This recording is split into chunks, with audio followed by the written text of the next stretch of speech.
OK, nous autres, on ne voulait plus vivre, là. On ne voulait plus. Mais là, on dit, là, j'aurais plus le goût de vivre. Puis à l'avant, mais c'est dur, parce que quand tu vois ça, là, puis tu vois que le monde te crache dessus des fois, là, parce que, hey, là, je veux fonctionner, moi, je veux avancer dans la vie, je veux avoir des choses. Comme tous les autres de la rue, on veut être bien, c'est tout, on montre pas grand-chose de plus. Il y a des gens du voyage, il y a des gens qui voyagent, des gens qui restent et des gens de passage. Et il y a des gens qui planent et ceux qui touchent le fond, des gens qui dorment et des gens dorment sont. Il y a des gens divers et il y a des divergents, des gens qui espèrent et des gens d'Abidjan. Et il y a des gens du nord, des gens du sud, des vies douces et des vies rudes. Et il y a des gens heureux, des vies tristes qui dorment dehors. Et il y a des gens heureux et d'autres qui brassent de l'or. Il y a des gens de la haute et il y a des gens d'en bas.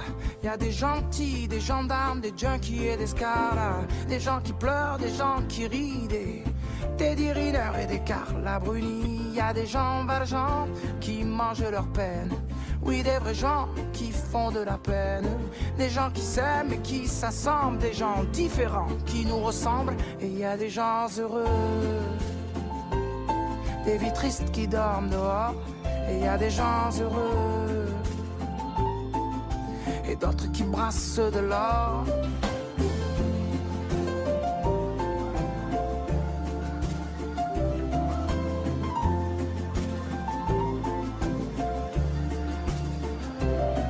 Il y a des gens de la nuit, il y a des gens du matin, des gens qui s'ennuient, des agents de mannequins. Il y a des gens qui saoulent et des gens soulageants, des gens qui rêvent la vie des autres gens. Et il y a des gens changeants et il y a des gens stables, des affligeants et des remarquables, des gens de l'Est, des gens à l'Ouest, des gens qui vont, d'autres qui restent. Et il y a des gens heureux, des vies tristes qui dorment dehors. Et il y a des gens heureux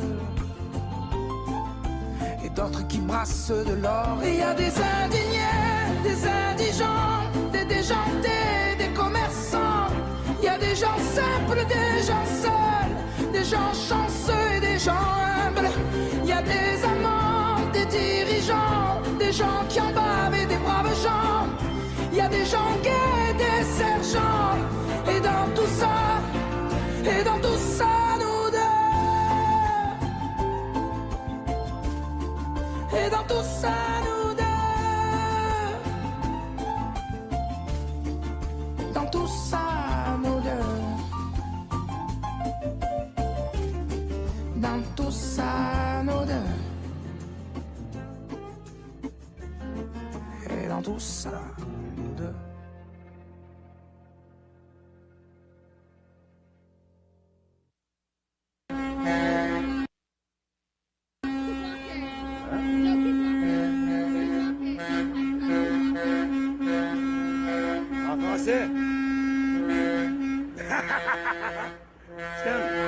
I love you! Elle est fâchée, là. Regardez, elle est fâchée. Regardez le geste que je vais faire, OK? Il ne faut pas filmer haut. OK. Hey, monsieur. $20 for you. Thank you. I love you.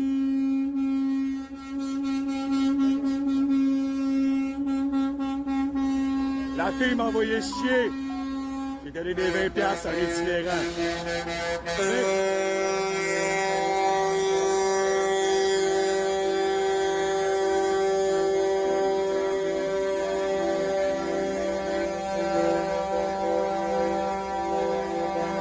Elle m'a envoyé chier, man, dans sa face.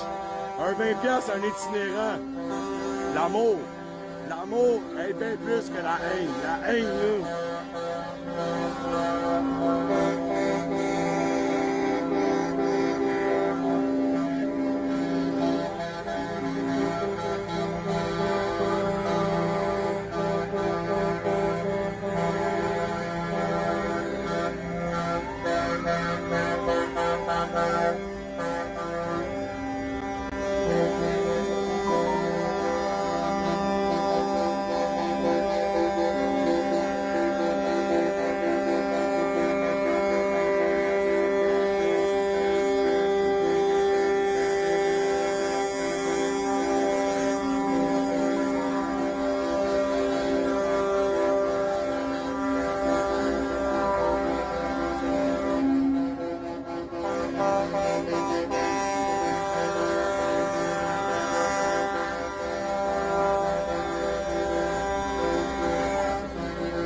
veulent pas, je leur donne de l'argent.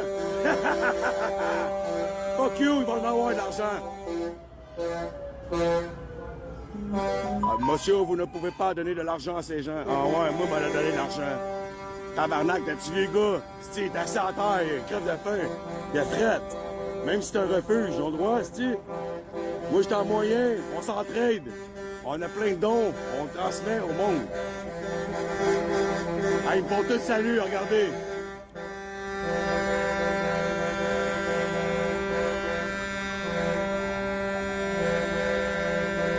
Mais ouais.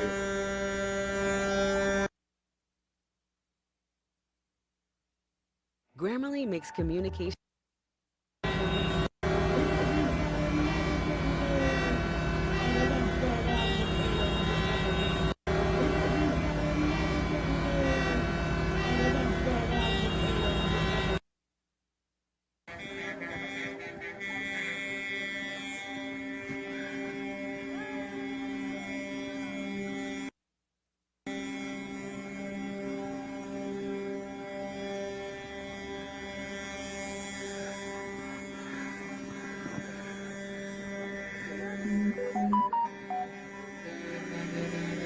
Oh, Convoy.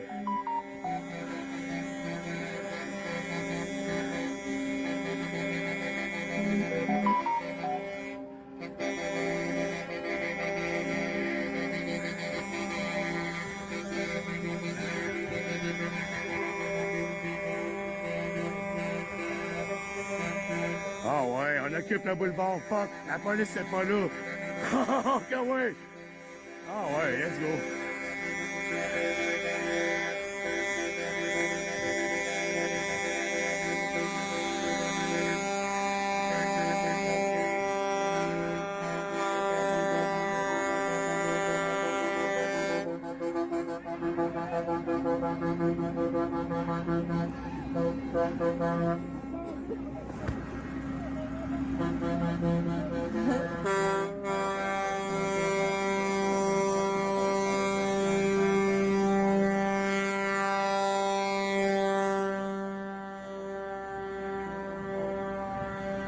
Ah, mes tympans ont failli sauter, là. Ah! Oh!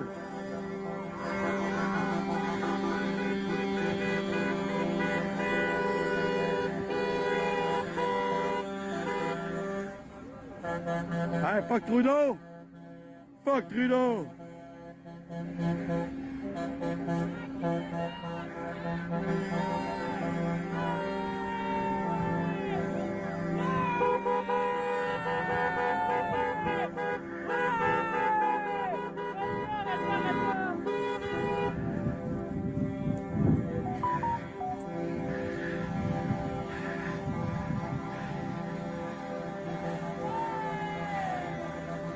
Yes, merci, thank you.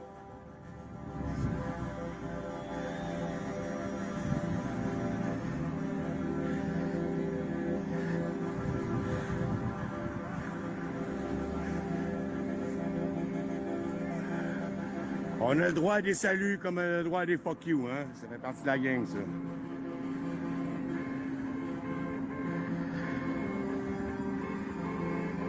Ok, ouais. Yes, sir. Moi, des saluts et des fuck you, j'aime ça, hein? Ils ont le droit, hein?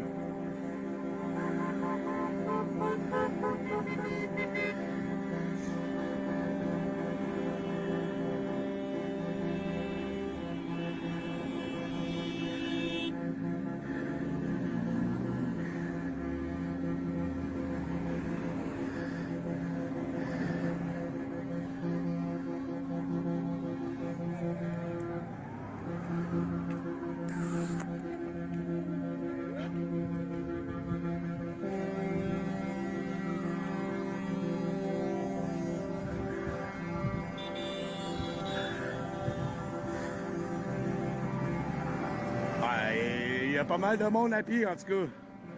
Une couple de centaines, 200-300. Hein?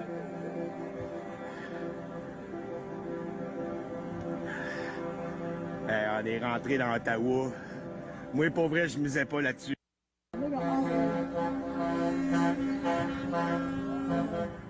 Salut! Hi! I love you!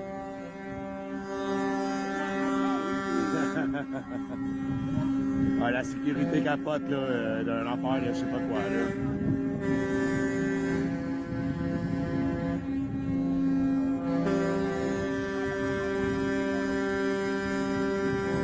On arrive au Parlement. Non. Je pense qu'on est à 3 rues du Parlement. Le rêve de ces truckers-là, c'est de rejoindre les autres.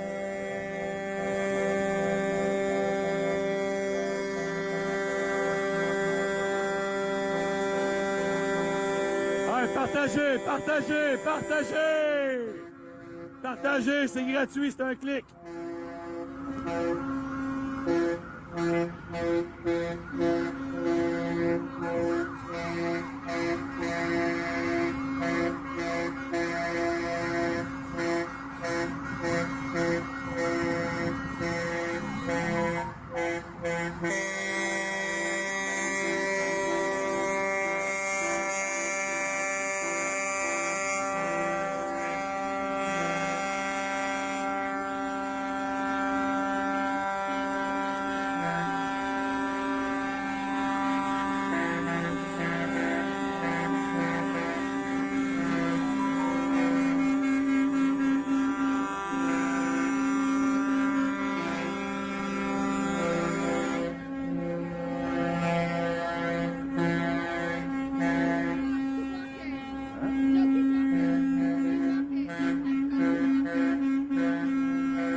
Fuck you, regarde ce que je vais faire.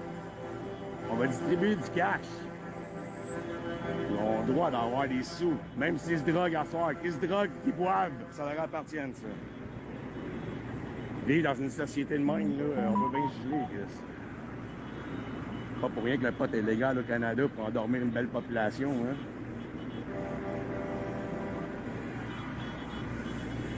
Là, ils sont fâchés après moi, là. Ah, c'est qu'ils sont fâchés. Aïe, aïe, aïe, mais c'est pas grave. Le convoi va continuer, là. Steve est en train d'organiser ça, là. Yes, sir, Steve.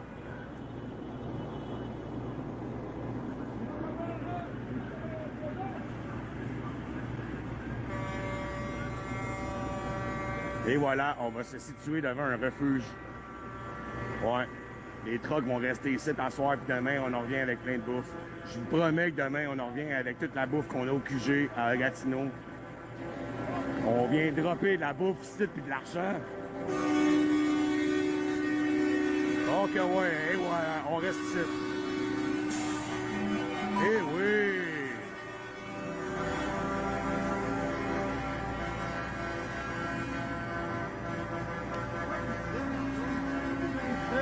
Oui, exactement. Je suis une place devant la santé mentale, mais les préposés sont fâchés, là. Là, ils n'en viennent pas qu'il y a la solidarité de même, là, tu sais. Ah, ils savent pas c'est quoi, hein. Avoir un grand cœur, là, ça a bien plus d'impact qu'avoir une carte de métier. Moi, je suis préposé aux bénéficiaires. Hey! Vous les avez toutes fait crever, nos vieux, t'sais. Vous avez tous eu peur de la COVID, vous n'avez pas rentré travailler. 6 000 morts abandonnés des CHSLD au Québec. Morts. Morts de quoi? Malnutrition. L'oubli. Seul. Là, la sécurité capote bien raide, mais la police nous a donné l'hockey d'être ici. Fait qu'une sécurité versus la police, là. Dis ça.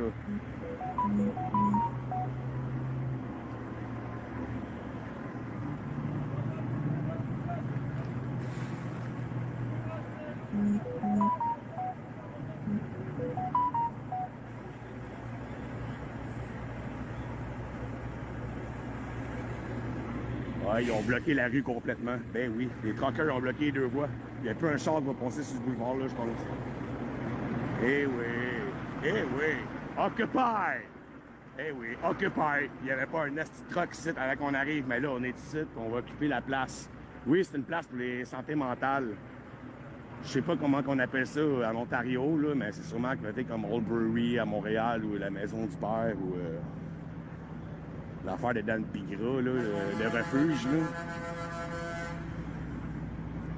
Dan Bigra. Ah ouais, si on s'installe là, les autres crèveront pas de bouffe, ils vont être gras. Hey, ils vont être gros avec nous autres. Les farfadets, man, on est là pour eux autres ici. Les oubliés, mais c'est eux autres. Ça m'a encore fait un fuck you, tu sais. Voyons donc. Ben, regarde, moi, c'est mon crest en arrière, un fuck you. Fait que c'est donnant-donnant, hein. C'est de bonne guerre, comme on dit.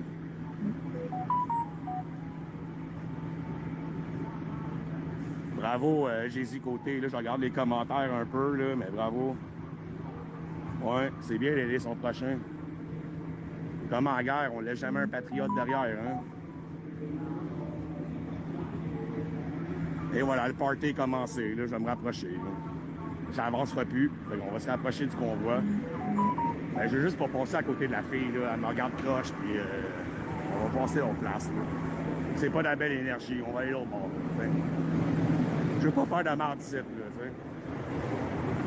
C'est pas mon but, c'est pas les intentions. Ma soeur, elle doit être en break, elle va retourner travailler, elle. Un petit break syndical. Ah, oh, ok, oui, je sais pas c'est quelle province. Je sais pas c'est quelle province, ça.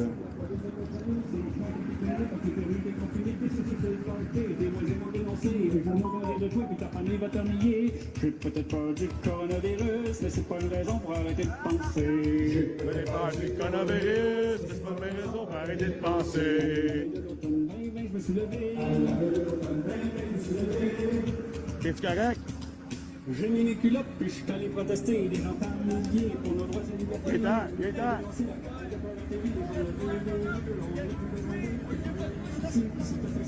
Viens-t'en. Back up. Back up. Back up. Encore. Back up. Back up. Back up. Back up. Stop. Back up. Back up. Back.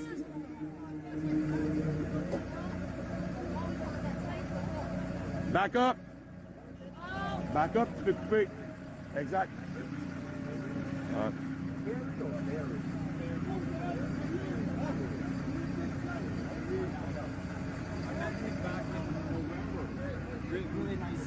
Et voilà. Et voilà, de la bouffe. On apporte de la bouffe. Ok, je pense pas que lui va pouvoir se marquer ici. Wow. Wow. Hey, merci, Jean. Hein? De rien. C'est cool. Ouais, c'est cool. On revient cette semaine? T'en Ben, reviens-tu? je vais voir, ça dépend de mon gars. OK, en fin de semaine prochaine. J'ai de la formation. OK, ah. Faut que je check ça, faut tout check ça. Je suis capable de reprendre mes formations comme ça. OK. OK.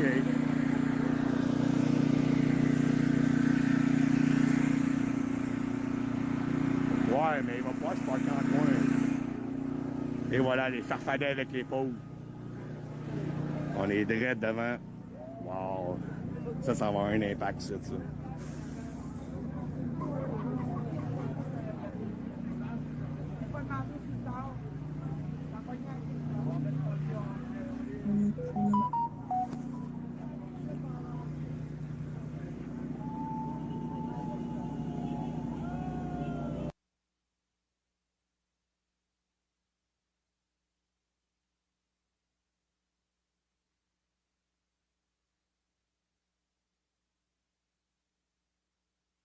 Order à l'ordre.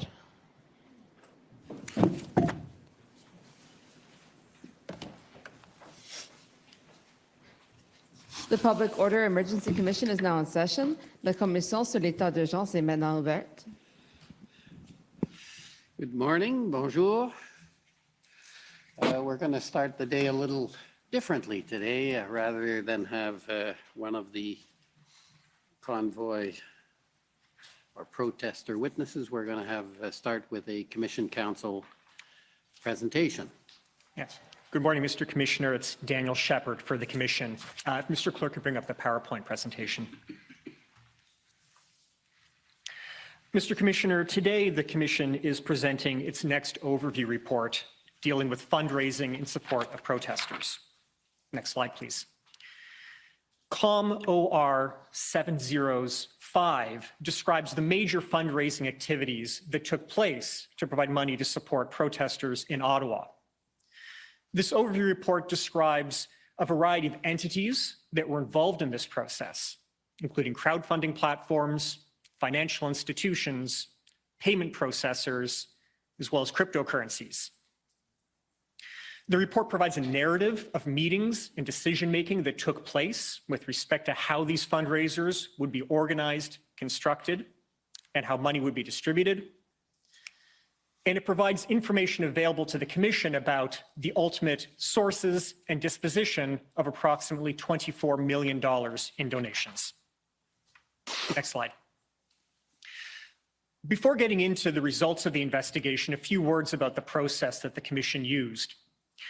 It began by reviewing information provided by the parties to the proceeding.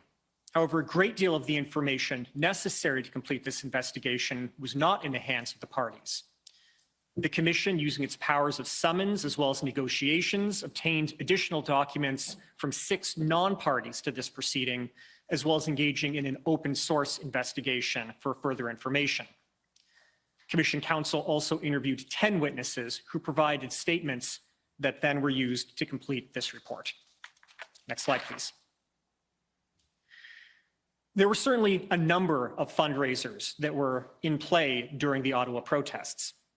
This overview report focuses, however, on 4 main sources of funding. The GoFundMe and email money transfer campaigns associated with the Freedom Convoy, the Adopt a Trucker crowdfunding and email money transfer campaign, the second Freedom Convoy fundraiser hosted on the GiveSendGo platform, and a subset of cryptocurrency campaigns that raised virtual currencies in support of protesters. Next slide. This represents the results of the investigation. Each line depicts a different source of funds and tracks how those funds were distributed and how they were dealt with at various points by a number of different intermediaries. The thickness of each line represents the amount of funding in question. I'll return to this slide towards the end of my presentation to review exactly what the Commission learned about the sources and final destinations of funds. Next slide, please. Before turning to that, however, it's useful to review some of the individuals and entities that played significant roles in the fundraising associated with the Freedom Convoy. Some of those individuals include Tamara Leach, who was the creator of the original GoFundMe and email money transfer campaigns for the Freedom Convoy. Chris Guerra, the organizer of the Adopt a Trucker campaign and its associated fundraisers.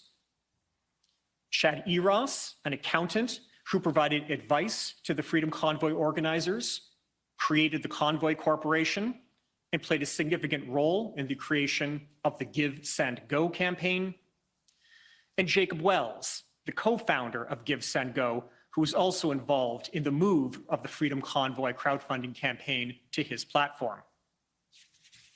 Next slide, please. There are also a number of companies that were involved in the various forms of fundraising. You have already heard me refer to GoFundMe and GiveSendGo, which are 2 crowdfunding platforms that take in donations in support of causes. There are also Canadian financial institutions that had important roles, such as the Toronto Dominion Bank and the Royal Bank of Canada. These were 2 financial institutions that received some of the funds. And finally, payment processors like Stripe and its Canadian subsidiary, Stripe Payment Canada Limited, played an important role in the background to these fundraisers, as I will discuss later in my presentation and is set out in more detail in the overview report. Next slide, please. One thing that will become apparent as one reviews the overview report is that frequently there were events that were taking place in parallel.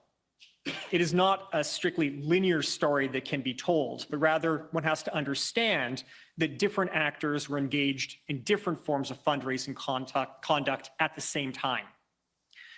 The first part of the story that the overview report details has to do with the period January 14 to February 2nd of 2022, associated with the creation of the Freedom Convoy GoFundMe campaign and its associated e-transfer campaign. Next slide, please. The story begins with Tamara Leach and the creation of a crowdfunding campaign on the GoFundMe platform on January 14th of 2022. At the same time, or rather 4 days later, Ms. Leach also made a post to Facebook that put forward an email address that solicited direct email money transfer donations in support of the Freedom Convoy. Both the GiveSendGo campaign and the email money transfer campaign were associated with a bank account at the Toronto Dominion Bank in Ms. Leach's name. And both campaigns began to receive funds on the days that they were created. Next slide, please. In its interview with Commission Counsel, representatives from GoFundMe indicated that they became aware of the crowdfunding campaign on their platform within hours of its creation. This was because it was flagged through its algorithms due to the very high rate of donations that were made very early in its creation. This flagging caused individuals within GoFundMe to review the campaign. And relatively early on, those individuals began to be concerned about the ability of this fundraiser to comply with the GoFundMe terms of service. In particular, the concern related to the GoFundMe terms related to campaigns distributing money in accordance with their description. When an individual creates a crowdfunding campaign, they have to describe what it is that they're going to do with the money that's raised.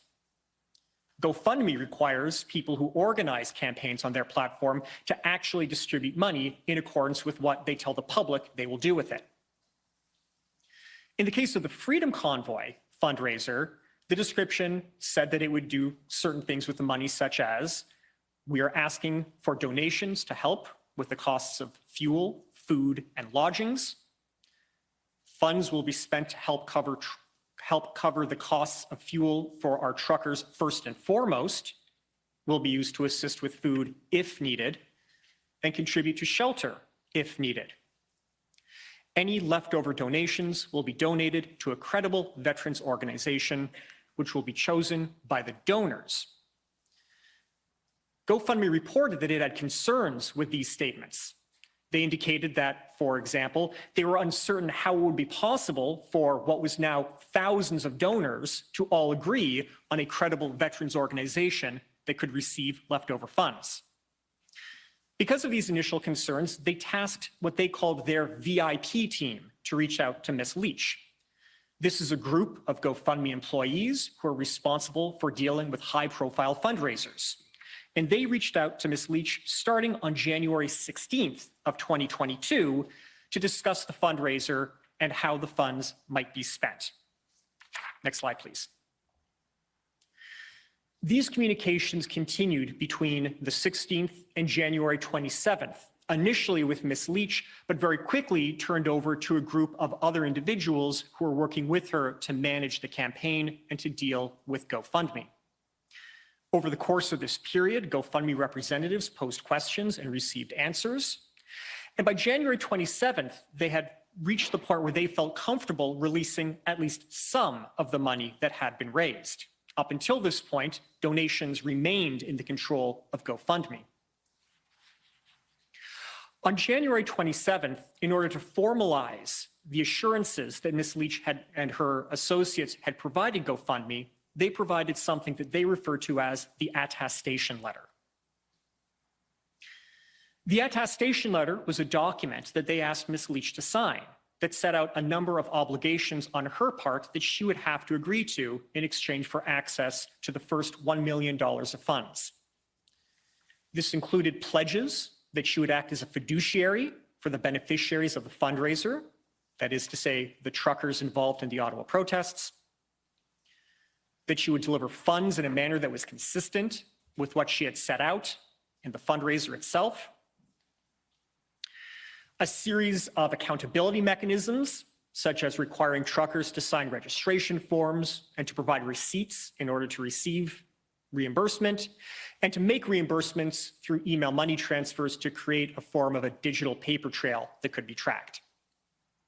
Finally, there was a requirement for the group of advisors that had surrounded her on these matters to form a formal finance committee that would be involved in overseeing the distribution of funds. Ms. Leach signed the attestation letter on January 27th and returned it to GoFundMe. Next slide. It is at this point that GoFundMe decided to release $1 million Canadian to Ms. Leach's bank account. However, the money did not actually get transmitted on January 27th, and this led to some confusion amongst various actors. As the Commission discovered, while GoFundMe had reached the decision to release the funds on January 27th, it wasn't until February 1st that an actual transaction was initiated. In the time between January 27th and February 1st, Chad Eros, the accountant who by this point had been brought in by the organizers to assist them in their dealing with GoFundMe, began to express concerns about the idea that funds would be sent directly to Ms. Leach's personal bank account. In his view, it would be more appropriate for there to be a nonprofit corporation that would receive donated funds and would manage their distribution. To that end, on January 30th, again, after the money was agreed to be released, but before any release of funds took place, Mr. Eros incorporated the Freedom 2022 Human Rights and Freedoms Nonprofit Corporation, which is referred to in the overview report as the Convoy Corporation. As I've mentioned, February 1st was the date in which the actual fund transfer from GoFundMe was initiated. Records obtained from Toronto Dominion Bank indicate that on that date, Chris Barber was added as a second signatory to Ms. Leach's account that was receiving the funds. Records also showed that a second account at TD Bank was opened jointly between Ms. Leach and Mr. Barber on that date. The overview report refers to these as the first and the second TD accounts, respectively. February 2nd, in the early morning hours, was when the $1 million was in fact deposited into the first TD account. However, for reasons that I'm going to get into later in my presentation, very little of that money was ever accessed. And on February 3rd, TD Bank itself placed holds on both the first and the second TD account. Next slide, please. Before continuing the story of the GoFundMe fundraiser, I'm going to speak a little bit about a second fundraiser that was taking place during the same period of time, the Adopt a Trucker fundraiser on the GiveSendGo platform. Next slide, please. Chris Guerra articulated the concept of Adopt a Trucker on Facebook. The idea was to pair Ottawa area residents with incoming truckers so that the truckers could receive support like showers, food, and billets. In order to support this concept, Mr. Guerra created a crowdfunding campaign on January 18th on GiveSendGo. This campaign was attached to a bank account in his name located at the Royal Bank of Canada. Sometime after the creation of that crowdfunding campaign, he also, with the assistance of a man known to the Commission as Serge, created a website. The website did a number of different things, including soliciting email money transfer donations. Those donations were associated with an email address that was also connected to the same RBC account. And again, on January 18th, these campaigns began to raise funds. Next slide, please. So I'm going to return now to the GoFundMe campaign and discuss the events that took place that eventually led to that campaign being shut down. Next slide. Now, I've already indicated that on January 27th, GoFundMe had authorized the release of $1 million in funds. We'll recall that January 28th was the first day in which protesters, as part of the Freedom Convoy, began to arrive in Ottawa. GoFundMe representatives told the Commission that on January 28th, they began to receive conflicting media reports about the nature of the protests that were taking place. They were aware of some media reports that described the protests as peaceful, and other reports that described it as involving harassment or unlawful activities. This led GoFundMe to have concerns about terms of service compliance, not only with respect to whether the funds would be distributed in accordance with the description, but also their requirement that funds not be used to fund unlawful conduct. A series of further communications between GoFundMe and Convoy organizers then took place. On January 31st, GoFundMe sent emails to organizers asking a series of questions, and in particular asking them to confirm that no funds would be given to protesters that were engaged in a range of unlawful activities. One of the activities specifically mentioned by GoFundMe in their communications was blockades of roads. Subsequently, on February 1st, the day in which the $1 million transaction was actually initiated, GoFundMe emailed organizers asking a further series of questions, including whether or not they would agree to publicly disavow unlawful conduct that GoFundMe was concerned may be taking place in Ottawa. GoFundMe asked the organizers to respond to their questions within 24 hours. A response was not received within that time frame, and on February 2nd, the same day that $1 million was received into the first TD account, GoFundMe decided to suspend the fundraiser pending further investigation. Over the course of the next 2 days, a series of important meetings took place. On February 2nd, representatives of GoFundMe met with Deputy Chief Bell of the Ottawa Police Service, and on February 3rd, with Mayor Watson of the City of Ottawa. On February 3rd, the Freedom Convoy organizers also had a series of communications with GoFundMe. A letter drafted by Keith Wilson, acting as counsel for the Convoy Corporation, was sent responding to the questions posed in GoFundMe's February 1st email. Subsequently, a telephone conversation took place involving Mr. Wilson, Mr. Eros, other associates of the fundraisers, and the GoFundMe platform.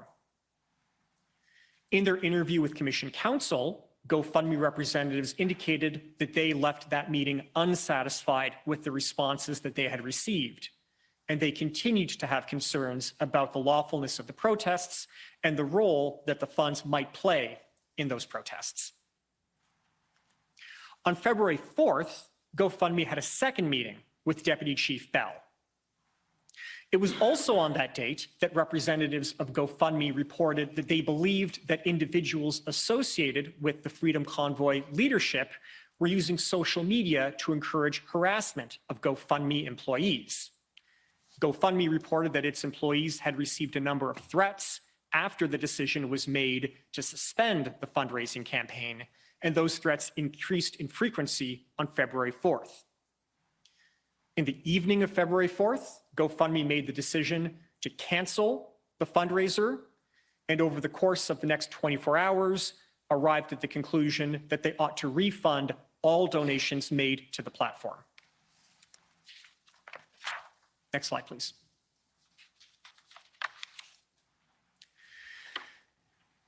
The overview report also describes the events that took place surrounding the move of the Freedom Convoy fundraiser from the GoFundMe platform to the GiveSendGo platform. But as I mentioned before, often events were taking place in parallel. And as it turned out, there were critical events involved in that move to GiveSendGo that were taking place as early as January 26th, even before Ms. Leach had signed the attestation letter, let alone the GoFundMe campaign being shut down. Next slide, please. In order to understand this part of the story, there are some additional individuals who have to be introduced. On January 26th, a man named John Ballard reached out to Jacob Wells, the co-founder of GiveSendGo. Mr. Ballard is understood by the Commission to be associated with an American-based social media platform called CloutHub. In the January 26th meeting, Mr. Ballard spoke to Mr. Wells about the possibility of the two men working together to convince the Freedom Convoy organizers to move their crowdfunding campaign off of GoFundMe and onto GiveSendGo. In furtherance of this discussion, on January 27th, Mr. Wells created what he described to the Commission as a mock-up of a campaign on his platform, showing what a Freedom Convoy fundraiser would look like on GiveSendGo. Although, to be clear, this was not an active campaign and was not capable of receiving funds. On January 28th, Mr. Ballard obtained Mr. Eros's contact information by way of Mr. Guerra. Mr. Ballard contacted Mr. Eros and asked him to join a phone conversation to discuss the possibility of the Freedom Convoy raising funds on GiveSendGo. Mr. Eros agreed to join that conversation. However, before that phone call took place, Mr. Eros reports receiving a phone call from another man named James Peloso, who is associated with the organization Taking Back Our Freedoms. Mr. Eros and Mr. Peloso had not previously had interactions with each other. Mr. Peloso indicated that he should be involved in any phone call involving GiveSendGo because Taking Back Our Freedoms had funders who would not agree to fund the Freedom Convoy unless one of their individuals was on the inside for discussions related to fundraising activities. On January 31st, a meeting took place between Mr. Eros, Mr. Wells, Mr. Peloso, Mr. Ballard, and another individual named Jeff Brain, who is the founder of CloutHub. During that meeting, Mr. Ballard described a plan to move the Freedom Convoy off of GoFundMe and onto GiveSendGo. As part of this plan, he also suggested that Freedom Convoy organizers should use CloutHub as their main web presence to advertise their campaign and indeed their movement as a whole. Mr. Ballard also described how CloutHub would provide a secure means of communication between organizers of the Freedom Convoy. Mr. Brain, again the founder of CloutHub, also offered to provide Freedom Convoy organizers a $250,000 loan to finance their operations, pending the ability for them to access donated funds. At the end of this meeting, no decision was made with respect to taking CloutHub up on its offer to use its services or indeed to accept a loan from them. Indeed, Mr. Wells and Mr. Eros in their interviews with the Commission found it confusing that CloutHub was involved in these meetings at all. However, as a result of this meeting, Mr. Eros and Mr. Wells did form a connection. And as a result of that connection, an agreement was made to create a crowdfunding campaign on GiveSendGo connected to the Convoy Corporation. That campaign was created and went live on January 31st, again, prior to the release of funds the next day from the GoFundMe campaign. Ultimately, when the GoFundMe campaign was shut down, Ms. Leach advertised the fact that the GiveSendGo campaign was in existence, and funders then moved and made donations there. Next slide, please. I mentioned before that payment processors played an important role in the story of the fundraising of the Freedom Convoy. This was a role that was played largely behind the scenes, and it had the most significance when it came to the GiveSendGo campaign.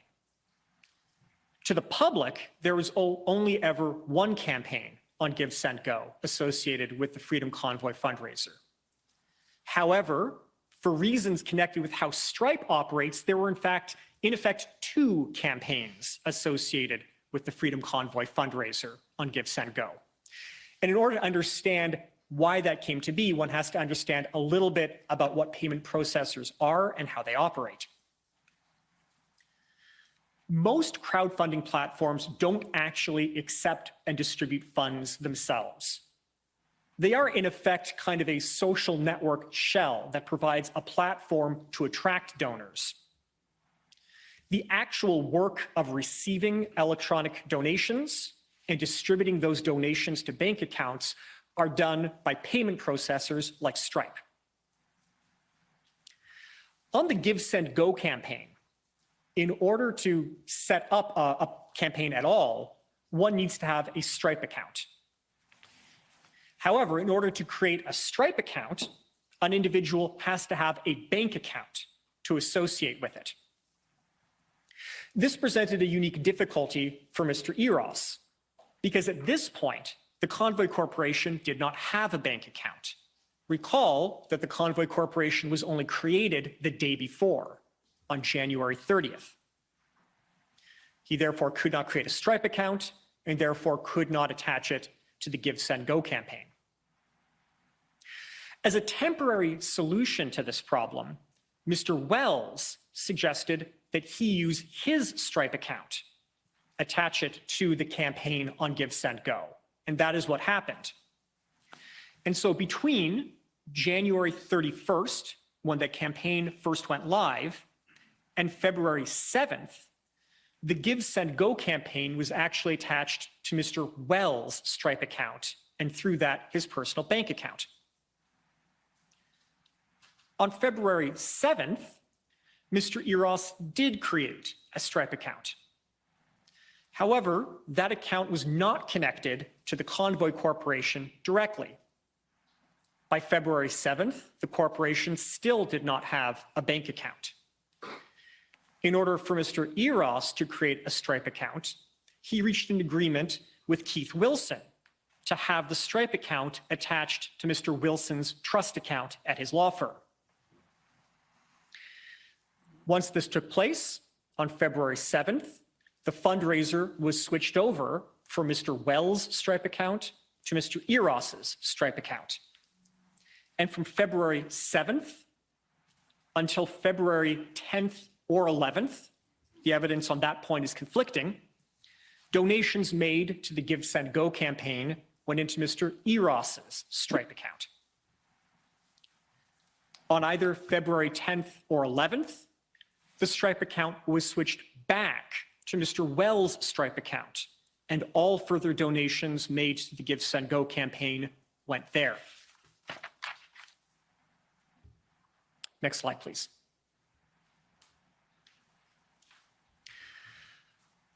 I'll return to the crowdfunding campaigns in a moment, but before I do, a few words about some of the activities involving cryptocurrencies that were taking place. The majority of these activities occurred between January 27th and February 17th of 2022.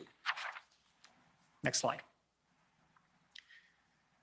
There were a number of cryptocurrency campaigns and fundraisers taking place during the Freedom Convoy. This overview report focuses on three main ones. The first was a cryptocurrency campaign associated with Mr. Guerra's Adopt a Trucker campaign. I mentioned before that an individual named Serge created a website for Adopt a Trucker.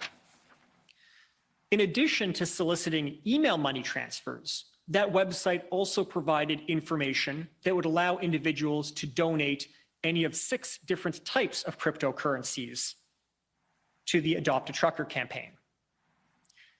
However, it appears that those cryptocurrencies were not in the control of Mr. Guerra directly, but were rather controlled by Serge. A second different type of cryptocurrency campaign took place in association with Pat King. This was the Freedom Convoy token campaign, a new cryptocurrency that was created and marketed in association with the Freedom Convoy. The idea behind this campaign was that individuals would exchange pre-existing cryptocurrencies for this new cryptocurrency called Freedom Convoy token. Built into Freedom Convoy token was a process by which 4% of every transaction involving it would be diverted to an entity called the Freedom Convoy Foundation. The idea being that this would provide a long-term source of funds for convoy protesters. However, the commission was unable to determine whether or not such an entity even exists, and it appears that there is not an active market today for Freedom Convoy token, and therefore funds are not flowing to any such entity. The most significant cryptocurrency campaign addressed in the overview report was the Honk Honk HODL campaign. Next slide, please. This campaign was started by an Ottawa area resident named Nicholas St. Louis on or about January 27th. While Mr. St. Louis was the creator of the campaign, there were a number of individuals that were associated with it at different stages, including Benjamin Dichter.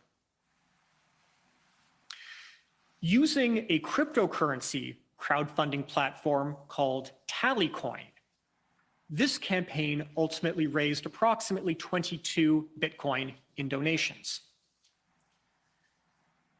The value of those 22 Bitcoin at the time was approximately $1.2 million Canadian, although today the value would be significantly lower. Of that money, approximately $800,000 was distributed to protesters involved in the Ottawa protests. This was done by splitting $800,000 worth of Bitcoin into 100 individual electronic wallets, and then handing out in sealed envelopes 100 sets of instructions on how to access one of those unique online wallets. These were distributed to truckers in Ottawa over a 24-hour period on February 16th and 17th of 2022. Next slide, please.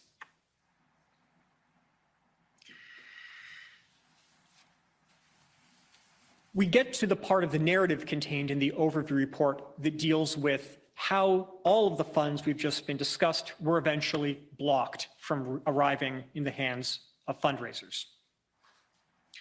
In order to understand this, it's useful to understand two types of court orders that were involved in the process that led to these funds being blocked. The first is something called a restraint order. This is a type of order that can only be obtained by the Attorney General of a province or of Canada, and it exists within the Criminal Code's proceeds of crime provisions. In essence, a restraint order is obtained by the Attorney General when they are able to show that there are reasonable grounds to believe that some property meets the definition of offense-related property. Offense-related property is defined to mean any property that is used in any manner in connection with an indictable offense or is intended to be so used. The effect of a restraint order is to prohibit anyone from dealing in any way with the property in question unless in accordance with the terms of the order. The second type of order to understand is called a Mareva injunction. A Mareva injunction is a civil court order. It is ordinarily obtained by plaintiffs in civil proceedings against defendants. It is used to freeze and preserve a defendant's assets and funds when there is a risk that they may be dissipated. Its purpose is to freeze those funds in place so that if plaintiffs are successful in their lawsuit, there will be assets that they are able to execute judgment against. Both of these types of orders, restraint orders and Mareva injunctions, played a significant role in how funds that were raised were ultimately disposed of. Next slide. On February 10th, the Attorney General of Ontario applied ex parte to the Ontario Superior Court of Justice and obtained a restraint order against the funds that had been raised on the GiveSendGo platform, those being the Freedom Convoy campaign, as well as the Adopt a Trucker campaign. As a result of the restraint order, Stripe froze the accounts of Mr. Guerra and Mr. Eros. It did not, however, freeze the account of Mr. Wells, as it was held not by Stripe Payment Canada Limited, but by the American payment company Stripe, which Stripe felt was beyond the reach of the Ontario restraint order. I've mentioned before that it is either on February 10th or 11th that Mr. Wells changed over the Stripe account associated with the Freedom Convoy fundraiser from Mr. Aros's frozen Stripe account to his own active Stripe account. Mr. Wells also took action with respect to the Adopt a Trucker campaign. While Mr. Guerra's Stripe account was frozen by the restraint order, Mr. Wells switched that campaign over to a backup payment processor based in the United States called RallyPay. Thus, while both of the fundraising campaigns remained attached to active payment processors and could continue to receive funds, it would be difficult for those funds to arrive in the hands of the organizers.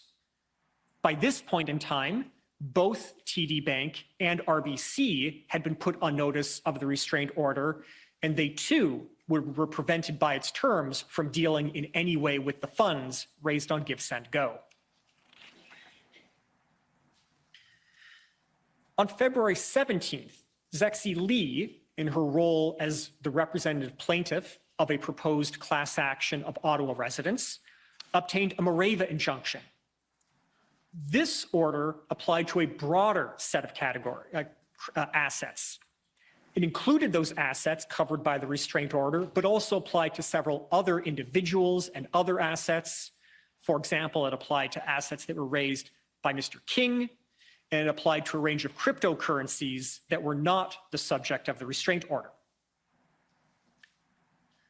On the same day, the Toronto Dominion Bank applied to court to pay in through an interpleader approximately $1.4 million that were in the first and second TD accounts in the joint control of Ms. Leach and Mr. Barber.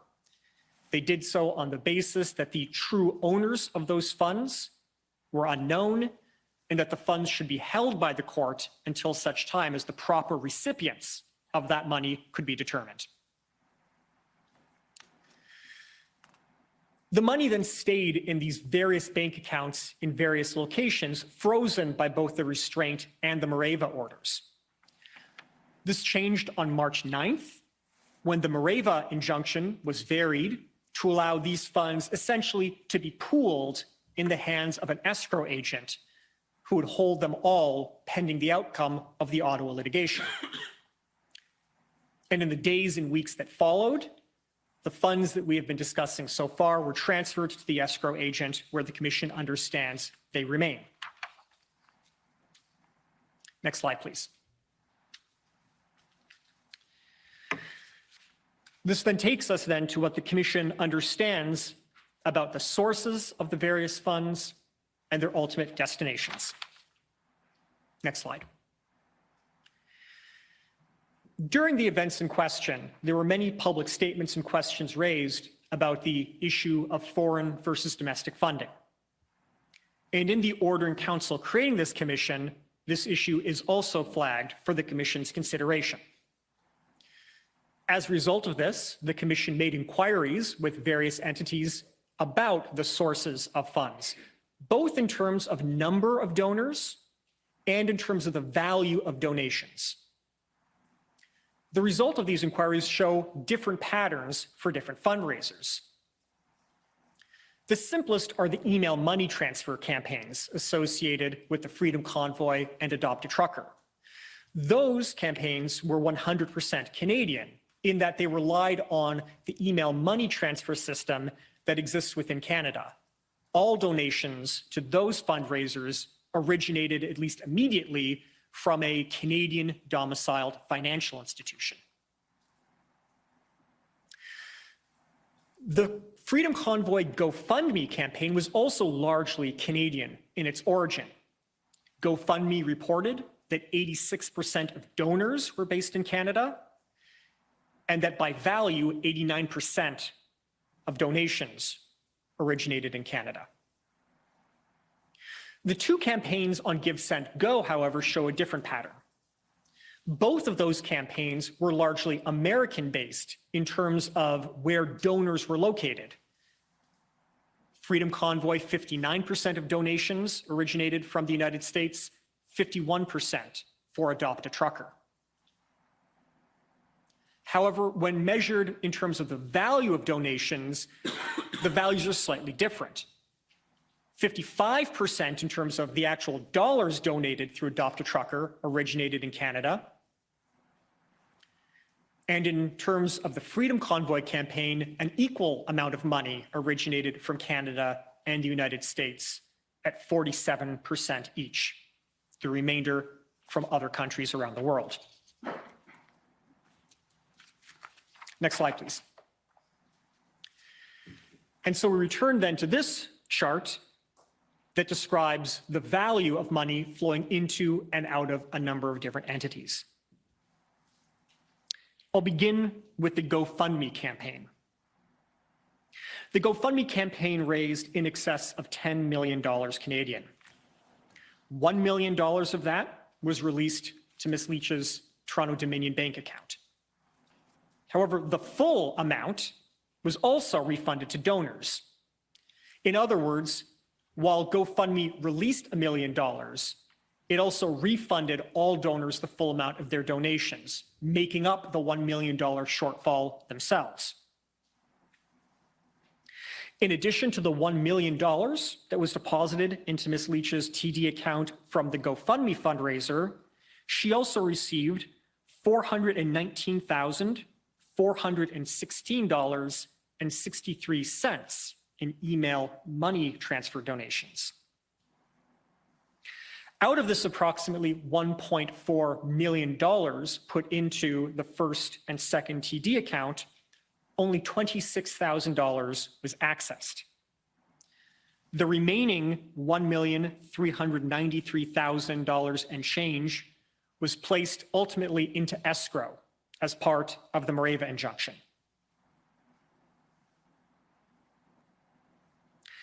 With respect to Adopt a Trucker, Mr. Guerra raised around $800,000 Canadian on GiveSendGo. Of that amount, approximately $330,000 was released by Stripe into Mr. Guerra's RBC account. The remaining money contained in Mr. Guerra's Stripe account was either ultimately paid into escrow or was the subject of a variety of credit card disputes, chargebacks, or fees by various financial institutions. In addition to the $330,000 that Mr. Guerra received into his RBC account, he also received approximately $31,000 in email money transfer donations. Of this amount, approximately $220,000 was released from Mr. Guerra's RBC account and spent on a variety of things. Approximately $141,000 was paid by RBC from that account into escrow. With respect to the Freedom Convoy campaign on GiveSendGo, it begins to become a little bit difficult to provide precise figures. This is because GiveSendGo was reporting donations in US funds, but that those donations were made over a period of time subject to a number of different exchange rates. What we can say is that GiveSendGo reported receiving approximately $9.8 million US in donations, and that using the February 10th Bank of Canada exchange rate, that would be equal to roughly $12.4 million Canadian. Of this, around $3.75 million was put into Mr. Eros's Stripe account, and the remaining approximately $8.6 million went into Mr. Wells' Stripe account. The money in Mr. Eros's Stripe account was sent into escrow. It was not provided to Mr. Eros or into the trust account of Mr. Wilson. There is a bit of a discrepancy there, which was explained by Stripe being taken up again by credit card chargebacks and a variety of fees.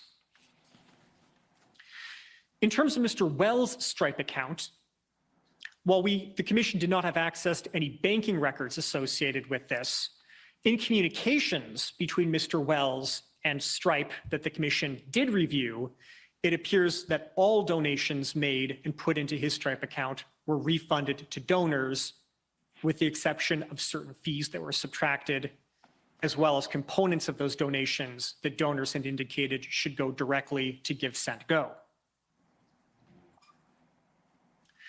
With respect to the Honk Honk HODL campaign, as I mentioned before, out of approximately $1.2 million of Bitcoin that was raised, 800,000 of that was distributed to protesters.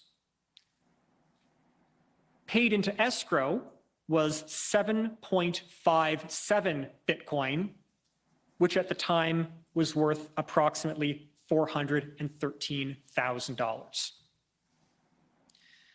Finally, there was a $10,000 bank draft that was also paid into escrow. This money originated from a very brief period of time when the Convoy Corporation did have a bank account at the Steinbach Credit Union. Next slide, please. The overview report contains substantially more detail about these transactions and the events surrounding them. For the parties, the overview report is available in the participant database. And for members of the public, this overview report will soon be published in both English and French on the Commission's website, along with over 100 source documents that provide further detail on the things that I've discussed in my presentation. With that, Mr. Commissioner, I'd ask that COM OR 705 be entered into evidence. Okay, thank you very much. So that detail on all the movement of funds.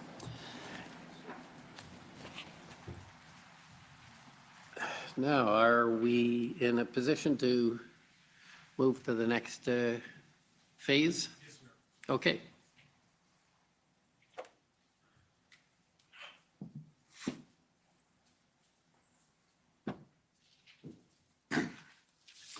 The next witness is Benjamin Dichter.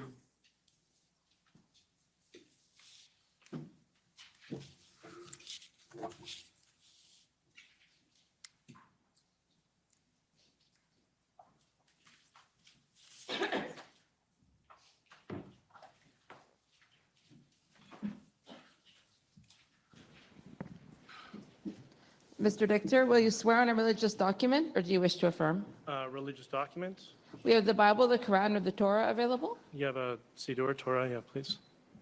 Sorry? Torah. Torah. Oh, Torah.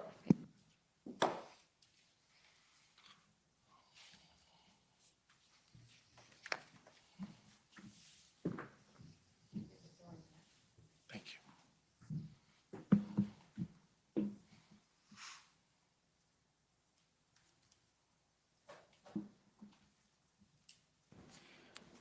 For the record, please state your full name and spell it out. Benjamin Dichter, B-E-N-J-M-I-N, Dichter, D-I-C-H-T-E-R. Do you swear that the evidence to be given by you to this commission shall be the truth, the whole truth, and nothing but the truth, so help you God? Yes, I do. Thank you. Good morning, Mr. Dichter. Good morning.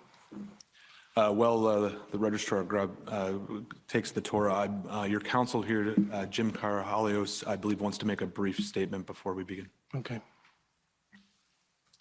Thank you, Mr. Mather. My name is Jim Carahalios. I'm counsel for the witness, Mr. Dichter. The last name is spelled K-A-R-A-H-A-L-I-O-S. Thank you, Mr. Commissioner, for giving me a minute in the introduction. Mr. Dichter has a couple of requests. As the Commission has posted on their website, Mr. Dichter made a late application for standing that was dismissed. In that application, the application for standing was done jointly with Mr. Christopher Guerra, who, as we saw in the previous report, was the lead on the Adopt a Trucker campaign. Mr. Guerra has standing as a member of the what we are calling the Convoy Organizer Group. Mr. Guerra is in attendance here today. We received yesterday the time allocations today with regards to after the evidence in chief is provided. It provides for 15 minutes for the convoy organizers and 5 minutes for, I believe, the Democracy Fund, the JCCF, and 10 minutes for Mr. Dichter's council. Given that the convoy organizers and the JCCF Democracy Fund have very similar interests, Mr. Dichter would like to ask the commissioner, with the approval of Mr. Guerra, who's a member of jointly the convoy organizers and standing and gives his approval, to consider, and I hope my friend from the convoy organizers would agree to reallocate some of the 15 minutes provided to the convoy organizers to Mr. Dichter's council at the end for further questions. Okay, so if I understand correctly, you're seeking to have a transfer from the convoy organizers of 5 minutes to your final submissions or presentation? That's correct. I think that would better balance the time allocation after the evidence in chief with the interests of everyone involved. Okay, I don't know if that's been discussed with the convoy organizers or not. I haven't had a chance to discuss with my friend, but Mr. Guerra is here today in attendance, and he's a member jointly having standing with the convoy organizers, and he gave his blessing. So I apologize, Mr. Commissioner, I haven't had a chance to talk to legal counsel of the convoy organizers in advance. Oh, I see convoy organizers, councils just walking in. So that obviously hasn't been discussed.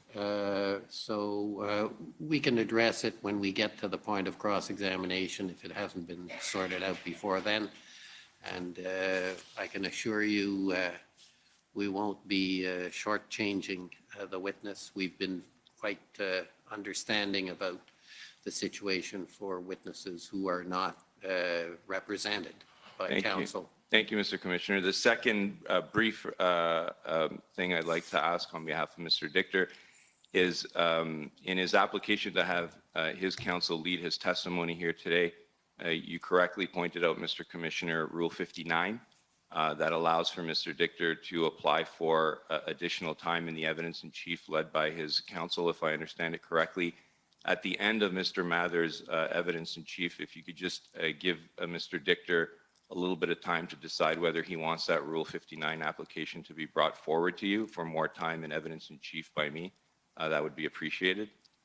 So that's a similar, it's sort of 601. Different periods of the testimony, but yes, similar. Okay, well, the same response. We will, of course, endeavor to make sure it's fair to the witness and we obtain the evidence we need.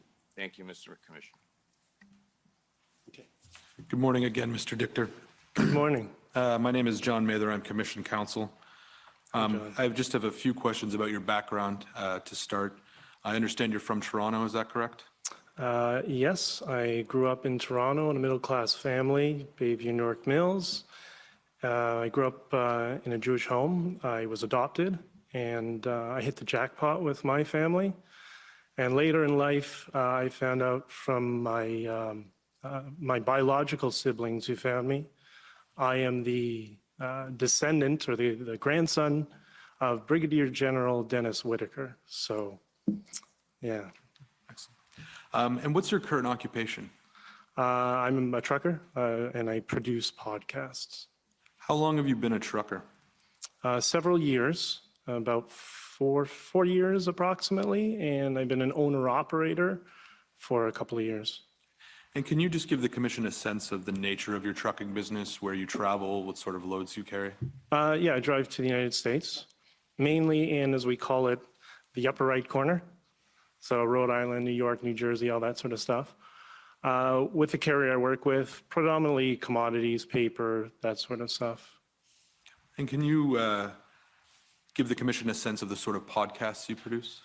A variety of stuff. So Professor Stephen Hicks, we produce a podcast called Open College. I do a legal podcast called Not on Record with a couple of lawyers and a really well-known legal researcher. So I've been learning a lot over the past couple of years. So a wide range of stuff. And we've changed some of the stuff that we've had on this little, it started as a hobby, and we're slowly growing it into a small little side business. Any other podcasts? I mean, there's a few of them. We did for a while, U2 with Mike Bullard. We're not doing that anymore. Untrue Crime, Diana Davison, One Godless Woman. She's a Saudi activist, the Quiggin Report. And we, at the most, I think in total I've produced and created 7 different podcasts with different creators. Sometimes podcast companies, they fall under an umbrella. Like, is there a name for your podcasting publishing platform? Yeah, possibly correct. Possibly correct, okay. A little tongue-in-cheek humor. Okay. And were you podcasting with Possibly Correct in January 2022? Yes, it was a little bit slow. Things were, you know, you're coming off the new year, and it kind of ebbs and flows. There's different times where it's busier, depending on what my creators are sending me. You know, they'll do their scripts, they'll do the recordings, send it to me, and depending on their availability, that's when I'll upload content. Okay. And the commission has read reports that indicated that you've also had jobs, including being a gemologist, designing safety equipment for motorcyclists, and owning a commercial printing shop. Is that accurate? I went to school for gemology, and I was a diamond grader, was my specialty. I patented a product for motorcycles many years ago and moved back to Canada when my girlfriend at the time was diagnosed with cancer.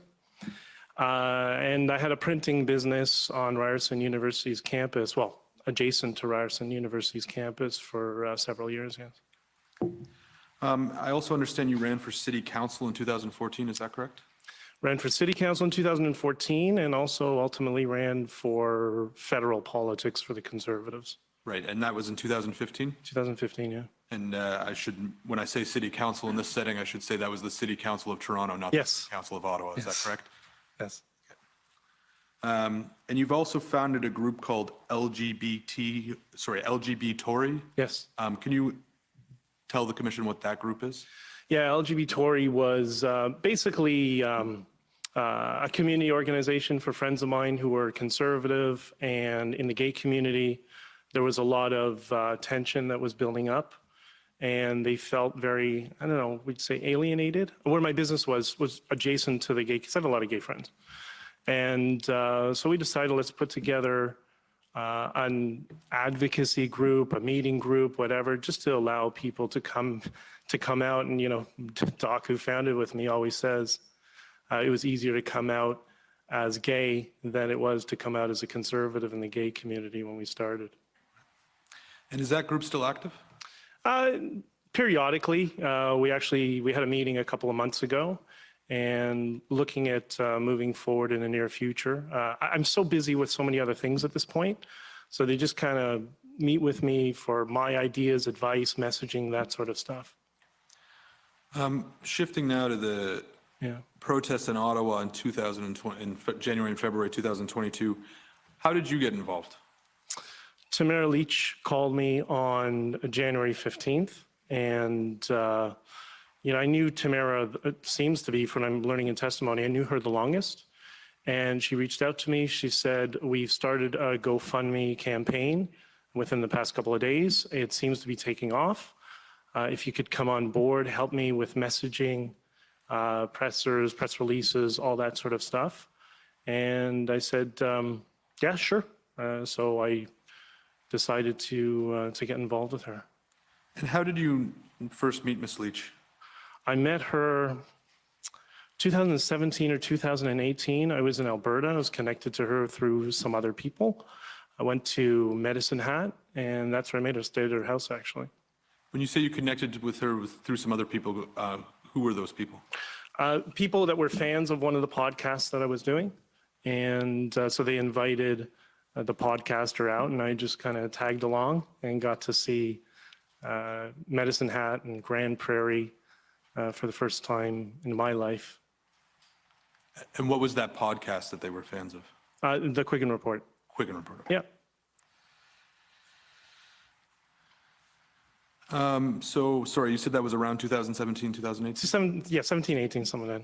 And after you first met Ms. Leach, how frequently were you in contact between then and January 2022? Pretty frequently, actually. We would, sometimes it's every couple of weeks, sometimes once a month, just, hey, catching up, how are you, that sort of thing. Me and her really bonded on the whole, I think I made fun of, positivity, sort of woo-woo, good energy sort of thing. We really connected when we first met each other. And she had interest in politics, and so we would discuss politics in general, and there were a lot of concerns from people in rural Alberta, what had been going on in Canada from the perspective of people in her community. What did you come to learn about Ms. Leach's political interests? When I was in Medicine Hat, I didn't know that she had been involved politically and knew people in politics out there. I thought she was just a fan sort of thing. And just kind of, okay, fine. She knows people in politics, great. And just didn't really delve all that much into it at that point. But it sounds like you had subsequent conversations with her about politics, is that right? Oh, yeah, for sure. That's one of the things we would talk about. She'd call me and, just general. What do you think about what's happening? So. And through those conversations, what did you learn about Ms. Leach's politics? What was she trying to do? What was she hoping to achieve? What was her interest? You know what? I don't know. It's really interesting because she's really practical, and I wouldn't call her extreme to any side. I would say I don't like the labels. It's the problem. So the political spectrum thing, I'd call her maybe very center-right if we're going to use that antiquated definition, which I don't think is accurate. But she's very, very pro, I know I'm very libertarian on social issues, and she's the same way. So we crossed over on a lot of that stuff. And I'm not asking you to put a label on Ms. Leach. Yeah. What I'm interested in understanding is, through your conversations with her, what did you understand, the causes that she was interested in? What was she trying to achieve, regardless of what the label is? I don't know. I know she ended up with this Maverick Party, and which I tried to explain to her, Jay Hill, who's leading the Maverick Party, is a Conservative Party MP. That's as establishment as it's not a real party, Tamara, is what I told her. What are you spinning your wheels with this for? But she said, no, I'm going to give it a chance. You never know. We need to have more voices for people in Alberta. I'm like, okay. And actually, leading up to prior to the convoy, I had a conversation, I guess before Christmas, if I'm remembering correctly.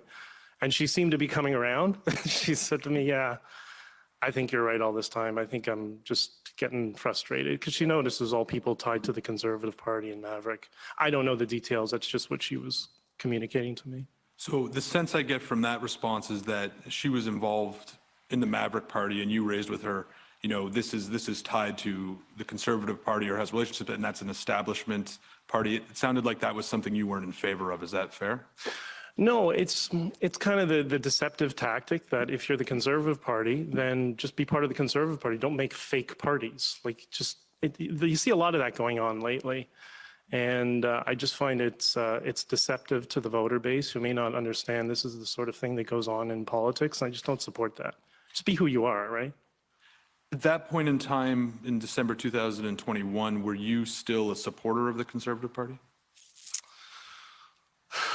I have some people in that party who love me, and I have some people in that party who hate me, because I will call the Conservative Party out when I think they're doing something wrong. So I don't know. It shifts. It depends on the month and what's going on and who's leader. And I personally, just leading up to the convoy, I just feel like I'm done with politics. It's not for me. Again, setting aside labels, how would you describe your political views in December 2021 to January 2022? I'm a downtown middle class, I grew up middle class, Canadian, fiscal conservative, libertarian on social issues. Let's all get along. Let's all talk to one another. And let's not get into these different echo chambers and silos, which is something that I've seen worsen over the years. And I saw it particularly on the university campus when I had my business there. So Ms. Leach calls you, I forget you said what date you thought it was, but it was January 2022, and she asks you if you can come and assist with messaging and press releases. I think we know from the evidence that you took her up on the request. Is that fair? Yep. Why did you want to participate in the convoy? I was very uncomfortable with the mandates and the Arrive Can app and the data tracking. I know lots of truckers that were being affected by it. I'm vaccinated myself, but I saw the amount of stress that it was causing on people. And I figured if I know where her frame is in terms of being very positive. And I figured we might work well together to get a positive message out there. Peace, love, unity, and freedom, which are the 4 words I kept repeating over and over again. What day did you arrive in Ottawa? January 28th. And how did you get there? I drove. Your truck? No, I drove my car. I because of the nature of my contract with my owner operator, I only have insurance when I'm hooked up to a load. So and I had no desire to bring my truck here. Did you consider at all whether or not you could find a truck or another commercial vehicle to bring with you, in solidarity with the other truckers that had arrived? No, because I was there to be messaging, right? And I figured I'm going to be spending all my time doing interviews and talking. I'll try to get on the street and talk to people, but I wanted to just get maximum exposure and again, convey that message of peace, love, unity, and freedom. What did you hope to achieve by participating in the convoy? I hoped we would help to convey, we would affect some positive change and help bring some people together. And I got to tell you, on the 28th, it's amazing. We're in front of the Chateau Laurier. I see thousands of people walking across from into Quebec, because we know how strict the regulations were in Quebec, with Canadian and fleur-de-lis together, signs that said liberty and freedom, and they came up and they're on Parliament Hill and they're hugging these Albertan truckers and Saskatchewan truckers, like everybody's finally getting along. And so this division of, Quebec doesn't like Alberta, and that was gone. Everybody was getting along. And, Keith stole one of my experiences, and I'm glad he conveyed it yesterday with these 2 truckers in Tim Hortons. One was from Saskatchewan, the other one was from Quebec, and they were communicating via Google Translate. And they're hanging out, they're joking, it was amazing. It was absolutely beautiful. And so, again, you've said that you were there to assist with messaging and public relations, is that fair? Yeah, that's a good way to look at it. And was there anyone else who was working on that aspect of the organization? Yeah, I ultimately had a team of 3 people working with me as well in my hotel suite, and we were the ones putting out most of the press releases and messaging and all that sort of stuff. Okay. And as maybe if you could assist the commission and give us a sense of what it involved to be doing messaging and press release and public relations. What did your day-to-day involve? Scheduling lots of interviews. My email and Twitter threads, Twitter DMs, social media, direct messages. I was getting requests from all over the world, from every news agency imaginable, and I was trying to figure out who can we go to where I know we'll get fair representation, and compared with who's going to have enough engagement and enough views that'll allow us to be effective. And as the commission understands it, you gave some television interviews during the convoy, is that correct? Many. And those included with outlets like Fox News? Tucker Carlson, Hannity, Newsmax, did a lot of podcasts, Gad Sad, Jordan Peterson, Stephen Crowder, had looked for what I believe is current media. And yeah. And you, as I understand, you also gave at least one interview with Russia Today, is that correct? Yes, I did. And you say you gave interviews with what you view as current media. Could you just explain what you meant by that? Yeah, so media that has been successfully able to leverage alternative media platforms. So We're not doing an interview with a media organization that's going to have 30,000 people watch at night, and then it's not going to be uploaded anyways. There's no archival of it. So it's kind of a balance of those newer platforms. And actually, with Russia Today, I explained that. They're one of the, like them or not, they were one of the platforms that was able to leverage both online media as well as alternative media. So when you say current media, you were looking for, in your view, the media that had the largest platforms or would reach the largest audience? Is that That's right. That would be the most effective. Yeah, for sure. And I understand that you would not give interviews to media organizations such as the CBC, the Toronto Star, the Globe and Mail. Is that correct? That's right. And why wouldn't you give interviews to those Canadian media? Well, for example, the Toronto Star put out a meme, and I can't remember the exact cartoon, but it was completely defamatory of the truckers. You already saw some narratives coming out from established Canadian media trying to tie us to January 6th, which has nothing to do with this protest. And we saw in testimony here that there were text messages coming from the Prime Minister's office, which proved exactly that, so I was right.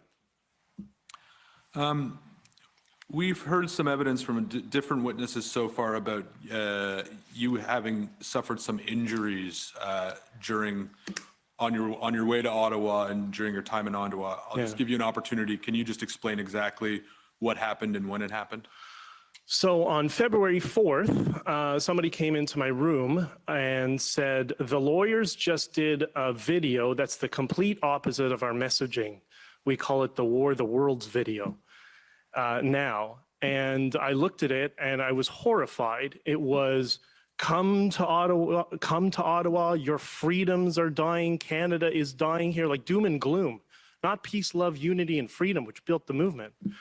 So I went over to the Ark Hotel to explain my sentiments, and maybe a little aggressively, but you know, there were so many problems going on at that time. That's just another wrench that was thrown into the spokes of the wheel. And as I went back after a 20-30 minute long meeting about a few issues, a number of issues, what I'm sure we'll get into, I was presented with the class action suit and a retainer here. We're going to give you free legal advice if you guys sign it. So that was the nature of the meeting. And I went back to the Sheraton and I realized I left my laptop. I was so heated, I didn't pull it out. So I went back and I slipped the first time I was going back and forth. And finally, in a panic, going to get my computer, my laptop, which is my life. I slipped on this massive thing of ice in front of the EDC building, and I slipped on the ice. And I remember the exact moment. I still picture it. It was 9 o'clock, 9:30 at night on the 4th, approximately. And there were a couple of trucks in the parking lane, a bunch of cars. The driving lanes were completely open. A couple of cars were parked in front of the Sheraton, dropping people off. And it was silent. There was no one around. And that's why when people are honking, like, it was dead silent. I felt very alone and secluded. It was weird. So I tried to get up. I heard a crack. I've never broken anything, but I'm wiggling my toes. I'm like, it's not broken. So, but I couldn't get up. And I hear from the distance, in front of the Ark Hotel, a trucker, a red suit, big beard, says, you need help. And I'm like, I think so. He's screaming. I'm like, yeah, I think so. So he comes over and he says, you need help. I'm like, yeah. He puts his hand on my ankle and he says, Jesus, Lord, God bless this ankle, heal it now, thy Father. And whatever. I'm like, I love you, man. But I was thinking of a paramedic. And another guy is like, do you need help? I'm like, yeah, this time send a medic, please. And it was amazing because there was, you know, just an hour, there was so much friction. And this was a common thing. There was friction and then we get together. So we were able to work out our differences when we needed to. They carried me into the Ark Hotel lobby. They put me on the couch. They called the paramedics. And everybody, it was a serious moment. Everybody came back to help me Chad was by my side. Miranda was pumping me with drugs. I don't know she's given me. Bridget was there. The doctors came down to look at me to say that it's broken. So it was an amazing. And then the paramedics got there in, I don't know, 30 minutes, 45 minutes. And they said, yeah, it's broken. You need to go to the hospital. So I said, okay, should I call an ambulance? They said, well, the problem is you're not an important case. You're just a broken ankle. There's other people who have more serious cases. If you can call one, it might take about an hour or so. So I asked our volunteers, and they said, yeah, we can, one of us can drive you to the hospital. And Ottawa General, I'm telling you, Ottawa Hospital, 20 minutes from the hotel to having a doctor cutting up my new jeans. It was crazy. It was great. So that was that incident, and then I'm going to return to a second. Were you also in a car accident, just briefly? Is that true? Yes, I was the day before. Okay, so you had a bit of run of bad luck.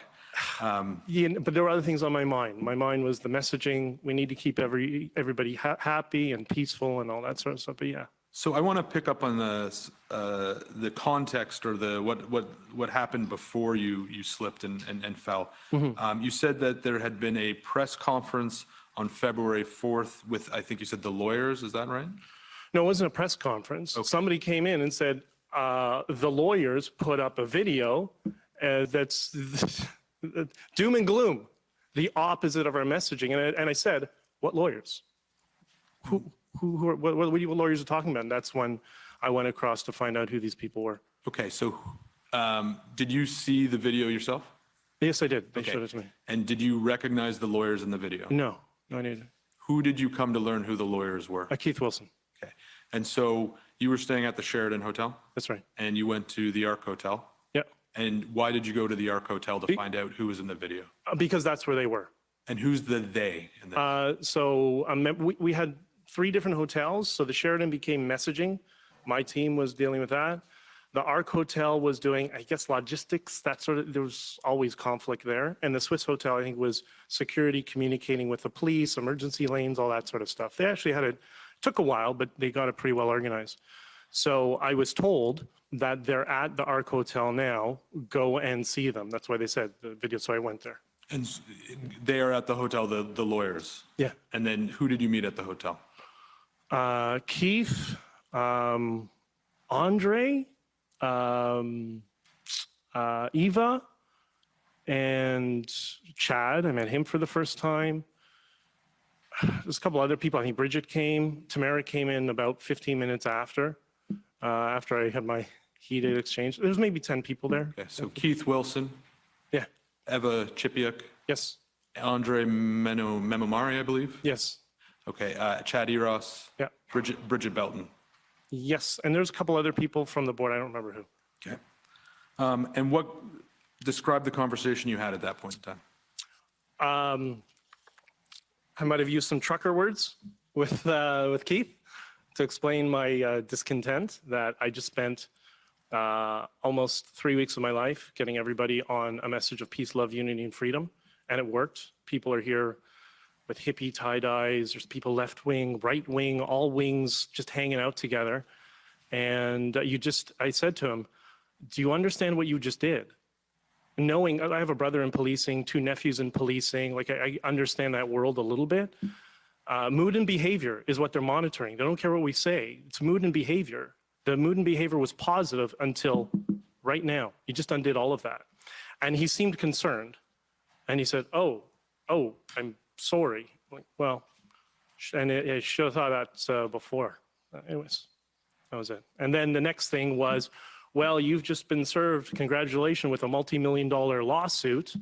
And it's, what are you talking about? A class action lawsuit for what? For honking? What honking? It was the same night that I broke my ankle. So you had this conversation with Mr. Wilson. You expressed your concern. Did things improve after that in terms of Mr. Wilson's messaging? No, it seemed to be on the same trajectory. And I felt like one of the things that to look at the convoy itself, when people talk about the convoy organizers, there were many different groups, right? It wasn't just one group, and every different group had their own idea, but we were all converging on the idea of Arrive Can and the mandates, but he seemed to be representing another group that wanted to go in a different direction. And what was your understanding of that direction? That it was counter to peace, love, unity, and freedom, and it was weird. It seemed to be coming from, I started to put the pieces together after a couple of days that these people were politically connected in some way, shape, or form. And, it just within a couple of days, we have, or a few days later, we have Keith Wilson and Randy Hillier's buddy, Tom Marazzo, and Doug Ford's buddy, Dean French, setting up meetings with people in the city, pretending to be negotiating some sort of deal. And what was shocking is nobody in the Ottawa police, in the mayor's office, in the city council, did the most basic due diligence to see if these people possessed the position of moral persuasion that they could speak on our behalf. It was just really weird. Did you think that Mr. Wilson and Mr. Marazzo could had a position of moral persuasion? No, I didn't. I don't think so. Why not? Just because, firstly, for up until that point, on the GoFundMe was myself and Tamara, and that's why we were getting so much attention. So many people were reaching out. So many people knew who we were.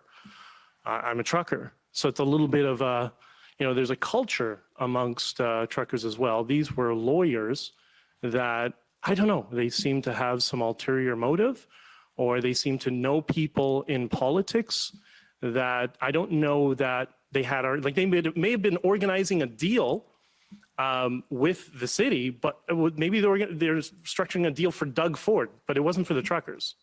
If that makes sense. So it sounds to me that you had a concern that they were pursuing a political agenda and/or ulterior motives. Is that fair? Yes, and it's one of those things you can't put your finger on it. You realize there's something going on, and these people are well connected. So do you think Mr. Wilson and Mr. Marazzo had the same goals as you in terms of ending the mandates? No, I don't think so. I think their goals were ending the protests and getting everybody out of the city as quickly as possible.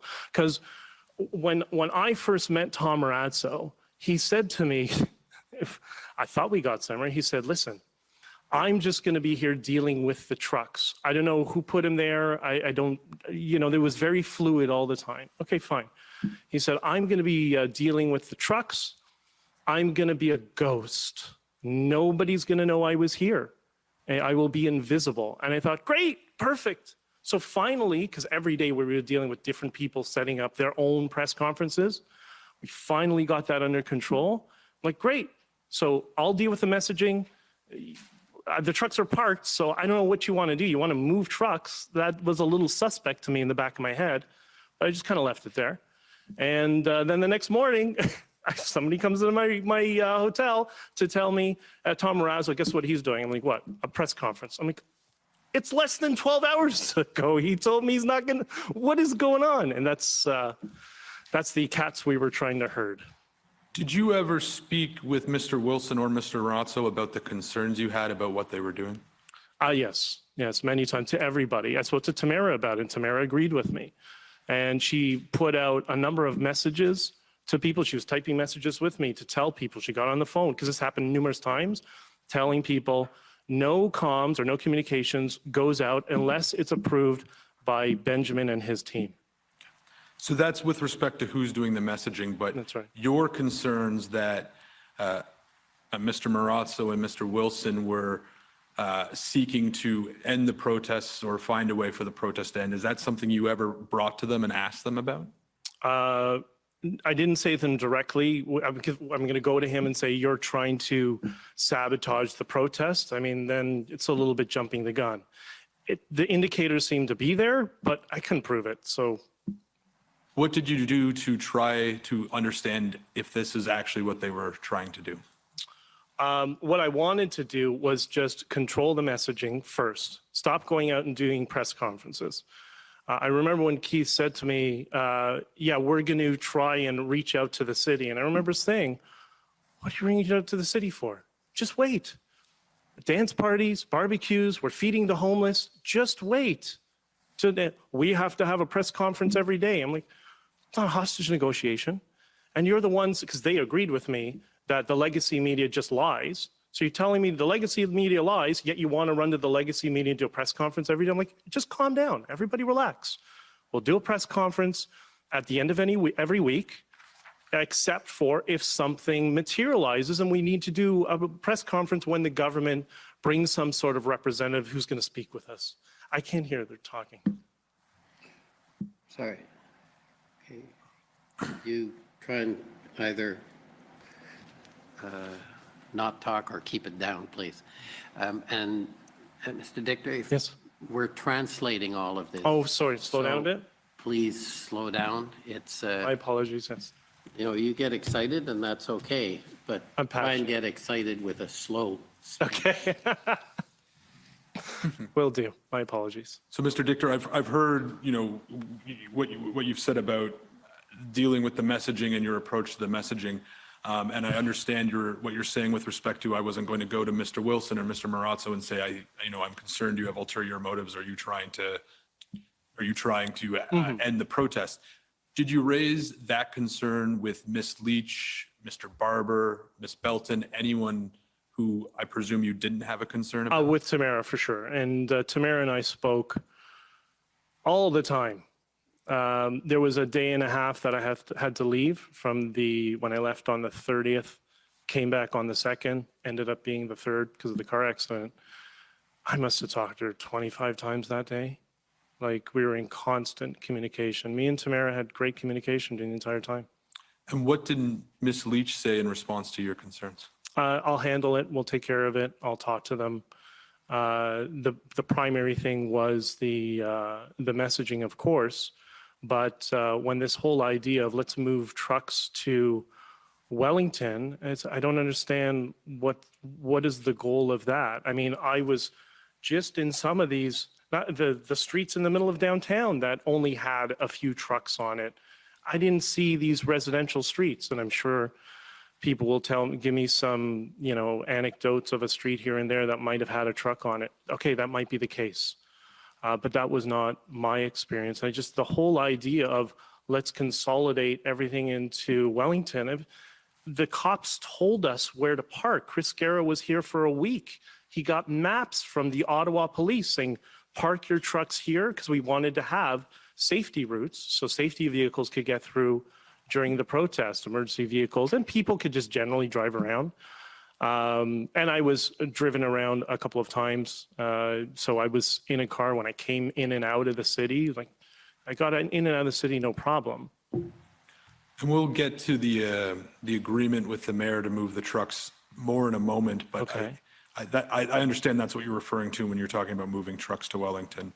And the evidence we've heard so far is that the mayor wrote a letter saying that he would agree to meet with some of the organizers if the organizers were able to show that they could move trucks out of the residential areas onto Welling and perhaps elsewhere in it. And we'll get to how that came about in a moment, but ultimately at some point, did you learn that Ms. Leach had entered into that agreement with the mayor? No, I didn't know that she got into that agreement until during the convoy. I don't even remember seeing that. It was all really opaque.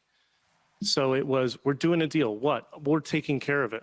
Okay, well, that's the inverse of the way it's supposed to work. You got to tell the messaging people first so we can communicate it to people, because all that would do is that would heighten potentially conflict and anxiety of the protesters who've been sitting out there freezing all day. I need to be able to tell them what's happening, but they wouldn't do that, no matter how much I tried. Right, but at some point you learned that Tamara had sent those letters. I appreciate, and we'll probably speak to in a moment, that it may be the case you didn't understand what was happening at the time, but at some point you learned that yes, Tamara had exchanged letters with the mayor. I don't remember seeing it during the convoy. I might have, and just amongst the thousands of messages, it just in and out, okay, great, and forgot about it because we're dealing with so much other stuff. Have you ever spoken with Ms. Leach about the agreement that she reached with the mayor? No, I haven't spoken to Ms. Leach since I gave her a hug in my hotel room the night before she was arrested, and because I didn't want to put her at any risk, and I knew the slightest misstep that she would be targeted. So Ms. Leach was arrested after the agreement with the mayor and after February 14th, when we've heard evidence of moving trucks onto Wellington. In that last time you spoke with Ms. Leach, did you ask her at all about whether or not she had agreed with the mayor to move trucks up onto Wellington? No, because I was so focused on messaging. I just had done, that was when I did the statement on Jordan Peterson's podcast to clarify that we are not here to overthrow the government. That's what elections are for. We hope that our parliamentarians and our media tone down the rhetoric. She was really stressed. So Tamara was coming in infrequently, different days, 2-3 times, sometimes once a day, sometimes not at all. She would disappear. And it's because she was under tremendous amount of stress. Not only this class action suit that we were all given, we didn't know what to do. Everybody was scared, and we were being told we had to behave in a certain way or else we're going to lose our free legal advice. But at the same time, every 3 seconds, she was getting hounded with another problem here, another problem there. And I did communicate to her, and I said, Tamara, we need to get you a handler. And she didn't want to. She wanted to deal with people directly, which I get, that's her strength. She really communicates well with people. But you know what decision fatigue is. She had decision fatigue by early morning. She was just burnt out because there was so many demands that were being put on her. I put a little bit of a moat around me. I had the 3 people in the comms team working with me, and I said, everything, send it to us and we'll filter it. Otherwise, we won't be able to deal with a million problems all at once. But her management structure or system is different than mine, I guess. And just to further that, so she would come into my room to give her a hug and to relax and calm down. The world's not falling. Everything's going to work out. The government's not evil. They're problematic, but we have a lot of love around us. And I just remember we did a bunch of those little sessions where we focused on all the good things. So I take it you see Ms. Leach as one of the organizers of the convoy, is that correct? Yeah, one of them. Mr. Barber? One of them as well, yeah. Ms. Belton? Yeah, one of them as well. Anyone else who you think was sort of a key organizer or played an important role? There's so many people that I wouldn't even know because there were so many. I remember I went to a road captain meeting. I went and crutched in the snow over to the Ark because no one would come over to me. I'm like, okay, let me just go sit down with all of them. There were 40 people in the room. I had no idea who half those people were, but they were leading different convoys from around the country. It was great. They're amazing people from all over different cultures of Canada. So it's not a group of 2 or 3 people. There were hundreds of people. And then there were all these other little groups as well. It's a very, the parallels to Bitcoin, very decentralized. And, but I think we had the greatest, what I mentioned before, position of moral persuasion that we could help influence people more. But that's not a guarantee. And that actually came up on the 18th when the road captains came into my hotel after a trucker had guns drawn at him. They smashed his windows. The police pulled guns on him, arrested him in the snow. Tamara had been arrested. Chris had been arrested. The road captains came into my room. There seemed to be, I don't know if a lack of leadership, but maybe a lack of decision-making, or they needed just another head to bounce ideas off of. And they told me the story, and I said, okay, well, I'll support what you guys want to do. But if you're asking me, if the police are getting violent, maybe it's time to leave. And to my surprise, the first person to pipe up was Bridget. And she said, we can't let people get hurt. We need to leave. And then Joe did the same thing. And all the other road captains that were sitting on my bed and standing up, and Johnny, and everybody said, yeah. And I said, okay, call your police liaison officers right now. Don't argue. Just tell them we're going to leave. We're going to go. We're going to communicate the message to everybody that we're going to leave. And then I went on to social media and I echoed that sentiment in a Twitter message that I probably should have done a thread to clarify it better, but a little bit of a panic. And then Keith Wilson called me and said, "You need to leave." I said, "Well, I need to, I'm in a wheelchair with a broken ankle. What do you think, of the bust down the doors of the hotel and arrest me?" And he said, "They just might." I'm like, "Keith, don't be so dramatic. That's not, I'm not on the street." But he argued with me for 20 minutes. And he convinced me. He said to me, I always remember, he said, "Somebody needs to be able to speak up for freedom. And if you get arrested too and end up getting subject to a gag order, then you can't speak." And I thought, like, all right. And so I had a friend in Ottawa, and I called an Uber. I got out of the hotel, the red zone, which is what the police wanted to clear out. And I went to stay with my friend until I could get my cast off. When you arrived in Ottawa, were you aware that Pat King had involvement in organizing the travel of the convoy across Canada to Ottawa? January 24th or 25th, the first day that Tamara left Ottawa, my social media lights up and I see some videos from this guy, Pat King. Never heard of him? I called Tamara, said, "Who's this guy?" She said, "Oh, he's some blogger from, I don't know, wherever he was." I said, "Okay, he's got to go. We can't have this sort of rhetoric. Peace, love, no, this is not for here." So I don't know who he is. Tell him he's got to go. And there was some back and forth, a follow-up call. She confirmed the videos. She ended up telling him, she told him to leave. And he was very upset, but he said, "Fine, if I'm not welcome here, I'll go home."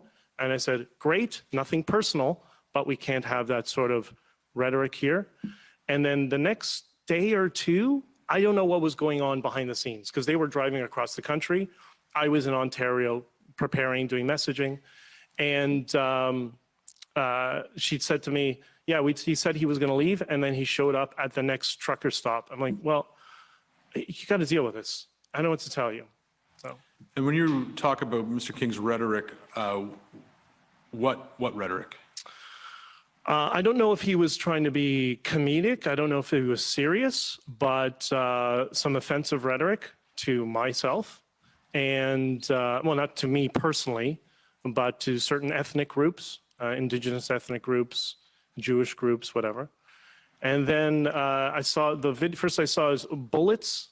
I don't know who, I just stopped in the middle. Too much, let's get rid of this. Were you able to see Mr. King's testimony yesterday?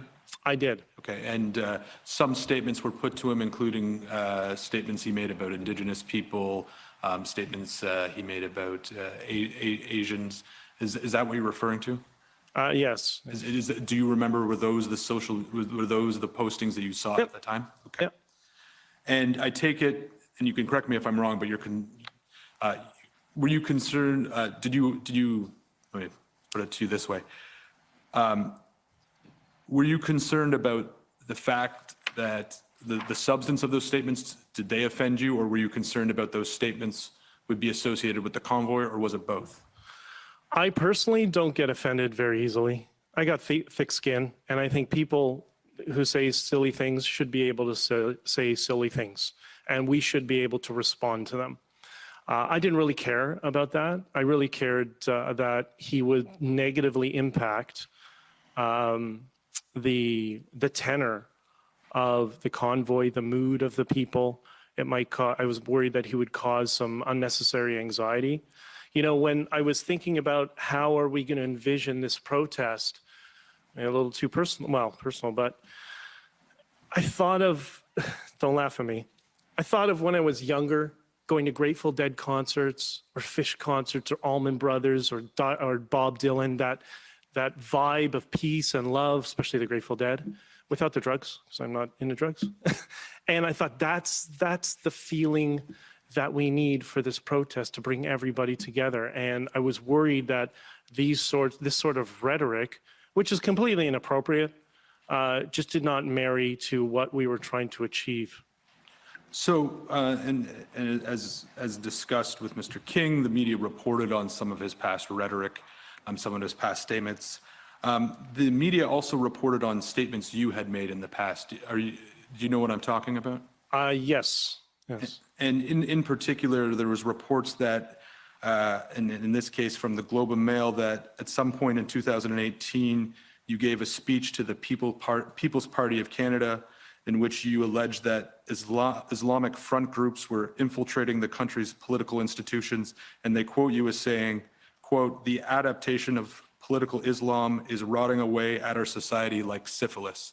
Do you know the media report I'm referring to?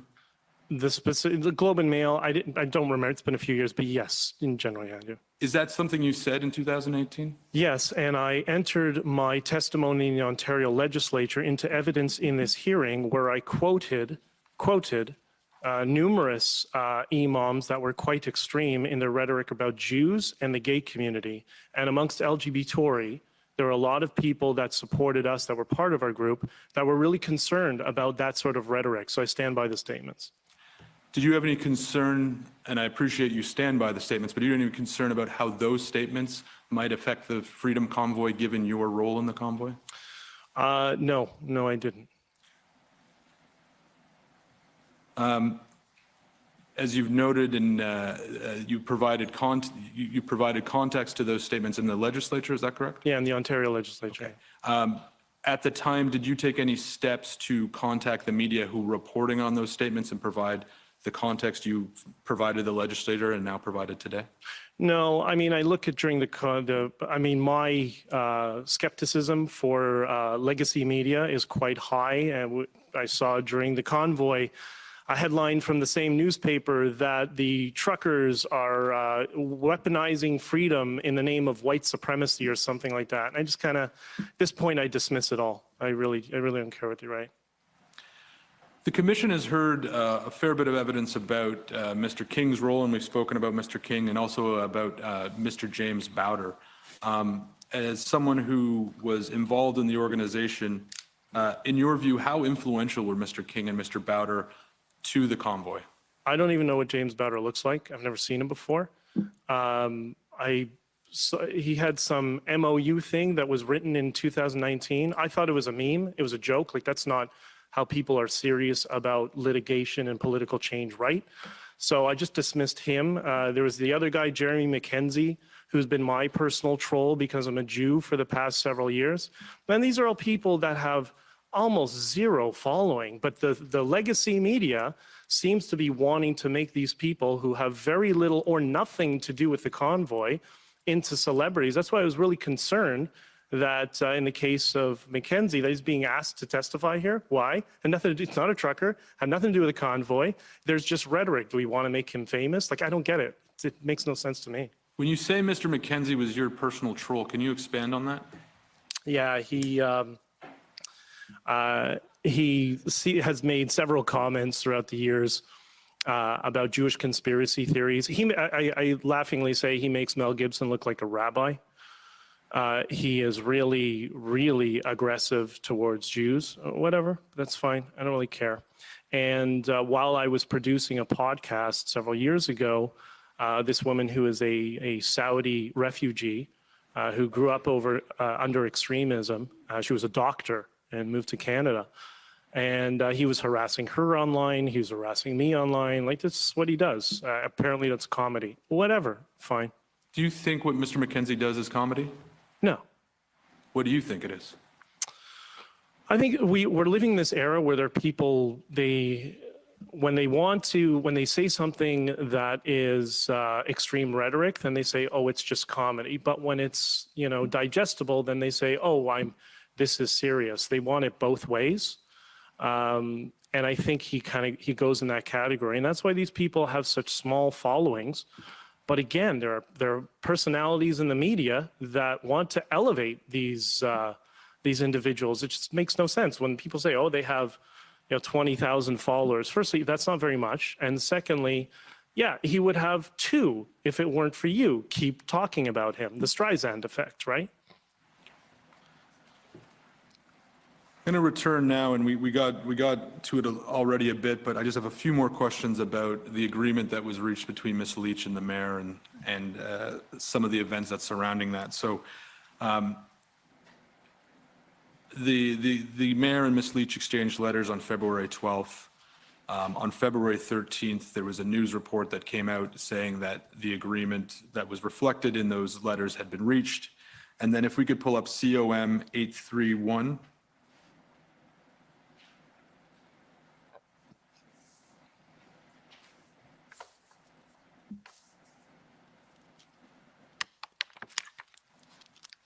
And so this is a tweet from your Twitter account. If we can scroll down, you can see the timing, just so we can scroll down to the bottom, from 8:24 p.m. And if we could scroll up, it says more fake, and this is, you're referencing the media report I referenced. It says more fake news, this time from City TV News. No deal has been struck. The federal government has not yet lifted its mandates and passports. Do not watch #fake news. It's bad for your mental health. This is completely false. Why did you send that tweet? From the original time that I was told by Keith that he's going to reach out to the city I mentioned before, and I said, why? Just wait for the government to, they will come to us. But no, just went over my head, went over my sense from the rest of the board is that they felt the same way. Maybe I'm wrong. Maybe they told them differently, but that was not my sense. So throughout that week, I would maybe tease Keith a little bit. We actually had a pretty good working relationship, which is why I was shocked yesterday. And I would say to him, so Keith, how's the deal gone? And he would say, well, not great.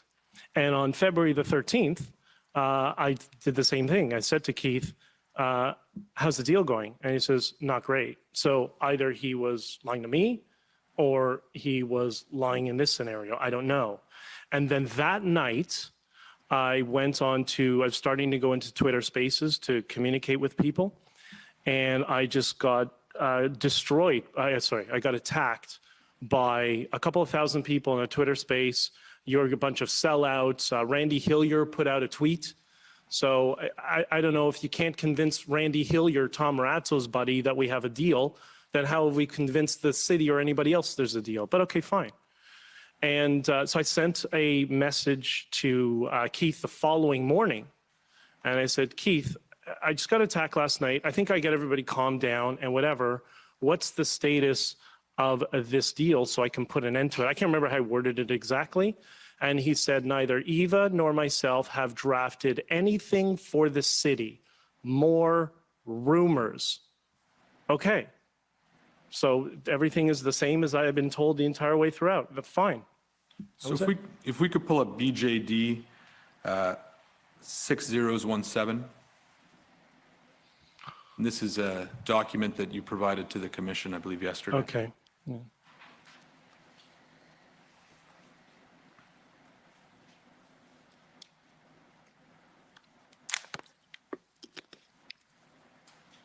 What was the date of the tweet we just saw?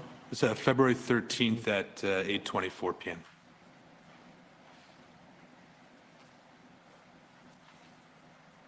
Oh, I must have the wrong number. Perhaps I think we have the message you're referring to. I don't have the number now. Maybe I have an opportunity to show it to you and confirm that's the message. But so you had a text exchange with Mr. Wilson, or a messaging exchange, signal exchange with Mr. Wilson on the 14th when you said what's going on, and he said there's been nothing with the mayor. And again, when we have the opportunity, we'll pull that up. My question for you now is, between when you read the news article that you tweeted about and when you tweeted about it, did you ask anyone whether the news article was true or make any inquiries about the news article? No, just out of time, being overwhelmed with stuff. And, I already communicated my skepticism on legacy media. And I'm getting it directly from the source. I'm getting it from our lawyers, who's telling me no deal. I mean, I know Right, but your lawyer told you that on the 14th, not on the 13th when you tweeted it out. No. What I spoke to him on the 13th as well. Sorry. That's before. So during I did another, so how's that deal going? And he says, not so good. Okay, fine. And went late at night into the Twitter space, and then had to reconfirm it again the next day. So that conversation you had with Mr. Wilson on the 13th, was that in writing or was that? No, face to face. I think it was in my hotel room, if I'm not mistaken. Or the adjacent room. We were always in and out. I would sometimes go to the other hotel rooms, Tamara's and the others, or they would come to me. And then if we could pull up COM 841.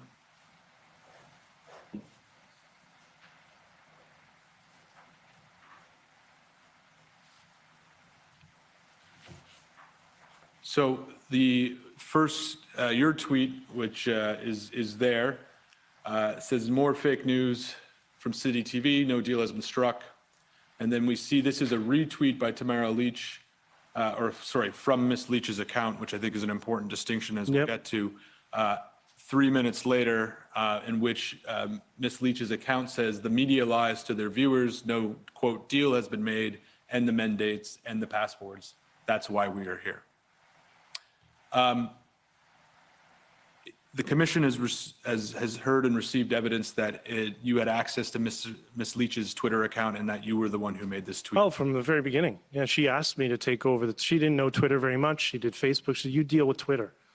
Fair enough. And did then you do this retweet from her account? Yes, and it was very important because what was happening, remember I explained earlier, I was trying to go for peace, love, unity, and whatever. And there seemed to be another counter narrative that was creating anxiety.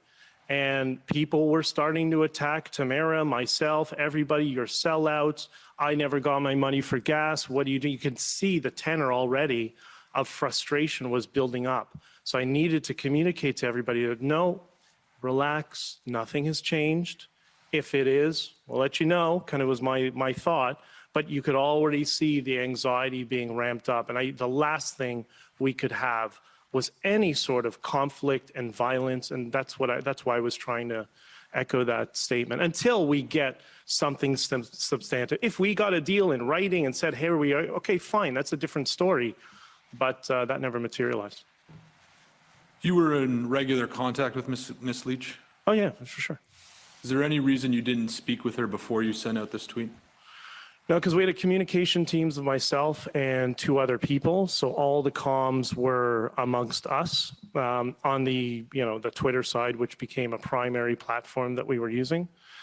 And if we were doing that on every little tweet, then we would get nothing done. And Tamara didn't have much interest in Twitter. I noticed, was it that day, around that time, like she would do a positive good morning message. I saw those would pop up periodically. So she had access to the accounts as well, right?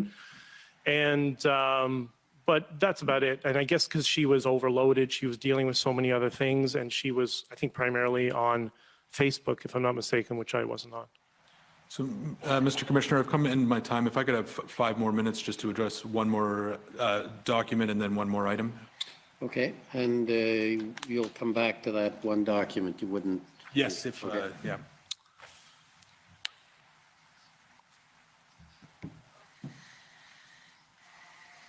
Actually, why don't we do that document right now? So it's BJD 18. I was 1 digit off. My apologies, Mr. Dichter. Hi.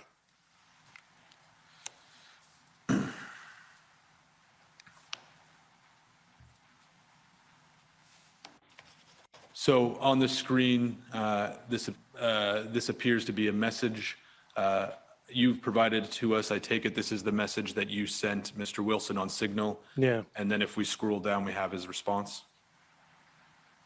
Yeah. Is that what you were referring to? Yes. Okay.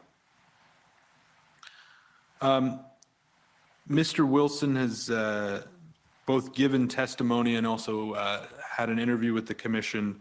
And in his interview, Mr. Wilson stated that you were, at least to his understanding, aware that an agreement had been reached with the mayor, between the mayor and Tamara, and he expressed some surprise that you sent your tweet and Tamara's retweet. And specifically, Mr. Wilson has identified the following document as evidencing that knowledge: HRF 1491. HRF 401491.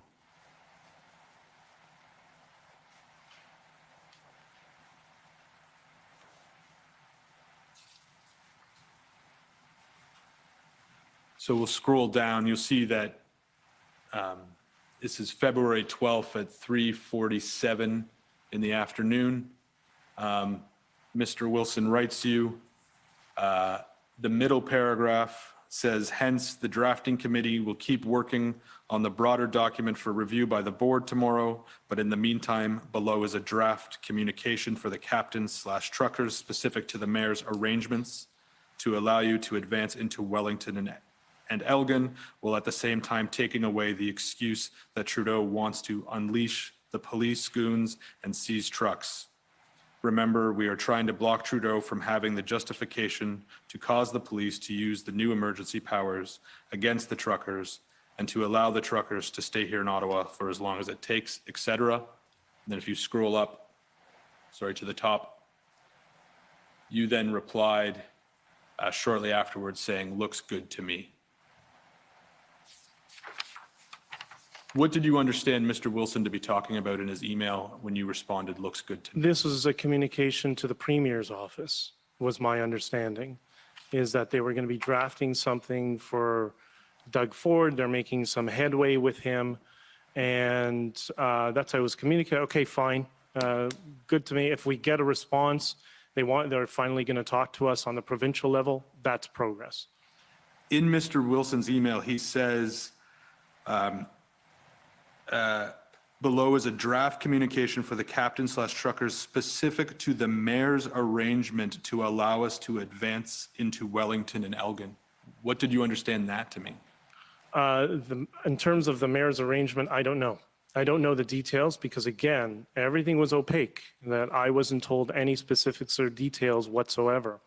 Did you take any steps to learn what Mr. Wilson was talking about in that email? No, this is what I was trying to do, as I explained with the messaging, not step on everybody's toes. This is the drafting or the legal committee. Okay, fine. You're going to do what you can. If you have something signed, whatever, send it to me when you have something prepared and whatever, and let me know. My final question for you, Mr. Dichter, is you referenced that you had a good working relationship with Mr. Wilson and you were surprised by his testimony yesterday. Other than what we've spoken about, is there anything else that surprised you? Yeah, well, there was one caveat which I started to, people say things and you put the red flag up in the back of your head. So with the class action suit, there were the injunctions and motions put forward and whatever. Okay, we already signed off with him and the JCCF. Turns out a retainer was with the JCCF. They were going to go, okay, fine. And he came back and he said to me, and all of us individually, but you remember saying to me, okay, so I have good news. We got a number of items that the class action suit wanted, the people on the complainants wanted, and they've all been rejected, with one exception. The one exception is the horn honking has to be limited in scope into one designated area. And I said to him, who cares about the horn honking? Like, that's not what we're here for. We're here for mandates, whatever. And that's how he communicated it to me.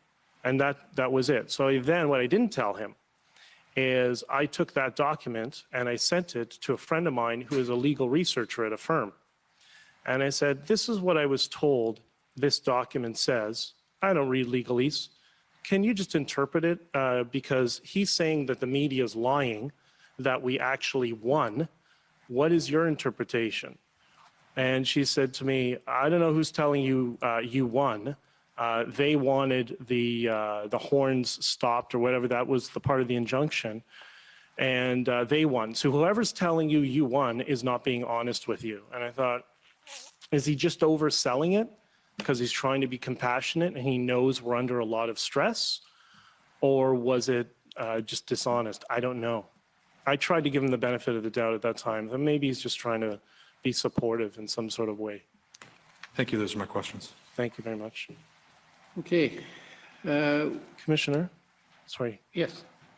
Would I be able to submit my application for Rule 59 to have some more leading testimony from my lawyer? The normal is your lawyer will do it at the end, and that's when I would do it. I mean, unless there's any particular reason to do it now, I would suggest we do it at the end, which is the normal. If Mr. Commissioner, if you're going to make us pick between now or the end, I think you're right, the end is better. I think what Mr. Dichter is suggesting that I be able to ask a couple questions now, leading questions, and at the end have the opportunity to close with non-leading questions, as per Rule 59. And how long do you propose to be? At this time, 5 minutes. 5 minutes of some leading questions. Yes.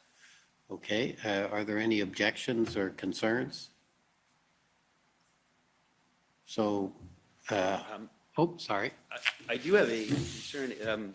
Perhaps I had misunderstood. I understand that counsel for the witness, who is not a party, now wants to ask him leading questions. Is that what I'm understanding? Yes, I denied the application to have his counsel lead the evidence. And now he seeks to have 5 minutes to do that. There may be some additional at the end. So that's what it's being proposed. And they would be leading questions for 5 minutes. So I guess I would oppose it because if he was not given standing, then I question why he's allowed to examine his clients. And I guess further to that, if he is allowed to examine his client, why would he be allowed to ask him leading questions as opposed to non-leading questions? So, Mr. Commissioner, just for your assistance and for the assistance of the parties and the public, I just want to read what Rule 59 says. So Rule 59 says that if a representative for a witness intends to adduce evidence in chief not adduced by commission counsel, the representative will examine the witness immediately following commission counsel, and then will have a right to re-examine the witness following questions by the other parties. There is no reference to leading or non-leading in the rule. Okay. So with that clarification, I suppose he can ask his questions now, but I would suggest that what's contemplated and what's fair is that the questions be asked in a non-leading fashion. He obviously doesn't have the right to cross-examine his client. Okay, well, I guess there's some uncertainty in the rule. What a surprise. So I think what I'll do is I will let the questions go, and if there's a problem, we'll deal with them. But I think it's preferable to get that evidence out so before the parties do their cross-examination. Thank you, Mr. Commissioner. I'd like to point the witness to BJD 40. Sorry. Okay.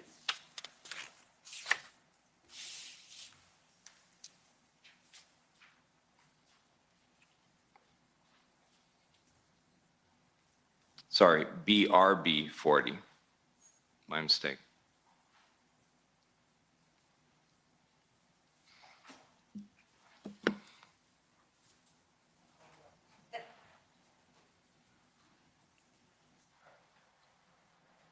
Mr. Dichter, do you recognize the screenshot?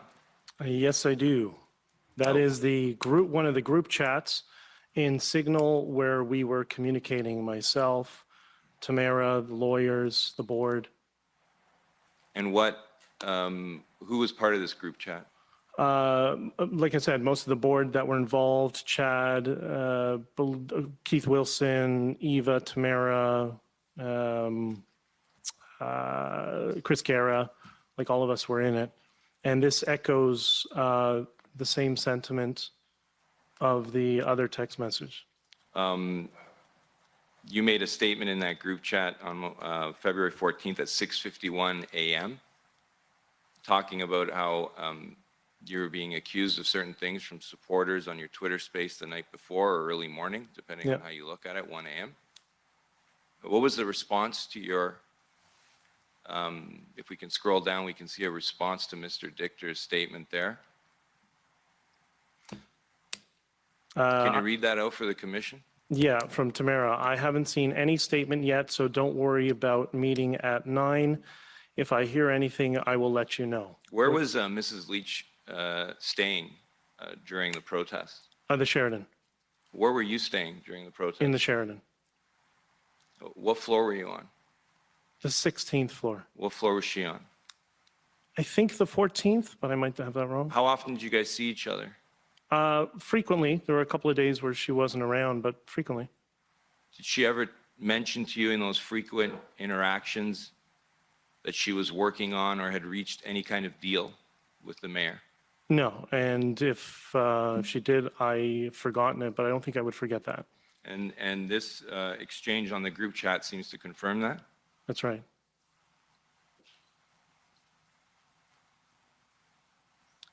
Mr. Commissioner, am I allowed to ask about the email HRF 1491 that Mr. Mather was asking Mr. Dichter about just now? A different aspect of the content? If you like. So far, you sure. haven't been leading, so HRF 1491? try avoiding leading, and that makes it easier. I'll do my best. If we can scroll down, this was referenced in Mr. Wilson's testimony yesterday. He suggested to the commission that this was your sign-off on a deal. Can you read the first sentence or line of the first sentence of the second paragraph of this email from Mr. Wilson? Hence, the drafting committee will keep working on the broader document for review by the board tomorrow, but in the meantime, below is a draft communication for the captain's truckers specific to the mayor's arrangement to allow us to advance into Welling Street and Elgin, while at the same time taking away the excuse that Trudeau wants to unleash the police goons and seize trucks. Did a draft communication ever follow? No, Did you receive any other email? not that I'm aware of, no. Can we scroll down to the attachment that was with this email? Can you have a quick review of this attachment document, Mr. Okay. Dichter? Let me know when you're done.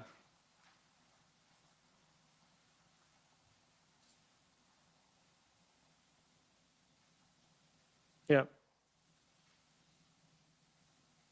Does this look like a document that's a deal or a contract between two parties?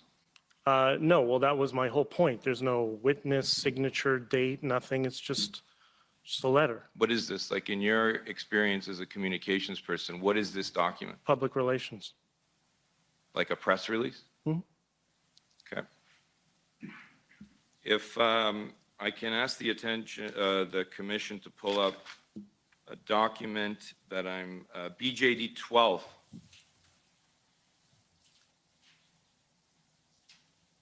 It's an article in the Toronto Sun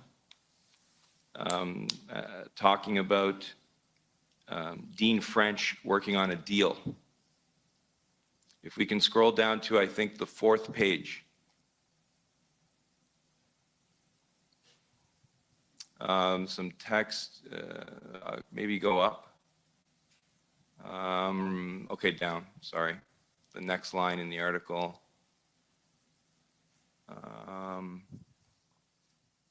Maybe it's page 3, sorry to have you fishing. There's an article in this document, Mr. Dichter. Have you seen this article? Yes, I have. Where Mr. French gives his public perspective Yes. And he's on the protest, and he says on page 6 of the document, I don't believe in protesting or honking on residential streets.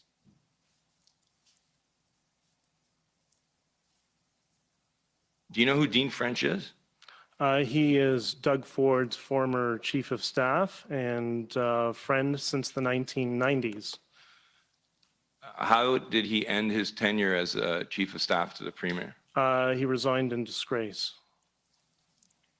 Did you read or hear the mayor's testimony on Dean French? Yes, and I was confused when he thought he was a credible person that he could reach out to. And the other problem is, how do you have somebody negotiating on behalf of the truckers who's not a trucker, who's connected to the premier's office, who's critical of the trucking protest? Former Chief Slowly testified that the mood on the ground was a powder keg. If the truckers heard that their interests were being represented by the first chief of staff of the premier, who was responsible for most of the mandates in Ontario at a provincial level, how would the mood have changed on the ground, or did it change when reports came out that it was Dean French talking to the mayor and Mr. Wilson and Mr. Marazzo? That's where you saw some of the conflict, and I can understand where Chief Slowly might have interpreted the powder keg issue because, again, I said before, the mixed messages. You want to go to a trucker and say, hey, yeah, the guy who brought in your provincial mandates, he's negotiating a deal for you guys to leave, which is not a deal, that's capitulation. A deal's both sides get something, and we would have gotten nothing. These are the sorts of things that were causing so much anxiety and division. Furthermore, the first week was really stressful. We were overloaded. We had far more people than we imagined would be here. And it took about a week to get everybody finally on the organizational side of all the different groups slowly to talk together, or at least decide go your separate ways in some scenarios. And then this started. And the level of distrust all of a sudden came back again. Okay, I think your time is up, Mr. Corralios. So I'm going to ask you to wrap up this part of your questioning. You asked for 5 minutes. I've already given you much more. Am I allowed one more question, Mr. Yes. Commissioner? Thank you. You mentioned a War of the Worlds video. You mentioned dealing with a Jordan Peterson podcast, I think, talking about how we're not here to overtake the government. Specifically, is the War of the Worlds video that you're talking about submitted a video of Mr. Wilson BJD 8, and the reason that you felt you needed to explain that you guys weren't here was in response to the February 8th press conference of Tom Marazzo, correct? That's right. Mr. Wilson yesterday testified that when he met Tom Marazzo, he was very impressed with his calm demeanor. I'll ask the commission to pull up a video, BJD 17. It's 20 seconds starting at 3:40.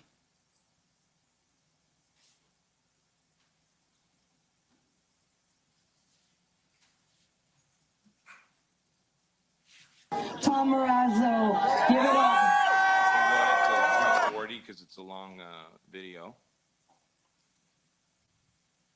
I live in my car. I lost everything. And you guys won't even shut your mouths for 2 minutes and let me get some sense into your heads. Just stop.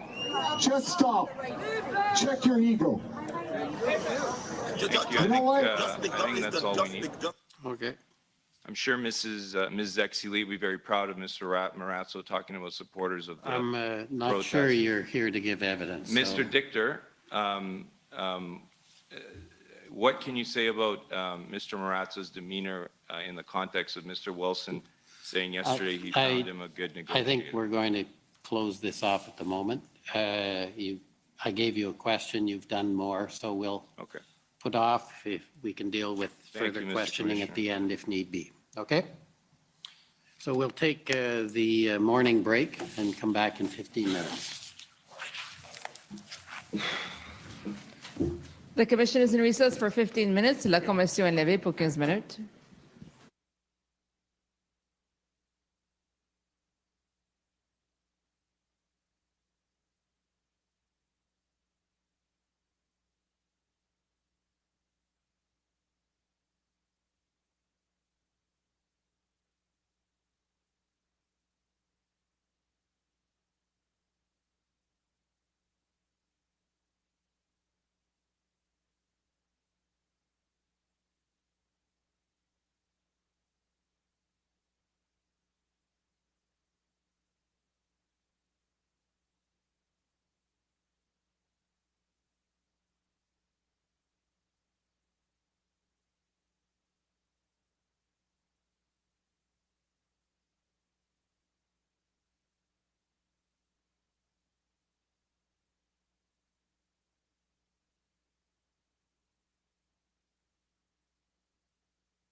Order, I Lord.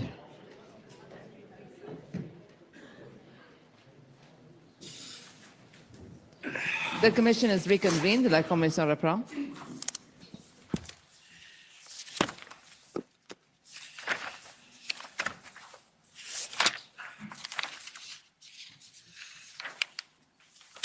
Okay, so now we're ready to get started on the cross-examinations. For the Government of Canada first, please.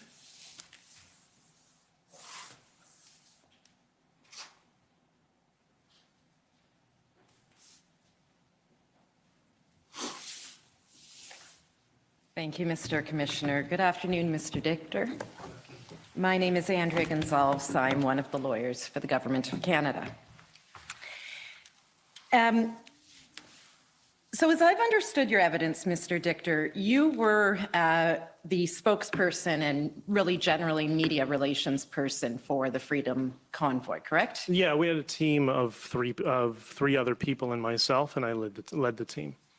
You were one of the directors of the corporation as well? Yes, I was. And do you have any formal training, degree, or professional experience in communications, media relations, anything of that sort? No, I don't have a degree in communications, but I worked for companies previously that basically taught me general media communications, owned a business for many years, had to deal with it. So I've been in media, in and out of media for business purposes for quite some time. And you do your own media? Yeah. Yeah, for instance, you've got a book that's set to be released next week that you're promoting through your own website? Yes, I actually wrote that book with a friend of mine who was an investigative journalist for the Toronto Star for 30 years and a published author. And I said to John, I said, I don't know how to write a book, but can you teach me? And can we do this project together? And it was amazing to have somebody in my life who understood the process of investigative journalism to build a framework, a timeline, all that sort of stuff, so we could get the story out factually as it was, and not just my story, the story of other people involved in the convoy. And during the period of the protests, when you spoke or when you approved publications on behalf of the Freedom Convoy, you were speaking on behalf of the group that the Freedom Convoy represented, right? That was the attempt. So there were many other ancillary groups that were attached and whatnot. You can't speak for everybody. You do your best to find a message that will resonate with all sorts of people. And as you know, as you've seen by some of the people here, they're quite enthusiastic. Sometimes they were upset that the tenor was not as enthusiastic as they wanted. So there was a balancing act with the different personalities involved.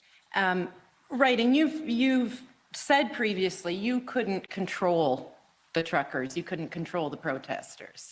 Well, I think we were in a position, and primarily because of the success of the GoFundMe and the subsequent GiveSendGo, where we had the highest degree of moral persuasion. So if there was a representative of the government that came to speak with us, we would be in a unique position that would be easier for us to sell whatever settlement idea that agreement we would come to with the government. It might take a little bit of time. And for example, I mentioned on February 18th when the road captains were in my room and they agreed with me saying, yeah, it's time to leave. The government is getting violent. And Miranda piped up and she said, yeah, but Ben, some of these people are not going to want to leave. And I said, that's your job as a road captain to convince them and persuade them to leave. If you need me to help, we'll try and get everybody to get on board with us. So, Mr. Dichter, I've only got a limited amount of time. Okay. And what I've put to you is a simple question that you have said in the past. In fact, you've sworn an affidavit. It's in our documents, JCF 6014, where you said, I do not control the truckers and other participants in the current protest in Ottawa. You recall saying that in an affidavit? Yeah, control and moral persuasion are two different things. And I asked you about control, so I just want to make sure we're talking about the same thing. No, nobody controls anybody, of course. Right. And do you recall speaking at a press conference on January 30th? Sure, yeah. Yeah. We have a transcript of that. It's COM 50895. It's a transcript, as I understand, of a video that has been prepared by Commission Counsel. Okay. Have you had an opportunity to read that transcript? I skimmed through most of it, as much as I could in the past 24 hours. Understand. And it's been hard. But you would have no concerns about the accuracy of that transcript? From what I've seen so far, no. Okay. We can put it up if you need your memory refreshed, but you said at that press conference that there were so many truckers you lost track, right? Yeah. And the various participants in the protest had a variety of viewpoints, objectives, demands. Fair? No, I think what we all agreed on was ArriveCan and the mandates. Everybody has all sorts of grievances with the government, but we had one unifying grievance, which was the ArriveCan and the mandates, which is what we were here for. And everybody kind of understood that, right? That was the baseline, and then there were others who wanted more. There were some, to your knowledge, you know, that were interested in a change of government. Again, not the Convoy. People might have said things incorrectly. People might have given that impression. There's always fringe elements in these sorts of events. But that's not what we were about from the very beginning. When you say the Freedom Convoy, you're talking about that organization where you're one of the board of directors, you've spoken about some others involved, and those who subscribe to that messaging and we're following that group, correct? Well, there was the board, but everybody, you know, you could see it's evident online that everybody saw themselves as participants of the Freedom Convoy, that's how they viewed all of this. And the board itself, the name we settled on was Freedom 2022 Human Rights Freedom Organization. And there were others such as Mr. King who participated in the protests. He had followers, they had different objectives and views, correct? Well, Mr. King has a very small social media following. I heard some of the numbers he threw out, and I went online, and I know analytics, and he has nowhere near that sort of, and he's got 3,000 followers online, which is why it's odd that we keep focusing on him when on the 25th of January, I said to Tamara, 25th or 24th, whichever day she left, I can't remember, he's got to go, and we had that back and forth, and she ultimately agreed with me, and then we released a press release. It was our first update to the GoFundMe, and it stated that Pat King represents only himself. He does not represent the Freedom Convoy, and that stayed up there for quite some time. And I know the document you're talking about. Yeah. It's GFM 7 zeros and a 1. And that update to the GoFundMe page, in distancing the Freedom Convoy from Pat King, you felt that was important to pursuing the objectives that you and those you were aligned with. To get people in the framework of peace, love, unity, and freedom, yes, we needed to ensure that people didn't get confused, that the government didn't get confused, and the government could understand that we were reasonable people that they could speak with, and they wouldn't get that impression with that sort of rhetoric, which is why we all were quite concerned about it and wanted it not to be involved. And these concerns about what was being seen on the part of the protesters, this in fact prompted you to put out a number of public statements distancing the Freedom Convoy from violence, correct? Of course, yeah, of course. And that had to be done repeatedly. For example, there's a Sun article on January 26, COM 5 zeros, 630. There was an official daily event and safety report put out on January 27th, HRF 708. And in fact, could we put that document up on the screen?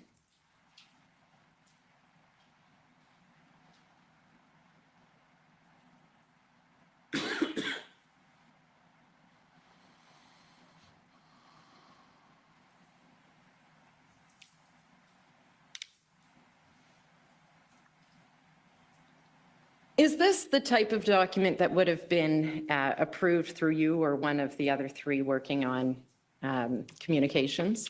No, this was produced by Tom Quiggin, Okay. who's the intelligence analyst. But the reason we needed to put these messages out, to answer your question, it wasn't because of the people, it was because of the legacy media that was putting out a narrative that was completely false about these phantom violent people that I never saw.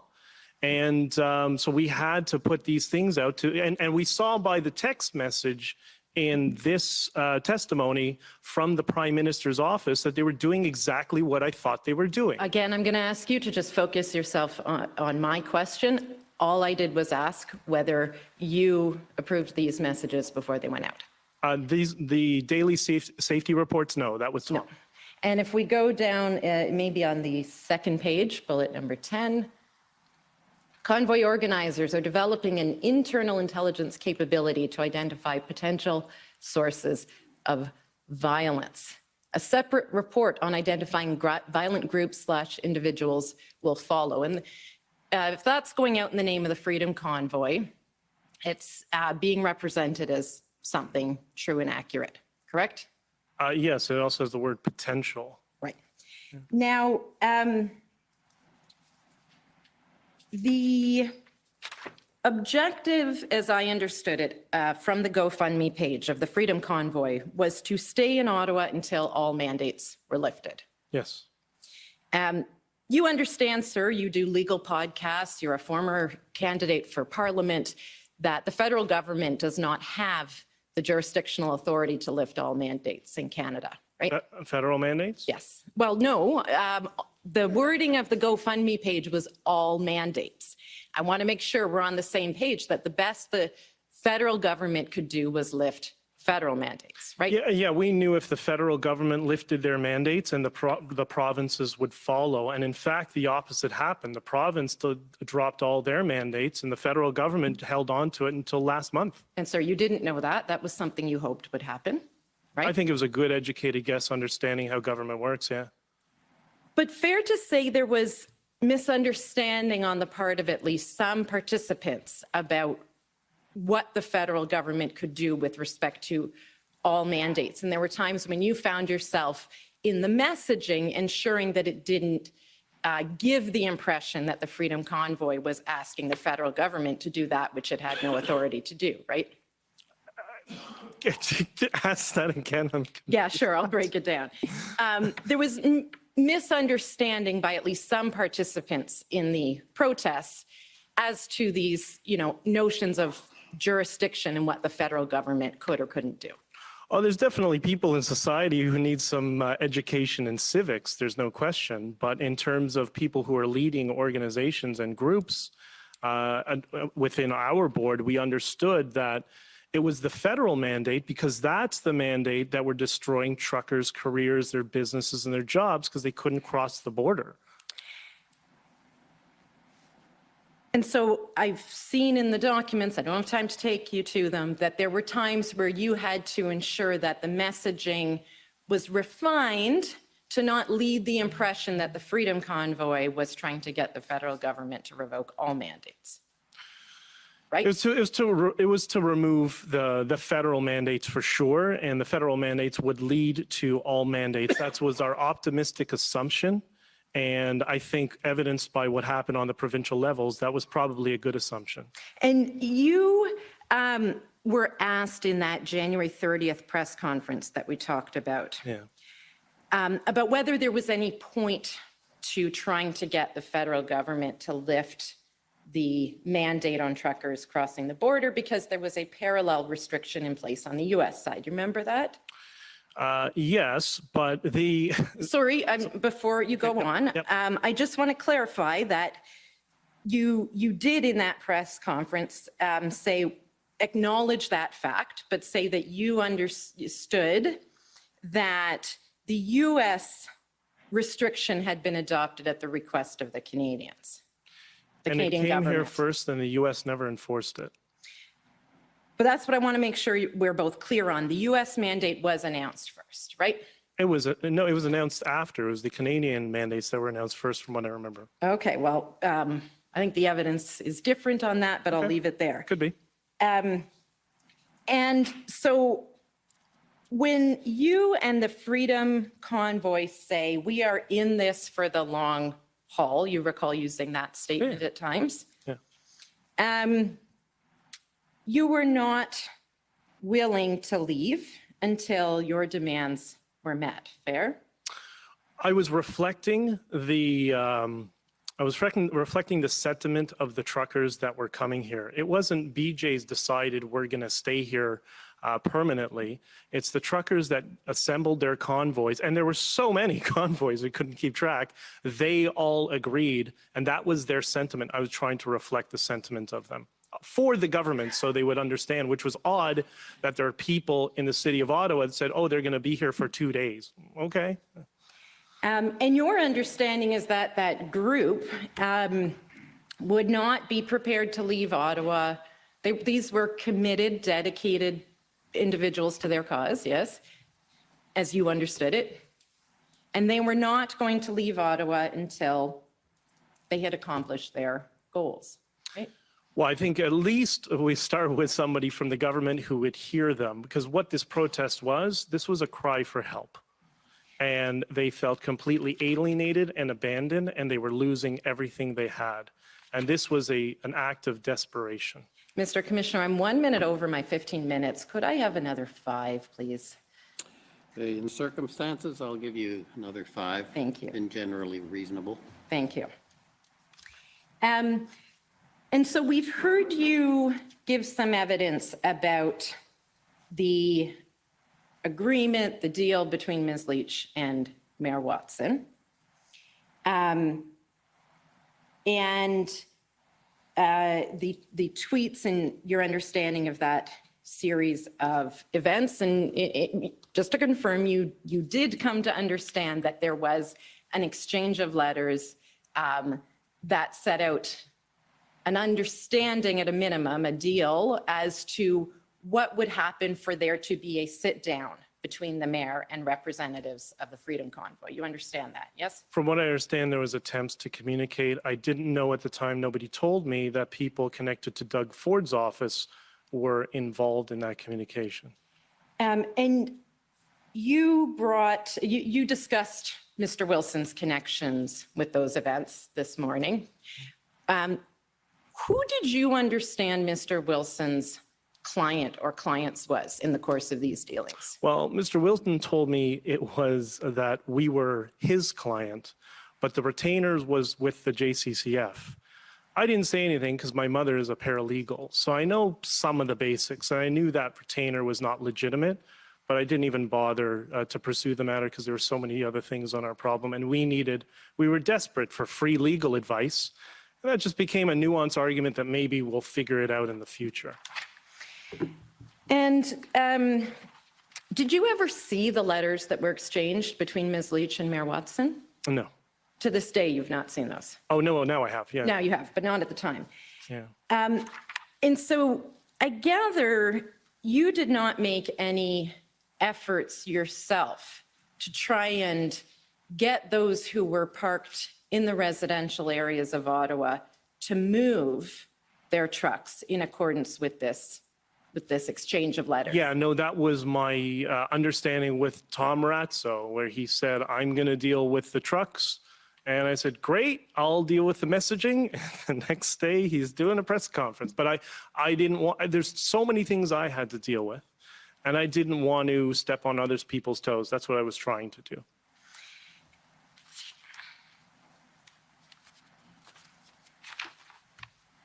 And you never approved any sort of official written communication from the Freedom Convoy to its group of followers saying, we need to leave the downtown residential core. There's a deal with the mayor that we need to make sure we comply with. No. If anything came out under the Freedom Corp logo, I was completely circumvented in that and not told about it.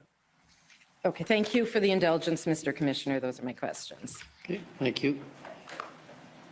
Next is the Convoy organizers.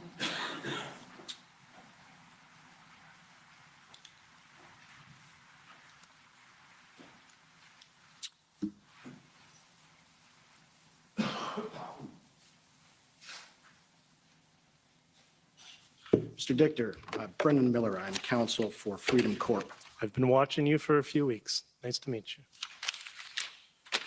So just a couple of things. I want to get some things clarified here. You haven't been very clear with dates about when things happen, so I want to get that hammered down. Is that okay?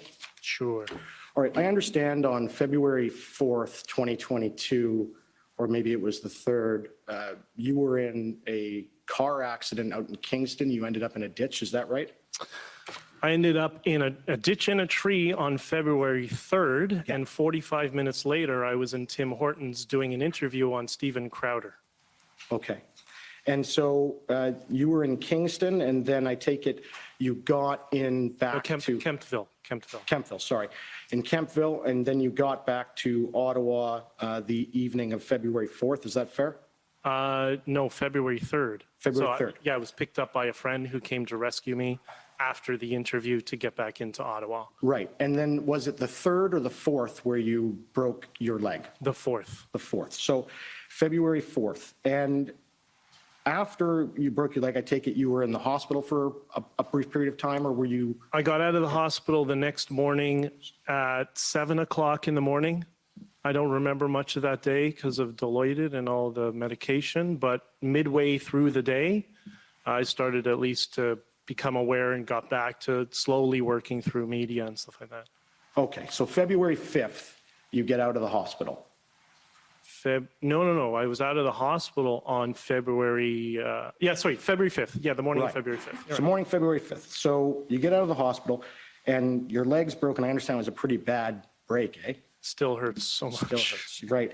And so you said just now you were on a bunch of medication. Is that correct? Yep, for 24 hours. Yeah, and what was that? Dilaudid. Okay. And I take it then after that, you would have still been on some form of pain medication, would you not? Oh, just Advil. Okay. Advil. And so after that time, so after February 4th, you're pretty restricted mobile-wise. You stayed in your, essentially in your hotel room for most of the time, right? Yeah. Okay. So you weren't out on the street talking to anybody or anything like that? I tried to go out every Sunday, and I did, to when Pastor Hildebrand did his service. There was the Lubavitch Jewish community that wanted to see me for whatever reason. So I would go every Sunday. The pastors would give their service, and it started the first weekend. Me, Tamara, and Chris were on stage. And my idea was we have to be here every Sunday to thank everybody for coming out and supporting us and all that. So I did that. But other than that, you were pretty much confined to your room, right? I was confined to the hotel. I did manage to go to one meeting at the Ark when my leg was broken. That was the meeting with all the road captains. There was like 40 of them in there. One of the people working with me said it would be a good sentiment, even though you can't. So I did, yeah. Right. And you weren't a road captain, right? No. Right. Okay. And so it's fair to say that from February 4th onward, you weren't really on the street talking physically in their presence to any of the truckers, right? No, but I had the person who was assisting me on messaging. She was going to the Ark Hotel and the Swiss Hotel meetings every morning, keeping me up to date. I was in communication with Tamara and the group over Signal, so there was no lack of communication there. And then I had two friends that had come up, well, friends, one's a reporter and another friend who came up to Toronto, he came up to Ottawa. We're staying, sleeping over in the adjacent suite. And they were going out to the groups, talking to people, bringing people back to the hotel. That's how I managed. So this individual you were saying was keeping you up to date other than Tamara. You said you had somebody in communications working with you. Who was that? His name is Salman Sima. He is an activist from Iran. Okay, thank you. And you'd said in your evidence in chief that Ms. Litch was constantly coming to your room every day, and that was happening all the time? There were a few days that she disappeared. I remember one day I couldn't get a hold of her all day, and you had to see the stress that she was under. I really sympathized with her. Right. So she went to Quebec, for example, a day, and she got back to me at 6, 7 o'clock. That happened a few times, but whenever she was in the hotel, we would see each other fairly frequently. And I take it that frequency of seeing her, it declined after February 7th. Would you agree? No, I wouldn't agree. Okay. I saw her at my promo video is her giving me a hug the day that she was arrested. I'm not So, saying that you didn't see her. I'm saying the frequency that you would see her from February 7th on declined. Would you agree?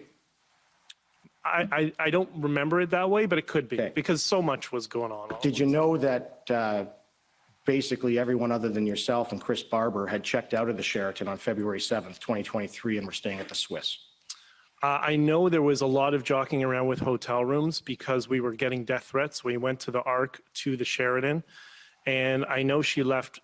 Did she leave the Sheraton to Swiss? It might be, but everybody was around. And I know Dagny was there with them every morning and telling me what's going on. But you can agree then that Ms. Litch wasn't staying in the same hotel as you from February 7th onward. Can you agree with that? That could be. That could be. All right.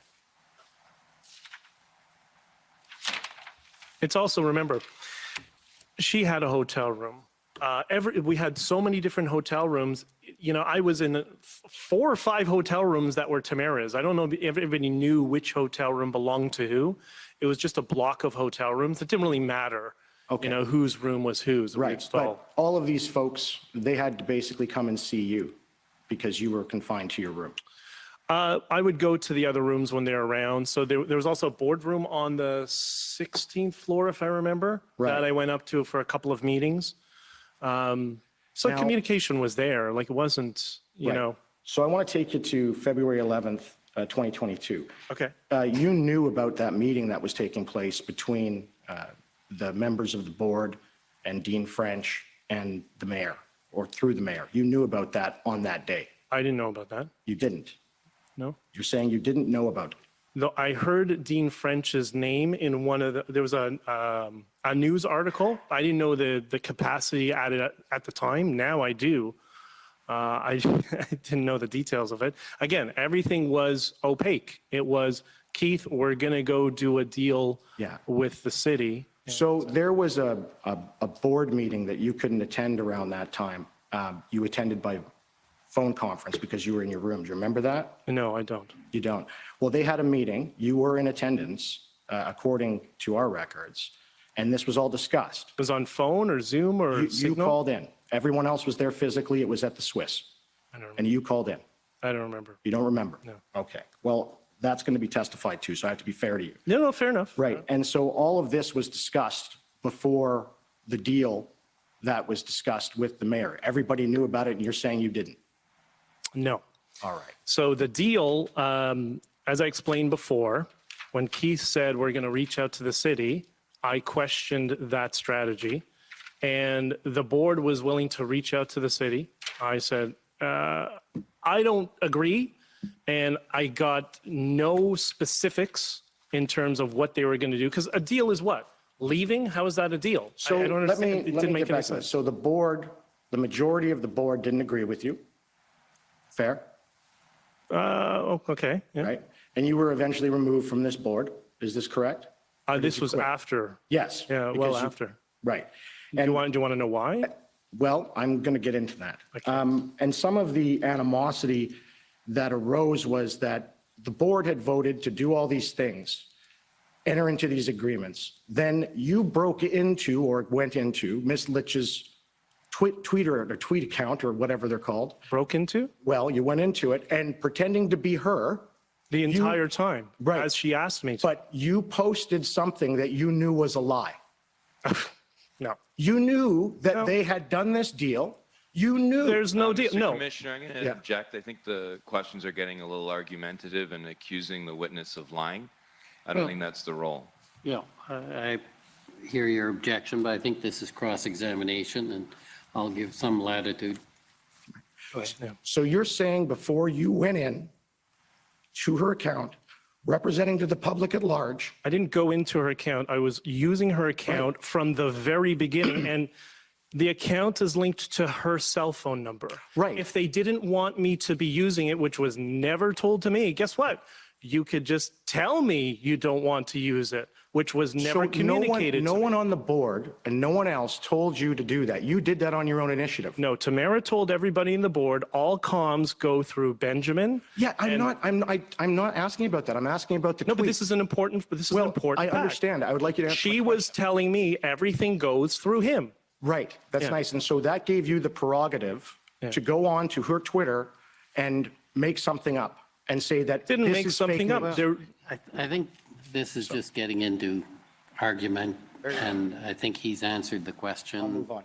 So after this deal goes through and some of the trucks did get moved, you're aware of that? then why did Keith tell me the deal's not It- going well? it- Sorry. Right, He asked you about right.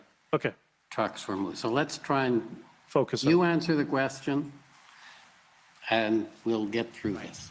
And so you did get that email with the comms essentially sheet that was supposed to go out to all the truckers about the deal. You did get that, and we've seen it up there, and you replied, looks good. It's just it's a comms piece, right? It's not a deal. It's communications piece. Right, so what was your expectation? Did you believe that the city of Ottawa was going to enter into a contract? Well, when I followed up after that, I was told there's no deal. That was the whole point. I was getting bombarded online. People were getting upset. Truckers were getting upset. I had to communicate something. That's why I reached out to them in those text messages. That's why I asked Keith, is there a deal? No. And he said, specifically in the text message, we haven't drafted anything. And Tamara as well told me, there's nothing yet. I'll let you know if there's something. And it never was. Okay. And so again, you're communicating, the truckers are reaching out to you, and who were these truckers reaching out to you that were concerned? No, people online getting bombarded with thousands Right. of messages. But nobody from the board that you were on? Well, the board wasn't getting angry. It's the people on the street that I didn't want them to get angry and, God forbid, get violent. So I needed to communicate at this point. There's no deal. There's nothing. And so let's talk about this. So you had said in your evidence that after the police started taking enforcement action, Yes. that a bunch of people came to talk to you because Tamara had been arrested, Chris Barber had been arrested, and they asked, what should we do? And you said, leave. You need to leave. No. So what I said specifically and directly, I said, I'll support you whatever you want to do. If you want to ask my opinion, I think maybe it's time to leave, just to give them a little bit, because I thought they would attack me for it, to be entirely honest. And Bridget was the first one to pipe up and say, yeah, I think we should leave. Joe, I think, was the next one. They all said, yeah, it's getting violent. And I said, okay, if that's what you want to do, I'll do my best to communicate that, call your lead. And we all started working. And right. And so the deal that was being negotiated, that I understand you say you didn't know about it, but the deal there was to get the same sort of thing done, but to move the trucks without any violence, right? No, the deal was to consolidate trucks onto Wellington, is what I've been hearing all this week. But get them That's out of the not- residential areas. No, we were leaving Ottawa entirely. Okay. That's what I communicated. All right. Not consolidate them onto Wellington Street to make it easier to kettle the trucks. So you were not happy with Mr. Wilson and Ms. Chipiuk and the folks doing the negotiation to try and end things peacefully, but you're okay with telling everybody to leave once violence has started. That's what you would rather have done. No, I was uncomfortable with Keith Wilson and Eva, because that's not the client solicitor relationship, them telling us what to do and going and doing off their own deals and coming and dictating to the truckers what we have to do. But you're on a board. Do you understand how that works? Of course, I So was the one of the board- few on the board that Right, knew that. I understand that, but the board gave him instructions. It's not just what you want. Because what the board was doing to, what the JCCF was doing to them was scaring them. They offered them free legal advice, and if you don't listen to us, then we're going to pull your free legal advice. Everybody was scared. We had the class action suit.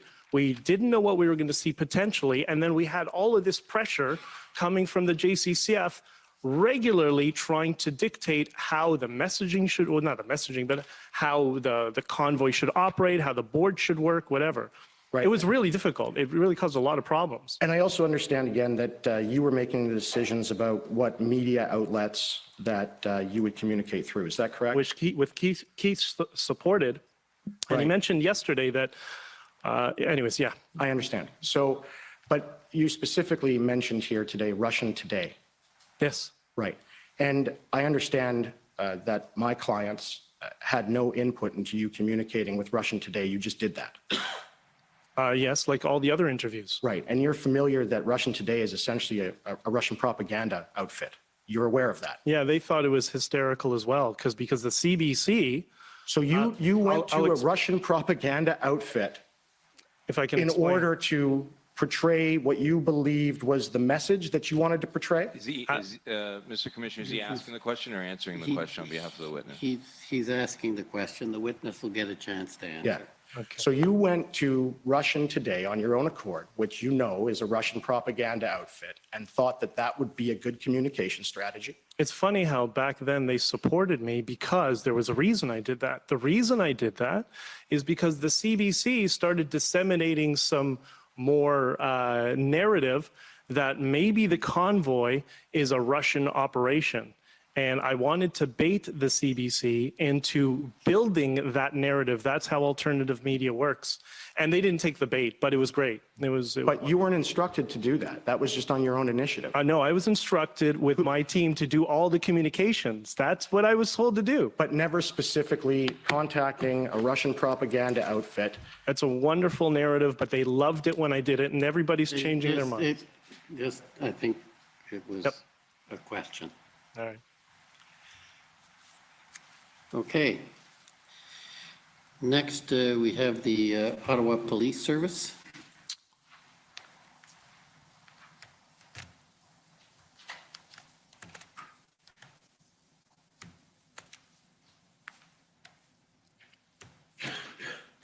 Good morning, Commissioner. Good morning, Mr. Dichter. My name is David Mijakovsky, and I appear as counsel to the Ottawa Police Service.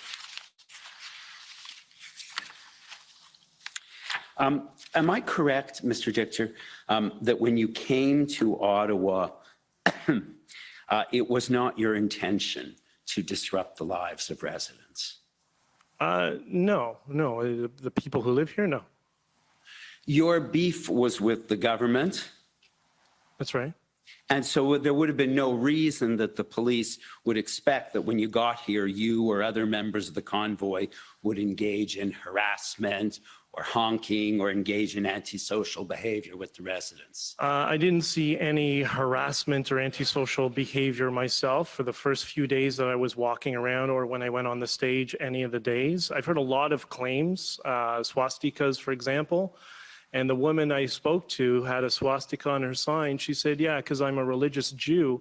And what the government is doing to me is exactly what they did to us in Germany in the 30s. I don't consider that antisocial behavior. So people were just activists. They're just protesters. Perhaps my question wasn't clear. Yeah. My question was with respect to the information that was planned by members of the convoy before they arrived in Ottawa. They did not plan to do anything illegal or harass people or engage in antisocial behavior. Is that I don't fair? think anybody does. And the Ottawa police had a great relationship. Listen to the question. It was a pretty simple question. Yep. Gotcha. Okay. So you would agree with me, correct? That wasn't the intention when you came. And you indicated, therefore, I guess that you would agree with me that the police would therefore not expect that there would be antisocial behavior or breaching bylaws or anything like that based on what was being talked about before the convoy got here. This is a silly question. I don't know what antisocial behavior means. Okay. You would expect that the police would not have anticipated that the protesters would park their vehicles wherever they want or honk their horns or harass people wearing masks or engage in racist or misogynistic behavior.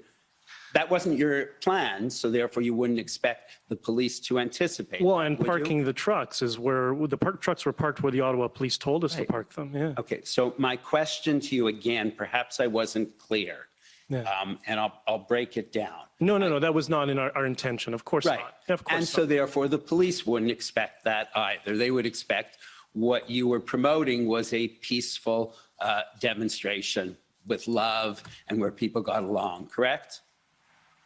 Yes, but my brother's a police sergeant, and I know they have protocols for everything. They always anticipate that there could be problem people in every protest in every organization, right? That's just the way it is. You get enough people together. Right. There's always going to be somebody who may cause issues. Right. And so you're aware that the police had public order units on standby in case that was necessary the first weekend, correct? Right. But you didn't anticipate it being a problem, fair? No. And certainly what you were reading on social media before you got here, it wasn't anticipated that this was going to be a problem. What was anticipated was a peaceful protest. Yeah, just a very large one. Okay. In spite of what you anticipated, however, subsequently when you got here, there was honking of horns. For the first day and a half, yeah. And there were residents and businesses who complained about the behavior engaged in by at least some of the people. All the businesses that I dealt with were supporting us and thought it was amazing. Many of the businesses were closed downtown, correct? Well, they were closed after. So Rideau Center was open initially. All the businesses were open, and then the city brought in some emergency thing that made it, one of the owners of the business told me, it's a $150 penalty a day if I open today, but we're going to support you. But that's why that happened, from what I understand. And so ultimately, there was an injunction issued by a judge about the honking, correct? Yep. And then there was a further injunction that the city got. Yep. And so at least a couple judges found that conduct had been engaged in that was interfering with the residents, the businesses of Ottawa, correct?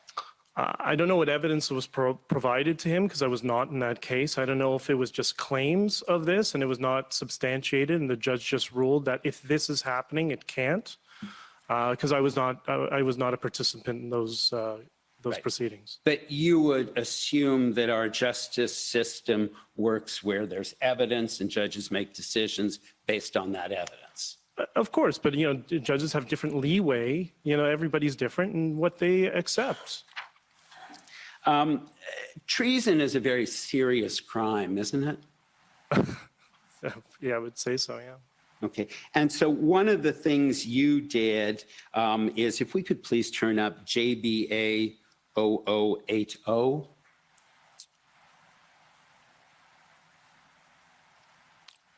It's a triple fours.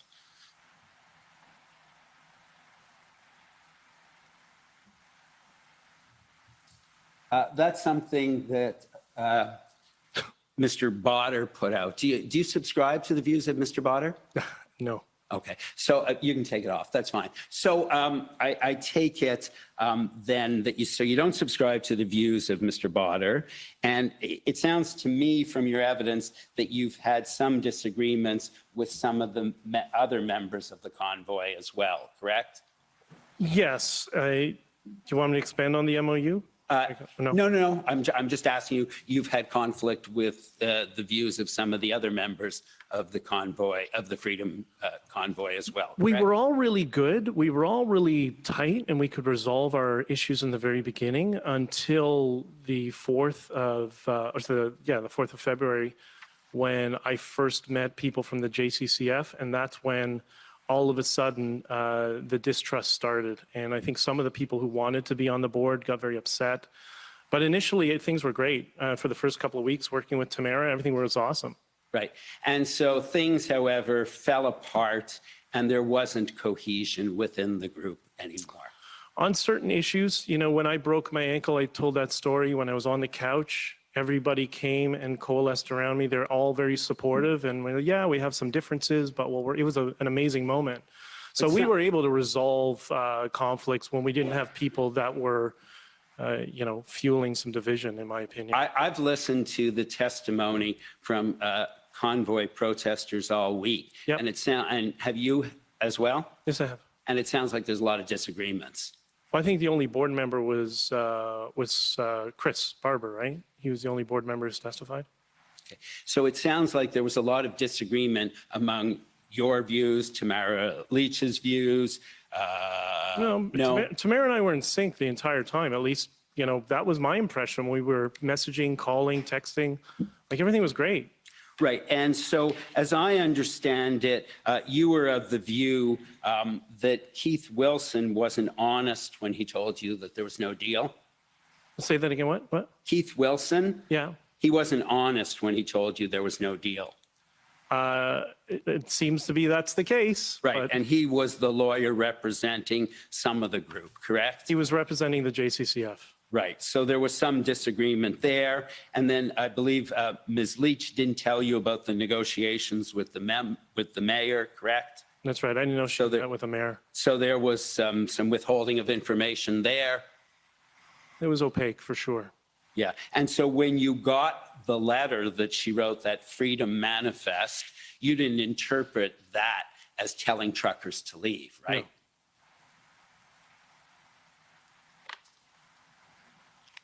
Sorry, no. I just want to have you identify a couple of pictures. Sure. I just want to move on to two sort of final minor points. Okay. And so if I could ask you, please, Mr. Clerk, to turn up JBA 40002.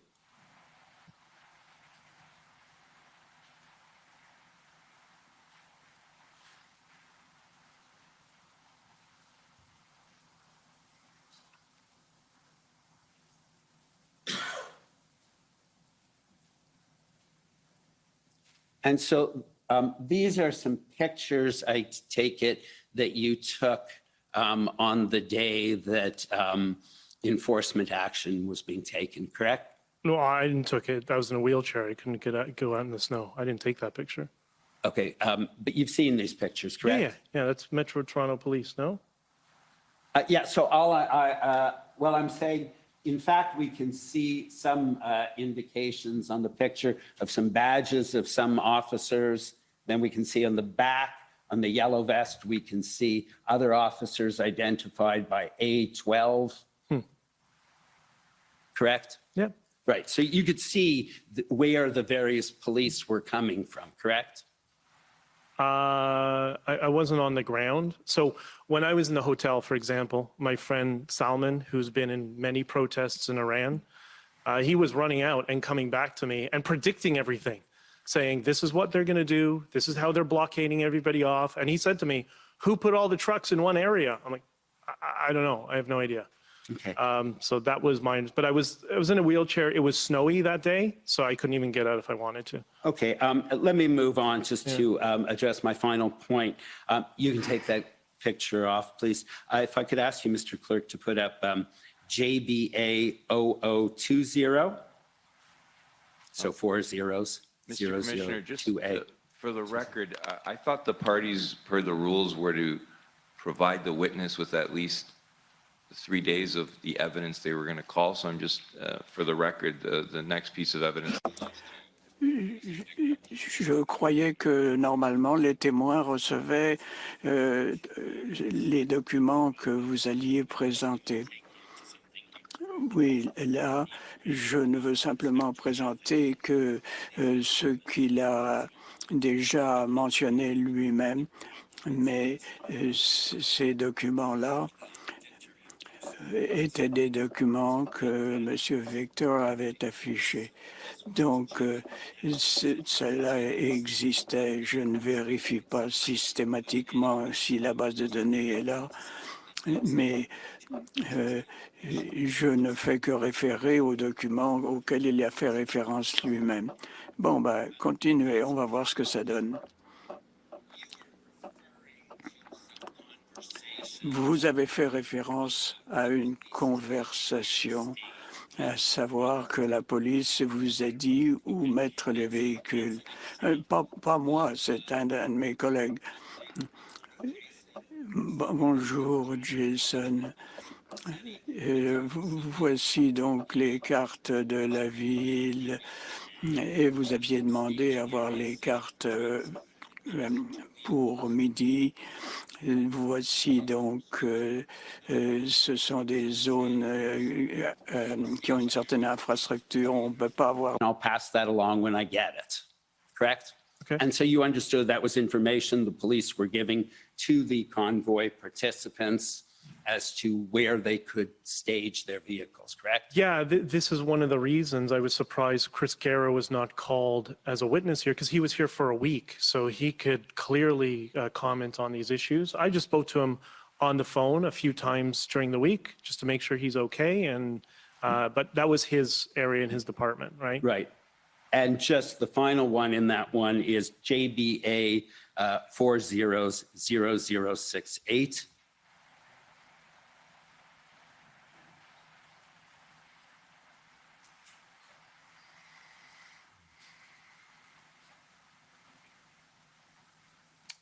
And again, so that is giving some of the information for truckers as to where they can and cannot go, correct? Yeah. So that was the information you're referring to. So they were told to leave space for vehicles.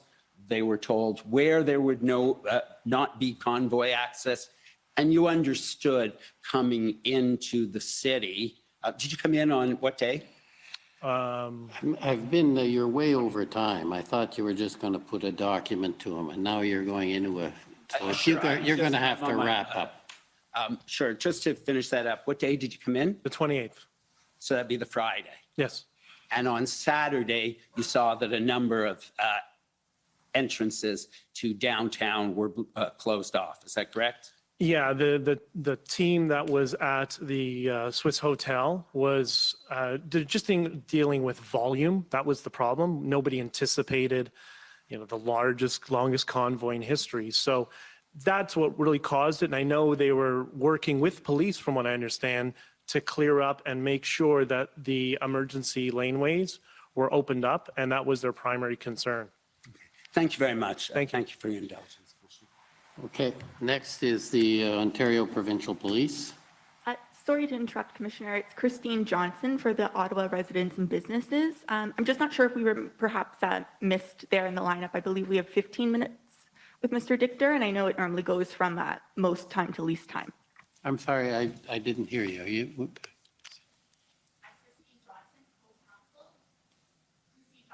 Council with the Ottawa Residents and Businesses. Yep. Just checking, I'm not sure if we were perhaps missed in the lineup. I believe we have 15 minutes with Mr. Dichter, and I know that it normally goes from most time to least time. You're absolutely correct. And you're not the first person I've skipped in error. So maybe you want to go next. Sure, and I'm in your hands, of course, knowing that we normally take the lunch break around 1 o'clock. If you would prefer to have us start, or perhaps a party who has less time take us to the lunch break, I'm in your hands. I'd say get started. We're going to be running late today, so.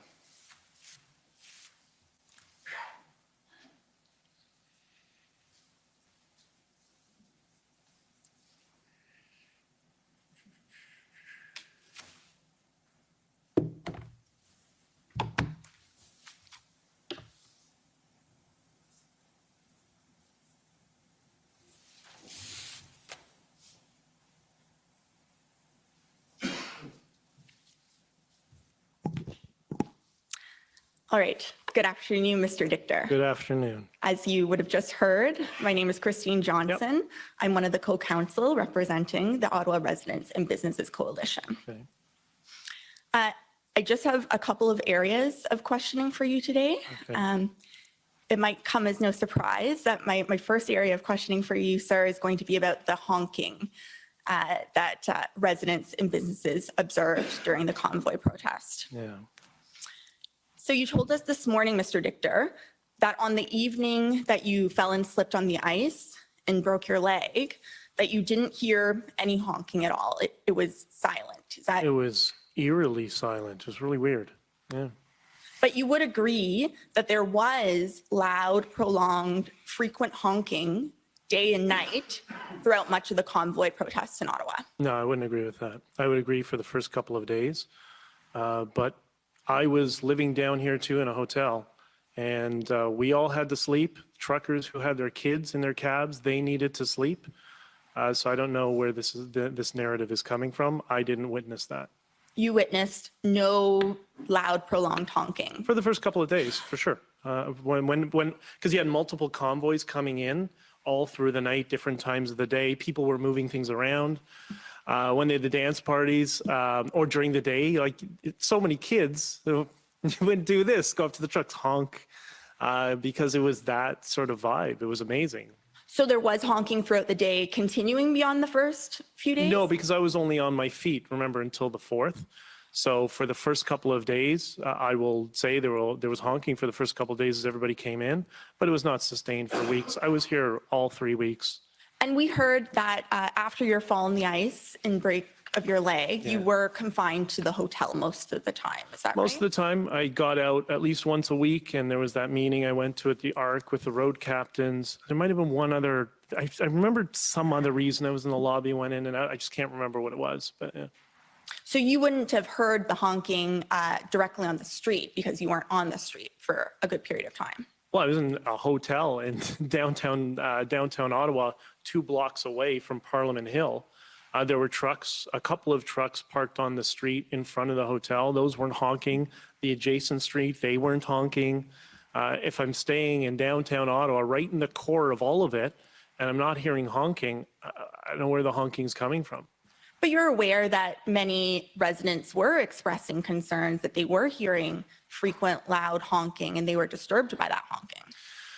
I don't want to project motives onto people. I would just say that I disagree, and perhaps there's other motives for it. I don't know. I just know my experience and what I saw, both when I was on foot for the first couple of days, which was that amazing moment where everybody came from Quebec to meet with the Western Canadians. Yeah, there was honking then. And I will admit as well, during the speeches on the Sundays, that when the pastor would give his speech, when somebody would finish, the trucks were there, people would applaud, and the trucks that were there, the 6 trucks on either side, they would honk and applause. But that's all I saw. But you are aware that Ottawa residents ultimately brought an application for an injunction against the honking, and the court, in fact, granted that motion. That's right.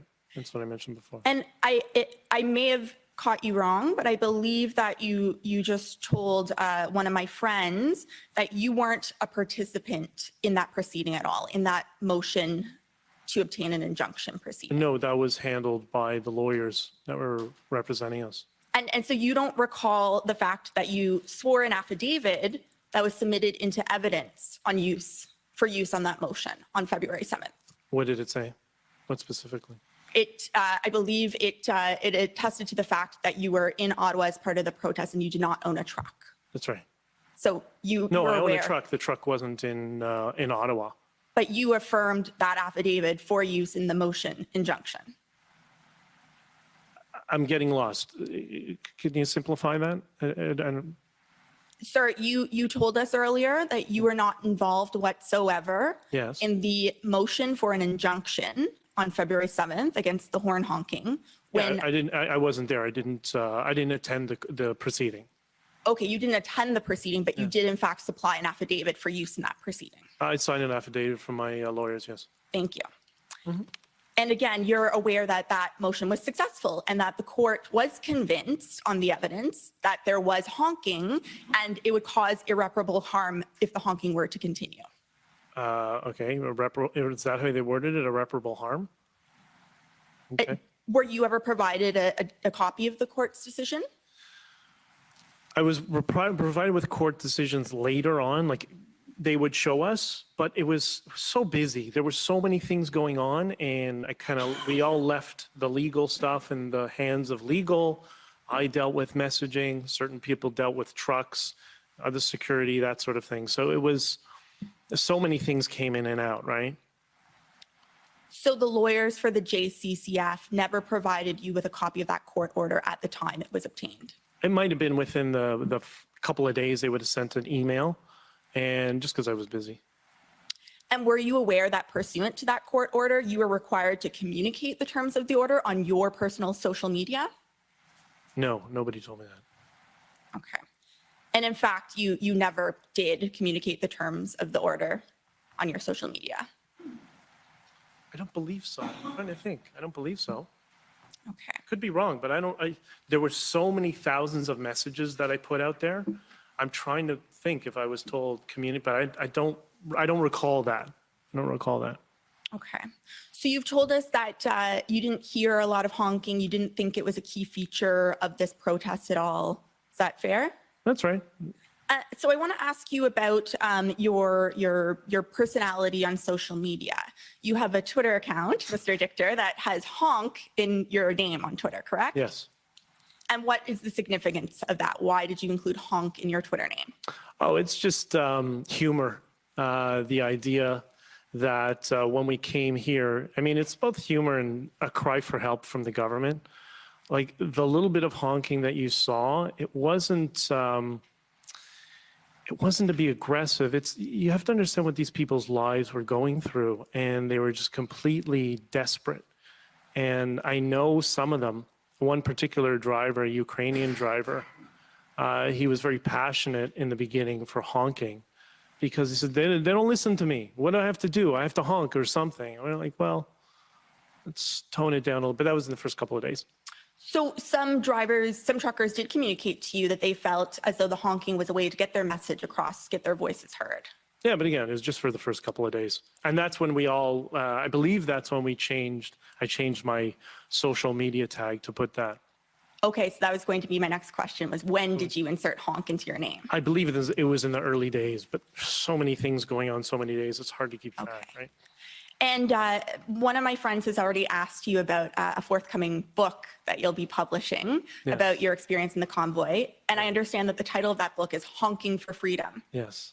And again, if honking was not a central feature of this protest, why would your book be named Honking for Freedom? Because there's so much social media tags around the word honk and around this protest because it became such a divisive issue.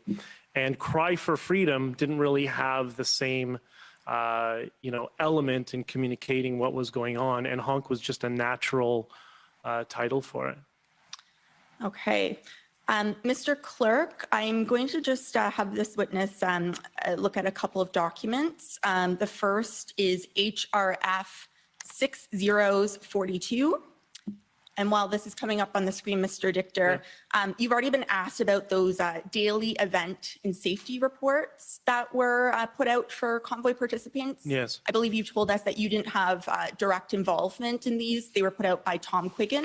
Yeah, I'm not an intelligence analyst, and Right. I figured he would be the best person to do that. And I think everybody agreed.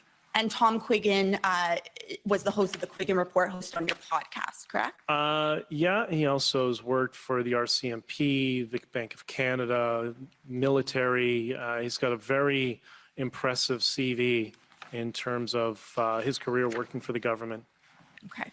Do you recall seeing some of these daily event? I saw a couple of them, but I just got so overloaded with stuff that I couldn't make this my focus. But he was posting them, and he also has a social media account. I believe he was posting them on his as well. So this looks to be the report from February 12th. We'll see that at the top of the report. And Mr. Clerk, I'll just have you scroll down to the very bottom.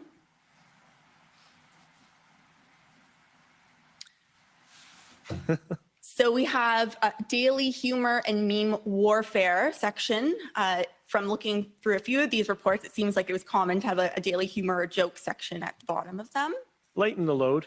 Okay. And so this meme or humor section has a caricature of someone labeled the honker. And it has a variety of descriptors around this caricature.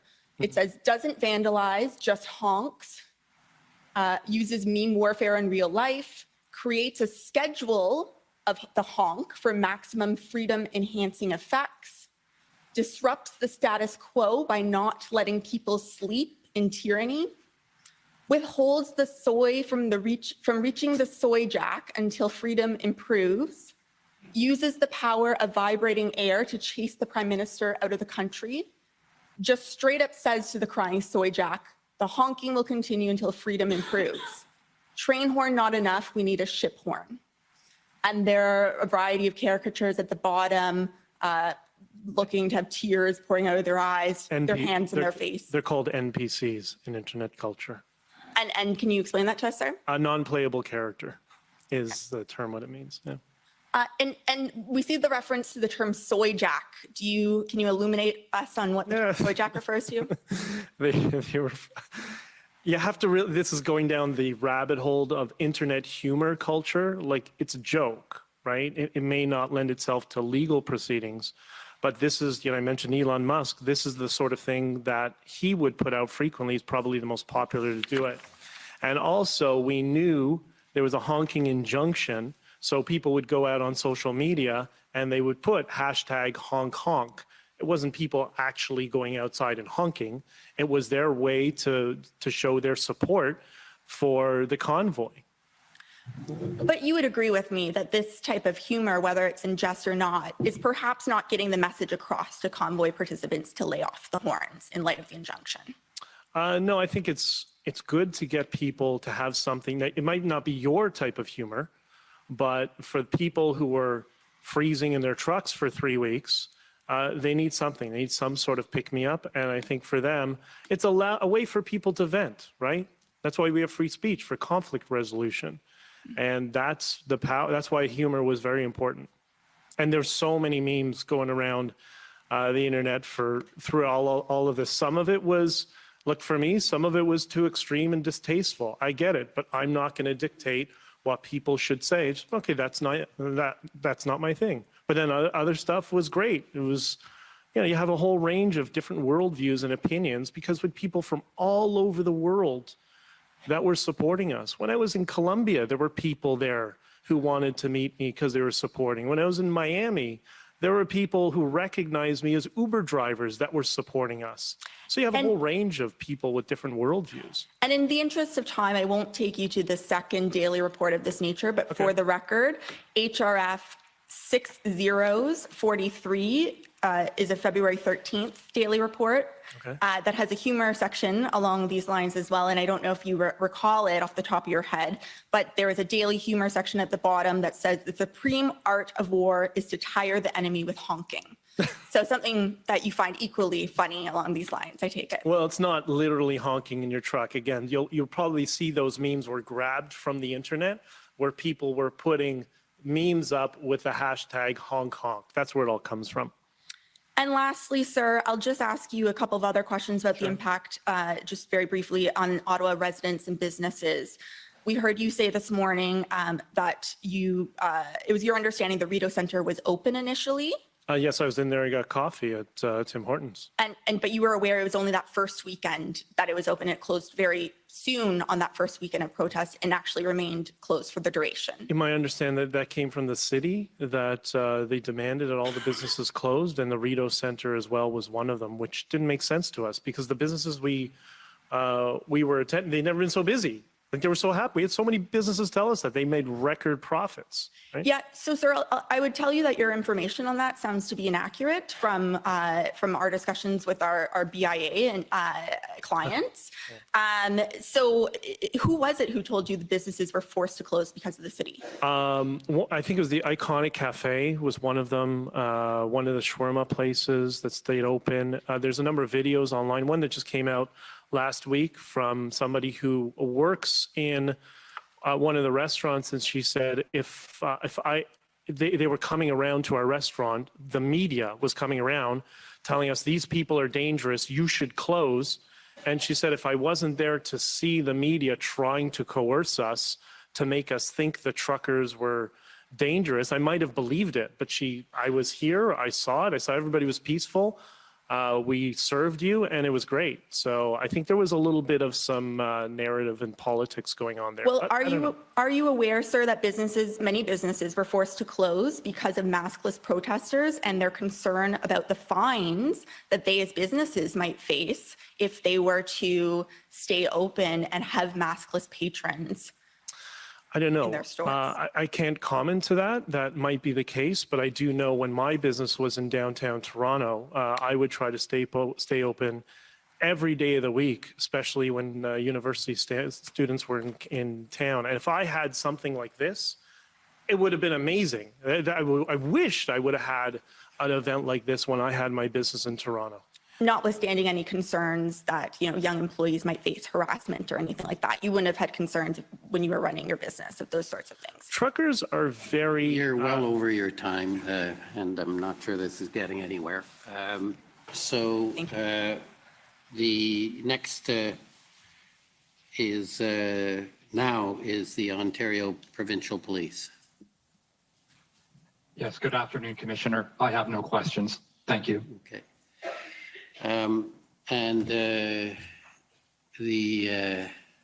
Let me just find out if we're going to have much more. Then I think I'll take the lunch break. Will you have some questions for the witness, Mr. Kaharalius? Yes, I will. Okay, and Democracy Fund, JCCF, will you have questions? Not have any questions for this witness. No. And counsel for Mr. Slowly, will you have any? We'll have 5 minutes. 5 minutes. And re-examination? Not at this time. Okay, so let's try and get through it then. Counsel for former Chief Slowly, if you go ahead.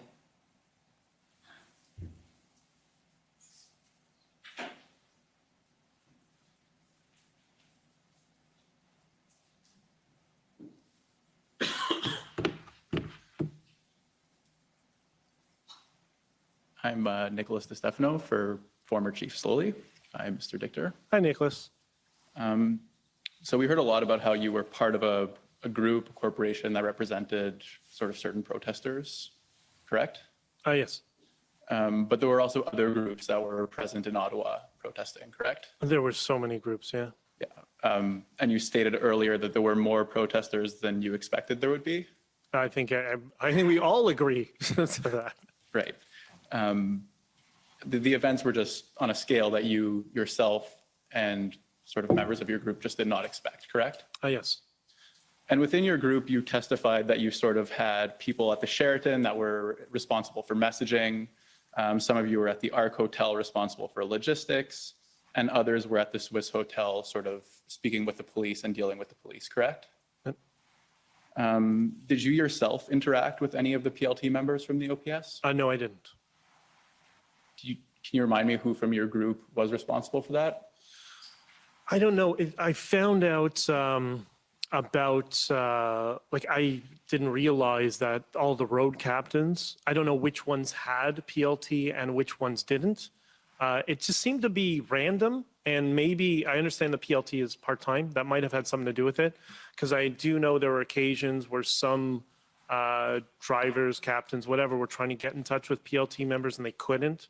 So, but I wasn't there with a truck, wasn't on the ground, so there was really no need for me to interact with PLTs, with the exception of the day that we left, when I told all the truckers, I didn't tell them. I said, do you want to leave?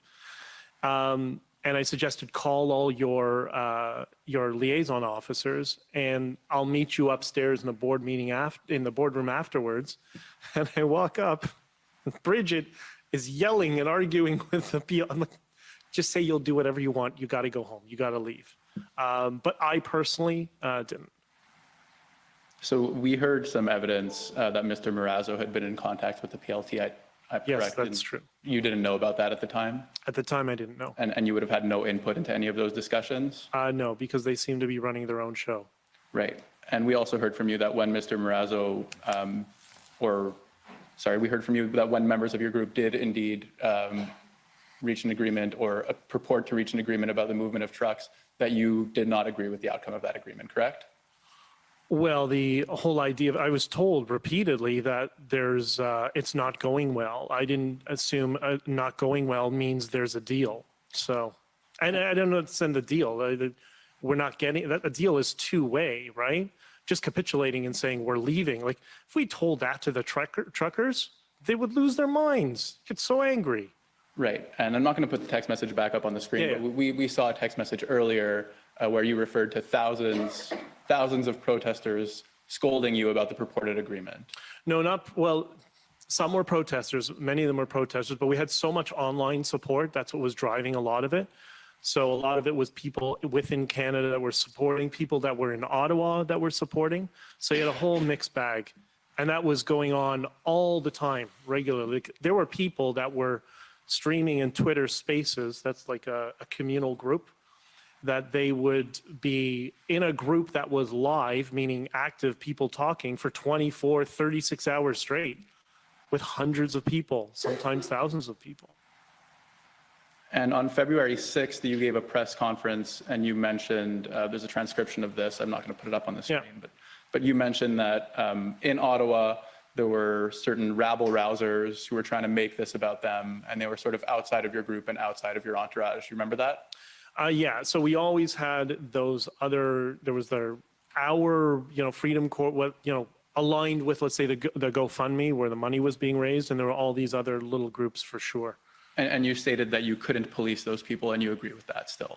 Well, that's why I explained our moral persuasion, that we definitely had influence with them and could communicate to them. And one of the things, by the way, we did communicate. We're relieved with Chief Slowly when he said, on February 3rd, I don't remember the date, when he said this requires a political solution. This is not a policing solution because it's peaceful. And we were like, great, finally, there's a police chief that's not going to politicize everything. It was a moment of hope for us.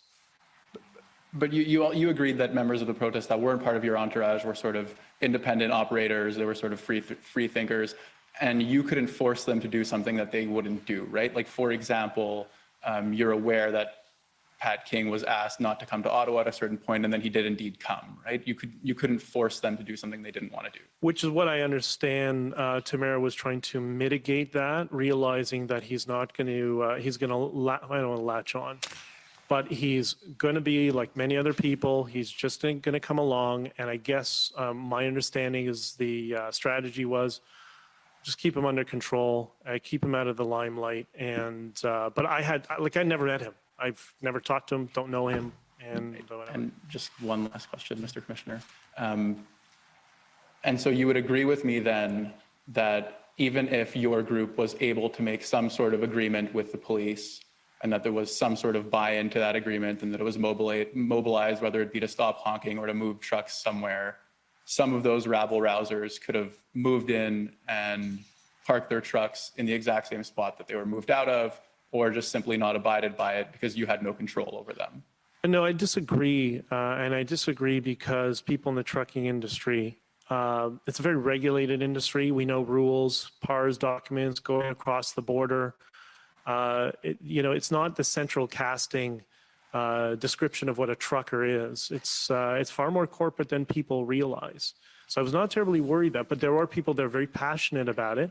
Sometimes you need people that they need to have a little bit more hand-holding and talking and coming to consensus. And other people are just, yeah, on board, yeah, we'll do it. It comes down to the individual. It's not truckers, it's individual people that you got to reach out to.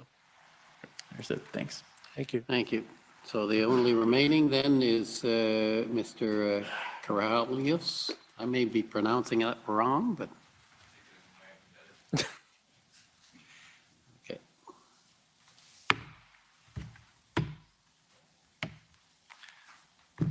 Mr. Dichter, what can you tell the commission about Twitter passwords? Twitter passwords can be easily changed if you have email and telephone access to your Twitter account. Who were the first 7 members of the Freedom Corporation, if I can call it that, you gave the name earlier. Do you remember the names of the first 7 directors of the corporation? Myself, Tamara Leach, Chris Barber, Chris Guerra, who am I forgetting? Chris Barber, Chris Guerra, Miranda, and somebody else. Sean Thiessen. What's your relationship with Sean Thiessen?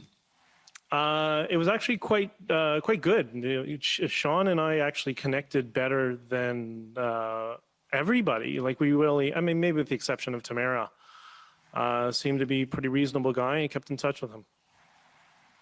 Well, when was the last time you spoke to Sean Thiessen? A few months ago. Maybe it's now 4 or 5 months ago. No, I don't that long. A few months ago. Can you share with the commission your conversation with Sean Thiessen at that time? Yeah, Sean Thiessen explained to me that they were really upset with a tweet that you made, and they're going to try to pin this all on you. They're going to make some narrative that it's your fault. And I remember thinking, like, I don't know how they're going to do that. And I said, well, what's the rest of the board thinking? And he said, they're all really scared. Tamara and Chris have both criminal and civil charges. None of them have any experience in law. And they feel like they're being held hostage to the JCCF for free legal advice and legal counsel because they don't have any money to fight a multi-million-dollar class action suit. And he was very direct about that. Earlier, my friend from the Convoy organizers asked you about your membership or your position in the Convoy organization. Are you still a member of the Convoy organization? Apparently I am. There's been some dispute in the questions as to who was retained by the corporation, so I'm not going to get into the details of whether JCCF was retained or Mr. Wilson, but can you just tell me, in your experience dealing with lawyers, I think you testified that your mom was a paralegal. What do lawyers get retained to do? I'm not sure where this is going. I'm not sure that's evidence that is relevant to the case, but maybe you can explain it to me. Sure. He was, my friend from the Convoy organizers was asking Mr. Dichter about the relationship with counsel. And I don't think that evidence has been provided accurately. Mr. Dichter has an opportunity here to answer the question, what his perspective as a member of director of the Convoy organization, what they hired lawyers to do, what the job of those lawyers was to do, and what they were doing on behalf of the board. That's what I'm trying to get at. You have a submission? Yes, sir. First, my friend is getting into something that may in fact be privileged, and the board has not waived that privilege as a whole. Second, I don't understand what the relevance and materiality of any of this is to whether or not the Emergencies Act should have been invoked. Okay. I think certainly I don't believe your client can waive the privilege. I think that's fundamental. So I'm not sure, again, what this is relevant to. Okay. I'll ask a couple other questions and I'll see if I can reframe it. Okay. You're a defendant in the class action that came up earlier. After the injunction on the horn honking took place, are you aware of anyone in Ottawa that faced any charges or any other legal ramifications after the injunction to stop honking was put in place by the court? Charges relating to honking? No. You're aware in that same proceeding, there was a series of Mareva injunctions and escrow orders. Yes. Can you tell the commission your experience with, as a defendant in that proceeding, your experience with those Mareva injunctions and escrow orders? Well, I was receiving privileged emails from Keith Wilson and his agent with regards to the Mareva injunction up until, I believe, May of this year. So my understanding was they were still representing me. And what were you asked to do as part of those court orders? Oh, I was to surrender the seed phrase of the Bitcoin, which is a combination, to the Bitcoin app, of which there were 5 codes or 5 seed phrases, and I had one of them. And what did you do with that seed phrase and the code? I submitted it to Keith Wilson via his agent, Norm Groot, who was representing me in the Mareva agent, and my understanding is that went to the bankruptcy trustee or whoever deals with it. You testified earlier with my friends from the Ottawa Neighborhood Association. Apologies if I'm not identifying the party correctly. That the term honking became popular as a tag. What was the incident during the protests that led to honking becoming something that would get traction on social media online? The particular incident, there was a number of things. Particularly when the tenor of the protest changed, when those first videos came out. But then you start to see a lot of people getting on board. It became popular. There was a Bitcoin drive. It just became like a meme and a cultural significantly event online with on Twitter and social media in general. Was the hashtag honking or honk more popular after the horn injunction or less popular? It was more popular because they couldn't honk. It was the only thing they could do is type hashtag honk. Are you suggesting that the hashtag honk replaced actual honking on the street? Yes, exactly. If I can ask the clerk to bring up HRF 1291, page 55. It's a long PDF. I apologize. There's a series of text messages between Dean French and Mr. Wilson. So what page did you say? Page 55 of the PDF. Okay. Mr. Dichter, do you see that? It's fuzzy, but I can see it. Can you read it? Yes, he's excited to get your call. Please remind your board, I never once spoke to Premier Ford about this or Katie Telford, Journo's chief, and then he corrected as Trudeau. Who's Katie Telford? That's the chief of staff of the Prime Minister. Is there, can you tell us about the significance of this text message from Mr. French to Mr. Wilson? Well, this would indicate that, firstly, he has the ability to reach out to the Premier and the Prime Minister if he wanted, and he's clearly a significantly politically connected figure. And in your time providing messaging on behalf of the protests or the corporation, did anyone from the Premier's office or the Prime Minister's office approach you for a discussion to get to a peaceful resolution? No, never, not once.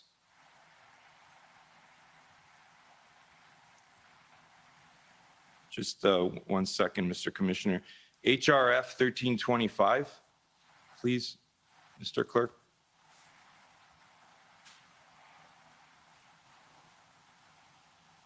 Mr. Dichter, you identified the members, the directors of the corporation.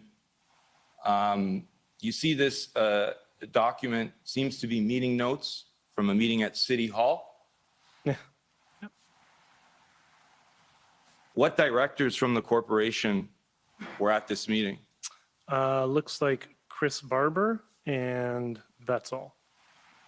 Can you say that again, please? Chris Barber and no one else.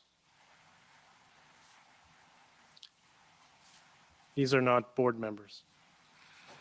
Okay, your time is up. Is there anything that you need to deal with, or can we wrap this up? I think we are close to wrapping it up. If you can just give me 15 seconds, Mr. Commissioner. That's perfect.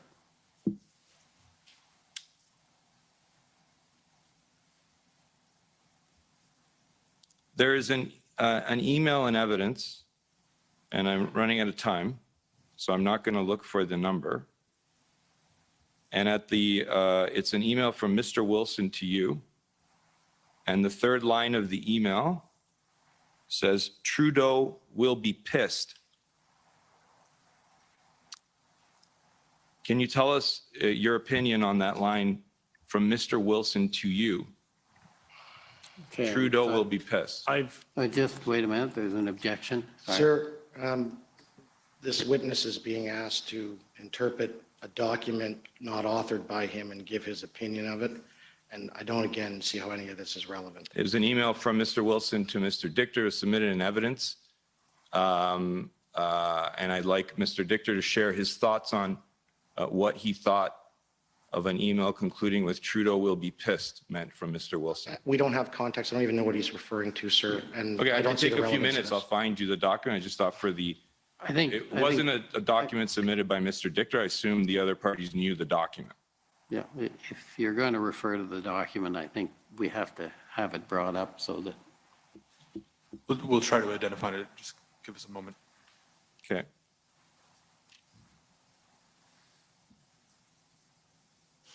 So do you have a reference for the number or a reference number? Trying to find it, Mr. Commissioner. I apologize. For council, do you have the date at all of this potential email?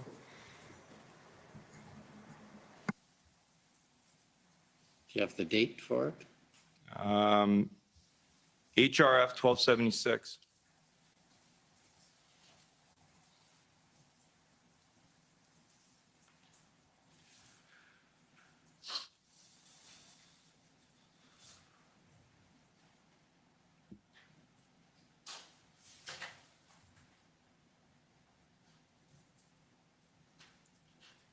Can you read the email to yourself, Mr. Dick? Do you see the last line I'm telling you about? Yes. When you read a line from Mr. Wilson, at the time Trudeau is going to be pissed, can you tell us, can you give commission shed some light to the commission on what you're reading there? I was quite shocked. I produce a podcast with lawyers. My mother's a paralegal. I've been around lawyers my whole life. I've never seen lawyers speak like that. I thought we were getting professional counsel. We got Pat King in a suit. Okay. Sir, Yes. I don't understand this, and I would note that my friend has just put up evidence proving that this individual knew about the deal. But other than that, I don't think it's appropriate for him to comment on Trudeau is going to be pissed and his view of what is appropriate language and what is not. And I don't want to get into the case law about what that is and how lawyers are allowed to communicate. I don't need to, I don't think, the Groya decision, et cetera. But, sir, this is not relevant. Yeah. I disagree. It goes to the motivation of the individual sending the email to Mr. Dichter. And, Well, I think you've put the question. It's been answered. If the document's there, we'll have to deal with it. So thank you. Commissioner. Okay, any Further re-examination? No, Mr. Commissioner. No. Okay, so thank you. So that you're now free to go. Thank you Thank you very much. for your testimony.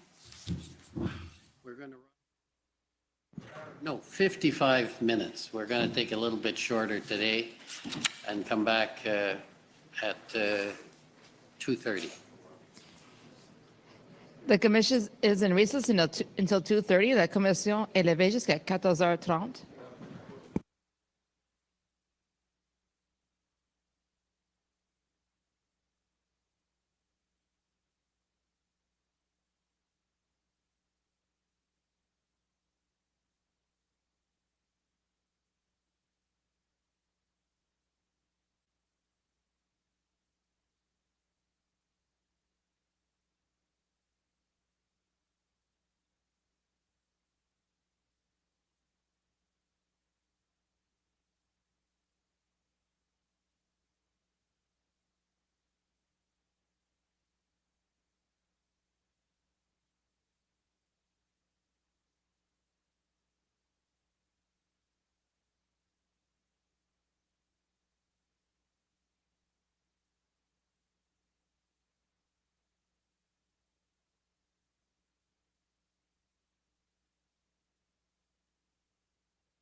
Yo,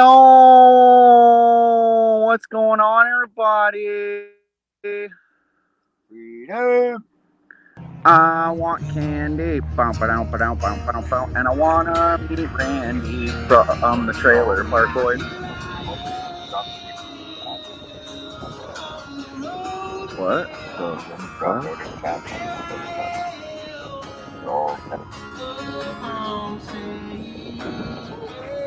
We started talking about weed? Maybe. Yeah, like you look back, we started talking about weed and like have comment. Like, hey yo, what's up? Gray Pants has a nice ass. Who's Gray Pants? Where? What? Huh?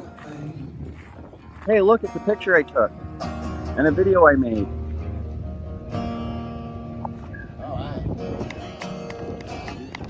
Summer dreams.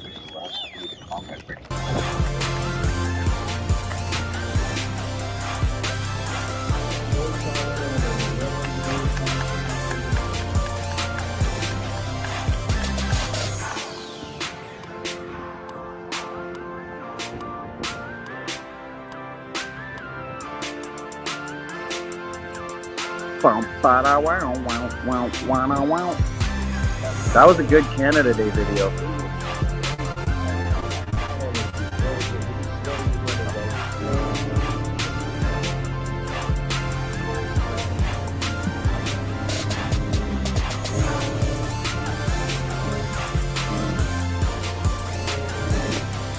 Shit, that's all you can.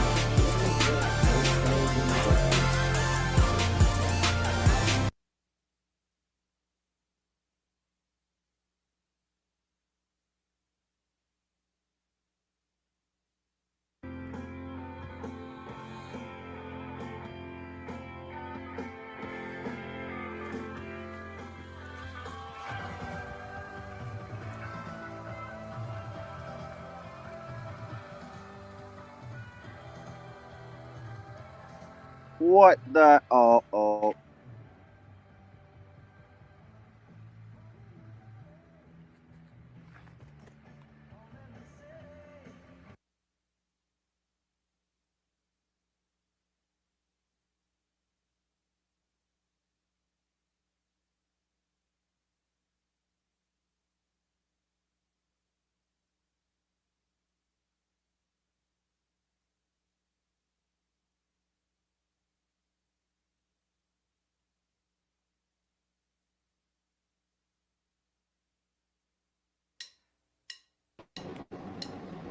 Can you hear me now?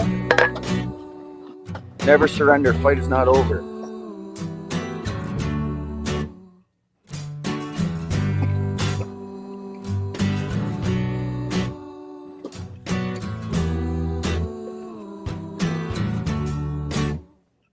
I'm taking some time now every day. Just walk around the block and see what's new. So I'm not surprised when running out of time. It is Justin King, ladies and gentlemen. Better run quick, or you're running late, or running into me. Oh, look how happy you are. City Hall's locked up, no one's getting in, no one's coming out, no one gives a damn about politics anymore. So your mind's messed up, we got medicine, pills for aches and pains. If you're feeling ill, take a few of these in a bottle for the road. You should play a video from the Vic. We'll promise everything and then Play some of one of their tributes, Proc. every word. I don't have a friend who will They have a text me 16-minute when I montage. work, and then text me once more when I spend. Oh yeah, your friends won't rip you off, while your government probably will. Can Mr. Proc hear a word that I say? Free hugs. I like free hugs. Every Hugs are yesterday nice. to examine my life and the way I've lived it and how I'm I'm comfortable. How does it make you feel loved? Search of the life of luxury, forget our dreams and what they mean, to find what we don't need. And I see the lights, they light up the night, so much you can't even see the stars, unless they happen to be your TV screen. And the roads cracked up, we're still driving them, and the lake dried up, we're still fishing for any compliments a person can get. I don't have a friend who will drop minimum wage. How come the comments stopped? Where'd everybody go? Tuition rates. I don't have a friend who will judge what I am worth by my income in a fiscal year. Oh yeah. Hey, Twister Productions, what's going on? What's up? Freedom. Oh yeah. Your friends won't piss you off, while your government probably will. Oh yeah, good friends won't rip you off. Well, your government probably will. Good friends won't rip you off, while your government probably will. Good friends won't piss you off. Well, your government Awesome, it's Dubry time. Nice. Yeah. I think it's Kimber's turn to roll here. I have to. Coda B has one doobie left and he's saving it. What are you saving it for? The right time. 420? on the news tonight. Remember to set your clocks back this weekend and take advantage of the All over the place. There's some Sikh guys. They are going to go to Parliament Hill and protest, sit there and protest peacefully, of course, until these mandates are lifted. The small fringe. Oh, there's a dick pic on screen. Yeah. Whose tiny penis is that? Can we remove that, please? Yeah. You gotta vote that penal out. Coda, I didn't see you there. What? You didn't know I was up? You didn't know I was here? I've been talking to you the whole damn time, Mr. Procky. I was asking you to play Mr. and Mrs. T's 16-minute tribute video of Victoria. But I guess you didn't hear me. Because Twister's or still see me. in production. And Coda's got a big project coming up. I've been asked to use a zigzag glue. What? What? There's a raw right there. Joint. Uh-huh. Yo, Mr. Procky. Hey, Barb, welcome to chat. Hello, howdy, how are you? Yo, are we on break? Yeah, we are, big dog. Why, you want to come up? Be right back. Sending Big Dog the link.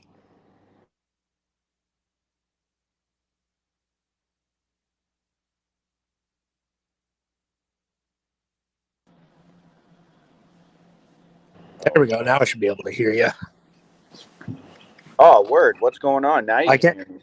If I were to listen to your voice through my computer, it would cause feedback since I'm streaming StreamYard. Right. So anyway. Right. It would sound fucked. So anyway, I got to come on my phone. Oh, I mean, that's what she said. But as long as it's positive feedback, right? Well, it's not though. I know, right? I know we're dealing with a TV and two phones in a small space. So. Oh, I just realized this is Coda's other channel. Coda's got another channel? Wow, Procky, you're too quick with that button, man. What's up, Terrence? Yeah, that's what she said. It's probably an hour ago. Yeah, it comes back at in 14 minutes. Oh, are they coming back at 2:00? Eh? So yeah, they break at fucking 1 to 2 Ontario time. It's a 1 hour, George. But they went long. They went long into lunch. I wonder if they'll take a whole hour. Oh, maybe. I don't know. Yeah. Yeah, because this would be the hour break, right? It just started. Who's on the stand now? Well, BJ so he's done, right? They said you're free to go. So that guy's a fucking. Is Tamara going on today? She might. It's going to be James Bauder next. Right. Okay. Tamara's after James, but we'll see how long it takes. Well, they should be able to fit 3 in again.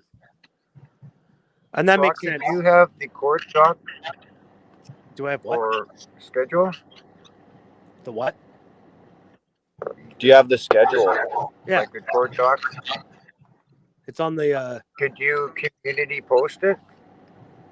I can post it in the chat. The rest of the names here. Torrid BJ Dictor is a snake. He's a slimy But then again, so I think today we're hold on one second. Sorry. Today we're probably going to see James Bauder. I didn't hear what Terrence said. And then tomorrow will be Chris Deering, Jeremy McKenzie, and Daniel Bolton. Deering? Chris Deering, I didn't know who that was either, but he was in some streams. Viva Frey interviewed him, and then he spoke at Rolling Thunder. He's a veteran who got beat up by the cops. So why is Maggie going up? What does Maggie have to do? I didn't think she was like... I was asking... Someone's got an echo, and it's not me, and it's not Procky's audio. It's annoying. So it's one of you guys talking. I don't know if my phone's feeding back on itself. I couldn't be able to fix that if it was, but I think it's Terrence because it wasn't like that until he came on. I don't know who Maggie is. I was asking around because it was hard to find information on Chris Deering. Even I had to go to YouTube to find a video of him talking. That's how I've learned who he was. And Maggie Hope, I don't know who that is. So if you know Terrence, maybe you can fill us in. I know who Maggie is. I don't hear feedback anymore. Oh, yeah, I do. Hard to say, Twister.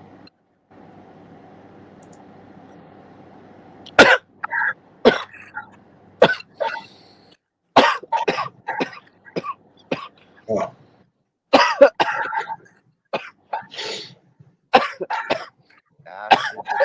Hey, Andy, what's going on? Hey, Andy. You're dying over here. I'm not smoking on my main channel. I got COVID. Welcome to the chat, Andy. Glad I'm not the oldest one here now.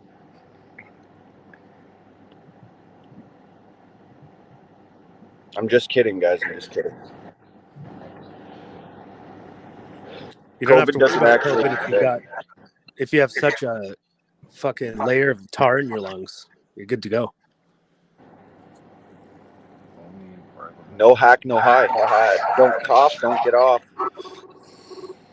Nice fucking ski shades there, Terrence.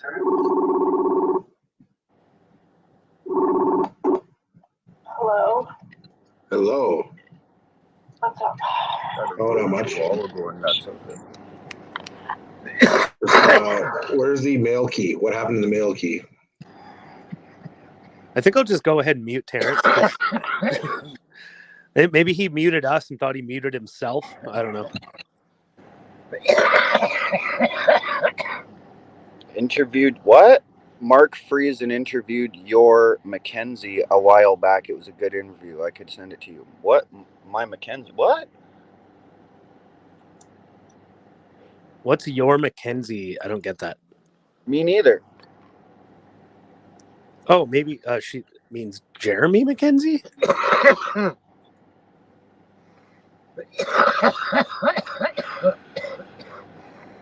Maybe. Who's Mark Friesen? You don't know who Mark Friesen is? I don't think so. From Alberta? Oh, maybe I do know who that is. Maybe Pretty sure he's a trucker. Was he? Yeah, okay. I think I do know who that is. Friesen, isn't he the guy that's running for office and that. He's always hitting. He's with Laurel Lynn, Tyler Thompson, all it. Oh wait, maybe that's who he is. And I'm thinking. I don't fucking know. I've met so many people. I'm thinking Alberta might be Saskatchewan. I don't know if you're a trucker. I don't know if you're running for fucking anything. I don't know if you're a construction worker. And if you told me, I'm probably going to forget because I meet so many people. I haven't met a lot of people lately, but I have met so many people that it's just hard to remember. Tracy, if you could email that to me, that'd be cool. Please and thank you.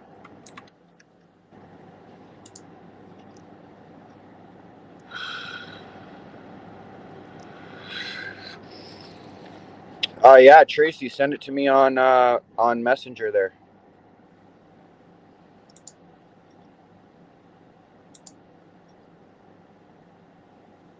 I think I found it.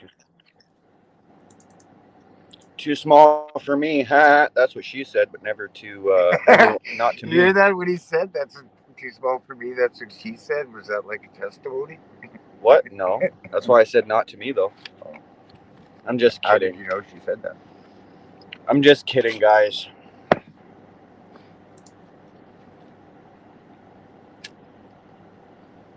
Saskatchewan, where the wind never stops and the skies are living.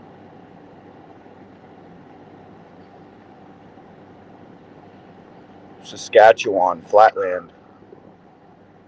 He's from the Flatlands. I know he's from Alberta. Says he was a candidate for the PPC in Saskatchewan. Saskatchewan, right? Yeah, that's it, yeah. I don't know why I was thinking Alberta. I've done that a couple times. Yeah, he's from Flatlands. I thought maybe he Don't laugh at me, Twister. I thought maybe he had filmed him giving a speech somewhere at like a camp, but maybe my memory isn't Maybe perfect. I might have. His face looks familiar. I'd know him if I seen him. Jeremy's not doing dailies anymore, eh? He get taken down after that. We apologize. Tomorrow's going to be a little bit more of a zoo with Jeremy McKenzie. More of a what? Zoo. Oh, right. Yo, man, I hate how yesterday's inquiry ended. Yeah, it was unsettling. I fell asleep and missed it. It's also not very surprising that like one of Pat King's friends would cause disruption and yada yada. You know, it was also not surprising that the Ottawa lawyer was acting like such a soy jack. Right? Fucking imbeciles. He was like whining and arguing with Pat.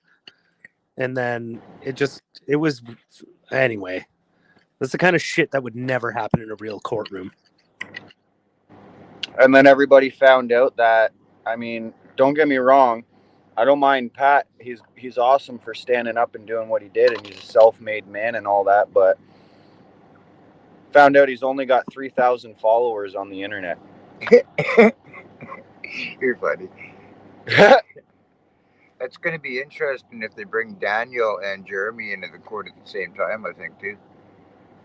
I think that was one, like, overall, BJ Dichter, there's a reason I put up on the thing that he's controversial figure, because I always thought that his stories never quite added up, just to me, just in my brain. And, you know, I saw a lot of that today, and I saw a lot of him throwing all the other organizers under the bus and then, you know, being really friendly with the police and I don't know, whatever that's about. But what he did mention that, like, a couple of good points. One of them was that, like, Pat King had barely any followers, or Jeremy McKenzie, whoever they were talking about. But that once the mainstream media started blowing up these little small-time people who had tiny followings, it made their followings explode as well. And he's like, I saw that as just, they created the problem themselves of, you know. And so there's definitely some of that. Having said that, like, Pat King, I never followed him. I never knew who he was. Holy. but he seemed okay. But Jeremy McKenzie, I've come to, that guy's just funny. I don't know. He makes me laugh. Pat is a really good talker though, man. I'll give him that. But I thought it was weird that fucking he's only got like 3,000 followers online. That's probably just one of his pages, though. I'm sure of it. He's got to have at least like 100,000 followers, man. Hey, Terrence, I muted you, Terrence, because you had that phone call. I didn't know if you realized you were on a personal phone call on YouTube, so I muted you. Cool.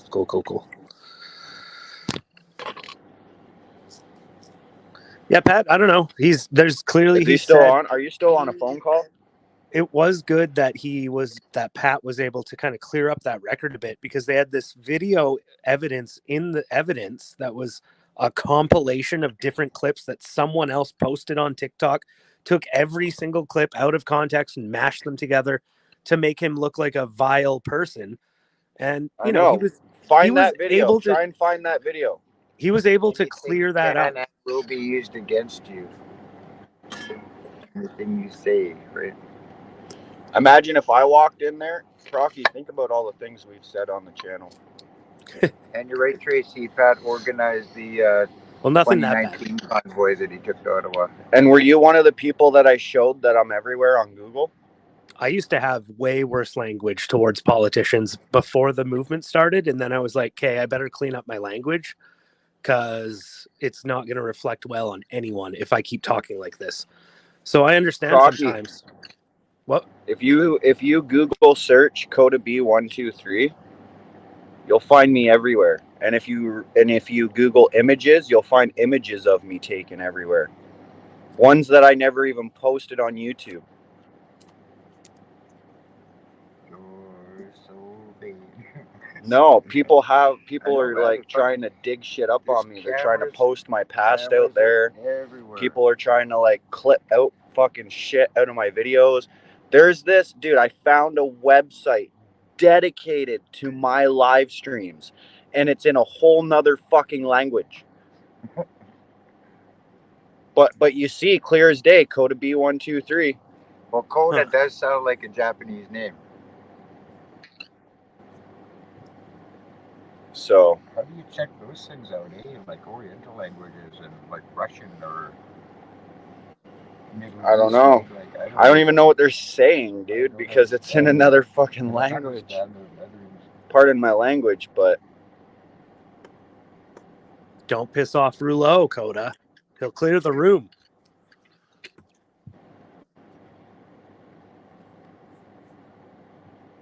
What'd you say, Proc? Sorry, I was reading. I said, don't piss off Rouleau. He'll clear the room.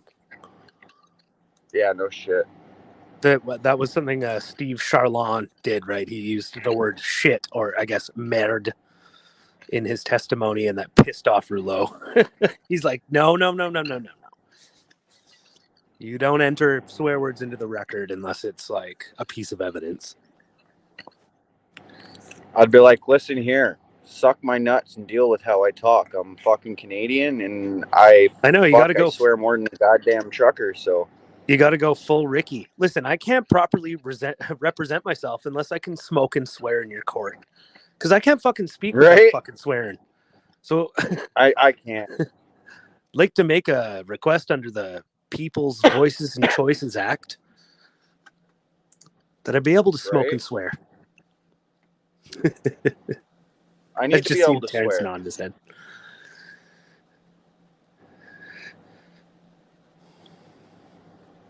And then what was it? Tom Marazzo got on the record what diagolon is, because he saw where the question was leading.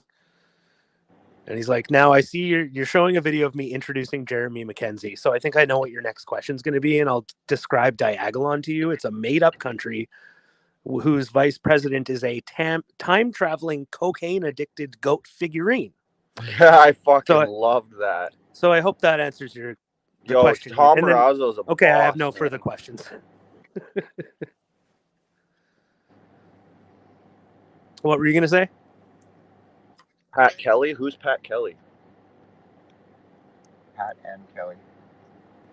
Sorry. Oh, Pat and Kelly. There's three of them, Pat, Kelly, and Chris. Yeah, there was actually a couple of people who I knew who had heard of Pat King before and Chris Sky. I only learned who these guys were after. I only knew Chris Sky because of Ottawa. I met him in Ottawa. He was Winmore. He had run out of gas in his pickup, and a guy walking by offered him gas because fucking that's when we were having the gas problem and no one would let him get gas, and it was freaking like -40 that night, dude. And like this guy's freezing his balls out, right? So I'm like, we're all like, well, this guy needs help, and so I busted on a live stream because the cops started harassing him and shit because this guy was giving him gas for free out of the goodness of his fucking heart just so the guy didn't freeze to death overnight. And so anyway, the cops start surrounding this guy. So I fucking surround the cops with my camera, and my whole group of people came and followed me. And then Chris Sky shows up. He's got like 70,000 people watching his live stream and fucking starts confronting the cops like, oh, you're gonna fucking mistreat this older gentleman because what? He's freezing to death in his truck and someone offered to give him gas? What? Because he's not paying for it? Or what? Because he's not giving your tax money that fucking we pay you to live off, blah, blah, blah, blah, blah. And just starts throwing these cops right under the bus. First of all, that's a big reason why I did not appreciate BJ Dichter giving Slowly so much credit. Like, Slowly was the guy who created those plans or whatever. He was at least in command. Yeah. During those, like, and his idea was like, freeze them out, starve them out, get them out of the street, make them go into the buildings so that they're away from their vehicles, and that's whatever their police operation. So for him to, he blames the other protesters for cooperating with police, and then he's like, I was trying to cooperate the most. I don't know. I didn't like that guy. But he was definitely there. I didn't know he created a group called LGBTQ Tory or whatever. That's hilarious. But yeah, that was Winmore that happened to. Right. That was I think that was actually the official day me and Winmore actually stopped and met each other and talked for a bit, and that's how we got to know each other, was through that night, through the cops harassing him and trying to give him a hard time. And they were going to arrest the guy who was giving him gas. And you know what they were going to arrest him for? You know what they said? Mischief. Of course. It's always mischief. Which is supposed to be a very much slap on the wrist charge. Like, yeah. The way it was explained to me, at least, when I was down on the ground, they're like, you could totally catch a mischief charge over this, but look at what happens to protesters who get it. Like, what happens? Nothing. But then that kind of turned out to be a lie because it is politically motivated who they give the penalties to the most. Right. The guy who super glues himself to a ladder for climate change on the bridge in the middle of rush hour traffic, that he will really get a slap on the wrist mischief charge. But if you're part of the freedom movement and you do something similar, well, you're going to face stiffer penalties because you are actually attacking the system in a way that scares them. Right. And they're scared of that. They're scared of the fact that we stand up against them, but not only do we stand up against them, we stand peacefully, and they don't know how to handle that. Yep. And we stand peacefully with peacekeepers too. Like, he had to send in a bunch of his jackboots to get that done. We all know why. And I know their police were bullies in a lot of situations, but there were a lot of situations where they in some way supported it. I guess there's that famous quote from Slowly, this needs a political solution, not a police solution. Right. So, and what did Buddy say? Was it yesterday or the day before? We have protests bigger than the Convoy every year. Yeah. Buddy, how much of a lie was that? They said that a couple times. I was like, but I thought you just said it was the biggest protest ever and it was unprecedented in every way. So how is it? Right? Like what? They literally contradicted themselves, and if we clip that out, bro, we can make them look like fools. I don't know if it was the biggest protest ever. Right, you gotta look into that because the No, listen. Okay, It was the biggest protest ever because it's been the only biggest peaceful. In 1913, the Peaceful. Duke of Boers held hands from southeastern British Columbia to Russia. Arms for freedom. Another thing I was going to say is like, 1911, well, right? That there was a only huge like protest. 500 people alive back then, though. No, I'm just joking. Yeah, and I'm just kidding. Russia was at that time Alaska as well. But I mean, right? But still, that's a long what I mean line to of say is that people, hand to hand. when they were saying like we've had events that are bigger than this, maybe they use that word of event, so we have to be careful too, because they might have been careful to say that. And Canada Day is a bigger event than what the convoy was. Yeah, but it's not a protest. No, but it still requires whatever. It's a way of saying like the police know how to handle large scale events, kind of thing. Right. You know, it's a way of saying that this wasn't the biggest event, but they can't even handle large lineups at a donut shop. Yeah. Oh man, that's another thing. Oh, I should say this while I have the chance. So you're ever at the McDonald's drive-through, and they're like, "Oh, you give your order and then you pay," and then they're like, "Can you pull over into the side and wait?" You know, that happens more and more these days, I swear. And right? I don't want to wait. That's not why I went through the drive-through. I didn't go through the drive-through to wait in the goddamn parking lot. So I just tell them just look at them and be like, "No, I'm just gonna wait here." My buddy was doing that. He inspired me. But I came up with my own thing. I was just like, yeah, my car's fucked. It doesn't go in reverse. I would totally do that if I could. I'm sorry. And every time they're like, oh, yes, of course. Well, no problem, sir. And every single time, I get my meal in like 30 seconds. It's ready to go. I don't know what the holdup is. So I've never had to wait. I've never held up the line. So anyway, spread that around. I think everyone should do that. Let's affect change.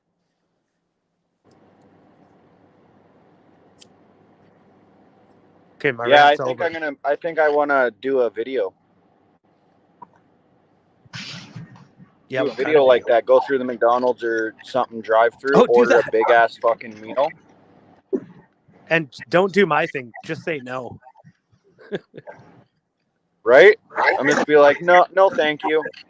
The videos, McDonald's drive-through with Coda B. Right? Hashtag just say no. Yeah, right. Go to the ordering speaker, and they'll be like, "Hello, welcome to McDonald's. How can I help you today?" And I'll just be like, nope, and I'll just drive right through. Just say no. This should do circles. You could take the country down. One time Canadians can't live without their Timmies, man. One time we went to the Wendy's and we had a bunch of people to feed, and we're like, we want 30 junior bacon cheeseburgers. And we sat there in our car and we watched them put 10 people on the fucking grill.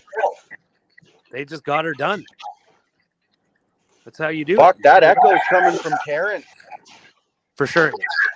I have no YouTube open. I have nothing open, so I don't know what the fuck is going on.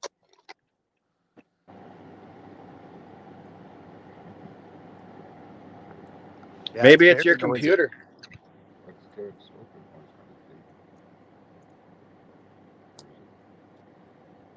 And now we're not even talking. Here, Timber can keep you company for a minute. I'm going to go to my truck, grab my other coffee, and then I'm going to pop it into his nuker, and I'm going to nuke it up. I'm breaking shatter up. Well, you can talk to them for a minute. They love you, Timber. Hello, everybody's.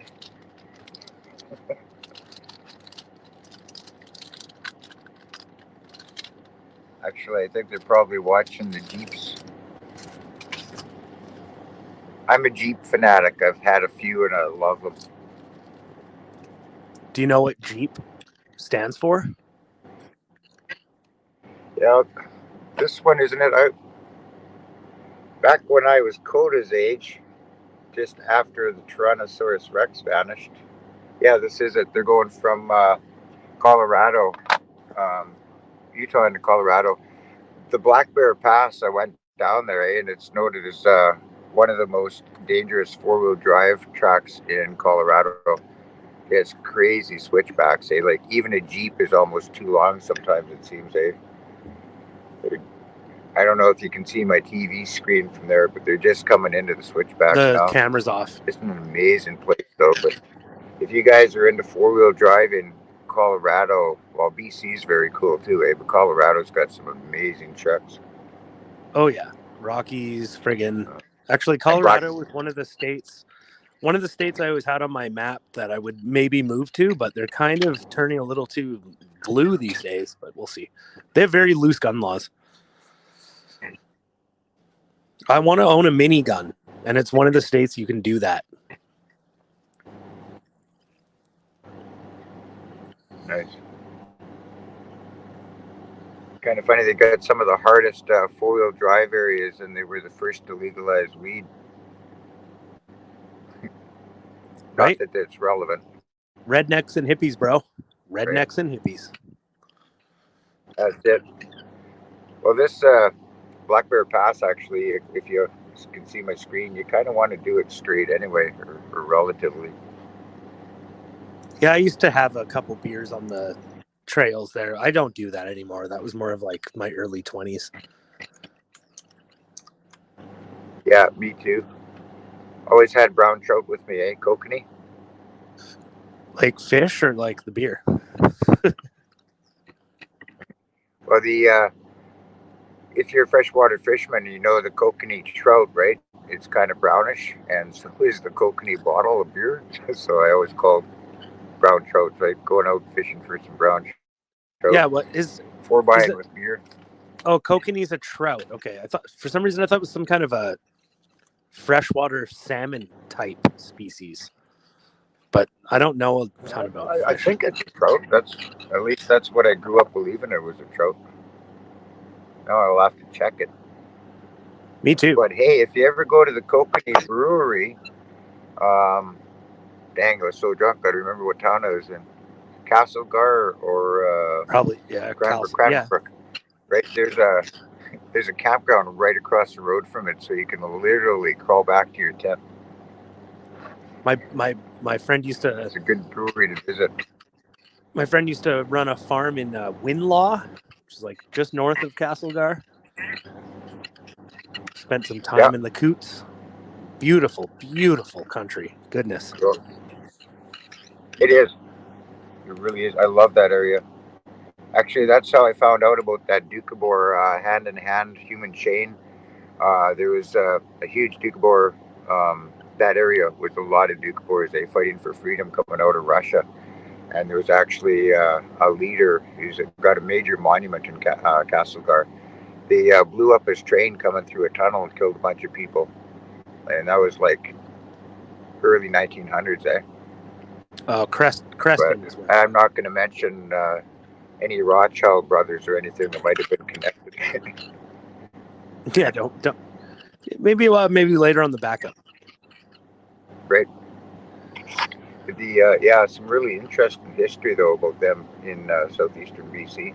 How they came in, fought for freedom, and there were some radical Doukhobors too. Some of the peaceful protesters, they'd be like hand in hand across the highway down through Yak and Selma, all through there, And then there are the radicals, and they'd be out on the highway like 100, 150 of them naked, apparently, all protesting for freedom without clothing. Obviously, summer months, right? Yeah. I guess that's our next move. Oh, Dave, you spent time in the Coots? Cool. If I left the island, that's where I'd head, down in the Creston area. The only thing about the island, only thing about the island I don't love is there are no hot springs there. Other than that, there is awesome. one. You have to get there by I Bauder don't. Seaplane. Oh, yeah, right? yeah. Hot Springs Cove. Google Hot Springs Cove. Yeah, Hot Springs Cove. You're right. There is one. But that's the only one. The thing I don't It's the like only is one. there's two fault lines that meet up together. It's And it's a really nice one, right? But it's really beautiful, but it's also really well known now. yeah, it is, and it's remote, but it's still freaking hot. There's a bathtub at the top waterfall that is so hot that you can dip your clothes into it and it's clean instantly. It's crazy. It's interesting, eh? Like what there was anything living on your clothes dies. It's like, oh yeah, there was an earthquake a few years ago that like it actually stopped the water from flowing into that hot spring, but then it came back. It was weird. Yeah. But yeah, those hot springs Same get with hot one, as shit. There was a story about a guy at Meager Creek Hot Spring who passed out drunk in the source pool, and when they found him in the morning, he was like, he was done sous la vide, so to speak.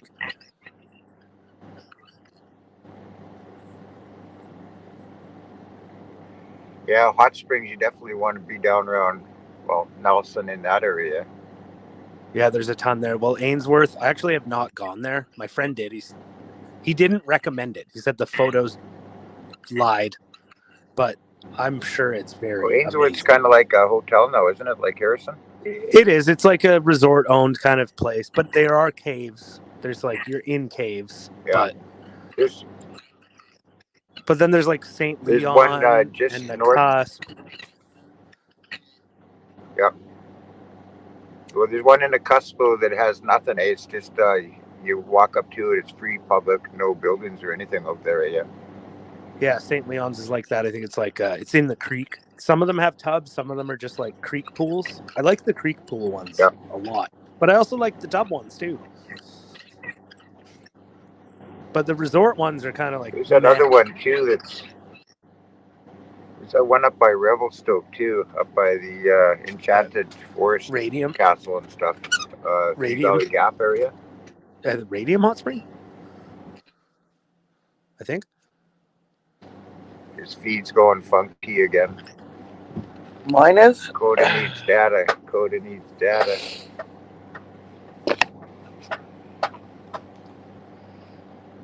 Oh yeah, and the Cusp is. Mikey wants to see the boy dog so bad. What's going on, everybody? Nice. Dave's got a BC connection. Talking I didn't. Springs before I didn't know it'd be Hot possible Springs for and that guy to get 4 and cooler. damn, Procky, that sounds like a date. Oh, it's a date, buddy. Who took you to the hot? I think I've asked you this before, but who took you to the hot springs before? You must have known somebody who was from here, who you knew from Ottawa, who took you to the hot spring, right? Denim from my Convoy. Oh, Denim with the Jeep. That's right. That's right. Yeah. Okay. Yeah, I did ask you. Yeah. It was me. It was him, me, backseat guy, Johnny Boy, backseat guy, and I think that was it. And you got your car like you got your car as far as it could physically go, but not all the way. I got it about 45 kilometers up that mountain, dude.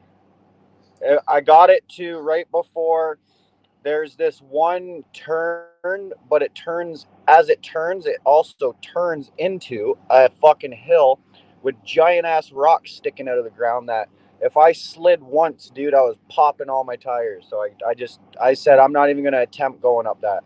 And it's a good thing I didn't, because as soon as we got to the top of that hill, there was like a little creek thing we had to cross. And I was like, yeah, my car definitely wouldn't have made it through that. Yeah. That whole east side of the lake is just tire popping country too. Even on the main road, the sharp rocks everywhere. It's crazy. I've popped so many tires up there. I can't even. The way back down though, man, I'm telling you, the way back down, I was in a 1.4 liter 4-cylinder. Denim and the boys, they were in a 4x4 Jeep, and I made it down the mountain about 10 minutes faster than them. Oh, spit it out. Right, and his Jeep's he's got the big Freedom Jeep, right? The Freedom Wrangler. Yeah, I made it down the mountain about 10 minutes faster than them, and I was just giving her, dude. I was drifting corners and shit in my car.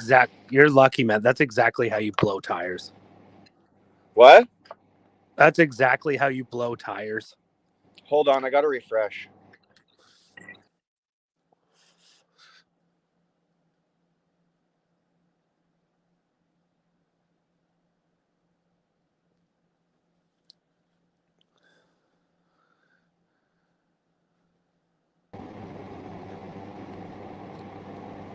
Sup? There we go. Is that better?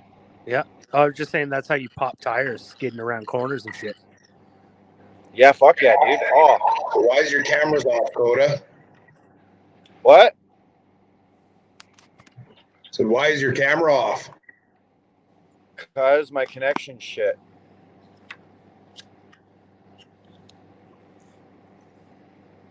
What's going on? What's going on? You guys are Peace, both love, still and dope. You guys are both still beautiful. I like your poppy. More so Procky than Coda. I've been trying to find as many poppies as I can get this year because you lose them and stuff, but they're sold out everywhere I go. It's a big year for poppies. I don't have a poppy yet. Don't know. Is it mine? But I should.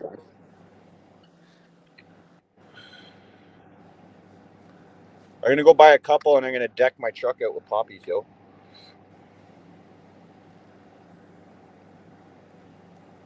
Yeah, we Put 'em missed your everywhere. face, Coda. No. There it is. No one misses my face.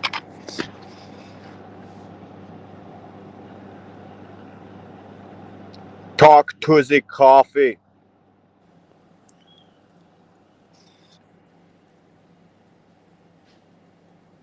Oh yeah, Just the other kidding. thing I said. So and Denham's the guy who has the Freedom Wrangler, the big Jeep, Freedom Jeep. Freedom Jeep, yeah. It's a Cherokee. Oh, but he was with Winmore and you down at your corner.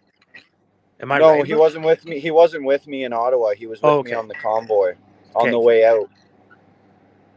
I sound like a fucking lawyer, but I'm just trying to remember things myself here. Listen, if you're writing a book, you have no right to ask any more questions. And so now on the date of January 30th. Listen here, sir. I don't care. And you sound like a lunatic. And Mr. Lawyer, sir, don't ask me any more questions, cause freedom! That friggin' Ottawa city lawyer who had his tax the rich sticker, or he has it on his laptop. He's always making sure the cameras can see it. Such a douchebag. Such a douchebag. He started whining so hard at the end of the testimony yesterday. I just can't get it out of my head. He ruined that goddamn day.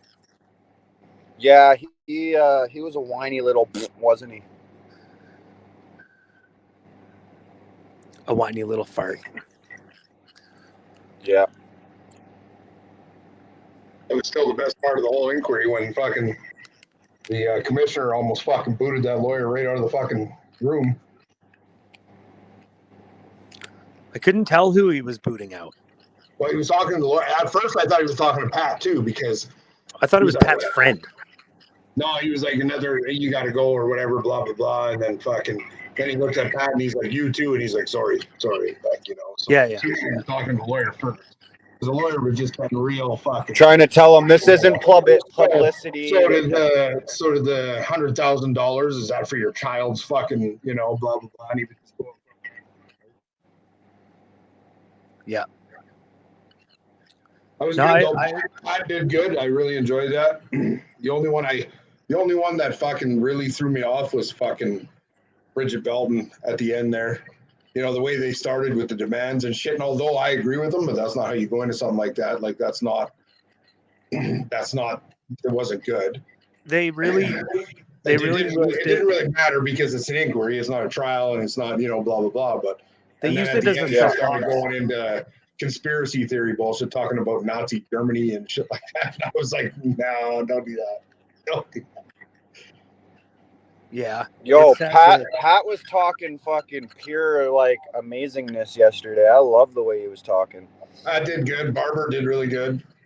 Yeah, Barber did awesome, and I think Marazzo did probably the best. Marazzo's probably one of the most well-spoken people in this whole fucking thing, right? So, oh, dude, I liked how my favorite thing about Barber's testimony was where he was like, listen, I used to say all kinds of bad things. I thought they were funny.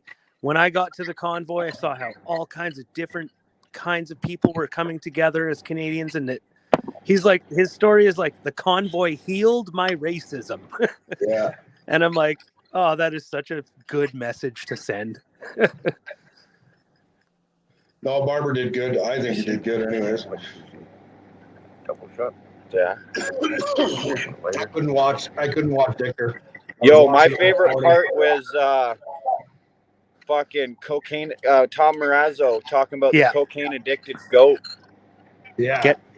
He had to get that on the record. They keep bringing up Diagolon. It's like, what don't you guys get about this? Like, you know, it's there. Like, and what don't you understand?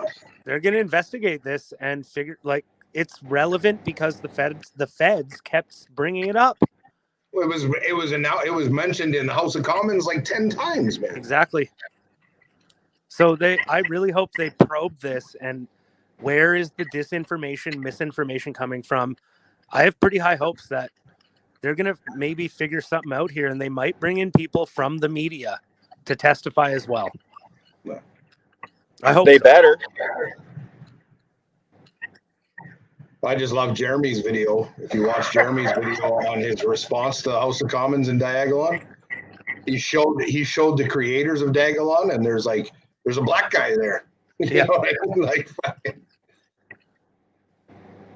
they were just laughing. They're like, "This is fucking hilarious, man." They thought it was funny, but they actually took it to the next level, right? I don't think Jeremy expected to go to that level. No way. I think it was, and it was testified too as well that it started out. I believe this is from Tom, and he said, you know, it started out as there was maps of provinces and states that didn't have mask mandates. And it looked like a diagonal line. So then they just started joking about a diagonal line looking country. That's that right. had Yeah. freedom, you know, and it just evolved. He's a stupid small time life. Oh, here we go.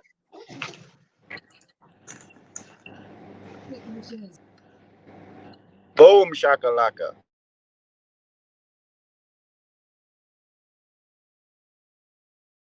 The next witness will be James Bauder. And it's Jeff Leon, co-lead counsel for the commission.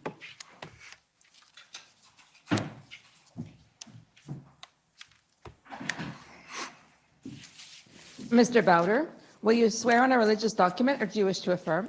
The Bible, please.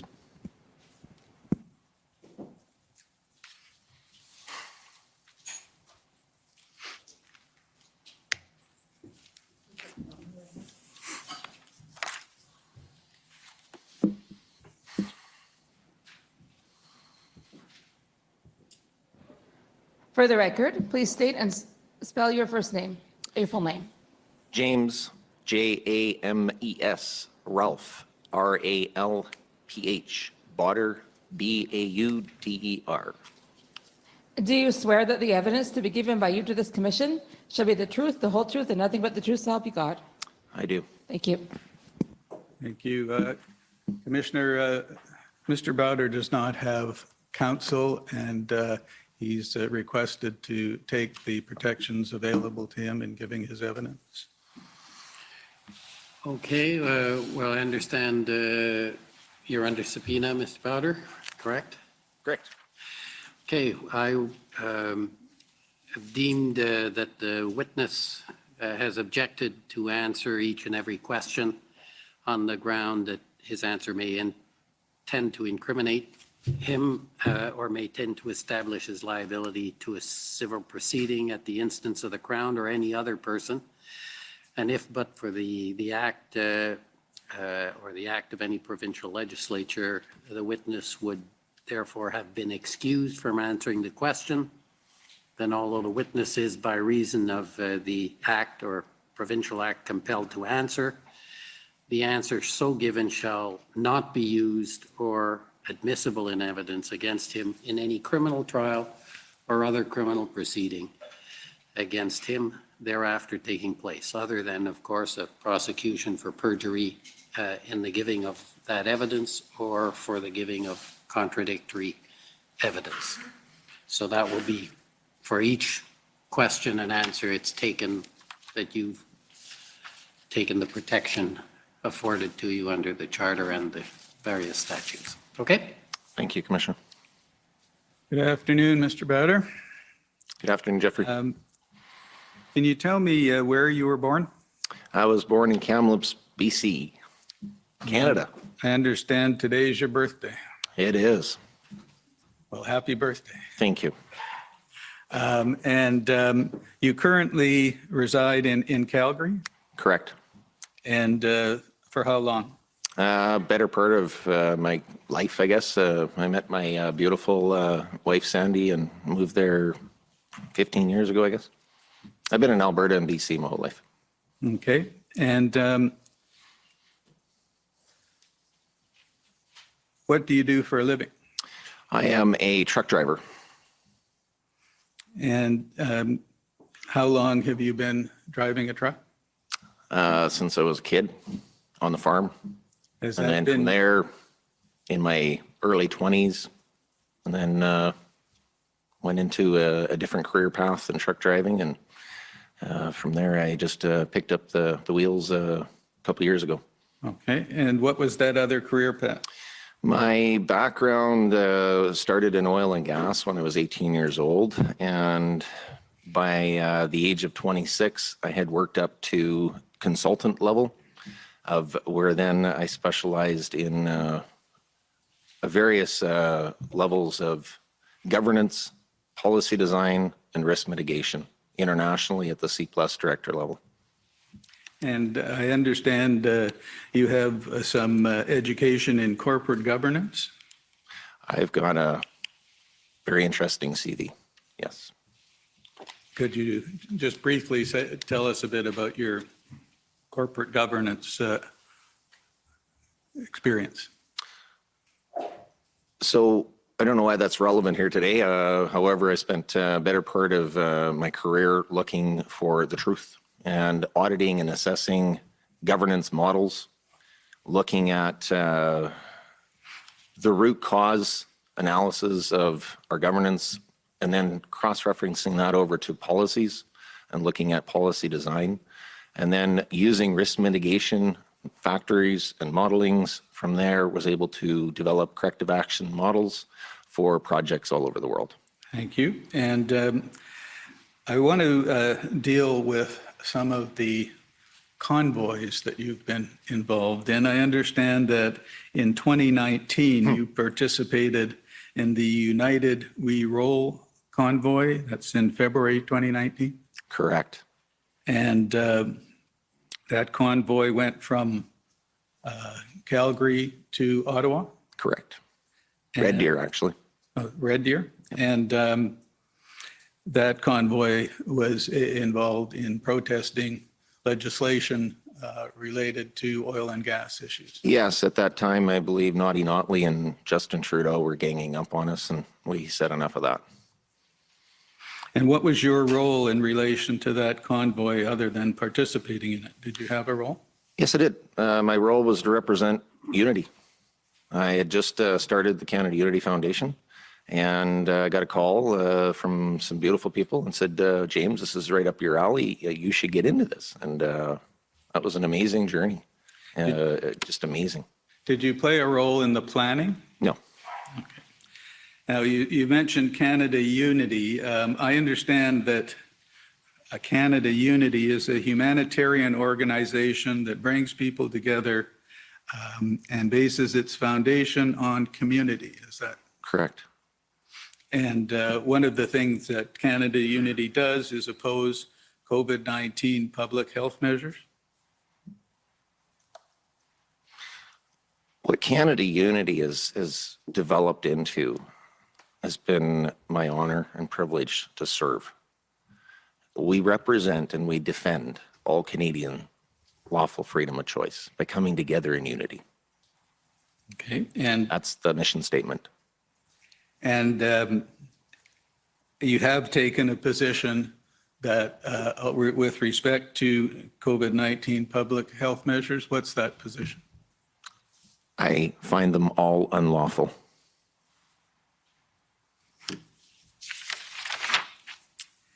And starting in August of 2021, I understand you started planning for a convoy to Ottawa. Is that correct? And you used the name for that, Convoy for Freedom? Correct. If you'd like, I could elaborate a little bit on that, because there is some relevance to this and how that Convoy for Freedom was originated, because it's pretty important. Yes. When I'm looking at my wife, who comes to me and says, James, it's your job to protect the family,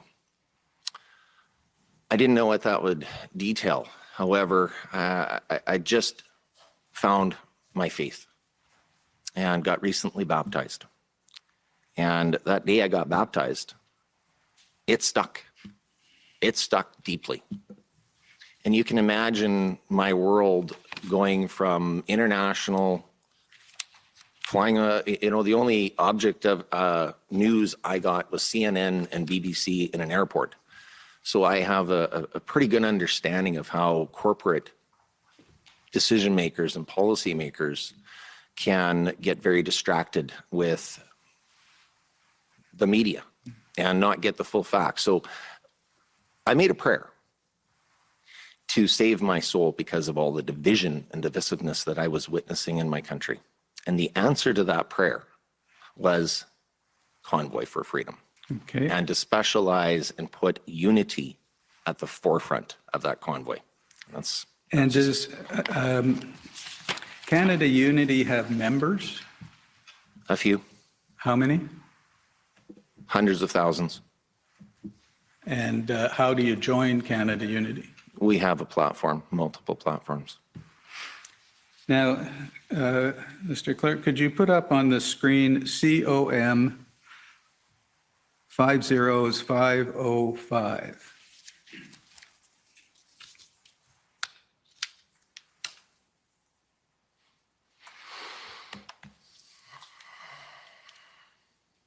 And I understand this to be a copy of a Facebook page of yours, and it's dated August 30, 2021? Correct. And you say, want to know what Justine Trudeau hates more than protesters, a convoy parked on his front step, just saying.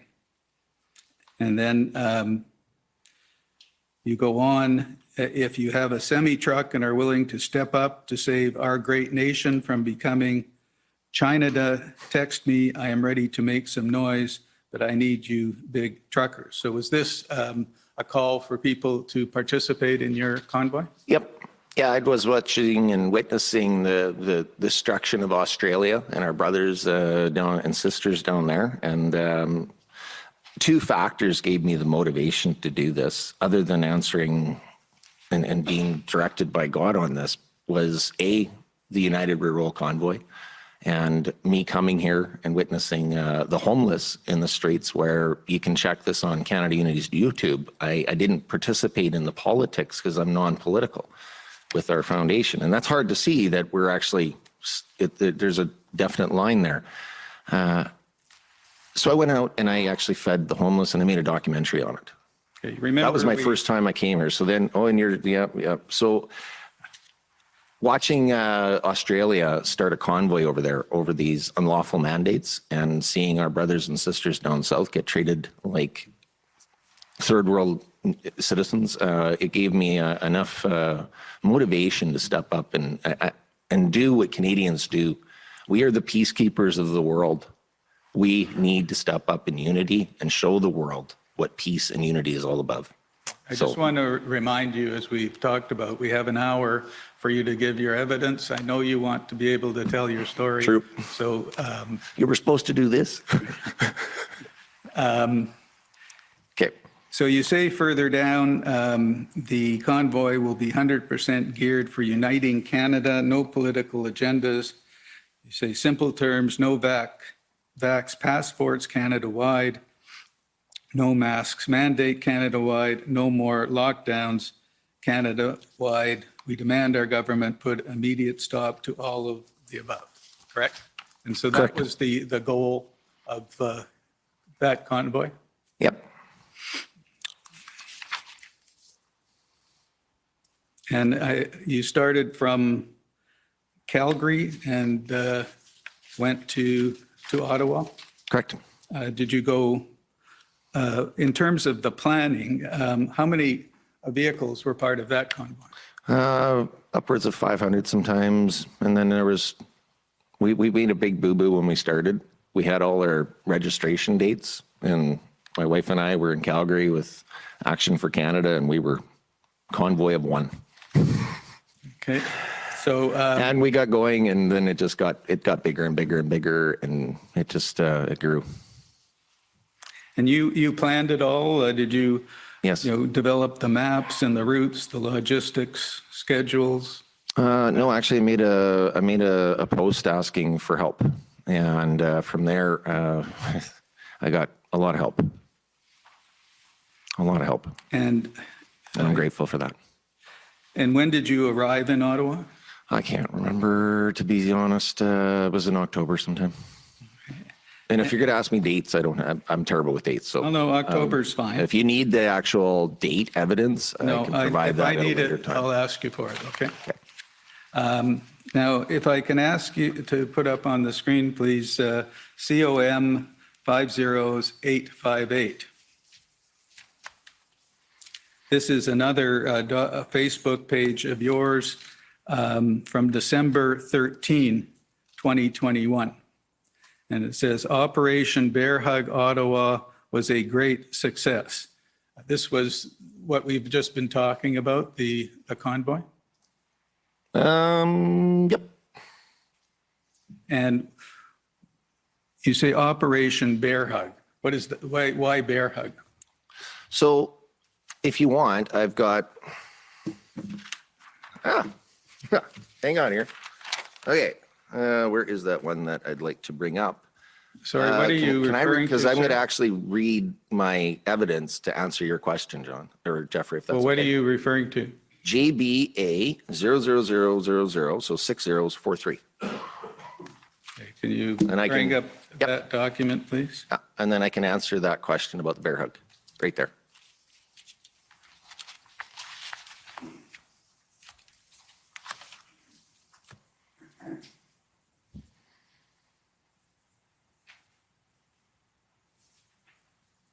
That's not it. Okay, well, can you just give me an explanation, sir, of why you use the term bear hug? I'd really like to actually read my evidence that I submitted here, Jeffrey, and that's not what I quoted. This is not the evidence. Well, can we do it this way, sir? If you answer my question, so we'll get through this. The object of the bear hug, okay? Let's be honest here. We are in a country of division by design. The very root foundations of our government and our governance have division in it. So the opposite of division is unity, pure and simple. And we are a country that has got many problems with division. And if you're in touch with God and you're praying all the way through this, the one thing that came to our team, and this was a team effort, I can't remember the exact person that came up and he said, bear hug. And we started looking at this from a psychology point of view. And it has been an amazing journey to keep love and peace as an organizer with a bunch of truckers. Bridget mentioned here a couple of days ago that you had a couple hundred truckers together, and you know, we're a little rowdy, and I know I am one. So how do you bring together a country in unity that's fighting in division? A bear hug. Love, love, love. And if you want, I can give you a demonstration. No, I don't need a demonstration. Thank you. Because it was very much evident. And if those that went down to Ottawa or anywhere across Canada. Can we go on to my next question, please? Sorry, can you Jeffrey. put back up COM 505858?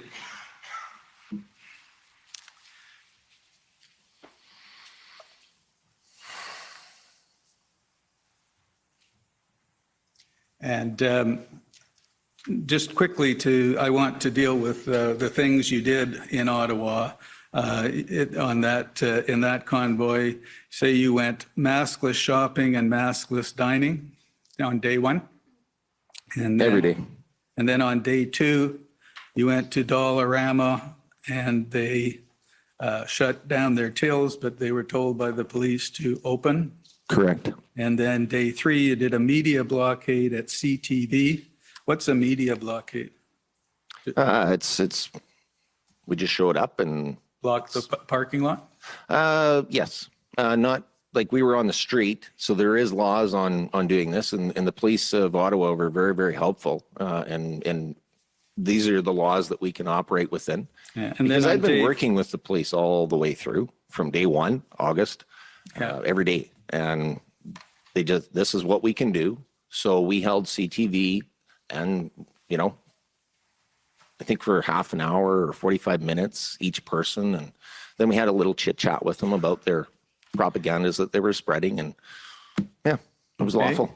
Very lawful. And then on day four, you did the same thing with CBC.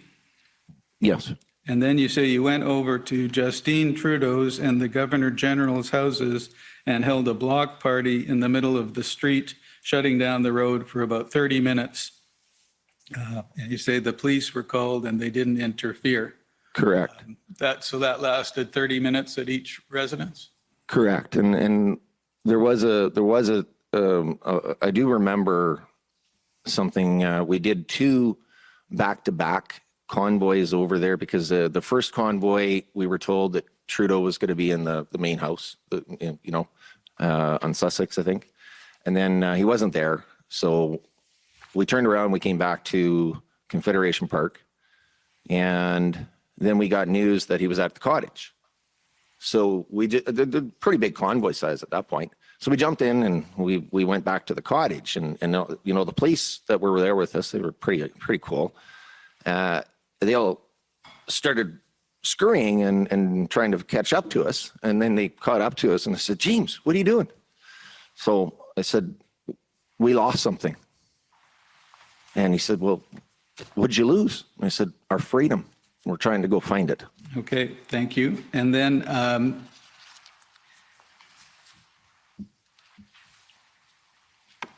so you also went to Prime Minister Trudeau's house again, is what you're telling us, and the Governor General's house, and you blocked the road during rush hour traffic. Is that correct? And all the evidence and the videos we uploaded for you for that.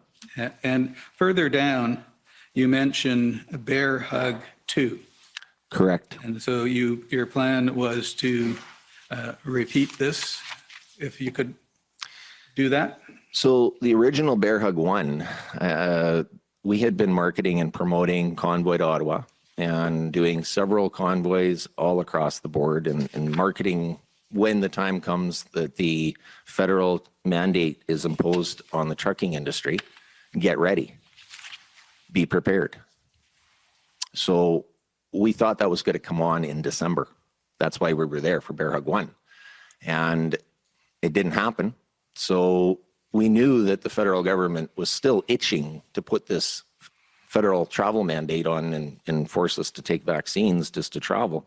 So we went home, as you can see, and then just as I get into Calgary, Facebook shuts off my everything. They reinstated it, but we were completely taken out of the equation. So I'd like to go on and talk about the MOU that you mentioned in that docket, the Memorandum of Understanding.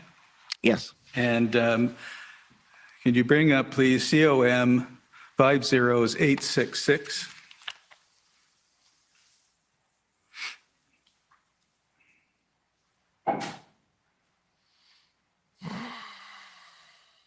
And can you just scroll through that and confirm for me that that is your Memorandum of Understanding? I have the original right here. So Well, piece of history right here in front of me. That's 15 pages. That's not the original. can you tell me what this document is then? I need to see the whole document. I haven't seen this. Yeah, okay, well, we'll scroll through it. There we go. Okay. No. So this is the French and English version? Yes. Okay. Yeah, this was the original. Okay.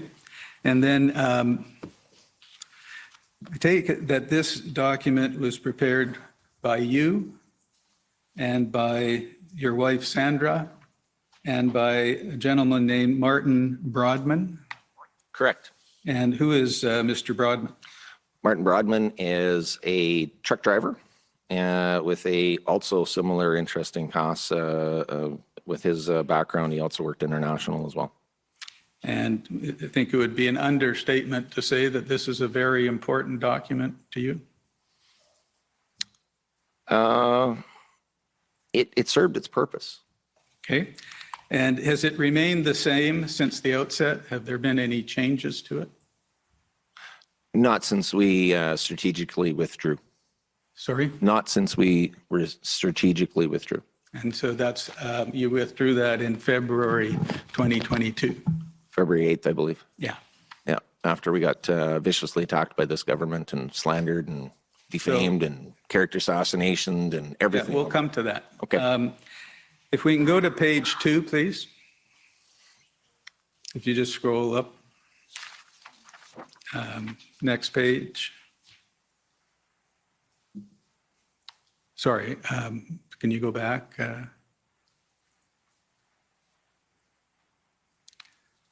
Now, the parties to this agreement, if you can scroll a little further, are listed as the concerned Canadian citizens, the Senate of Canada, and the Governor General. I think you missed a few more people. Back up there, please. I'm trying to, we Okay. can all read it. I'm just trying to summarize it. Okay. And if you can keep going, please.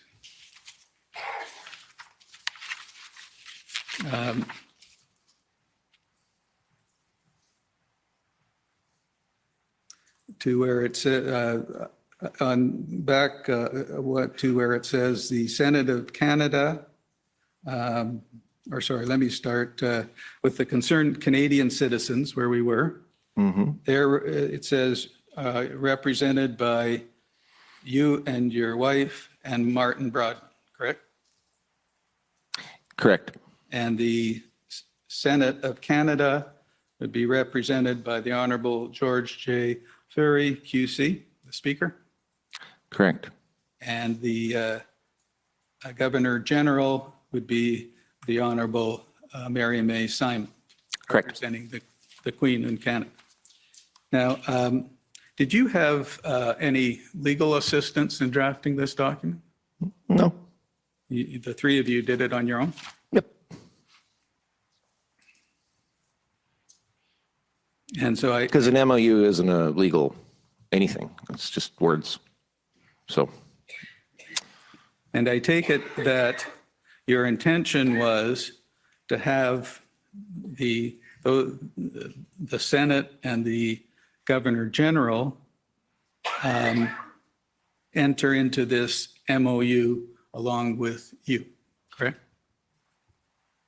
Had the Senate or the Governor General responded, then the next step would have been immediately contacting multiple organizations that we'd been working with across Canada, like Police on Guard for Thee, Action for Canada, Vaccine Choice. I mean, I could keep going. We had a lot, Take Back Our Freedom.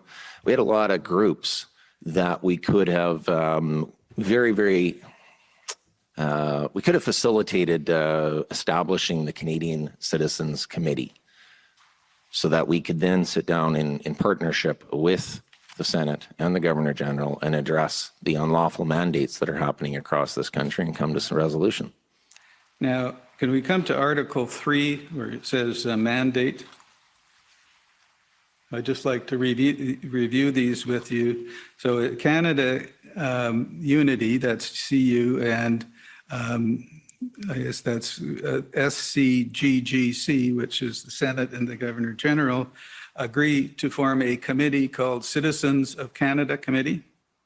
And that committee undertakes and appoints authorized representatives, the Senate and Governor General undertake to appoint authorized representatives, and Canadian Unity does the same, correct? At that point, Canada Unity is out because we would have had a group of individuals that come forward, of doctors and scientists and specialists and so on and so forth. So that at that point, Canada Unity would have been out of it, and CCC would have taken it over. The document, sir, and if you go to Article 1, you see Canada Unity and in brackets CU, and then we come down to Article 3A, It says CU. So you're referring there to Canada Unity, right? Correct. And if we can look at Article 3D, the parties adopt and adhere to various legislation that you've set out there. And coming down to E, SCGGC will effective as of midnight on that date, instruct all levels of the federal, provincial, territorial, and municipal governments to immediately cease and desist all unconstitutional human rights, discriminatory and segregated actions, and not limited to immediately instruct all levels of federal, provincial, territorial, and municipal governments to not only stop, but furthermore waive all SARS-CoV-2 and not limited to SARS-CoV-2 subsequent variation fines that have been issued and imposed on its citizens, institutions, and private enterprises. And so in that, the SCGGC would have the authority to instruct those levels of government to do that? Yeah, if we'd all entered into an agreement, this is just here, we'd like to talk about this, but it means nothing because nobody signed it and nobody entered into it. So it's non-binding. But that was the hope that we had presented, that we could sit down and collectively come to an agreement to cease and desist on all these unlawful mandates. And you understand, sir, that the purpose of a memorandum of understanding is to set out the principles that will then be formalized into an agreement, right? Yeah, I believe that's right here in front of you. That was our principles that we wanted to. And if we look at paragraph F, I won't read everything but but it's again, instruct all levels of government to reinstate all employees in all branches of government, private industry, institutional sector employees with full lawful employment rights prior to the wrongful dismissal and unlawful dismissal stemming from SARS-CoV-2 and subsequent vaccine passport mandates. And if we can and then we go over to G. The SCGGC will issue a cease and desist order, abolishing all federal, provincial, territorial, and municipal vaccine passport requirements, vaccine discriminatory regulations, initiatives, and mandates regarding SARS-CoV-2, correct? And so this committee would have the power to issue a cease and desist order? If we had been able to get to that aspect and the committee had come to an agreement that we had proved our case that all of this was unlawful, at that point, then obviously the next step would be to do a cease and desist because of laws being broken and tyranny and treason and crimes against humanity that are listed within the document. And then H provides for a further cease and desist order to the members of the Government of Canada with instructions to the premiers and the mayors to stop all such unlawful activities pursuant to Article 3. So they would have the power to do that if you'd come to an agreement? Correct. And then in J, it says, by signing this memorandum, Canada Unity will immediately stop Operation Bear Hug Ottawa demonstration / convoy and federal referendum activities, and will strive to work with all groups and entities to bring this country together in unity. Correct. That was, if you had this memorandum agreed to, then you were going to stop the protests. Is that right? Correct. If we could have entered into an agreement, that would have been, that's all we wanted to do, was communicate with our government. And we tried every single option available to us, multiple times. We exhausted all means of communication with this government from one part of Canada, from coast to coast to coast. And you'll see in, just to further the point you've been making, under L, there's to be a final signed agreement in place within 90 days of accepting the memorandum, correct? Yeah, we felt that 90 days would have been given enough time to strike the committees and talk to Canada about this process, and then from there, sign into and enter into an agreement. And then if we can come down to Article 4C, SCGGC will represent itself as the Government of Canada as a whole and not party related. Correct. You're saying that SCGGC is now the Government of Canada? No, not even close. In correlation to everything that we would be discussing as a committee, we have the people and the government together, and that was, the best that we could come up with, is that this committee would bring forward on behalf of the Government of Canada and represent the wills of the committee. Okay, and that it wouldn't, so in that it wouldn't be party related, because when you look at the Liberals versus the NDPs versus the Conservatives, there's so much division in that whole process of governance right there in itself, that we didn't want the parties being involved. We wanted to have a direct correlation to the source root of our laws, which is, we believe, the Senate, because they make the laws, they amend the laws. And a very interesting part in the Helsinki Act that's listed in here, that comes from the Nuremberg codes, is that the Senate can enforce the laws. Okay, when our government has chosen to completely ignore all the moral aspects that come from the laws that so many people represent and defend. So you're saying the Senate, under those acts, has the right to enforce the laws against the elected government? Is that what you're saying? Under the declaration, Helsinki, yes. Okay, thank you. Now, because we signed on to it. I understand. As a government and as a country, to stand up for all humanity and end discrimination and segregation. And it is a law that we, as a country, stood up for and signed on to. Let's just stay calm, please. No, I know you're emotional, and that's understandable, but if you could try and just keep it down. No, I don't apologize. No, don't have to apologize. I will. Calm down. Just this is emotional when we see our government completely violating all the laws. I understand. And where do we turn to? The Senate is our last hope. And that's what's in their paychecks and their job descriptions. Now, and you widely publicized your MOU. You wanted as many people as possible to know what you were doing? Correct. Yeah, and I want to skip ahead, if I can, for Well, actually, let me ask you first, when you were in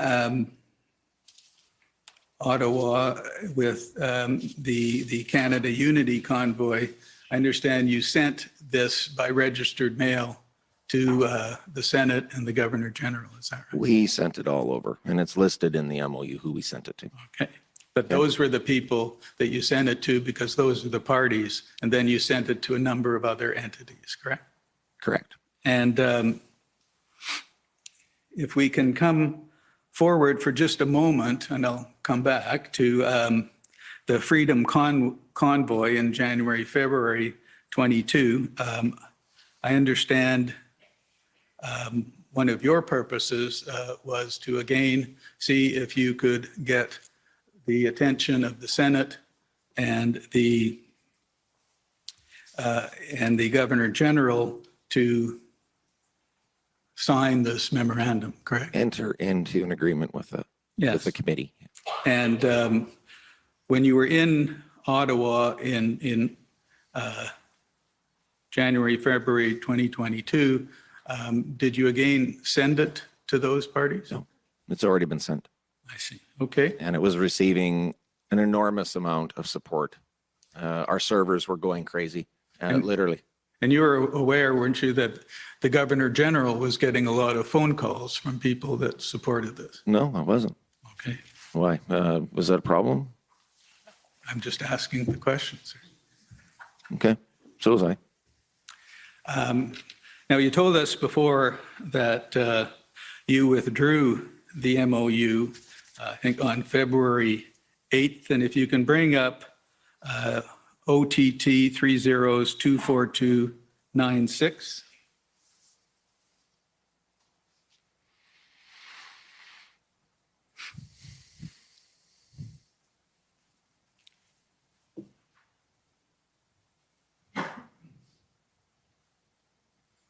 You'll see that's addressed to Honorable Mary Simon, Governor General, withdrawing the Memorandum of Understanding. It has come to our attention that the MOU is being erroneously presented in the House as a means of displacing the democratically elected government. This was not the intention behind or purpose of this document. So you, in effect, retracted it, correct? I didn't retract, I withdrew. Sorry? I didn't retract, I withdrew. Okay. And if I had my paragraph. statement, I could actually bring that statement up that I gave you, and it shows. And and why did you do that? Why did you withdraw it?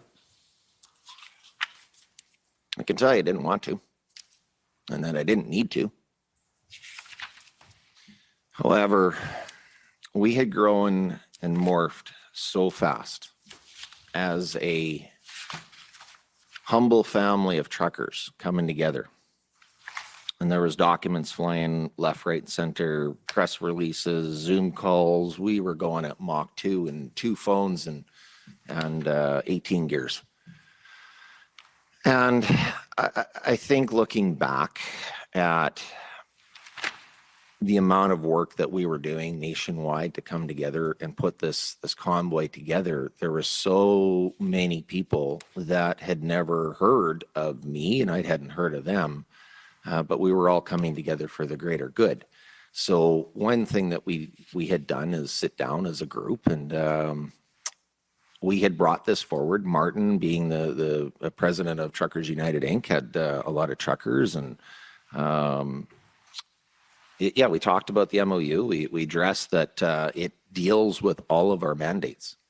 And it's a document that we're presenting to the government to try to communicate.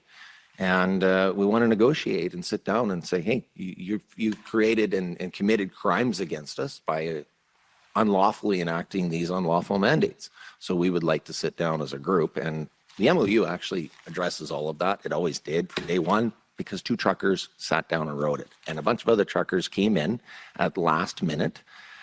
And they didn't get a privilege to, who here has actually read the MOU? Sorry, sir, that's not the way you conduct yourself in this room. Would you answer my question? What's the question again? Let me suggest to you that you withdrew it because there were other people associated with the Freedom Convoy. So everybody's just getting together in Ottawa. Let me finish, please, sir. I will. Thank you. You withdrew it because other people involved in the Freedom Convoy asked you to do so because it was creating problems for the very reasons that you list there, that people, you say, interpreted it as displacing the democratically elected government. Is that right? Correct. Thank you. And you did refer to a document. I don't think we have to bring it up now, but it's JBA 6064, where you explain that the memorandum of understanding was officially withdrawn on February 8 because of external pressures after an intense slanderous media smear campaign directed at the group Canada Unity and the founders, the authors Martin Broadman, James Bauder, and Sandra Bauder. Correct? Yeah. If I can just go back in time on that, because it was pretty raw. I understand. Here we are as a freedom movement, and inside that freedom movement, we have been talking about fake media and all the slander stuff they do, and how our government uses very, very hateful, harmful wordsmithing directed at us. And it was never the intention to cause confusion behind this, but I love my brothers and sisters that were coming here so much that this meant nothing. We'd already won because we came here together in unity. So in our perspective internally, the fact that they tuned on to CBC and CTV and Global, which they better be lowering up because I'm going to be suing them for everything on what they've done to me and my family. That's when it was like, this has gone so out of control that it's lost where it should be. And at this point, I just said, you know what, team? We've won. The rest is in God's hands. Let's just withdraw this from a temporary point of view and sit back and observe and see where this goes. So. Right, and the media was, in your view, mischaracterizing it as an attempt to overthrow Canada's democratic government. Is that So I just want to put it out there that I want you to all think here for a second here. They unlawfully arrested. Sorry, sir, I'm going to stop you. This isn't the place to give speeches. You answer the question, and you've answered it. Thank you. There's more to ask.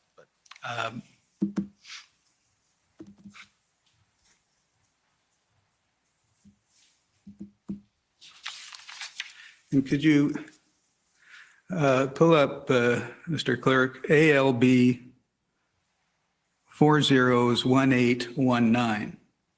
Now, are you familiar with the fact that after the Emergencies Act came into effect, there was an explanation offered by the government as to why they put it into effect? I haven't seen this document before. Okay, I just want to take you to one paragraph and ask you about it. If you can go to page 5, please.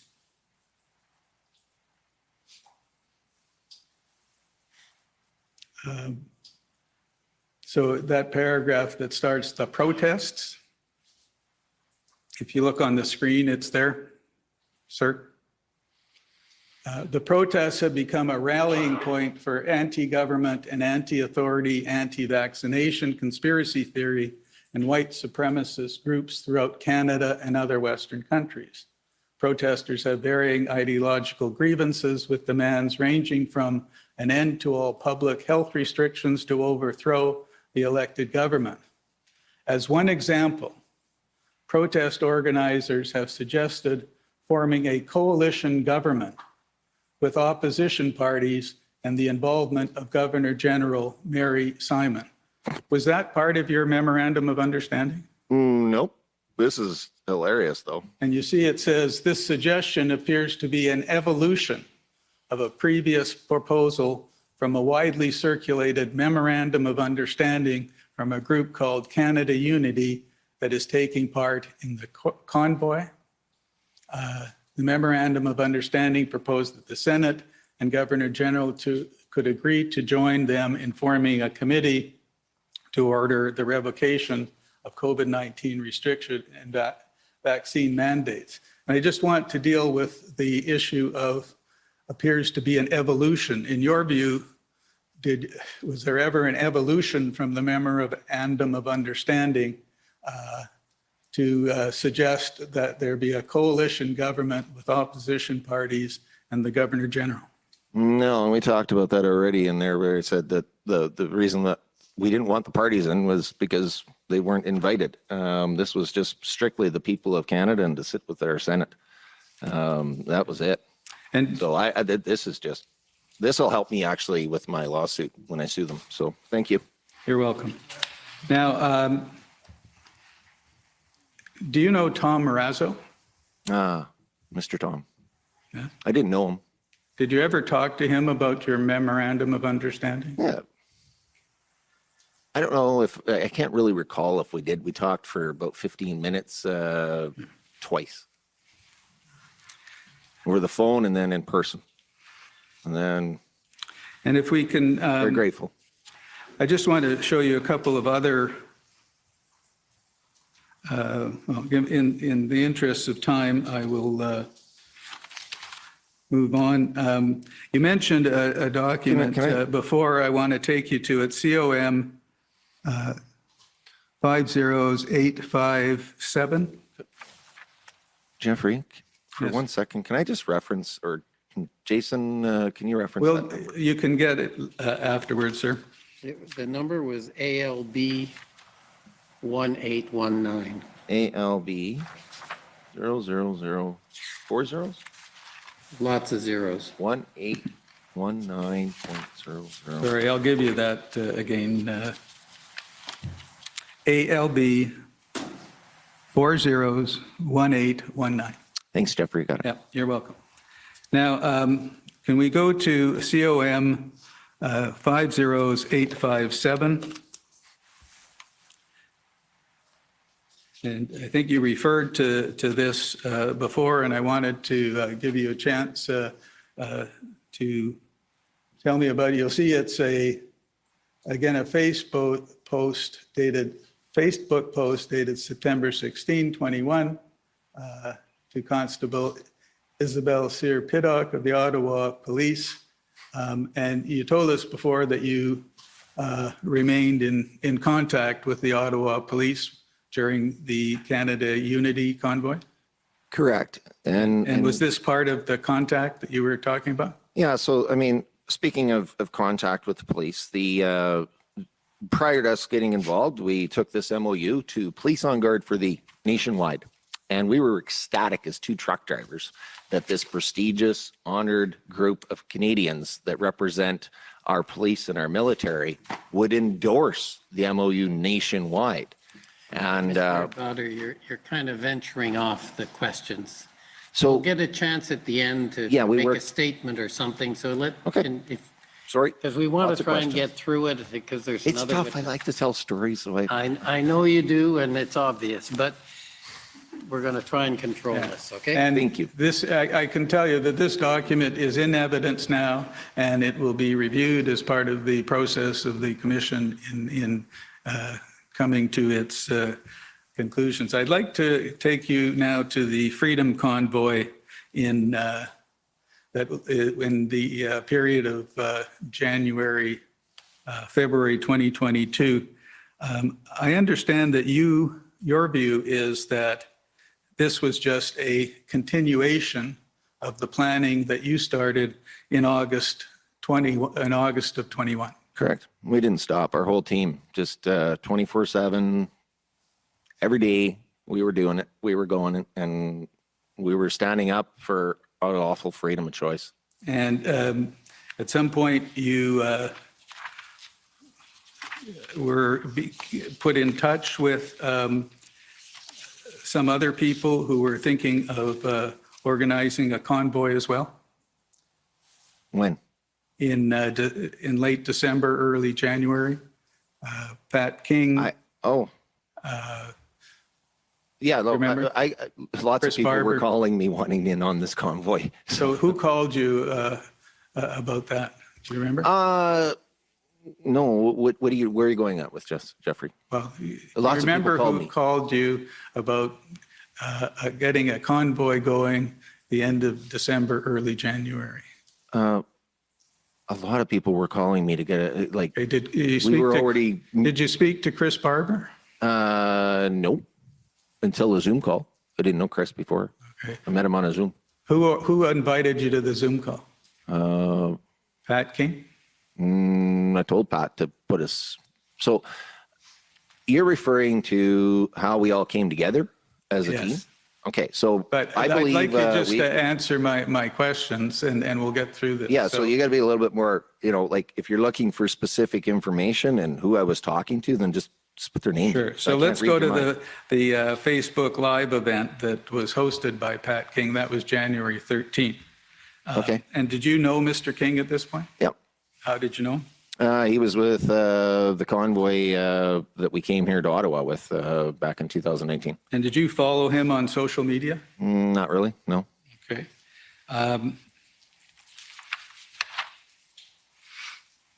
And you recall that Bridget Belton and Chris Barber also participated in that Facebook Live? Yes. And later on, you met Tamara Leach?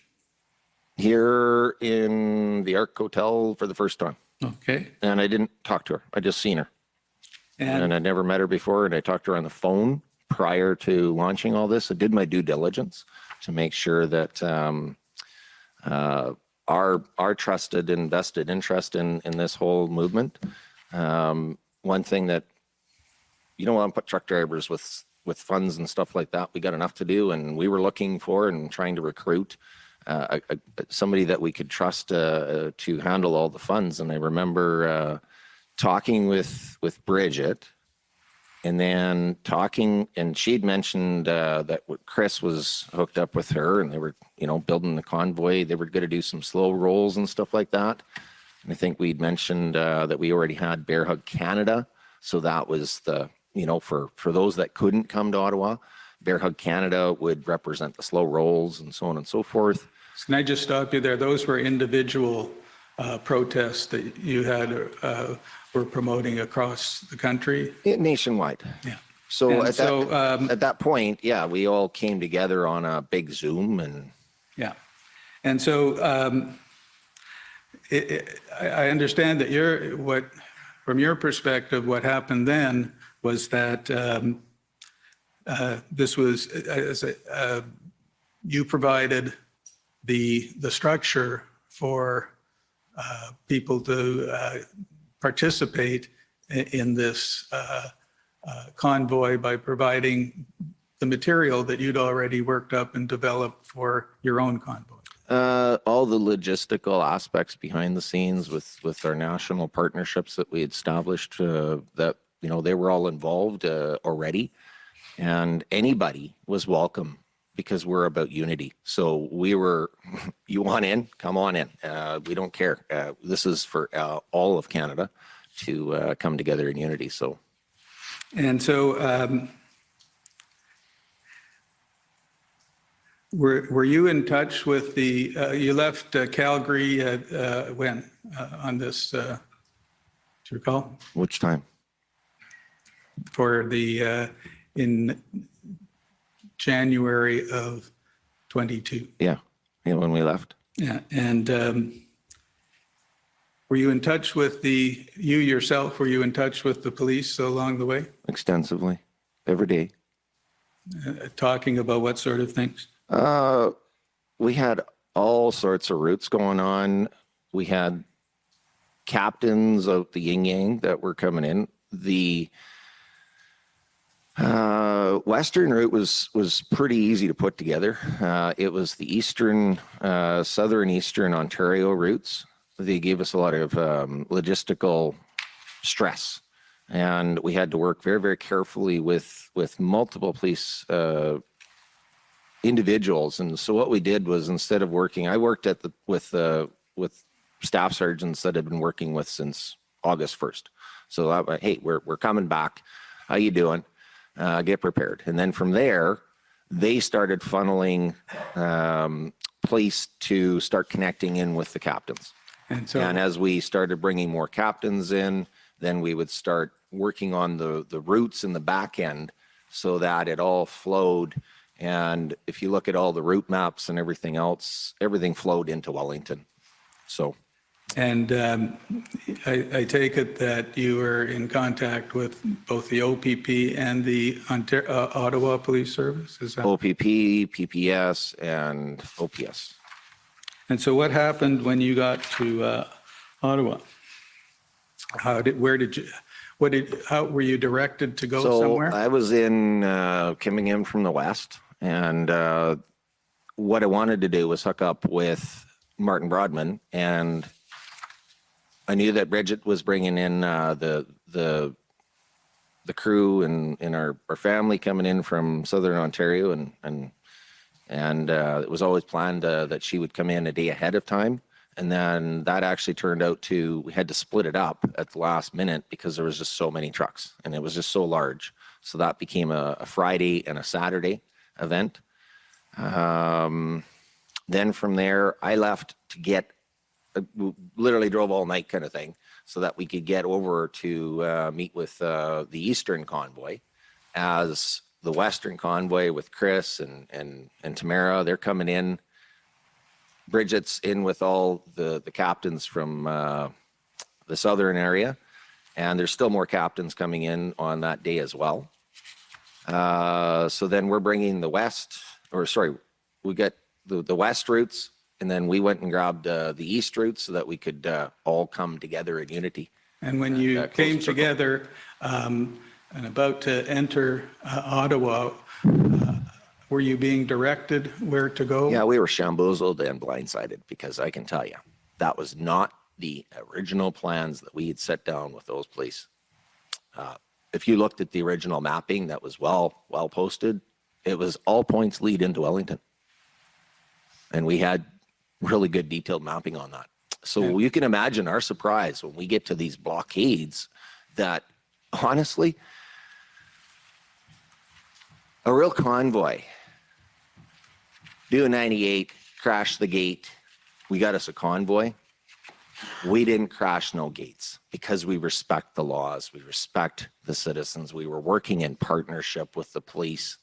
But when we hit that the edge of town, and we're like, this isn't what we planned on.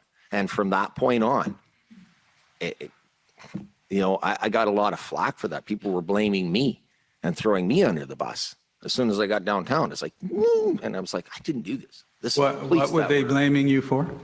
For not getting the trucks in to Wellington, like we had all agreed on. And was the plan for all the trucks to be on Wellington?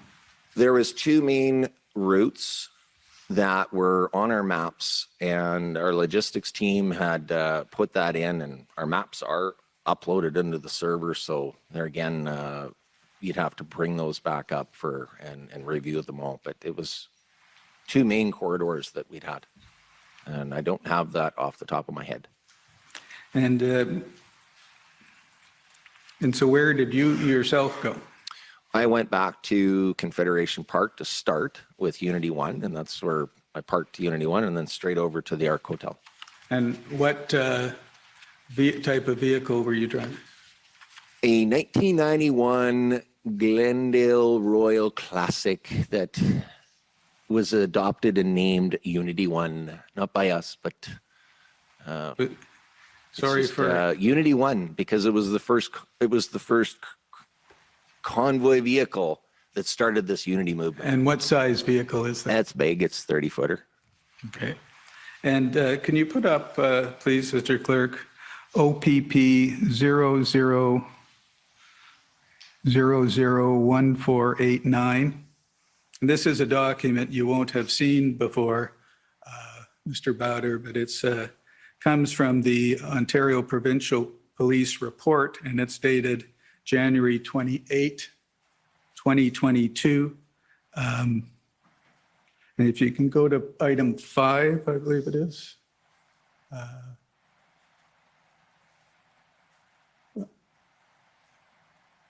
And it refers to a video posted on the Canada Unity Facebook page. And it says, James Bauder, who is driving in the convoy, indicates that Operation Bear Hug was intended to bring the law to Ottawa, and they will not leave the city until the law has been restored and they get their lawful freedom back. Is that something that you can recall communicating to the OPP that you talked? Correct. Yeah, multiple times. And then it says, well, Bauder states that they have made plans so that members of the public and public transportation in Ottawa will not be disrupted. And let me stop there. What were those plans? From day one, Convoy 1, always keep the lanes open. That was well communicated. We had a code of conduct that everybody had agreed to, had been distributed to all the truckers, well communicated. And between the captains and the police, we worked in partnership together multiple times, conversations and so on and so forth. And public safety has always been precedent number one, always. So anything that we could do working together in partnership, and that actual word was used multiple times, partnership and safety. Thank you. And it goes on to say, he also hints that there are plans that they cannot make public for strategic and security reasons. Where is that? Bauder further states that he anticipates that they will win in Ottawa, after which they will proceed to the United States to support the truck drivers there. Was that part of your What date is this? plan? What date is this? January 28th, 2022. 22. Yeah. We lit up the world. And our brothers and sisters down south in the border, all the truck drivers, they started seeing what we're doing. And yeah, they were pretty excited and they started convoying down there. And we figured, well, when this is done, maybe we'll go down there and we'll give them some support because they're supporting us up here. So that was what that was about. And then it says, he further references a memorandum of understanding that has been prepared that, once signed, will result in Prime Minister Trudeau, Aaron O'Toole, and the NDP leader stepping down. Is that something that you told the OPP? Don't recall. Sorry? I mean, obviously, I mean, if we catch them committing treason, which we believe they have, they'd be stepping down, right? And all the evidence that we wanted to sit down with the Senate and say, here, you know, we believe our government is committing treason, enforce the laws, please, Senate. At that point, yes, we would definitely expect to see Trudeau and, well, Aaron O'Toole isn't anymore, but, you know, applicable members that would be identified throughout Canada that have committed treason and crimes against humanity. And we will never stop until that is public and on, you know, another hearing needs to come on this. I see my time is up. Could I have a few more minutes, please, Commissioner? You actually have another 15 minutes. Oh, I do? Oh, good. Well, It's your lucky day, Mr. Bauder. Yeah, keep it going. Actually, it's for 13 minutes. Thank you. Now, you told us you were you parked your vehicle in Confederation Park, and I understand that there were some people who set up a teepee in Confederation Park. Were you part of that? A teepee? Yeah. There was no teepees. We wanted teepees and we could have had teepees, but there was no teepees that I was aware of. Was there an incident that the police spoke to you about regarding Pat King and things that were going on at Confederation Park? Correct. And can you briefly tell the commissioner what that was? So a couple of days into landing at the Ark, it was pretty hectic and chaotic, and I was very blessed to come across these two tribal sovereign clan mothers that I met at the Ark Hotel. And being my wife is Algonquin, it was a very interesting conversation. And, you know, we respect our elders deeply. And when two clan mums come up to you and want to talk to you, and, you know, the relevance behind Confed Park is that when we were here for Bear Hug 1, we had attained the permission to use Confed Park, and we attained the permission again to use Confed Park. Okay, Yes. so we had all that in play for Bear Hug 1 and Bear Hug 2. So that's why we took Unity 1 to Confed Park, and our team was down there. And then comes along what I think is controlled op, because what I was seeing from Pat King, and then this incident that happened at Confed Park, where this what I learned from the clan mums was that there was a fake chief named Chief J.D. Anderson. Now, he's claiming himself as a chief, but I find out from the clan mums, who are the hierarchy in the law in tribal, that this was not the case, and that he was running around Ottawa, and there was a... So I'm a trucker. I don't know anything about controlled op and all the rest of that stuff, and a lot of us didn't. That's why we had to call police on guard and help, you know, get in here. And I take it that so there was lots of these little incidents and bubbles of just, you know, shit disturbers, right? Looking for attention.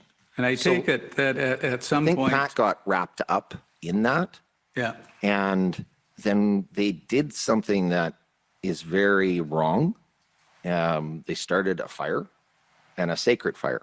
Okay, there's a difference between starting a burn barrel kind of thing, but this fake chief was running around, and Pat's there, and all these controlled op people that we'd identified were hanging out, and it just was very greasy. This wasn't our, you know, that they basically just sort of, we're taking Confed Park over, and from there, that caused a lot of conflict. and I take it that ultimately they. Oh, it got big. This left- incident just about caused it was, you have no idea what happened behind the scenes. And that took me out. Okay. You didn't know where James was, putting fires out, trying to stop the Indian natives, from going after Pat King and these fake chiefs. So I worked with the clan mums, who then worked with City Hall. I worked with the police. And together, we worked in partnership for safety, and we had to shut down Confed Park. And I was mad, because had that event not happened, the clan mums were working to try to bring in some teepees. And you can imagine if we'd had some teepees there, because that would have completed the circle of unity. Without our tribal, we have no unity in this country. And they were very much a big part of this unity movement from coast to coast to coast. So we were really excited to get an opportunity, and sadly controlled ops destroyed And so we've heard evidence about various complaints made by residents when the convoy was in Ottawa, things like constant honking, smell of diesel fumes, harassment. Did you see and experience that? I experienced the biggest unity celebration in my life. And with that, you got everything else that comes with it. And just a few more questions. Did you have any contact with truckers that were organizing blockades at Windsor? Nope. Coots? Nope. Emerson? Nope. Surrey? Nope.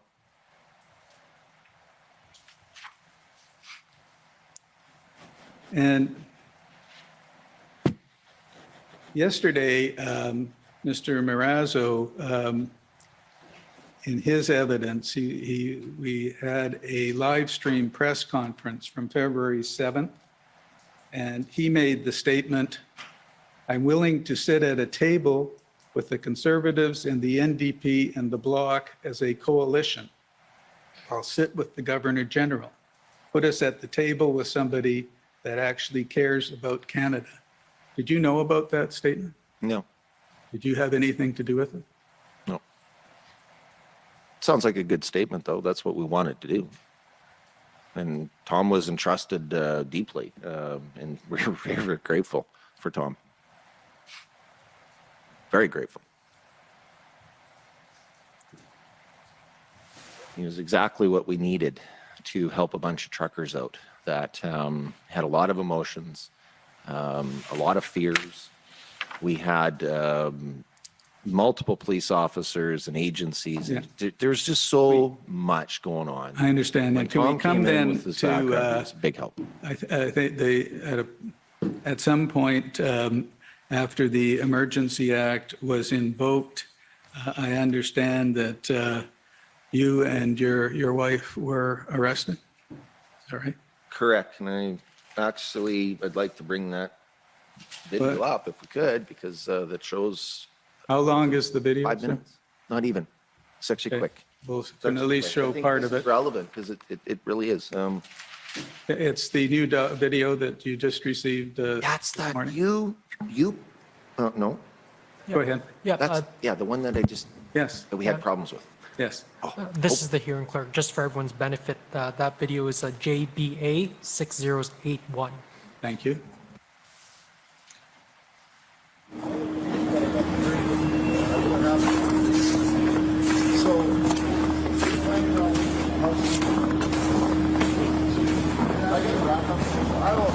So I'm just coming out of the Arc Hotel here on Sunday. Okay. And this constable here, if you're planning on leaving, yes, we were. And you can see the blockade of snow where we couldn't leave. We were obstructed. We couldn't leave if we tried. Just down the other side behind Unity 1 here, just down the road, there's a snow clearing crew coming down. Especially with it being snowed.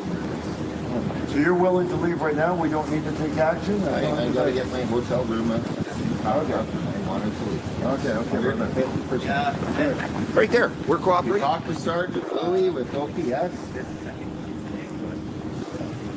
Now, also, when I came down, I was blindsided. I hadn't even had my morning coffee or nothing. And 15 of these officers had a crowbar. They were trying to break into Unity 1. I said, hey, whoa. I'll get the keys. Okay? Please, don't hurt it. And I ran back up. I grabbed my keys. I came back down. And I want out. I want out. Done no lawful harm to anybody. Sooner the better. Well, no. So the question is, they're going to give you time to check out? Well, we're talking minutes, not hours. Minutes. How am I supposed to get out of that in minutes? Well, can you back it out and go out? An RV don't back out of that crap. It doesn't move that way. I was blocked by Ottawa city crews that didn't do their job and clean the streets. Call the Ottawa Police in 7 days? This guy just said he's going to have a move out. No, not happening. Vehicles that are parked in this zone are all being towed and seized. Find your own way home. I actually don't. Okay, what's your name? I'm Stu. Stu? Stu, what? Where do you live? I'm in the hotel here. Where do you live? Is this your house? Actually, I'm homeless and I live downtown Ottawa. You live downtown Ottawa? I'm homeless. Where? I don't have ID, no. I've got, I guess, my health card. 7 days, you can call the Ottawa Police and get a release for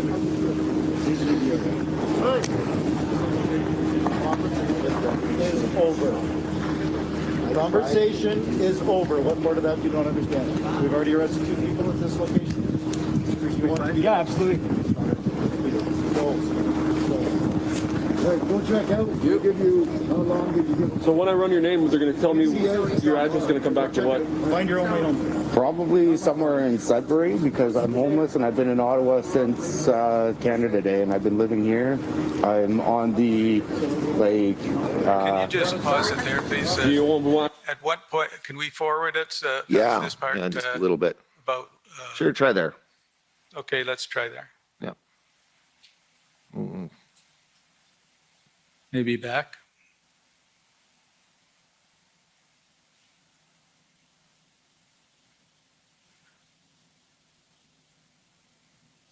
Keep going, keep going. I think what you're going to see from here, I don't know, keep going. There is audio, extensive audio behind this. Well, it's a little too long at this point. So I The think time is because up. it's already, we don't Okay, need. but we I was arrested, understand your people evidence, said sir, as to what happened to you. You'll notice that we Yes. cooperated completely. And if you got the rest of this, you would see that my wife and I were very lawful, very peaceful, very respectful, as we always have been with the police from Thank day you. one. Those are my questions, sir. Thank you. Okay, thank you. If we could, I could call on the Government of Canada, please.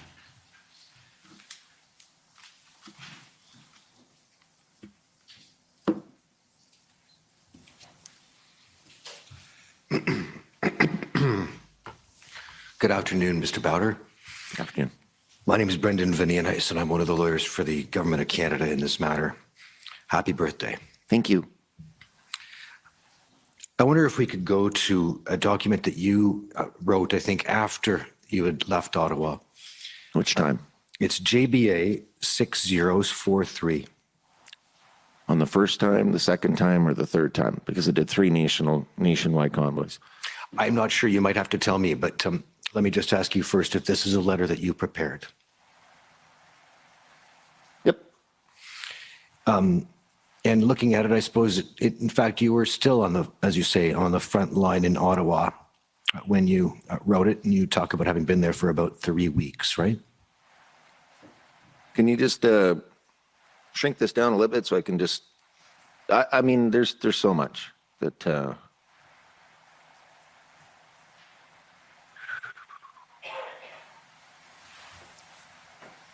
okay, so what do you need for a question? So this is a document that you wrote and made public after being in Ottawa for about 3 weeks. Okay. Is that fair? Okay. And if we look at the 7th paragraph on the page, it's the one that starts, "The call for freedom, unity, and love has gone out, and Canadians answered." Do you see that? Correct. And in the last sentence of that paragraph, you say that you made a choice, you Canadians, I guess, made a choice to come to Ottawa, to Coutts, to Windsor, and make your stand for freedom. Is it fair? All across Canada, coast to coast, we came together for our freedoms. And you told Mr. Leon that you were not in contact directly with the participants at the events in Coutts and Windsor, for example, while you were in Ottawa, but you were grateful for the response across the country. Is that fair? Yeah, very grateful. Because they chose unity over division. And you accomplished more than you could have hoped to accomplish in terms of the national and international response. Is that fair, Mr. Bauder? Yeah. You saw that what you had done inspired the protests at the borders in Coutts, Windsor, and Emerson, Manitoba, for example. What I had done? I didn't. What you and others had done. What you and others had done. Team Canada, had done. The collective you, when I asked this question. And that those efforts by you and others also inspired events at the Thousand Islands Bridge near Cornwall, the Blue Water and Sarnia Port Huron crossing, the Peace Bridge, the Fort Francis crossing, and the Confederation Bridge in Prince Edward Island, right? It was a lot of people coming together because they were in pain. You inspired convoys in Surrey, BC, Vancouver, Toronto, Quebec City, Regina, and Winnipeg. I convoy for freedom. It's what we do.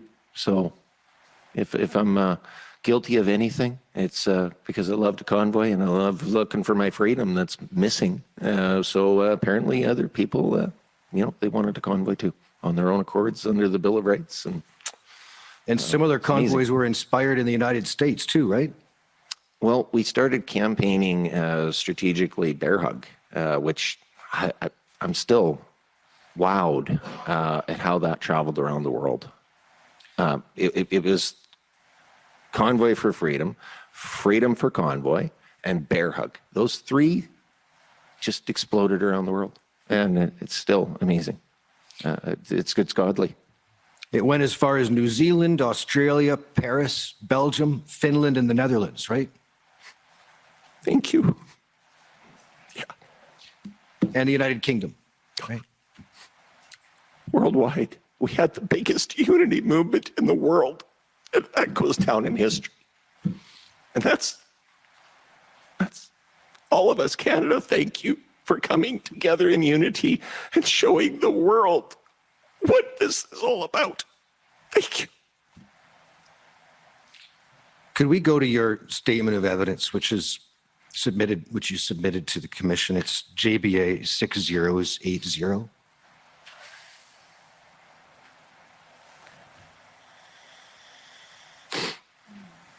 This is the statement that you prepared, and you submitted this, I guess, over the weekend, eh?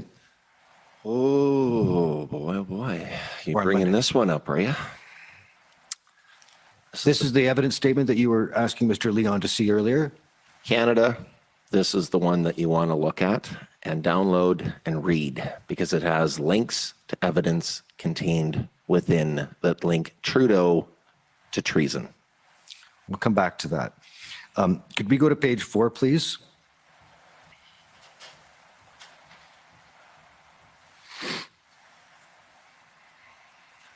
If we could go towards the bottom of the page under the heading, the launch of Canada Unity Convoy for Freedom. Do you see that area there? Yep. And you describe in the first paragraph under that heading that what happened to you in the spring of 2021 that led to the launch of Canada Unity, right? Yep. And I understand from what you've written here that your employer, where you were a full-time truck driver, came to you and said that you would need to provide proof that you'd been injected with the COVID vaccines in order to be allowed access to their clients' facilities, right? Yeah. And therefore, you say that you were forced to quit your job, right? Yeah. And that's because if you were not willing to become vaccinated, then you would not be able to continue to attend at your employer's client's place of business, right? Vaccinated with the RMNA, gene-altering therapy, yes. And that was a requirement that was imposed upon your employer as a condition of continuing to do business with the client, right? Correct. And to be clear, that was not a decision that was imposed upon you by government. Is that fair? No, that's not fair. Okay. Could we go to page 6, please? Sir, can you back up and what was that question again? I said that was not a decision that was imposed upon you by government. Oh, no, that 100% was imposed by this federal government as the main root of all of it, and then followed by provincial governments that are so eager for a little piece of the trough to get some money, and then the municipal governments at the very end. So a three-ring circus of just total unlawful issue of unlawful mandates. That's your explanation for why you quit your employment, Mr. Bauder? No, I quit my employment because I'm never going to put that ever in me. I don't have any problems with vaccines. I've traveled internationally. I got lots of vaccines. Okay, those are medically approved. and tested and everything else, but there's no darn way I'm going to put some gene altering therapy into me. That's no good. And no way. That's my medical rights. That's my lawful rights. And there's so many laws that are in this MOU that highlight that, Canada. Could we go to page 7, please, of this document?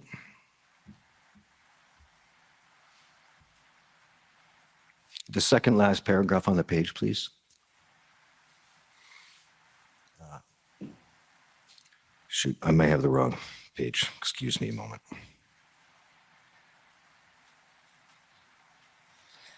You'd said 6 before, but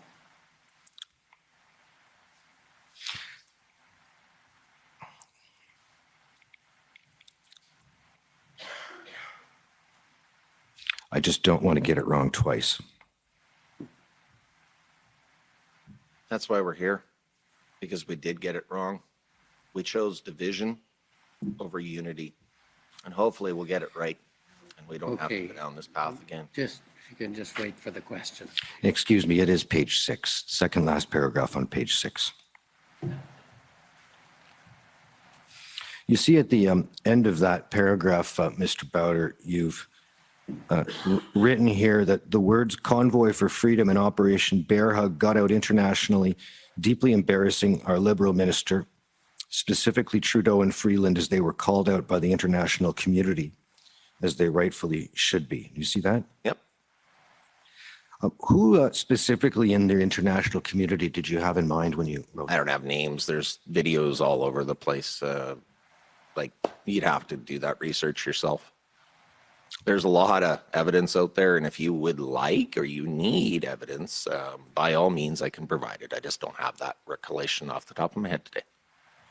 I just wanted to understand what you had meant to. That's all. But that's okay. Thank you. Could we go now to another document that is a letter from you of February the 16th? It's JBA 708.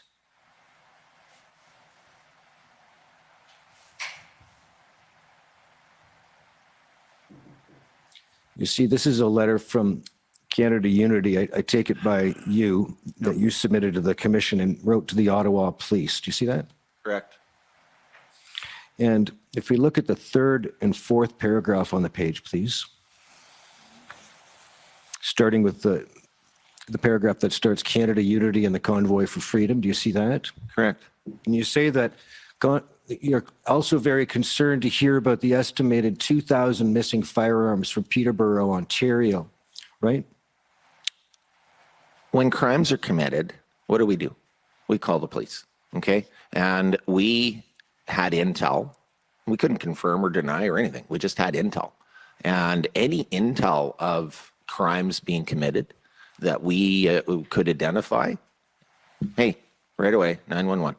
This was a little bit more important that required, because it just, as you can see, this was more where it felt that if it was put in a document, that maybe it would get a little bit more assistance from the police to make sure that if you can scroll the very top. And I'm not a weapons expert. All I know is that LRAD weapon was causing a lot of fear amongst everybody. And it was, so we wanted to do our best. Remember, we're partnerships with the police all the way through. Hey, what's going on? Can you please address this and put everybody at peace? Because if that had been the case, we would have all said, no, I would have contacted everybody. I would have stood on buildings and said, no, please. Well, if we can just go back to my question, you'd become aware around February the 13th when it came out in the newspapers that there had been a trailer of approximately 2,000 stolen firearms from a trailer in Peterborough, Ontario. Is that what you're referring to? In the best of, I mean, whatever's here is what I can recall from what was happening. There was a lot going on. It's just, you don't dispute that timing? No. This is just a risk mitigation process to try to, give the police an opportunity to respond and do some And you say your concern is not least because of that number of firearms, clips, and ammo being so easily taken, but because of their unknown location, right?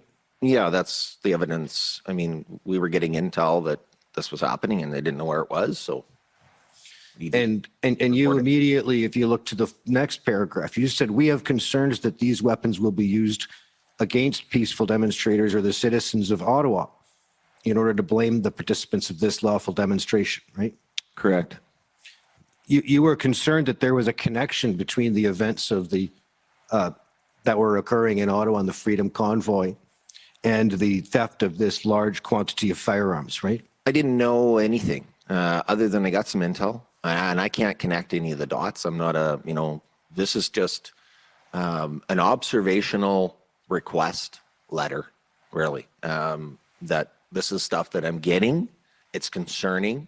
It's deeply concerning, and I don't have all the evidence or the facts, but please investigate and put us at ease. Sure. Sure. And you knew by February the 16th about the fact that a large quantity of firearms had been seized under search warrant in Coutts, Alberta at the border blockade, right? I'd heard of some stuff that was being seized and so on and so forth at that time. Regardless, it was a reasonable concern for you to wonder if there was a connection between these stolen firearms in Peterborough and what was going on in Ottawa, Windsor, and elsewhere. Yeah, because this was so close. When you get a rumor or speculate, you don't play around with this. Like, this is serious business, and it's over my pay grade. And I felt that the right response was to notify the police. So that's what we did. Thank you, Mr. Bauder. Those are all of my questions. Thank you. Thank you. Next are the convoy organizers.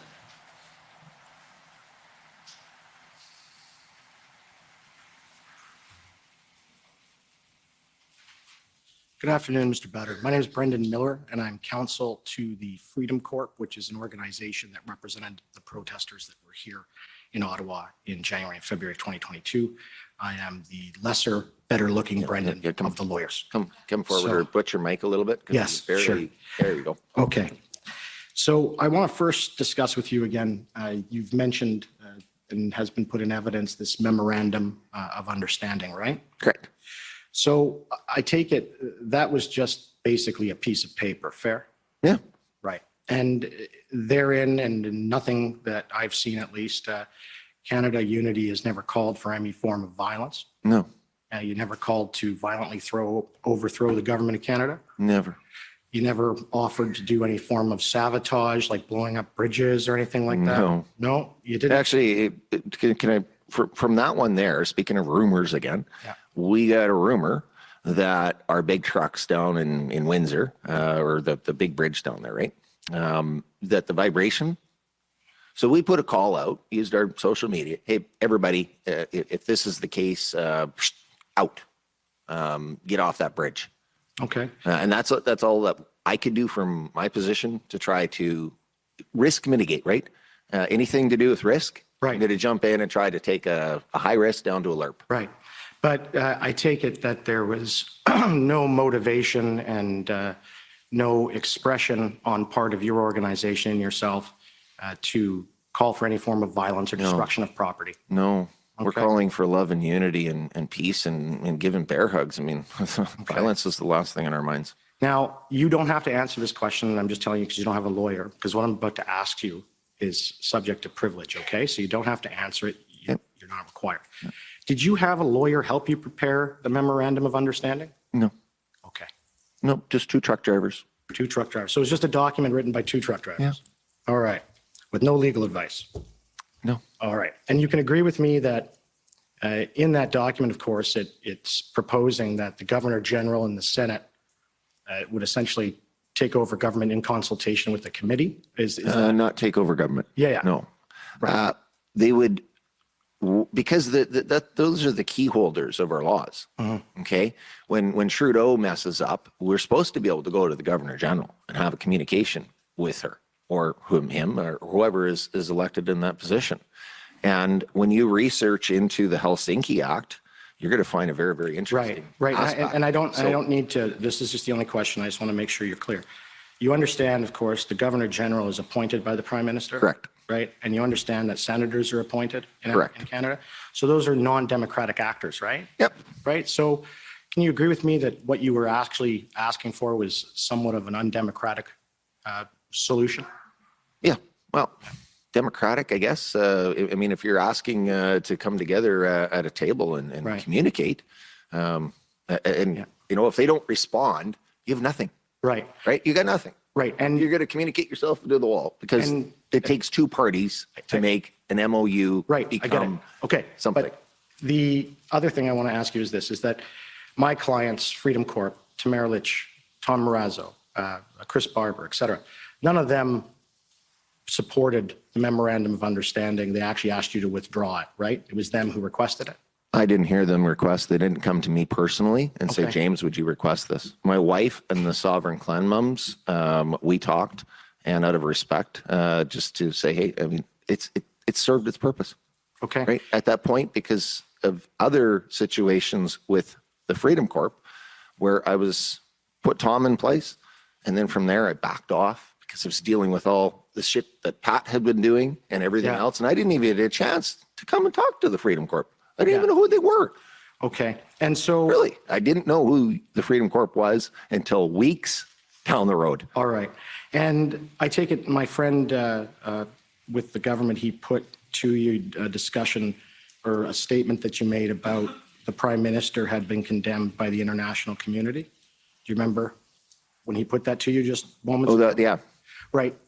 Was what you're making reference to, just to remind you, was it the March 2022 incident where the Prime Minister was to speak in European Parliament and a bunch of the members of Parliament walked out and gave speeches against him invoking the Emergencies Act? Is that what you were referring to? Yeah, that's like, there's evidence out there. It's pretty easy to find, but yeah, that's it. Thank you. Okay, thank you. Next. Nice to meet the Freedom Corp for the first time. Call on the Ottawa Police Service.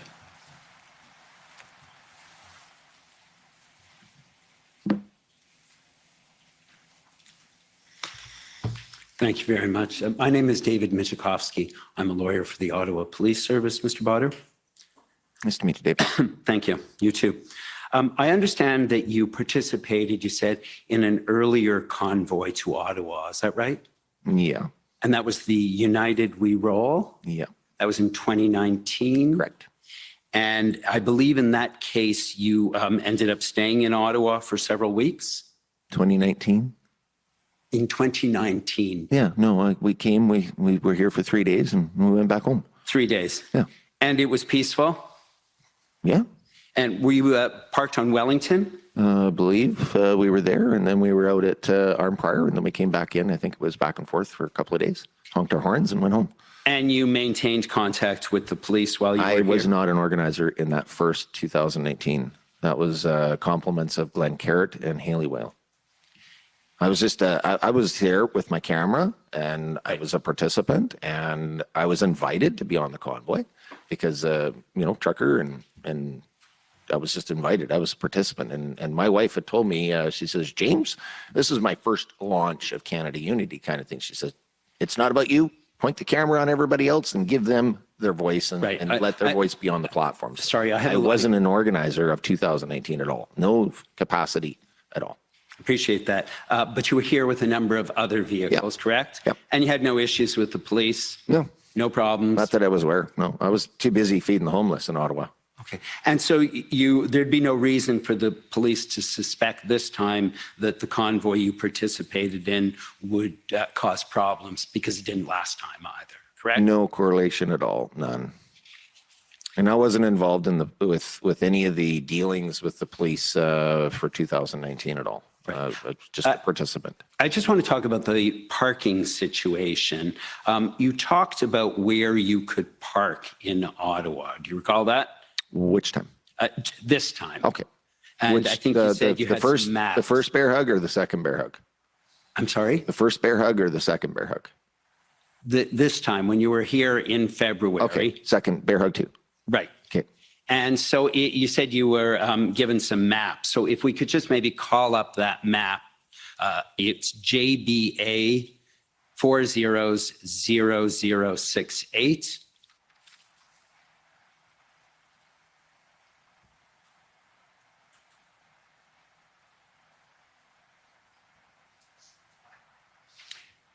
And so you'll see this, we'll just scroll through it for a minute and then I'll come back to it. Can you just back up for a second, please? Sure. Take direction from the police whenever applicable. Leave open space for emergent vehicles at all times. No closed trailers permitted on Wellington. All staging areas must be kept on adjacent emergency vehicle. Yeah, yep. And this is what you were referring to. And then there's some maps if we scroll down. Yeah, there's a lot of maps. Right. So this is what you were talking about, the information you had, correct? Logistics and planning and all sorts of stuff. And so if we could please look at page... That was a big team that put this all together. Were you coming eastbound on Highway 417? Which time? This time. I actually came in from the east. Right. So with Martin and the Eastern Convoy. Okay. So were you traveling eastbound on Highway 417? Eastbound. No, westbound. You were coming westbound. I'm from Calgary. I don't know your streets. So Save a Tree and these maps, I got a big team. Okay. And I know that they specialized in doing a lot of logistics and mapping and everything else. I just know that I overviewed and I made sure that the main, the safety points were in correlation for all of our captains. And if our captains had any problems or questions, then we would make a change. And so you weren't able to park on Wellington this time, correct? Yeah, all points lead to Wellington. And so you'll see on page 3, the map shows parking only in curb lane, capacity 38 tractor trailers. Do you see that on Wellington? Yeah.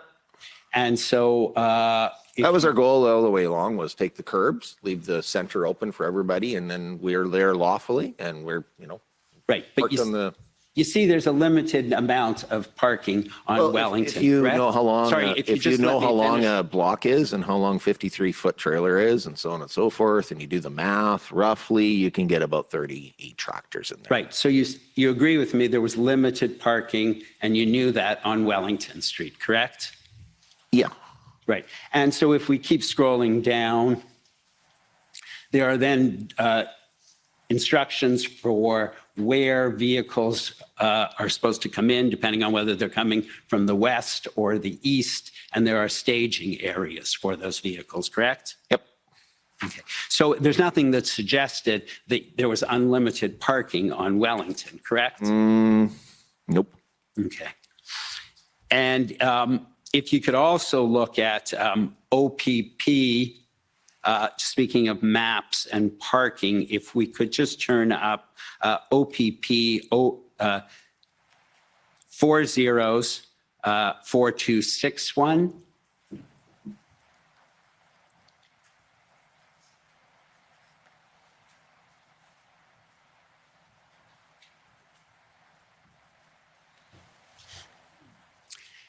And so if we could turn, please, to page 5.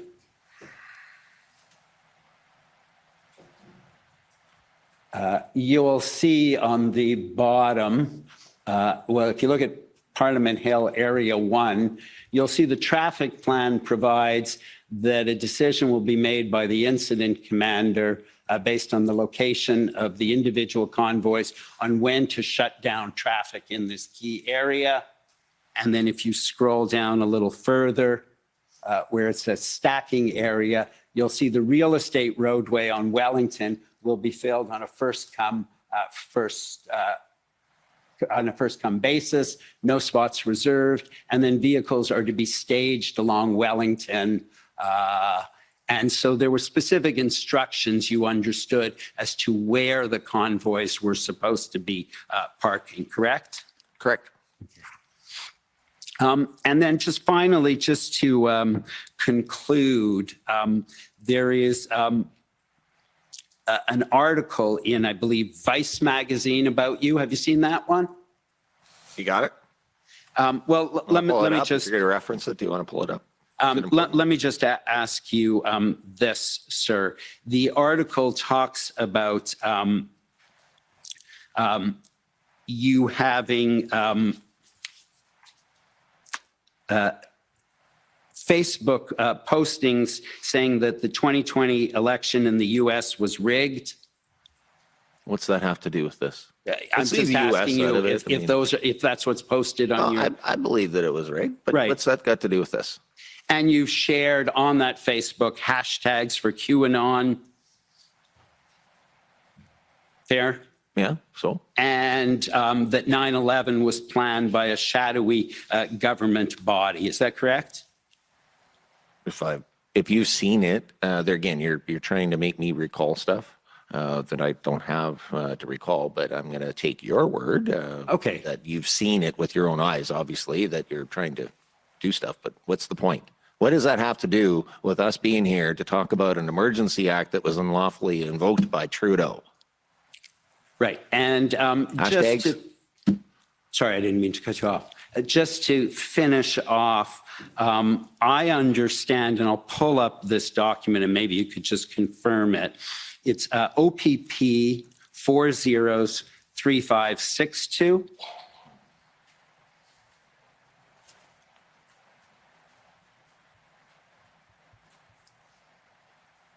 And if we could please go to page 5. Just going to ask you about 2 pages on it. The third bullet under open source information, sorry. Yeah. And so it indicates an image of Ottawa police notice to demonstrators has been posted to the Freedom Convoy Facebook group page. And you see that? Yep. Okay. And is that in fact correct? You did see that notice to protesters? Negative. You did not see it? Nope. This is Freedom Convoy 22. I'm Convoy for Freedoms, the original. Okay, so you didn't see that. Okay. No. And then if you could please go to page 7.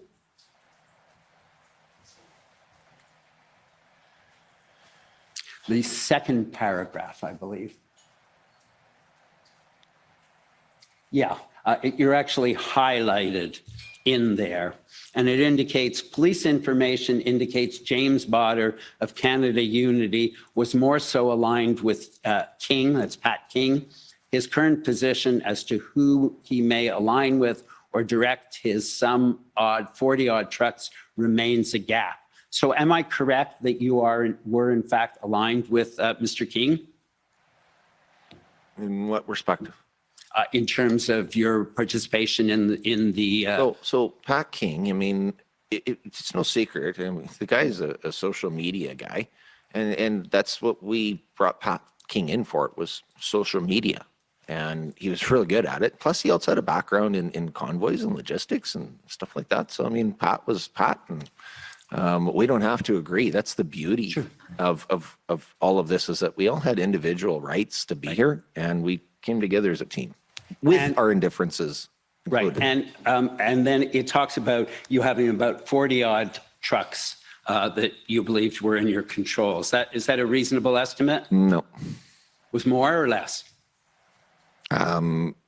With respect to what date, when, and 40 trucks, like I don't even. That you would have some influence on whether they would stay or go. I don't have influence over anybody that's exercising their Bill of Rights, nor would I ever want to. Okay, thank you We're very all much. free will to come here on our own. Thank you very much, Mr. You're welcome. Thank you. Okay, next is the Ontario Provincial Police, the OPP. Thank you, Commissioner. Good afternoon, sir. Can you see me and hear me okay?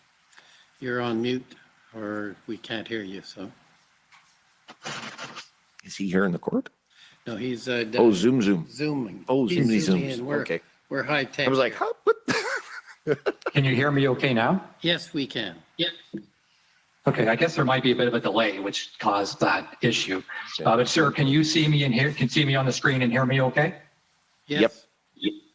Right, my name is Chris Diana. I'm counsel to the OPP. I just have a couple of questions that just arose out of some of the evidence that you gave in response to questions from my friend, Counsel to Government of Canada. He brought you to a document where you expressed some concern that a number of firearms had been stolen from the Peterborough area. Do you remember that? Yes. And I take it you were concerned about the possible existence of firearms, perhaps, in your area there? Rightfully, yes. All right. Do you know what happened with those firearms? No. That was the last I heard of it, was that report. And then from there, I got distracted and off to another, putting out something else. Okay, so I would put to you, and just because I don't think that's information that should be out there without resolution, but I would put to you that those firearms were recovered only a couple of days after they were stolen. Do you know that? No, I honestly, after that, there was a lot of other things, and I just didn't get a chance to follow back on it. But I'm glad that if we were able to help in any way and just alert you, it's just one of those things when you see something, you phone Crime Stoppers kind of thing. So we were just doing our part to help. Sorry, thanks. I think police services were aware of it, but Commissioner, I think this is an important fact that again, that I don't think should be just kind of out there as a loose end. And although this document was not on the list to be put to the witness, I think it's relevant to this issue. And so I would like to refer to it now on this point. And that's document OPP 401549.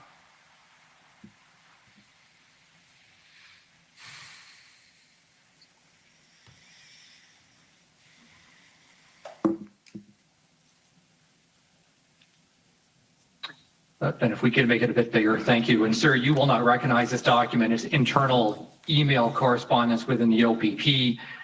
If you can go to page 2, please. And under it says update 10, this is an email from Brad Collins, who's with the OPP to a number of others within the OPP. You'll see it says Peel Regional Police confirmed the recovery of the stolen load of firearms from Peterborough Police Service jurisdiction.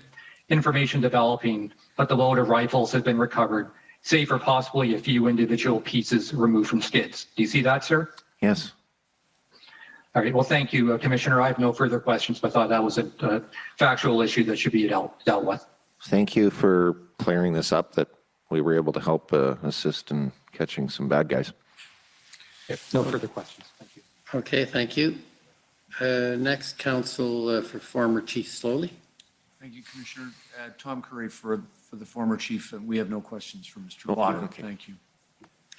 Okay, next is City of Ottawa. Alyssa Tompkins for the City of Ottawa. This city has no questions for this witness. Thank you. Next is the Ottawa Residents Coalition.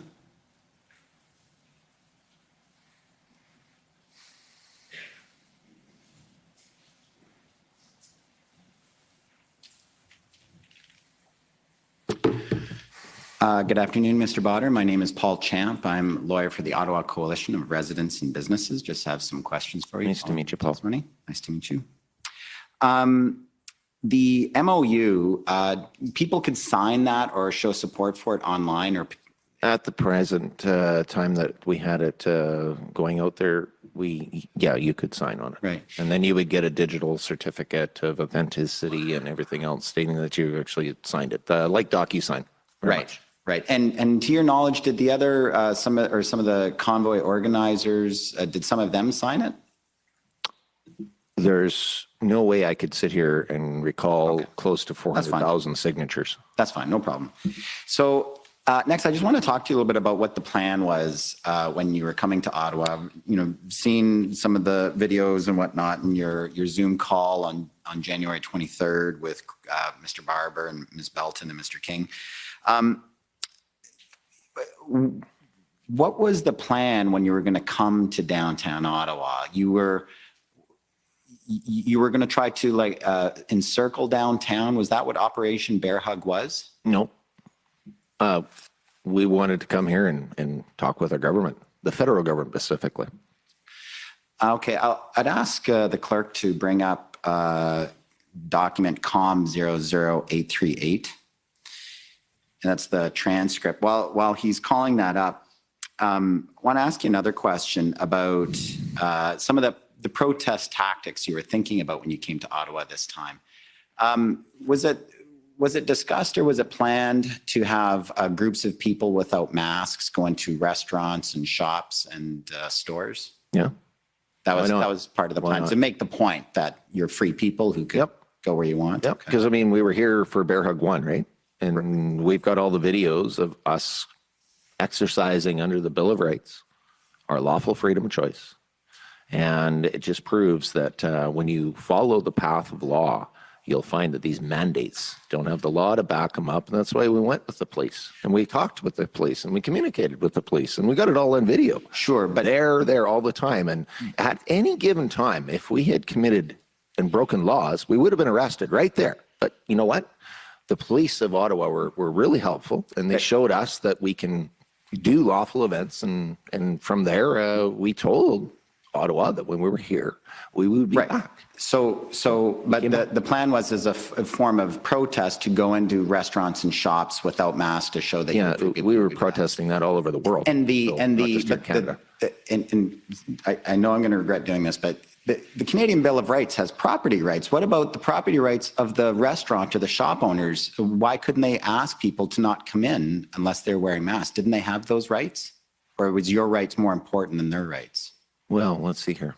So you're asking Canadians to violate and participate in an unlawful mandate. So I don't want to break the law and put myself in a situation where, like these mandates are going to be proven that they were unlawful all the way through. And history will write that, not me. If you could just bring up page 27, and while that's coming up, I'll ask you just another question on that, Mr. Bauder. But wasn't that maybe a little bit of a recipe for conflict at times if a store owner or like a teenage staff asked people to leave who aren't wearing masks and they wouldn't leave? Wasn't that a risk of some conflict there? I'd say that the risk of conflict was the day that the unlawful mandates were put across Canada and our government ignored us from there on in. Right. So because the government imposed those unlawful mandates, that gave you Thank and you the people for saying you they were protest unlawful. with. Thank you for saying they were the unlawful. people that you in protest with could then override the rights of a No, staff. we couldn't override anybody. Or could threaten a staff Couldn't if they threaten said, anybody. please, if I could finish. But when a staff member would ask people to leave, you saw some conflicts in stores and restaurants, didn't you, Mr. Bauder? Seen conflicts all over this country. Yeah, but you saw some in Ottawa while there were several thousand people at downtown and big trucks going into stores. Yeah, no, and that's why we brought the police along with us, and they handled the conflicts. If you can try and you're eager to answer, I understand, but if you could wait till the question's finished to answer. Sorry. So if we could just roll to near the bottom of this page where it starts Mr. Patrick King, just up a bit. Mr. Patrick King, you lit the spark here again, but it's not just going to roll into Ottawa and park in the trucks for a couple of days. James, give them an idea of what's going to... I apologize. Slow down for the translators. Please. Thank you. James, give them an idea of what's going to partake in Ottawa when we're there. Just an idea. Don't let the cat out of the bag just yet, but let them give them a little bit of an idea. What was the cat in the bag at that point, Mr. Bauder? Do you recall? What date is this? This is, I apologize, Mr. Bauder. This is a transcript of your Zoom call with Ms. Belton and Mr. Barber and Mr. King on January the 23rd as you were planning. 23rd. If we go through, maybe this will assist your memory. So at the bottom, it says, Mr. James Bauder, okay, well, let's see here. What is a bear hug detail? Well, we're going to have some fun doing a bunch of convoys all over Ottawa. Okay, we won't mention where, but we're going to have fun, definitely going a whole different pile of convoy activities. We may potentially convoy over to Justin Trudeau's house. Good, says Mr. Barber. Mr. James Bauder, little things like that. We may get stuck on a couple of bridges, things like that. So that was part of the plan, Mr. Bauder, is to maybe block bridges for a period of time? Well, if you notice that when we were in Ottawa the first time, we did lawful blockades, right? So, I mean, we are allowed under our Bill of Rights and so on and so forth to do coordinated with the police. We wouldn't have done any of this without the police. I can tell you that. So, But what you did in 2019, Mr. Bauder. I didn't do 2019. Okay, that was another organizer. So please. Right. So you have to understand that was already put on record that I did not have anything to do with 2018 as an organizer. Right. You didn't have anything to do with organizing. I just said you're homeless. That's it. But you participated in that protest in 2019, and that protest in which you participated with a number of trucks in a convoy. You came from staging areas a few times a day, drove around downtown a few times around the Parliament buildings, and then would go back. And you did that a few days, and that was a successful protest. No, it wasn't. No, it wasn't. So this time you had to do something more. Is that right? Right? That was the plan. You had to do something more. You had to not simply come downtown, you had to stay downtown and create a bear hug around downtown. Is that right? That's your words. Well, Operation Bear Hug is your words, but is that what it meant? You wanted to do something different and bigger this time. Is that right? Yeah. And because obviously every other option to try to communicate with this government had failed. That's right. So you needed to increase the volume, so to speak. Correct. You had to encircle downtown and apply some pressure, right? What do you mean by encircle and apply pressure? Well, encircle, have trucks all around downtown. Love, hug. Right. Hug. Yeah. Love. So, okay. So, and apply pressure. To who? To what? To the people that you're hugging.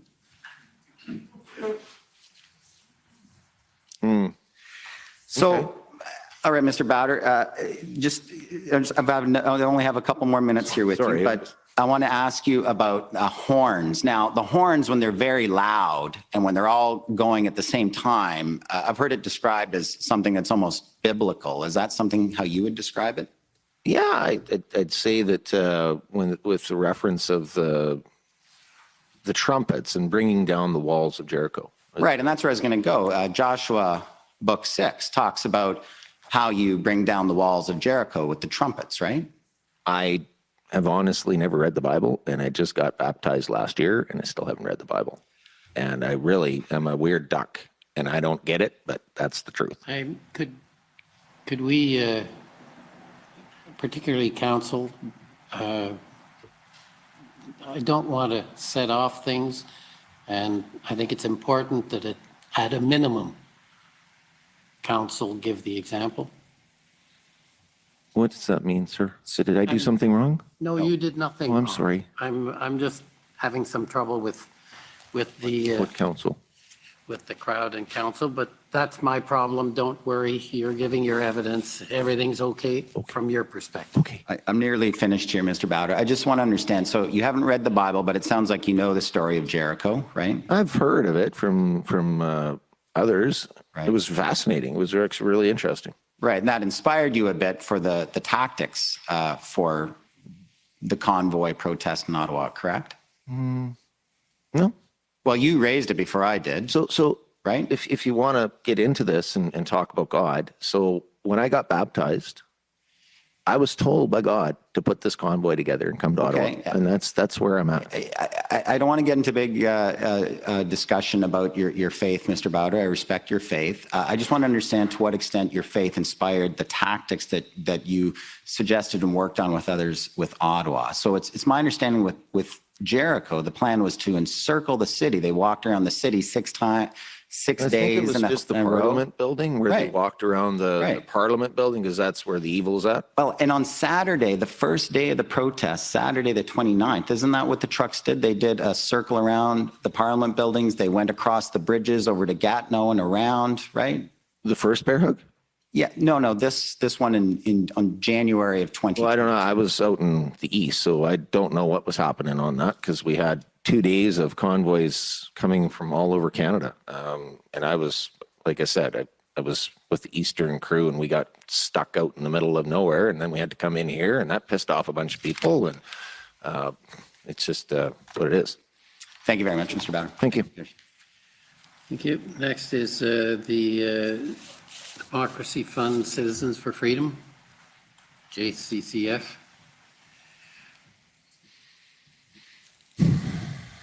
Good afternoon, Mr. Bauder. My name is Rob Kittredge, and I'm counsel for the Justice Center for Constitutional Freedoms. And you, like me, are a chatty man and a challenging witness. So I'm going to try and do the impossible trying to here. be challenging, honestly. Well, I'm trying to be as open as I can. I agree that you are being as open as you can, but I'm going to try and persuade you to give me yes or no answers if you can, because what we're trying to, one of the things we're trying to do here, we have a short period of time, and I am trying to construct an argument that the Emergencies Act was invoked unlawfully by Trudeau, and your yes or no answers will help me to do that. I can play with this. Pardon me? I can get along with it. All right, well, let's see how well we do. Do we have a clock? So what I'm looking for is a little clarification on a series of questions that my friend Counsel for Canada asked you earlier on today about how you and others in Ottawa inspired other protests across Canada and around the world. You had an emotional response to those questions, as I think I would as well if I were in your position. And I just wanted to get a bit of clarification for the record about what inspired meant to you in that context. And again, if we can do yes or no question, yes or no answers, that would be great. Counsel for Canada said that when he said you, he didn't just mean you, he meant, and I quote, the collective you, meaning you and the other people in Ottawa. Was that your understanding when you answered those questions? No, I thought he was referring to me To personally. you specifically? Yeah. All right. So Counsel for, I thought, well, it doesn't matter what I think. Counsel for Canada suggested that you inspired other protests across Canada and around the world. You agreed. You remember that series of questions, do you? Yeah, the questions, yeah. All right. I understood your answers and your emotional response to mean that you were proud that the protest here in Ottawa had been seen by others in Canada and around the world, and that they had independently decided to protest themselves. Was that your understanding? Yeah. Can you say yes for the record? Yes. Yeah, because it's a written transcript. Yes. So. And I say sorry a lot. Pardon me? Typical Canadian, I say sorry a lot. Right, as do I. So while the Ottawa protesters, yourself included, may have inspired protests outside of Ottawa, you didn't organize any of those other protests, did you? No. People elsewhere may have seen what you and others were doing here in Ottawa, but they independently decided to follow that example and raise their voices in protest, didn't they? Yes. And just to be, I guess, fair to you, since you've been so fair to me, I have a minute or two left. If I was wondering if there was anything you'd like to tell us about how it felt to inspire people around the world to raise their voices. Objection. Get into my feelings. Objection. I'm not sure how that's relevant. Oh, it's okay. It's okay. I still to this day, how I feel.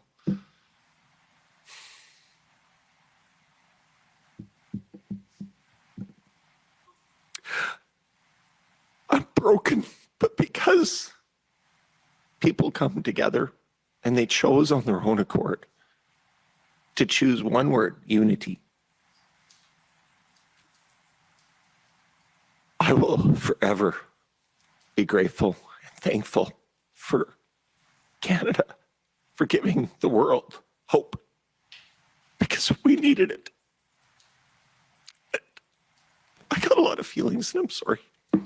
Well, thank you very much, Mr. Bauder. Those are my questions. Thanks for the love and thanks for the bear hugs.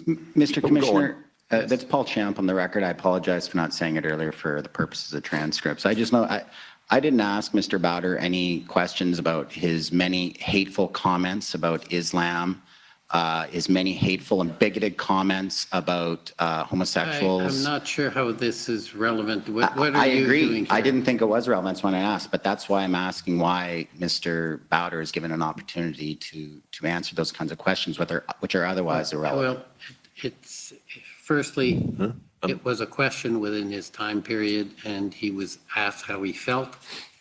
I'm not sure what that adds, if that's your point, in terms of the evidence.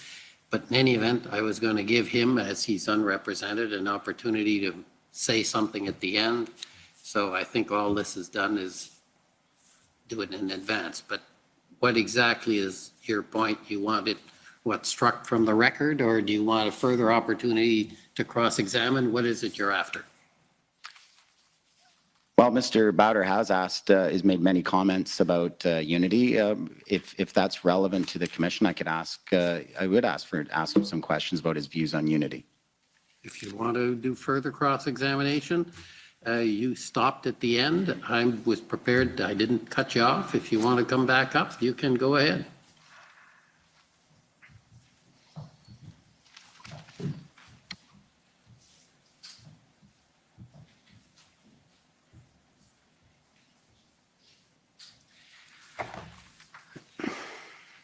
Mr. Bauder, you've testified many times about your love and brotherhood for others and your love of unity, but you would agree with me, you don't feel unity towards all Canadians. It does not include Canadians, for example, of Islamic faith. Isn't that right? No. You are upset that you feel the government of Canada promotes Islamic ideologies. You said that before, correct? Was that before I found God? Okay, so you've said that before. Was that before I found God? Because you're asking dates, and I don't agree with what you're saying now, to date, right now. Okay, well, that's good. That's where I'm under oath to date. I don't agree with that. Okay, thank you. I appreciate that. Now, we've seen some documents up there where you've referred to Prime Minister Justin Trudeau as Justine Trudeau. Why do you refer to him as Justine Trudeau? Why not? Are you trying to suggest something? It's emasculating or making some kind of comments or suggesting Could be a typo. that I don't know. Could be a typo. I don't know. Pardon me? Could be a typo.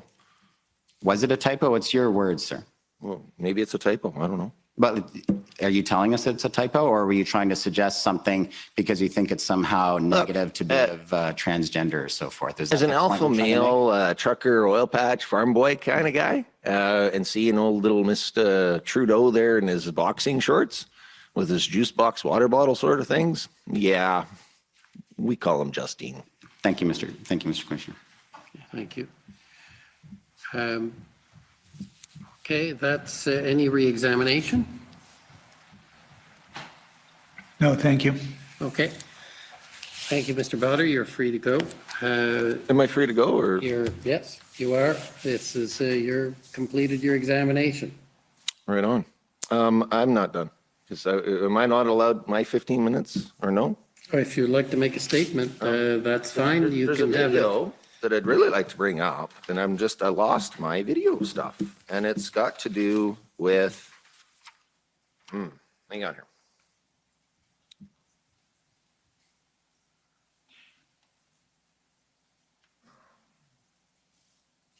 Where is the video? Jason, where are you? The speech out in Quebec. The Unities. Which number? Media press release. I don't have it on here. Okay, is it in the file or no? Which number? I'd like to leave. I really would like to have that video of this. I have 4 videos with a JBA prefix. I can give you the titles if that helps you that I have. I have one that says maskless shopping, one that says James at Trudeau's house, December 21st. That's worth watching. One that's MOU served December 21st. No. And then we already showed JBA 81 during commission councils. Well, we tried to upload a lot of evidence, and we had problems and technical issues and so on and so forth, but it's too bad. Maybe you could just sum it up for us. It was when we left Calgary, my wife and I, and for those that want to do their research in Canada and look into the definition and our history and our governance and respects to division over unity. When I was looking at all the governance aspects and policy aspects, looking for a solution, you can imagine when the word unity was given to me. And that has forever changed my life, my heart, my mind. And from there, I did this little research because I was very, very stricken that in our country, there was nothing really out there for Canada Unity. Like you Googled back then, and there was only one reference that I could find as a Western Alberta oil patch farm boy growing up with this, the West hates the East and the East hates the West. And I started asking myself, well, they're Canadian, aren't they? They're our brothers and sisters. Where does this division come from? So get into our governance and I find out that by design, we are designed to be divided, right in our governance. And that disturbed me deeply. So that's when I made the first prayer. I said, God, what do we do? And he says, unity. I went, what? How am I going to put that into a corrective action? Well, you look at our history and how close we were to dividing. Quebec, somebody in Quebec saved this country. And I don't know who. I tried to find this one person. Because if you remember in history when Quebec wanted to separate and we had a 51-49 vote. What if somebody hadn't raised their hand and said unity? Because that was the only reference I could find at that time, was somebody had raised their hand in Quebec and said unity. And then there was a Canada Unity flag. And that was it. And I was like, this can't be. So I went on Google and I registered all of everything, Canada Unity, all of it. Trademark, everything. And I'm not sure this is, so can I just interrupt you for a minute? I mean, my stories, I try to, sorry, sir, I I'm tell too just, much stories. it's a little too much of a story. I'm not sure how it helps us. I understand your unity. This video would tell it. But that's fine. I think your message has been given. And We've seen, let's wrap it up. just please, like, What I observed was that unity was missing, and I'm thankful to this day for Quebec for standing up and saving country and putting unity onto that table. It is my humble honor to come from the West and come out to Quebec with my wife and with the olive branch of unity and say, let's stop dividing, let's stop the division, let's come together. And thank you, Canada, for that precious, precious moment in our history. okay. Thank you. We're going to adjourn for the afternoon break for 15 minutes. The commission is in recess for 15 minutes. La commission est levée pour 15 minutes.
What we are very proud of now is the young generation, like Prime Minister Trudeau, President of Argentina, and so on, so that we penetrate the cabinets. So yesterday I was at a reception for Prime Minister Trudeau, and I know that half of this cabinet, or even more half of this cabinet, are for our actually young nobles of the world.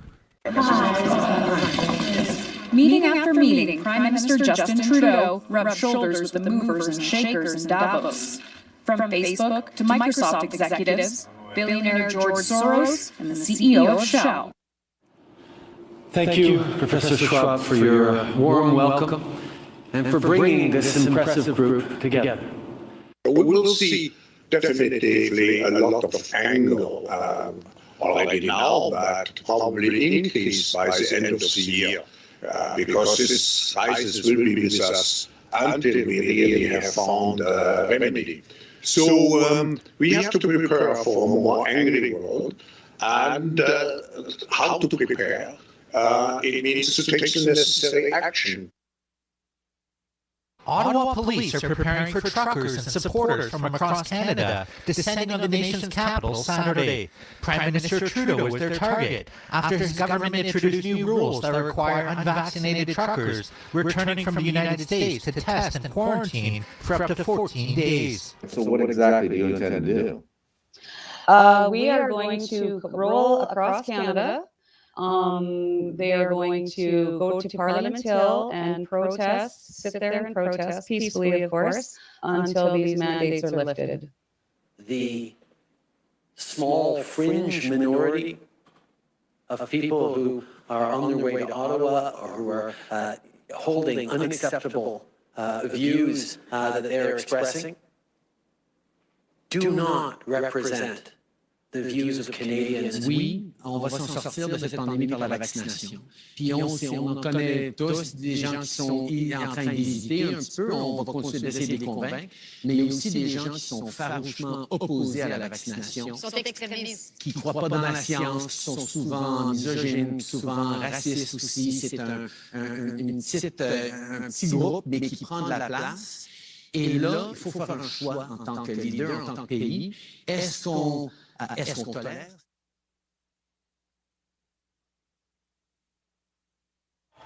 If you sit there and you watch what CBC saying, you've got people talking about there's going to be another Holocaust, this is a Nazi takeover. It's ridiculous. There's a native drum circle over there. There's minorities all over the place. There's some Sikh guys, Amish Mennonites somewhere. There's people from all over the country. It's the same thing. You're all united on the same concept of the government's out of control. And that's the unified message here. Starting with these mandates. And I don't think there's anything unreasonable about that. This isn't a fringe minority. I've never seen this amount of support in my life in this country for anything. If anything, this is actually the most unified and diverse group of Canadians I've ever seen on message on the same point. I am not Caucasian. I am Inuit, 100% Inuit. What is Justin Trudeau doing? This is not right. We stand up for our people in Nunavut and all over Canada and the whole entire world and our children.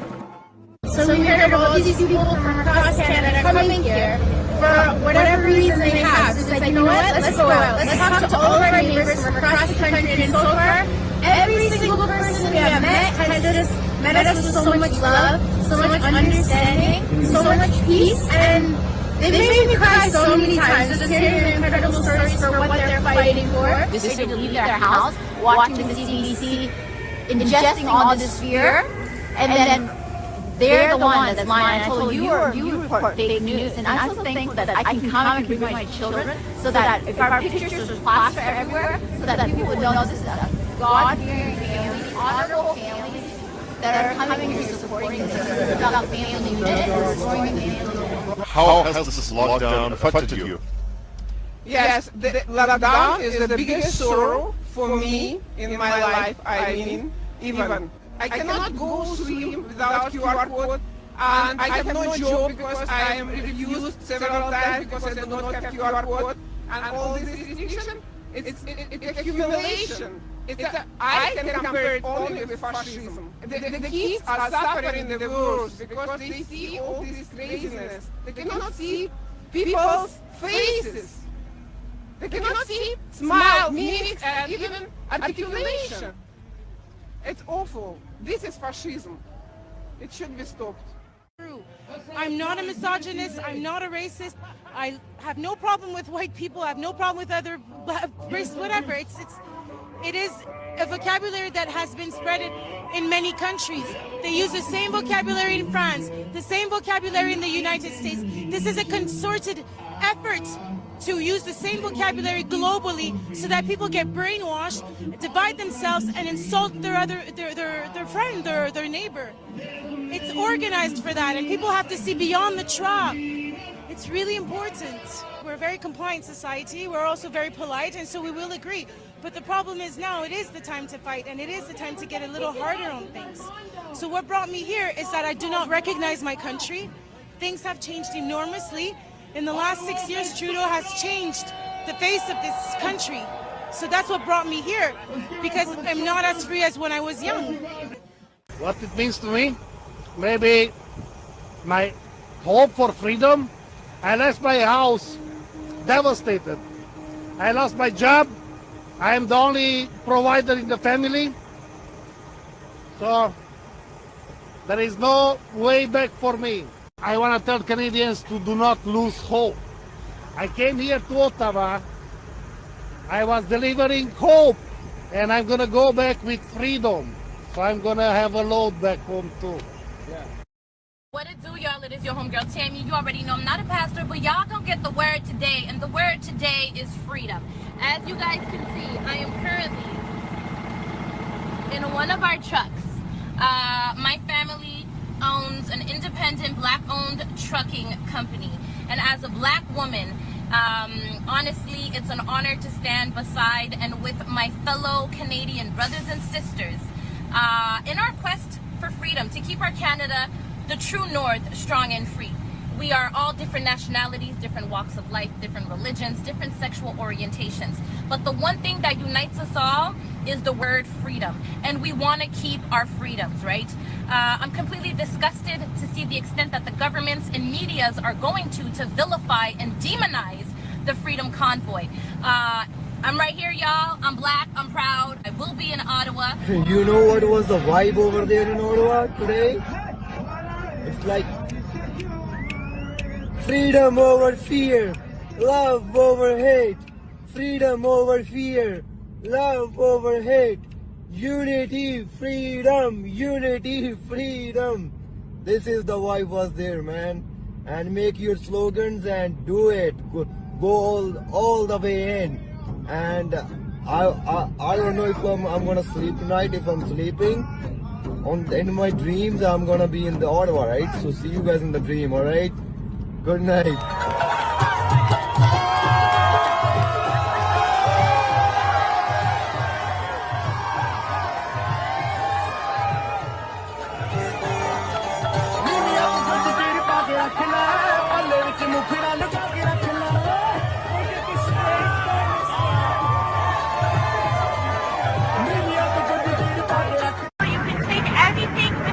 That you want from us, but you can't steal our love, you can't steal our happiness, you can't steal anything. You can't steal these smiles, okay? Yes, we're still here, we're still loving everybody, and we're still protesting.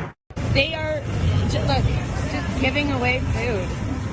I mean, they said like homeless people have come by to get food. This is open to absolutely anybody, protesters, truckers.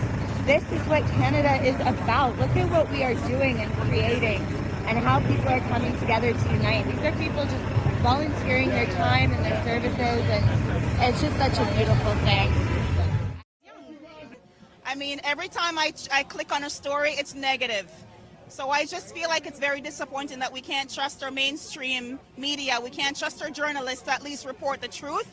Yes, there are a few bad apples, but overall, I mean, it's all peaceful.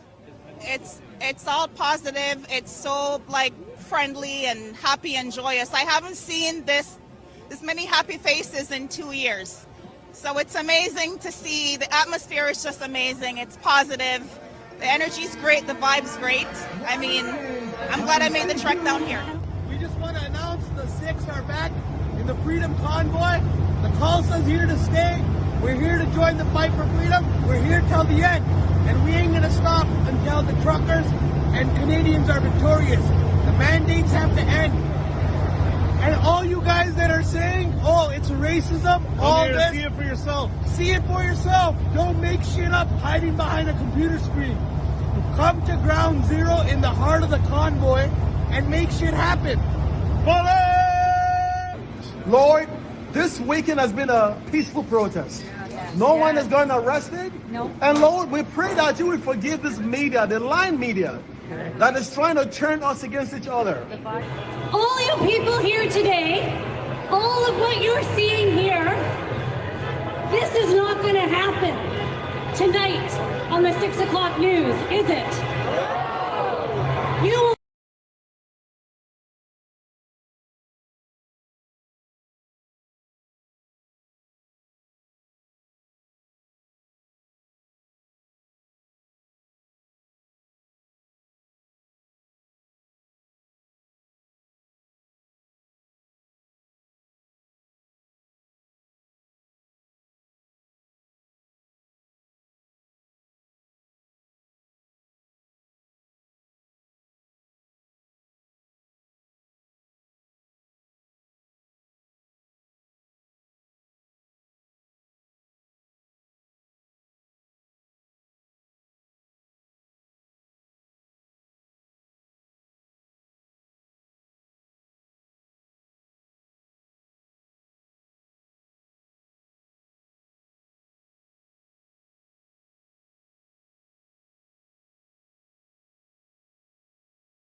please.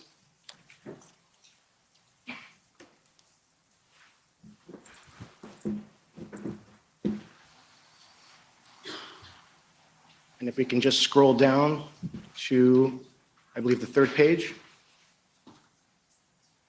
Oh, fourth, my apologies. And there is the invocation. And thank you, sir. Thank you. Okay, I understand she's under subpoena, so just confirming that. Okay, thank you. Good afternoon, Ms. Leach. Good evening. My name is John Mather. I'm Commission Counsel. I'm going to start with some questions about your background. Can you tell the Commission where you were born? Saskatoon, Saskatchewan. And where do you live now? Medicine Hat, Alberta. And could you tell us, in brief, just give us a summary of your employment history? I've been primarily oil and gas logistics and administration. And we understand, or the Commission understands, that prior to COVID-19, you were politically active. Is that a fair statement? Yes, I was. Okay. You were, among other things, a regional coordinator for Wexit in southeastern Alberta. Yes, sir. You were on the board of directors for Wexit Canada. Yes, sir. And at one point, you were vice president of communications for Wexit Canada. Yes, I was. For those who may not be as familiar with Alberta politics, can you explain what Wexit is? Wexit started out as a movement, I guess, based off of the Brexit movement that started in the UK. And I joined that movement. I was very concerned about the things that I was seeing happening to Western Canadians in politics and became, I guess, a bit of an advocate. So I got involved in the movement and we morphed into a provincial and a federal party. And at one point, Wexit merged into the Wild Rose Independence Party, is that correct? It did, yes. And you, at some point, left that party and then joined the Maverick Party, is that correct? How that happened was I was sitting on two boards when it first came out, the provincial Wexit Alberta as well as the Wexit Canada. And during COVID, my husband and I relocated to Manitoba for about 19 months during the pandemic. So I left that board right as that merger happened. But I stuck with the Wexit Canada board, and then we renamed ourselves into the Maverick Party. So is Maverick essentially Wexit but with a new name? Basically. And when you said you had concerns about, I think, how the West was being treated, can you expand on what those concerns were? Yes, sir. At that time, we were dealing with Bill C-69 and Bill C-48, and I was just seeing friends and family that worked in the energy industry in Alberta suffering as a result of some of that legislation. There was job losses, and I just saw people losing their jobs and coming into my office, you know, handing me their resume with tears in their eyes, asking for a job 2 weeks before Christmas. And I just felt like I needed to get involved and exercise my democratic rights.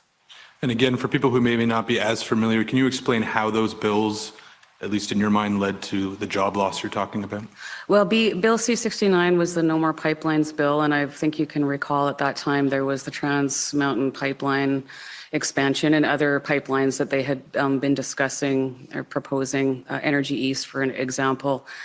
And when all those got canceled, a lot of people didn't have any work. What is the goal of the Maverick Party?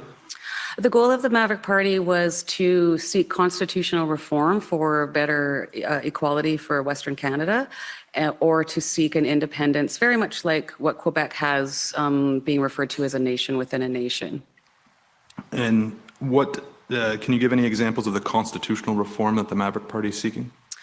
I believe one of them was the getting more equal seats in the House of Commons. I mean, a big concern for people in the West is that every election, before the polls even close in Alberta, it's already decided. The elections are already decided. So I think myself and a lot of people in the West just felt like we didn't really have a voice in the House of Commons. Does the Maverick Party consider the federal government to have too much power? I don't necessarily think so. And going back to the constitutional reforms that you referenced, and then I think the next thing you said was if there isn't constitutional reform, then ultimately the goal of the Maverick Party is independence from Canada. Is that correct? Correct, yes.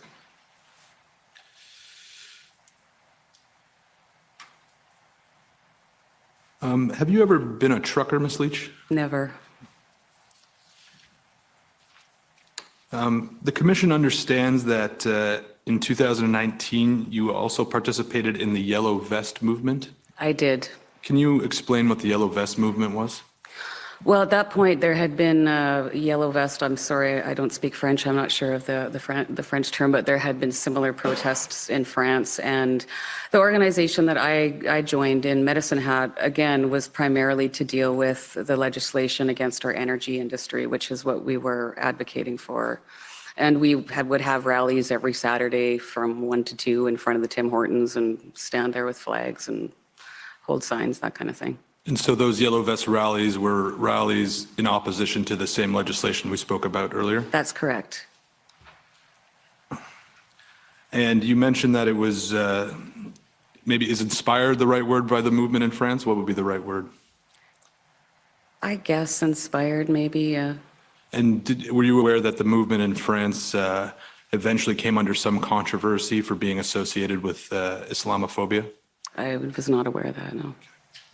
And so I think you mentioned, but it's the Commission's understanding that you were the organizer of the Yellow Vest rallies in Medicine Hat? I kind of moved into that role. Like I said, I was going to the rallies and meeting people and offered to help in any way that I could.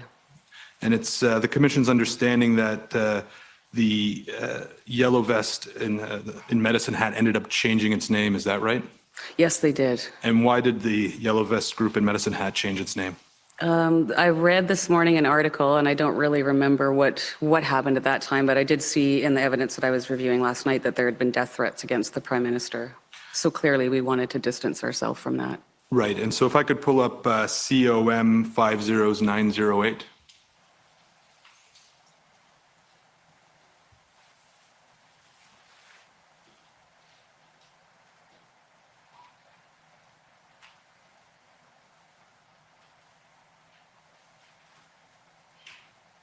And then if we could scroll down to the headline.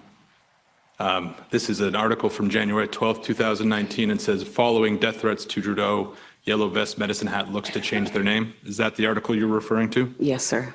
And the article states that not on the Medicine Hat Facebook page, but on the more general Yellow Vest Canada Facebook page, there had been death threats that had been posted about Prime Minister Trudeau. Do you recall that occurring at the time? Faye, I don't really recall that, but I do recall that we did change our name. I'm not sure what the threats were per se, but we did change our name. And did the name change? I appreciate you might not recall the specific threats, but the name change was as a result of those. Yes. That's not something that I ever advocated for or anybody that I was associated with in the Medicine Hat movement. Right, and if we could go to page 3 of the article. It quotes you, Ms. Leach, as saying, stave positive is number 1. We don't want any name calling, bashing, or belittlement. Respecting people's privacy is also a big one. We will not tolerate threats, hate speech, or anything like that. We don't want that kind of stigma attached to our cause. Do you see that there? Yes. And I take it that's a view you held at the time and a view you still hold today? Absolutely. Right. And that's ultimately you had to deliver a similar message at times when it came to the protests in Ottawa. Is that true? I did, yes. The commission has heard evidence on a few occasions about a convoy in 2019 called United We Roll. Are you familiar with that convoy? I am. Did you participate in that convoy? I did not. Did you have any involvement in that convoy? I didn't have involvement in that convoy other than maybe connecting people's phone numbers or getting people connected that were going. At the same time as that United Reroll was starting, there was a lot of, I guess, mini convoys, I would call them, in little communities. And so I was a part of organizing the little one that went through our community. So you connected people's phone numbers and then organized a smaller convoy within Medicine Hat? Yes, sir. Okay. Can you provide more detail about what you mean when you say you were connecting people's phone numbers? Well, just because I've moved around a lot, I know a lot of people, and that would have been the extent of my involvement if someone was looking for a contact number, per se. Were you aware at the time that Pat King was involved in the United We Roll convoy? That's when I first heard of Mr. King. Okay. And how did you first hear of Mr. King? I was on social media, so of course, you're scrolling and you would see video, so that's how I came to know of him. He had a social media live stream. He was live streaming it. During United We Roll, did you ever communicate with Mr. King? No, I did not. When was the first time you communicated with Mr. King?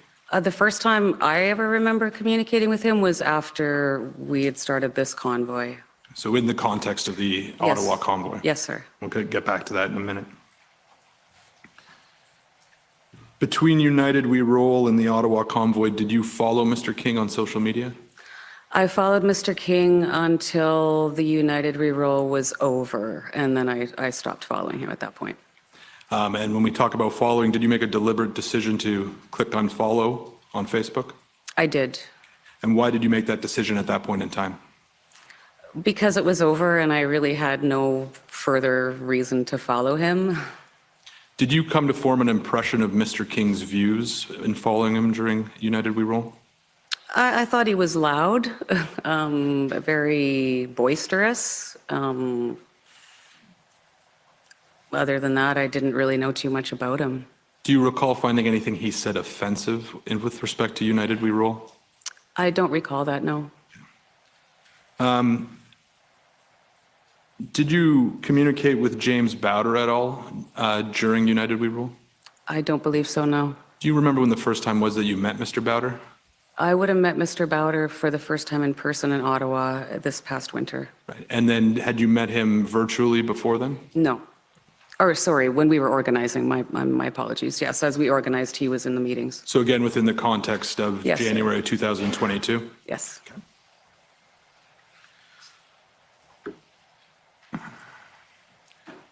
So moving now to the Freedom Convoy, how did you get involved in the Freedom Convoy? A friend of mine sent me Mr. Barber's TikTok video where he was calling for a shutdown on the 23rd of January. She sent me that video and I watched it and I texted her back right away and I said, well, what do you think about possibly another convoy to Ottawa? And she kind of laughed and said, well, it didn't really accomplish much. I mean, it was great to see the crowds come together, but Could you just slow down a bit, please? Sorry, for the yes, sir. translators. Yes, sir. And then I'd reached out to another friend and I asked him the same thing. And we just sort of came to the same conclusion that we weren't sure if that was an idea that would be successful. A friend of mine or an acquaintance of mine from Red Deer that was involved in the United Re-Roll gave me Mr. Barber's phone number and I contacted him on January the 13th. And we discussed, I can't really remember the details of the conversation. I do remember that I said, I'm here to help you in any way I can. My background is logistics and organization and administration, and you are going to need social media and you're going to need some funding. And if I can help you at all, I'd be happy to do that. A few questions arising out of that. Do you remember who the acquaintance was that gave you Mr. Barber's phone number? Yes, it was Glenn Carrott. Okay. And did Mr. Carrott participate in the convoy, do you know? He did not. Okay. And the two friends that you indicated you had a conversation with about whether or not a convoy again was a good idea, who were they? Cindy Parker from Medicine Hat. She ended up assisting on the finance committee that I was going to create, and she also assisted with the social media. Yeah. And Kevin Tuchinski, he was a friend of mine that I worked with in Manitoba. And I understood from your answer, but correct me if I'm wrong, that both Miss Parker and I'm going to mispronounce the last name, Mr. Lachinsky, was that? Tuchinski. Tuchinski, did they participate in United We Roll? No, not to my knowledge. So why did you want to get involved in the convoy? Why did you want to reach out to Mr. Barber? I was growing increasingly alarmed with the mandates and the harm that I was seeing the mandates inflict on Canadians. Sorry, I'm going to get emotional. I'll try not to. And I just felt like I needed to exercise my democratic rights. I have tried over the years emailing MPs and just never got a response. And I just felt that this was important for Canadians who had been living under lockdowns and restrictions for 2 years. When you say emailing MPs, had you been emailing them about COVID-19 mandates? I believe I did once, yes, but I had emailed previously, like I said, in conjunction with the Bill C-69 and Bill C-48, and never felt like anyone was listening to me. And I know it wasn't me. There was other people that were emailing also, and you just get these, thanks for contacting our office, blow-off emails. So you had formed this impression that you were having difficulty getting someone to listen to you in the government based on letters you sent primarily with respect to the pipeline issues we've been talking about? That's correct, yes. How had COVID-19 restrictions or mandates affected you personally? Well, I lost my job. My husband also lost his job on the same day. My parents run a pilot truck business, and a lot of their business was involved crossing the border, which they were no longer allowed to do. At the time of the convoy, there was rumblings of stopping cross-border, interprovincial, travel if you were unvaccinated. My parents live in Saskatchewan. My grandmother's in Saskatchewan, and I have a daughter and a granddaughter in Manitoba. So I found that incredibly alarming. And why did you lose your job? We were sent home, I guess, in early January because of the Omicron variant. And that combined, obviously, with the downturn in the economy at that time, they closed the shop that I was working at. And the majority of us were laid off. And what shop was that? It was for an oil and gas services company. Were you affected at all by vaccine passports or other restrictions on unvaccinated people? We didn't go out. You know, my husband and I played in a band. We weren't allowed to even go and play. Everything was shut down. That's part of the reason that we went to Manitoba after we both lost our jobs. We went to visit my daughter and realized that the city that we were in was basically a ghost town, and we would prefer to be out on the farm in the country, helping them on the farm and being productive. What did you want to achieve by participating in the Freedom Convoy? I was hoping that somebody would come and listen to us and listen to the concerns that we had, essentially, about the mandates in particular. Did you have a goal beyond having someone come and listen to you about the mandates? No, we wanted to be heard. We wanted to have discussions. We wanted to end the mandates. Was your goal to have the mandates end, or was a discussion enough, or was that something you hadn't turned your mind to? For me, I feel if we would have just been able to have a discussion with somebody, that would have at least opened a dialogue. And as the convoy came across Canada, you know, Canadians were telling us, don't stop until we're free, don't stop until the mandates are lifted. So honestly, a bit of both. The frustration that you were describing with respect to mandates, did that feel familiar to the frustration you had been feeling with respect to the pipeline and oil and gas issues? I was much more frustrated over the mandates. And why was that? Because I was seeing families torn apart. The suicides in my hometown were so numerous that they stopped reporting them.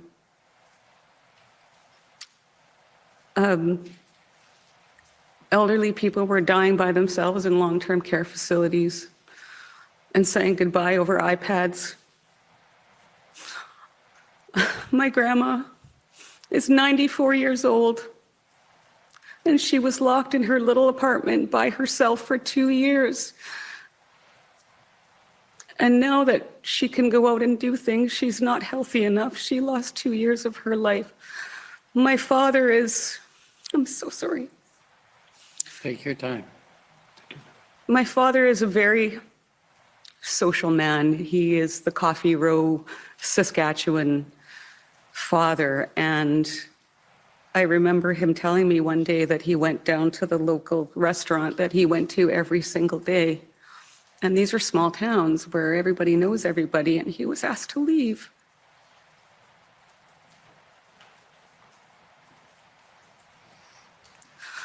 And I didn't want my children and my grandchildren to live in a world like that. I was becoming increasingly alarmed listening to my Prime Minister call me a racist and say that I shouldn't be tolerated. I found his rhetoric to be incredibly divisive, and I'm a believer that if you are a leader of a country, you have to lead all of your people, even if you don't agree with them. And I just saw so much. Coming across Canada every day, I heard stories. People, at least 3 people would tell me they were planning their suicides until we started the convoy. Or stories of people that we were too late. I heard from families that were living in their vehicles because they'd lost their jobs. I heard from people that had lost their jobs and lost everything. I have the tears of thousands of Canadians on my shoulder who every day told me that we were bringing them hope. I saw little old ladies praying on their knees on the side of the road, and I saw little children holding signs saying, "Thank you for giving me back my future."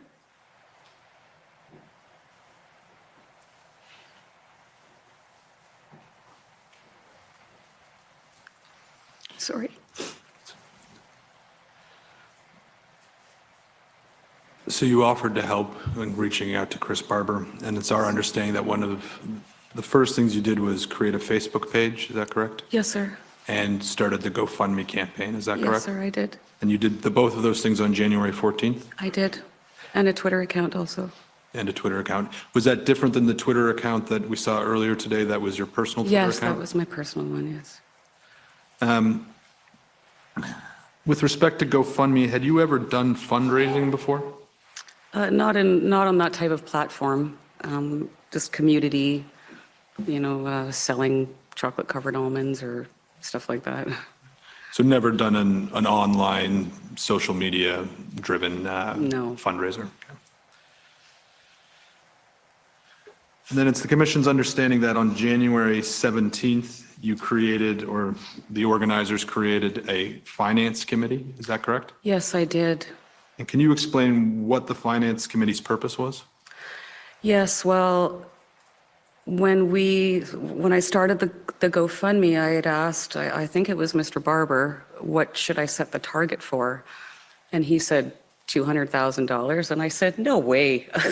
I kind of laughed. I was like, that sounds greedy, and I don't believe that we'll ever hit that. And I said, well, how about I set it for $100,000? And I said, I feel even funny about doing that. I was literally expecting maybe $20,000 in donations, which I was prepared to handle. I felt I would be able to handle that with my very minimal accounting skills. And I can't remember what the total was up to on Monday morning, but I realized that I wanted to create a finance committee so that Canadians that were donating this money would rest assured that we were going to be open and transparent and accountable, and that they would know exactly what was happening with their donations. I just felt that was so important. And how would a committee assist with that? Well, there was, in the initial meeting, there was 2 bookkeepers that had obviously accounting experience. Cindy Parker was also on that committee. Nolene Villebren joined us also. She's a clan mother, a Dene clan mother from the Northwest Territories. And we were in consultation with a chartered accountant in Medicine Hat. So we formed the committee. Obviously, we had a lot of things to figure out, such as how we were going to pay the costs of the truckers to get to Ottawa. And they came up with some calculations based on distance. I'm not sure if it's been entered in evidence, it might be, but because clearly if you're driving from Vancouver, it's going to be way more expensive than if you're coming from someplace in Ontario. And we'll get into that more in a minute. The Commission also understands it was around January 21st, 2022, when the GoFundMe donations hit $1 million. Does that sound accurate? Probably. There was a lot going on then, but yeah. Yeah, in and around there? Yes. What was your reaction when that milestone was hit? I believe I was blown away. We did not see that coming, did not expect that we were going to have that level of support. And it was funny as we were driving across Canada and the committee member or somebody would call me or text me and say, you've got to bump it up again, because there was a few days there where Canadians were donating $1 million a day.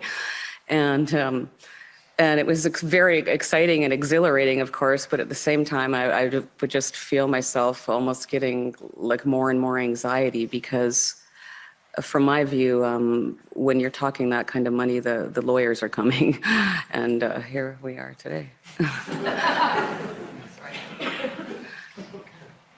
Right, because that kind of money, in the millions of dollars, a lot of responsibility. It's a massive responsibility.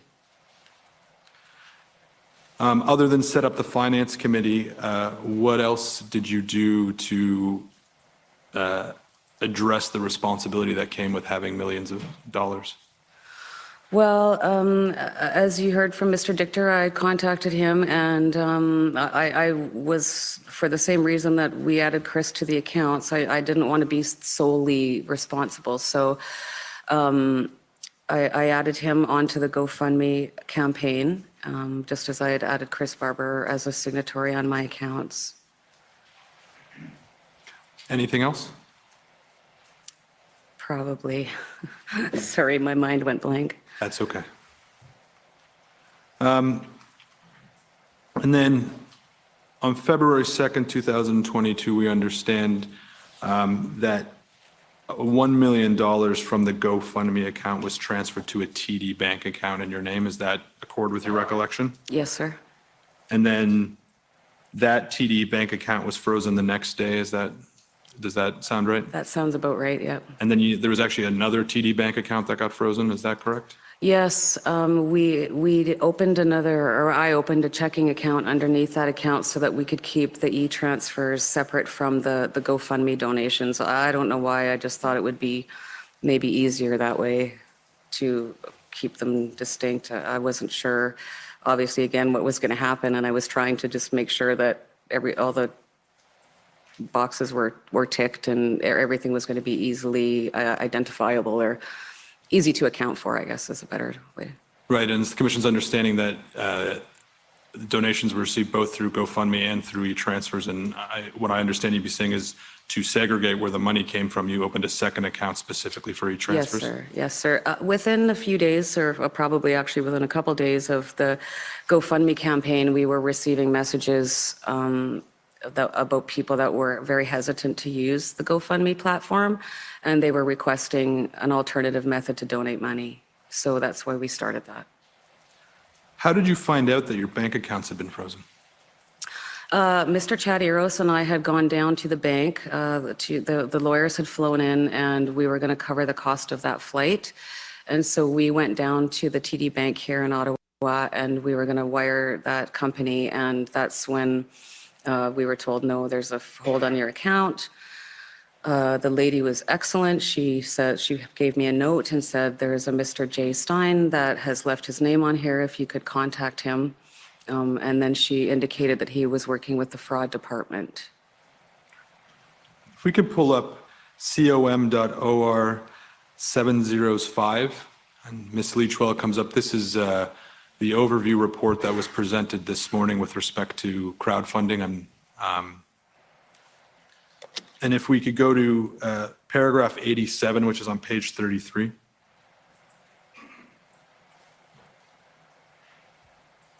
So here, Ms. Leach, it describes that on February 5th, 2022, you attempted to make a wire transfer to Northern Air Charter, PR Inc. from an Ottawa TD branch. This transaction was denied. Is this what you were referring to just previously? Yes. And that was the flight, I think you said, that had brought Mr. Wilson and your husband and others to Ottawa? That's correct, sir. Who approved the using of the funds for that purpose? Oh, boy. I'm not sure if at that time we had already had the board created or not. And the board, are you referring to the board of the directors for the not-for-profit corporation? Yes, yeah, I don't know if that was created yet. I don't really remember, honestly. I think it was maybe with me and Chad and Mr. Barber. Did you consult with the finance committee before attempting to use the money for that purpose?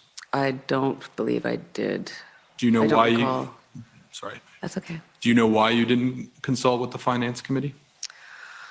Other than it was very busy and crazy times, it was kind of chaotic at that point. So we recognized that we needed to have legal counsel and legal advice here on the ground. So I guess we felt it was just urgent, and so that's why.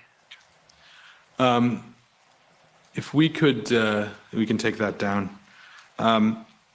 In that same report, I won't turn it up, but it indicates that most of the $1 million was frozen and you weren't able to withdraw it from the account. Is that correct? That's correct. Do you recall how much you were able to withdraw? I believe it was $26,000. So $10,000 of that, if you would like me to break it down for you. You're anticipating my question, so yes, please go ahead. $10,000 of that was wired to a bulk fuel supplier. $3,000 was e-transferred to another fuel provider. Chris and I had gone down, Mr. Barber and I had gone down to the TD, and we withdrew $3,000 in cash from one account and $10,000 in cash from, one branch, and then went to the next branch. And then, and I remember being very nervous about it because I was very conscious that we needed receipts when we needed to be accountable. And they were the road captains that went out and bought whatever supplies, fuel. I believe some of that went to fuel. And when they brought the receipts back, there was actually extra money in the kitty. So when you're talking about the road captains, are you talking about the $13,000 that wasn't for the first two bulk fuel purchases That's you had? correct, yes. And am I understanding you correctly that that money was distributed to the road captains? I believe so. I didn't keep it. I had 10 million problems of my own, so I didn't want to be handling any of the cash. So I think I gave it to Chris, and then Chris distributed it to the road captains from there to provide fuel. And the $10,000 that was used for the one bulk fuel purchase, do you recall where you purchased the fuel from? I believe it was a company called fillerup.ca. And there was also a $3,000 fuel purchase. Do you recall? Yeah, that went to Adam something who was with the Quebec, the Quebec part of the Convoy. I'm sorry, I can't remember his last name. That's okay. After the fuel was purchased, how was it distributed? The fuel? Yes. That I left up to the professionals. Did you, through dealing with the professionals, did you come to have any understanding of how they distributed the fuel? I'm assuming with a fuel bulker of some sort, or I honestly don't know. And when you're talking about the professionals, who are you referring to? The truck drivers. Was there anyone in particular, or any people in particular, who were responsible for overseeing the logistics of distributing fuel? We did have a few volunteers that came on board. There was a gentleman that was there for the first, I think he was there for the first week, who looked after that. And then he had to leave, and another gentleman stepped in and took it over, who was from Alberta, Calgary, I believe. And then another gentleman from Ontario that assisted. And who were those gentlemen? The first one, I believe, was Joey Mitsu, M-I-Z-U. Tihan, I'm sorry, I don't know his last name. He was from Calgary. And then John Skubik, who was from Ontario. What happened to the receipts that the captains returned? I have them in an envelope in my room. They were scanned and sent, I believe Eva Chipiuk had scanned them. And there was one of the road captain's uncle was here, so he created a spreadsheet so that we could keep track of all of them also. If we could go to GFM 156.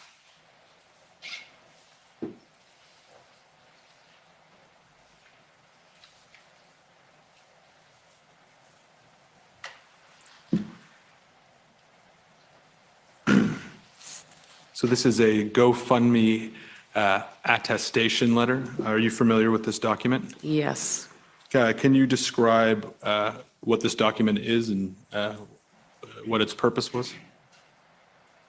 I don't really remember the details. Is it okay if I read it? Yeah. Okay. Yeah.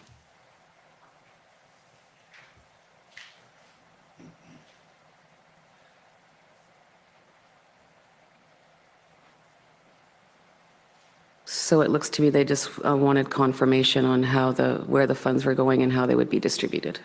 Right, and the clerk has scrolled down now, and what I want to ask you about is, it says, with the oversight of the Finance Committee, I will execute the following plan to meet the stated purpose of the fundraiser and distribute the funds raised and released to me. And then it sets out a process. Do you see that there? I do, sir. Do you recall making this form of commitment to GoFundMe?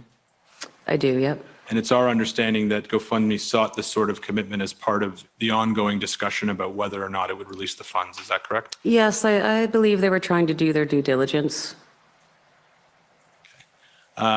And you see here, it sets out a process. Funds will be distributed via e-transfer directly from the TD Unlimited checking account, established in my name to individual Convoy participants.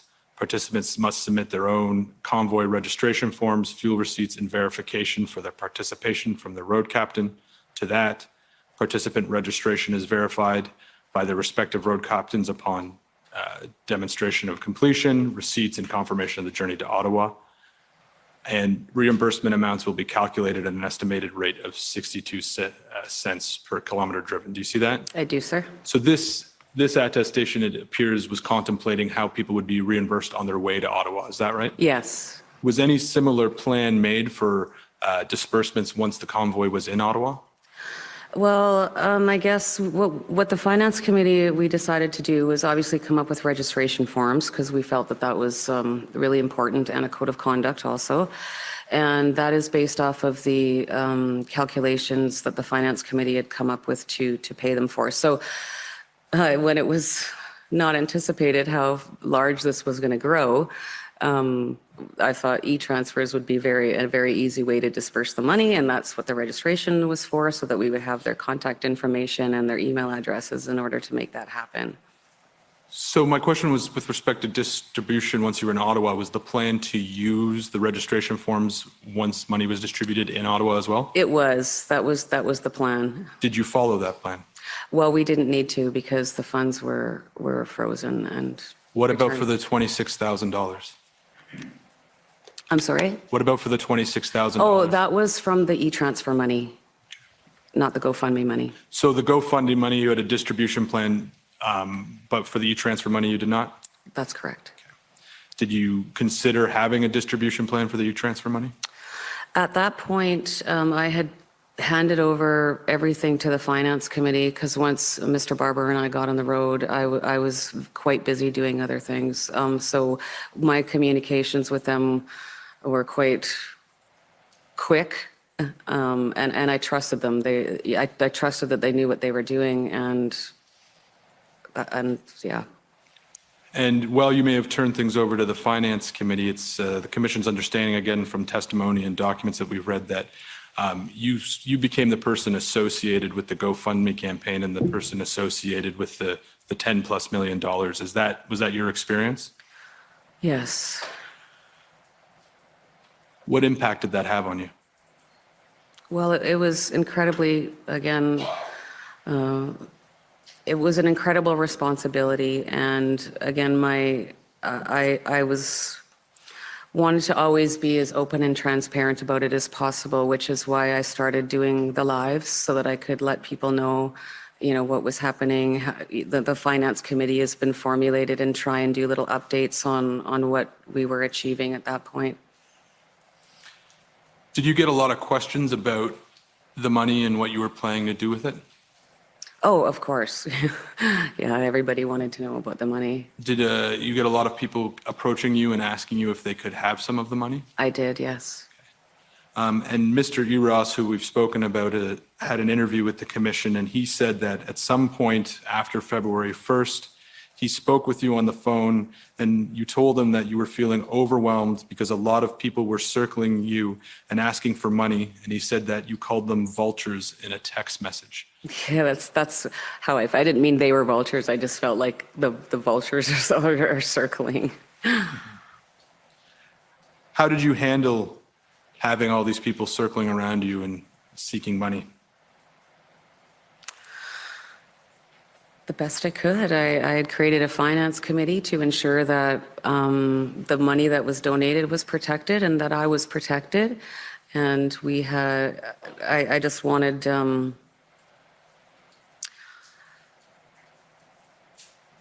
I don't know, I just put one foot in front of the other, and I would just explain that I was not in a position, like this was not my money to give out.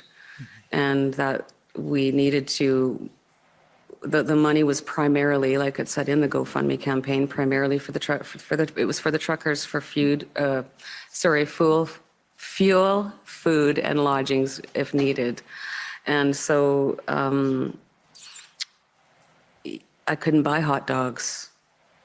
I didn't feel like buying a sound system for $150,000 was appropriate when I couldn't get money out to give to the truck drivers. So I had a lot of people coming at me, and my hands were tied. At one point, I had somebody threatening that they were going to get a lawyer to come after me for the money, which was kind of ridiculous because that was really at that point just going to tie it up even longer, you know. I'm going to now ask you some questions about the organization of the Freedom Convoy. First question for you is, at the time, did you see yourself as one of the founders of the convoy? A supporter. Who did you see as the founders? Mr. Barber and Miss Belton. Did you view Mr. King or Mr. Bauder as founders of the convoy? I did not. When you joined, were you aware that they had been assisting in planning and promotion of the convoy? I found out, and I can't recall if it was in my initial discussion with Mr. Barber or the next day. It would have been either the 13th or the 14th that I found out that they were involved, but I don't remember exactly which date. I appreciate that you saw yourself as a supporter and you're not one of the founders. Did you come to see yourself as one of the leaders of the convoy? I came to see myself as part of a team. And maybe it was because of the GoFundMe that my name was on, or maybe it was because of the live videos that I was doing. I felt I was perceived as that, but all I wanted to do was help. Did you see yourself as having any say greater than anyone else on the team? I did not. And who did you see as the members of that team? Obviously, Miss Belton and Mr. Barber, the road captains, Joe Jansen, Miranda Gassier, Ryan Mihilowitz, Dale Enns, Sean Thiessen. I hope I'm not forgetting anyone. So when Mr. Wilson described you as an organic leader, do you agree with that statement? I guess that's what I alluded to with my previous answer. Right. And what I understood from your previous answer is that you were seen as the leader, but you yourself didn't feel that you were the leader. Absolutely not.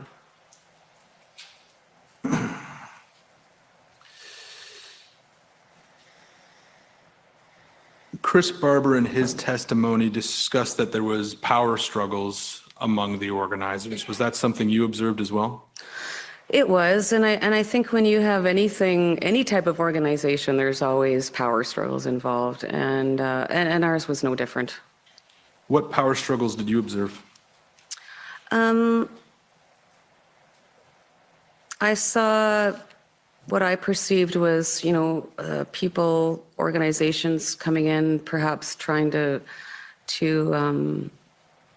take over, or I hate to use the word take over, but I believe that they were all there with the same goals that we had. It's just that maybe some had different agendas or were looking to possibly promote their own brand. There was obviously, I had a lot of people coming up to me as we were just talking about, telling me what I needed to do with the money, should do with the money, could be doing with the money, what I had to do, and it was very overwhelming. What were some of the people or groups that were doing that? The first one that I was concerned about was an organization called Taking Back Our Freedoms. Mm-hmm. And I felt, again, that they were there with the right end goal in mind. I remember they showed up with bags of swag. All of a sudden, I was getting pulled into meetings with, I believe it was GiveSendGo, because we were looking at, there had been obviously problems starting with GoFundMe, and we weren't sure what was going to happen. And so I honestly I remember being in meetings and conference calls, and I really didn't even know what was going on. And I had a discussion with Mr. Eros after one of those, and he was concerned. When you talk about bags of swag, and that was is that a case where you were concerned that, well, the group might have had the same goals, they were seeking a promotional opportunity? Is that what you're referring to? Essentially. Did you have concerns that there were other groups or individuals who were seeking to use the mass media coverage and the $10 million as a way to promote themselves instead of focus on the cause? Not that I can think of offhand now. Did you ever turn your mind to whether or not this was acting as a promotional opportunity for yourself? Absolutely not. I never in a million years saw this coming. I never had an agenda. I literally just wanted to help some truckers drive across Canada and stand in front of Parliament with some signs. That was literally what I had envisioned. So the commission understands that you participated in a press conference on February 3rd, 2022. Mr. Wilson also attended. Do you know which conference I'm referring to? I do. Okay.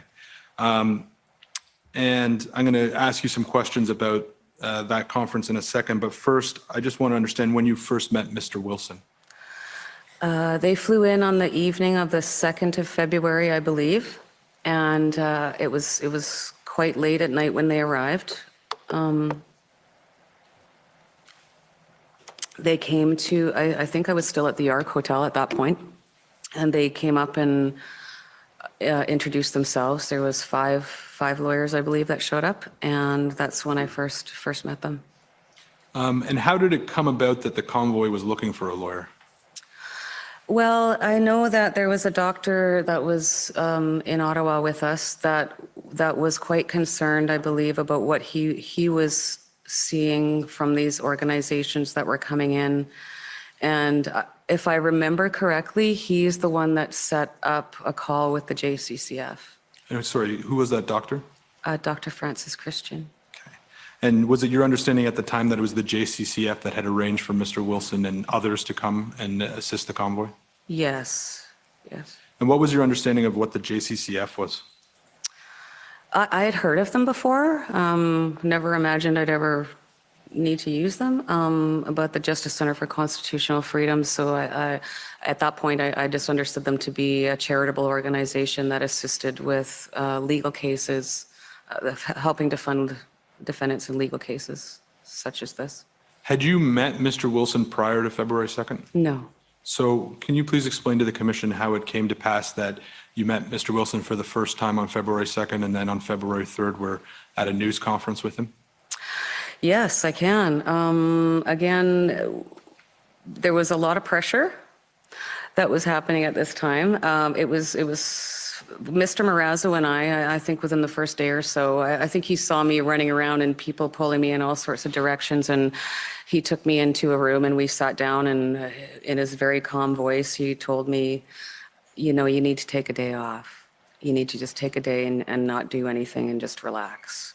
So I decided, I thought, okay, well, maybe Thursday I'll just try and sneak away and have a nap, or, you know, just relax for a little bit. And so I agreed to it. I was like, okay, I'll try.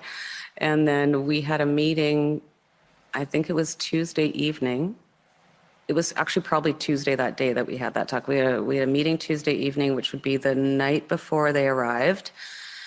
And one of the gentlemen from Taking Back Our Freedoms told me I was to be at the Marriott Hotel for a press conference the next day at 1 o'clock. So was that on the first going to the second, or the second going? I believe that was the first going into the second. Okay, sorry. Sorry. I didn't, yeah. And I said, no, I can't. I can't. I'm going to get some rest. And they were quite alarmed that I was turning them down. I have no media experience. I felt, and I'm not saying that this is what they were doing, but I felt at that point like I was literally being thrown to the wolves. They were going to take me to the Marriott, give me 10 minutes of media training, and then put me in front of the mainstream media. Like, I grew up in Saskatchewan. This is not my world, you know? And so I was of course, I had a lot of anxiety, and it was a big responsibility for us here. You know, I was really concerned about being put in that situation, terribly unprepared. So that was the first. Yes, sorry, I haven't answered your question. Oh, yet. so, no, sorry, I didn't mean to cut you off. If you're. Yeah, I forgot. I still hadn't answered it. So Mr. Wilson and the team came in on Tuesday night. We met with them. He explained to me his reasons for being there, which was a bit of concern for his children also.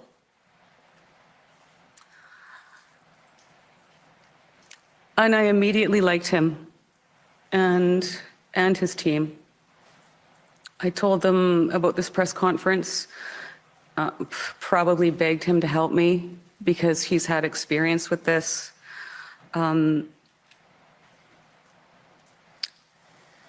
As someone who is a very trusting person, I was rapidly becoming aware that I needed to be careful who I trusted, if that makes sense. And so I trusted Keith and his team immediately. And he agreed to help me, and it was crazy. It was a crazy day. I can't remember if he drafted the statement I made, or perhaps the media committee our communications committee had something to do with that. Anyways, he agreed to help me, and they were like knights in shining armor, in my opinion.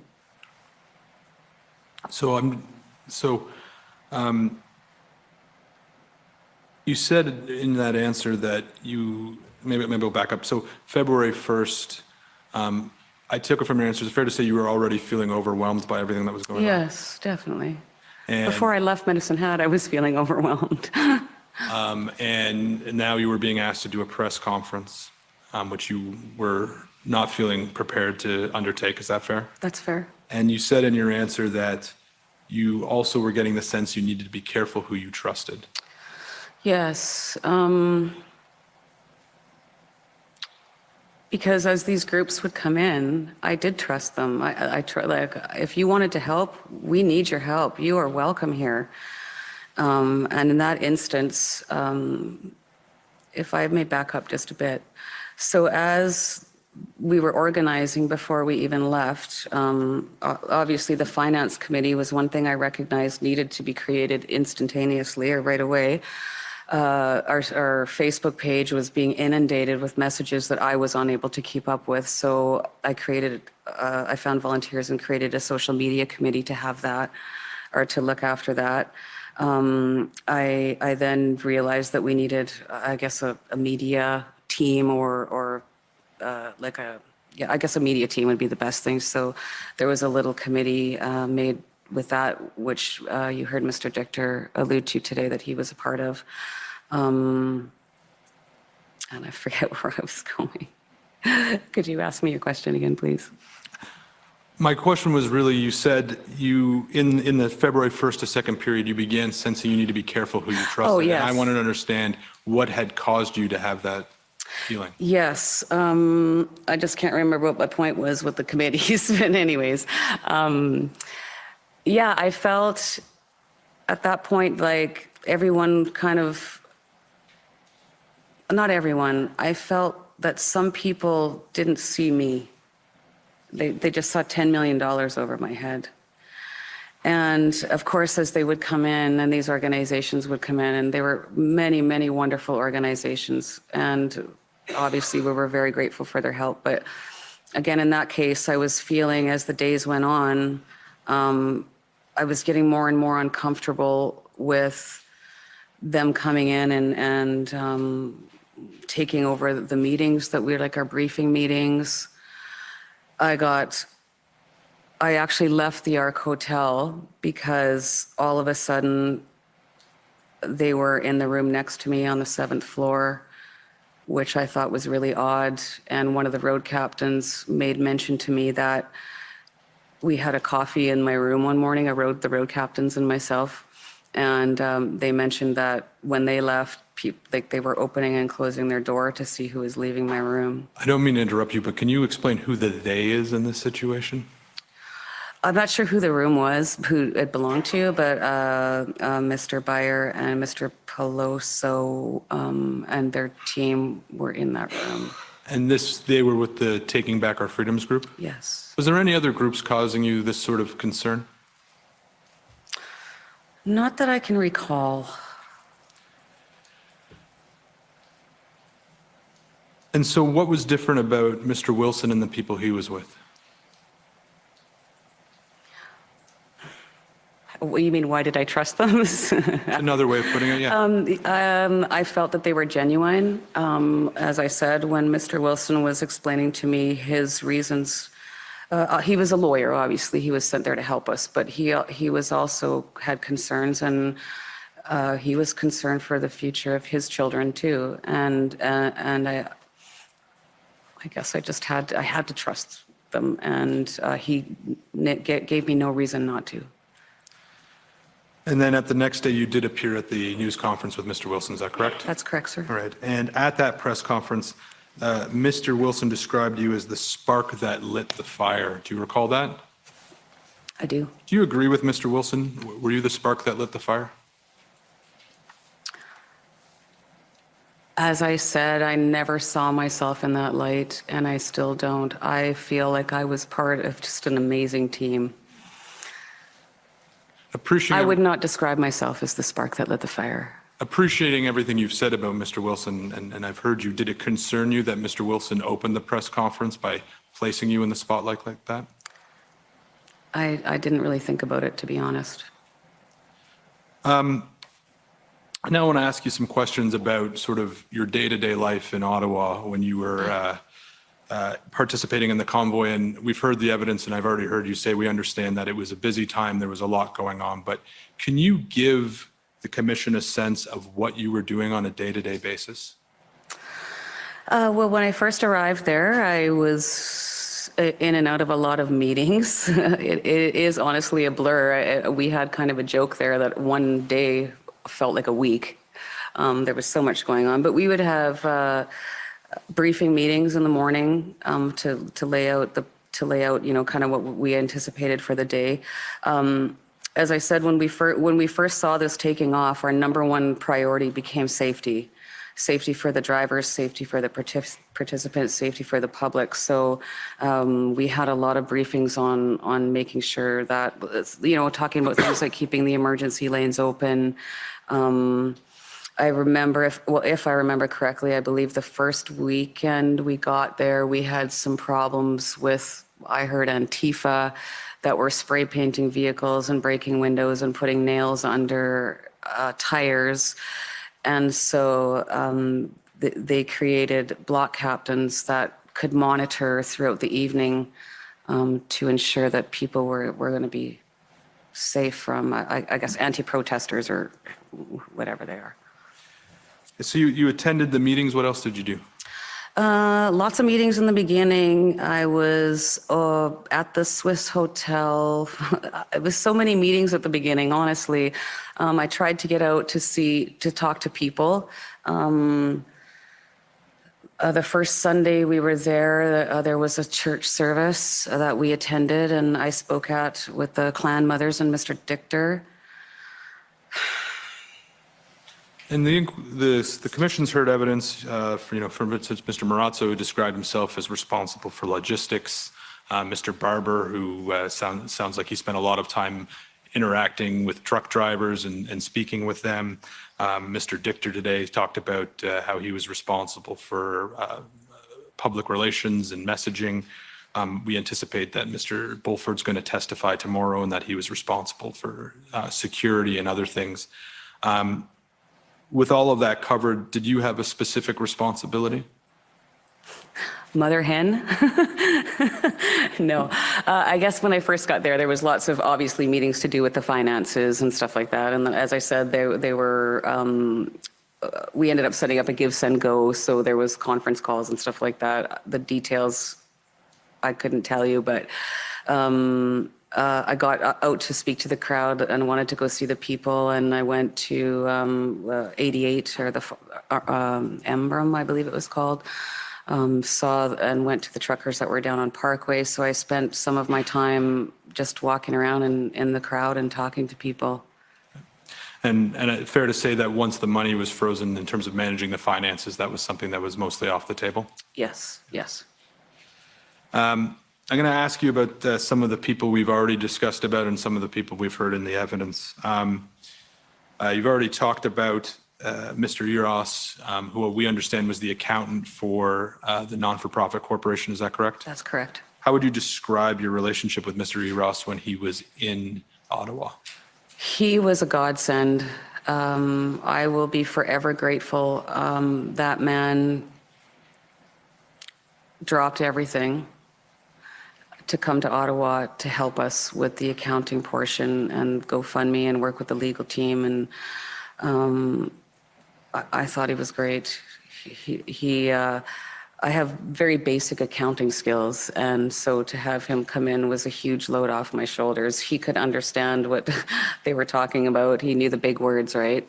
And I was extremely grateful. We had a great relationship while he was here, yeah. And another name the commission's heard about is Joseph Bourgault. Yes. Did you know Mr. Bourgault prior to the convoy? I did not know. Did you know of him prior to the convoy? I did not. When did you first meet Mr. Bourgault?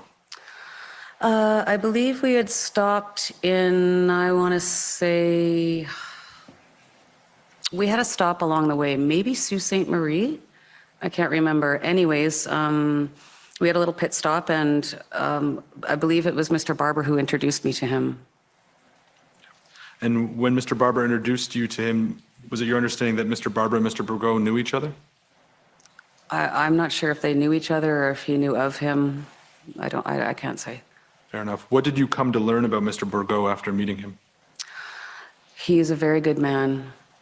He was there also to exercise his democratic rights and express his concern for what he believed was happening in our country also. Just a patriotic, good Christian man. Did you learn anything about his background? I knew he had a business in Saskatchewan, a successful farm implement business in Saskatchewan. What contribution did Mr. Bourgault make to the Freedom Convoy? Well, as I believe he paid for a lot of hotel rooms. He covered, I believe, at least the rental of one of the conference rooms, or maybe a couple of conference rooms there. Obviously, when the lawyers flew in, my husband was on that flight, and I was quite concerned because I didn't want nothing. I mean, when I started GoFundMe, my savings account was $1.13 overdrawn, so I made sure I put the $1.13 into it, right? So that I never wanted any questions asked. And so Mr. Bourgault actually took my husband and I into his room one day and offered to pay for what would have been, I guess, Dwayne's portion of that flight. Did he do that? In the end, no, because I believe after I was released from prison, I was told that Adopt a Trucker covered that flight. In his interview with the commission, Mr. Eros said that at some point a Ryan Olson asked you for $100,000 to reimburse Mr. Bourgault for the hotel rooms he had paid for. Do you recall that occurring? I don't recall that occurring, no. The next person I want to ask you about is Mr. Bauder, who testified before you. Yes. Did you know about Mr. Bauder prior to the Freedom Convoy 2022? I knew of him. I think maybe he was live streaming during the United Rural Convoy too, or maybe that he was participating or involved somehow. So I knew of him. I did not know him. What did you know about him? Really nothing other than he was a participant in that convoy. Right. At that point. I think he maybe had a podcast or not a podcast, but a live stream Facebook show. Did you ever watch that? Briefly. I might have watched a few clips as I was scrolling through Facebook, but I didn't follow him. Do you have any memory of what he was streaming about when you did watch? I'm not really, no. When did you learn that Mr. Bauder was involved in the convoy? Like I said, when I spoke with Chris, I can't be sure if it was the 13th or the 14th, Right. but their names had both come up. I talked to Mr. Barber on the 13th, and then I believe they had a meeting that evening over Zoom, and so 13th or the 14th. At any point in time, did you become aware of the memorandum of understanding? I did. I think it was quite a few days after that, and I do recall hearing about it. I never read it. I really didn't pay any attention to it, to tell you the truth. Do you recall what you were told about the memorandum of understanding? Just that there was a memorandum of understanding. Were you out there. given any indication about what was in it? No.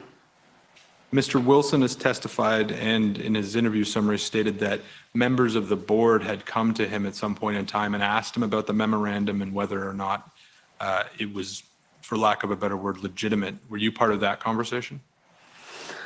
Maybe. I honestly don't recall that. Did you interact with Mr. Bauder at all while you were in Ottawa? I ran into him. I didn't really see him that much once we got to Ottawa. So I think I ran into him maybe a handful of times. And if we spoke, I believe it was just kind of agreeing in small talk. I really didn't have anything to do with him. And we heard testimony today also from Benjamin Dichter. He testified that you two met sometime in 2017 or 2018. Is that accurate? I thought it was 2019, but it could have been 2018. It's possible. And then he testified that whenever you first met, that you stayed in somewhat regular contact after that? Yes, we did, yeah. Yeah. How would you describe the relationship between you and Mr. Dichter before the convoy? I consider him a friend. Do you still consider him a friend? I'm not allowed to speak to him anymore. Was Mr. Dichter testified that you asked him to take on a public relations role and messaging role? Was that correct? I did, yes. And as part of that, did you give Mr. Dichter permission to post on your Twitter account? I absolutely did. I asked him to help me with my Twitter account, actually. And why did you ask him to help with your Twitter account?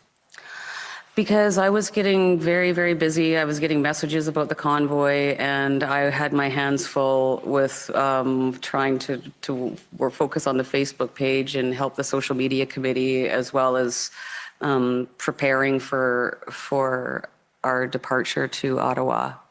So I just asked. I felt like he was excellent on Twitter. And I felt that he could help me with that, just to kind of, I guess, keep getting the message out, or the progress. And the next person I want to ask you about is Mr. King. If I understand correctly, you became aware of Mr. King during the United Reroll because you would see him posting, and then you stopped following him at the end of that. Is that correct? That's correct, yes. And I apologize if I did ask you this, but had you met Mr. King prior to the Freedom Convoy? No. When did you first meet Mr. King? I was thinking about this last night. I must have met him while we were on our way to Ottawa, but the first time I remember now meeting him was in Winnipeg when we were discussing Benjamin's concerns with the video that he'd seen that morning about bullets flying. I'm sure I met him along the way before then, but I honestly don't recall. But that was definitely, I remember that conversation, or being on the side of the road. Okay. And again, I think we'll get to that in a minute. What would you understand Mr. King's role to be in the convoy prior to that conversation? I believe he was helping with some logistics. He was, I think because of his previous experience with United Reroll, he had a pretty good idea as to the routes that they would be taking. So fuel, helping to try and find fuel, that type of thing. If we could pull up COM 50902. And while this is coming up, Ms. Leach, this is a news article that's reporting on text messages between you and Mr. Barber. Oh, yes. It was referenced during Mr. Barber's testimony. Yes. And before we get to my questions, we have been advised by your counsel that you no longer have access to your text messages. Is that correct? That's correct, yes. What happened to them? Well, I was in jail for 19 days, and of course, my phone was inundated with messages. And apparently, I found out after the fact there's a setting that you can have on your iPhone where you can have them automatically delete after 30 days, and it was set to that. So we go to page 3 of this article.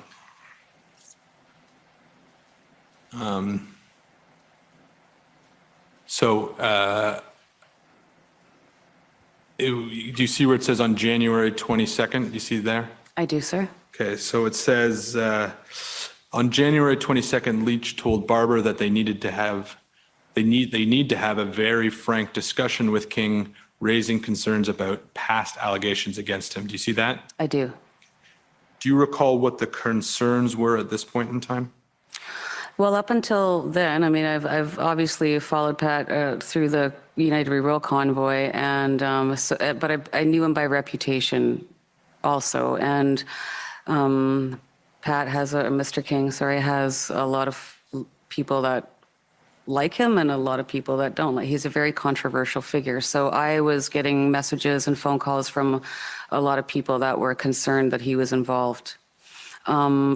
This frank discussion, I believe, came about because somebody had contacted me and mentioned that Mr. King had lied about being a veteran, and which is a very serious allegation. And I just felt like we needed to have a discussion with him and, a frank discussion and I guess find out the details. And what was your concern at that point? Well, there was people that were not joining the convoy because they were concerned about him. And again, because of his reputation. I know he's said a lot of inflammatory things, which I was concerned about. And I was concerned that would have an impact on what we were trying to achieve. It would take away the focus from what it was we were trying to achieve. So at this point in time, January 22nd, you were aware of Mr. King's reputation for saying inflammatory things? Yes. Controversial things? Yes, sir. Things that people may find racist? Yes. Yeah. Okay.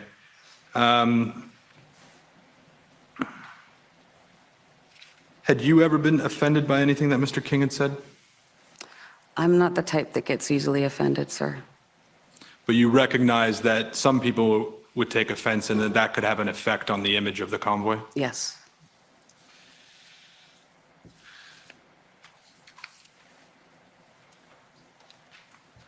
And I thought I heard you say, and you can correct me if I'm wrong, that you were actually receiving messages from people who were expressing a reluctance to participate because of Mr. King's involvement. Did I hear that correctly? That's correct, yeah. Do you have a sense of how many messages you received along those lines? Oh, geez. I had a conversation with my MP about his involvement. I remember that. He was concerned about it. Cindy Parker had concerns about him also that she'd raised right away. And yeah, I don't know how many messages there was concerns, but there was also people that were there because Pat was involved too. Like I said, he did have his followers also, right? Right, and if we continue to look at the story, it goes on to say that despite the concerns we've just talked about, you said that he was needed by the movement, and then it makes a commentary about later comments, and then it quotes you, later statements, and then it quotes you as saying, we need him, and I don't care about his past, but it only takes one. We have to control his rhetoric, not even threatening to throw snowballs at Parliament. When you said we need him, was that what you were referring to, that he had a lot of followers? Or was there something else? That was in reference to conversations that we'd had with the road captains, and some of them, he had been involved from the start and had, made. I think he looked after the accommodations or something in Sault Ste. Marie because he's from that area. So, so that wasn't necessarily me saying I felt like he was needed. That I was kind of referencing the conversations in general that we were having, and some of them felt that they were concerned that if he left, the people that supported him would leave. My reference to I don't care about his past is that I had to believe that everybody that was involved was getting involved for the right reasons. And as I said, when I spoke with Mr. Barber, and I found out that they were involved, I was aware of his reputation, and I just felt that I didn't want to start this off criticizing other people, again, because I just felt like I had to believe that people that were joining this movement were joining it with the best of intentions, regardless of their past. At this point in time, did you think Mr. King was participating for the right reasons? I believe he is a passionate Canadian. So is that a yes? Yes. It says here that we have to control his rhetoric. At that point in time, did you think you stood a shot at controlling Mr. King's rhetoric? Well, he's kind of a beast, and he very much speaks his mind. I, again, was just concerned with, to be frank, he was a bit of a hothead, in my opinion. And I was just concerned that he would say things or say controversial things or inflammatory things. And so that's why I added in we can't even be threatening to throw snowballs at Parliament, because that's not what we're here for, right? So. If we can pull up, well, actually, before I do that, so we understand that at a certain point you had a conversation with Mr. King and that you asked him to not come to Ottawa. That's correct. And it's our understanding that happened around January 28th. Does that sound correct? It was in Sudbury. And describe that conversation to the commission. Well, we pulled into Sudbury. I believe it was by accident. I think we took a wrong turn. So we ended up in this yard somewhere, and we stopped and had a break. And my recollection was Mr. King came over to the truck, and he said to me, I can't go into Ottawa. I'm getting death threats. And I said, good, Pat, you shouldn't come into Ottawa. And he's made a comment or said something, well, I organized this whole thing. And I said, no, you didn't. We all did. This was basically, I'm paraphrasing, this was a team effort. We all had a part in this. And again, he said something about not going to Ottawa, or he organized the whole thing. And I said, no, you didn't. This movement is not about you. This movement is not about me. You need to check your ego. And if you care about this movement, you will not go to Ottawa. And in his testimony yesterday, Mr. King denied that you had said you need to check your ego and not come to Ottawa. Did you hear that? I did hear that. What was your reaction to that? Maybe he just doesn't recall it. So ultimately, as we know, Mr. King didn't take your direction. He did come to Ottawa. Is that correct? Yes. Okay. And how did you feel when you learned that he was still coming? I had other things to focus on, and so once we got to Ottawa, I think I saw him 4 or 5 times, maybe. I believe I'd been there for at least a week. Again, a lot of stuff happened in 3 weeks. And the first time I ran into him was down at Parkway one night, and I was just leaving. And so I didn't have a lot of interactions with him when we were there. To your knowledge, prior to February 14th, and we'll get to that later, but prior to February 14th, did Pat King do or say anything that caused you concern while he was in Ottawa? I heard a lot of rumors, but I heard a lot of rumors. So, again, I had other things to worry about. I let the truckers or the road captains kind of handle that aspect.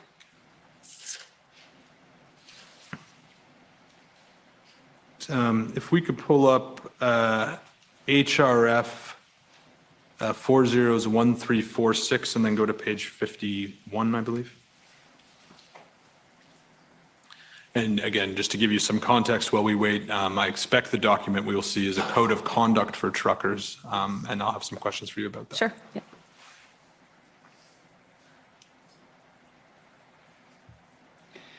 Maybe I'll take a short break at this point, just 5 minutes, to stretch our legs, and we'll come back in 5 minutes. The Commission is in recess for 5 minutes. La Commission est levée pour 5 minutes.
Order allowed.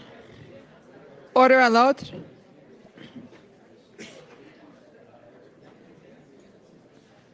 The commission is reconvened. La commission reprend. Thank you for that indulgence. Now we can run through to the end, I hope, and adjourn before it, well, it'll be late, but go ahead. It's already dark. So if we could pull up HRF 1346, page 51.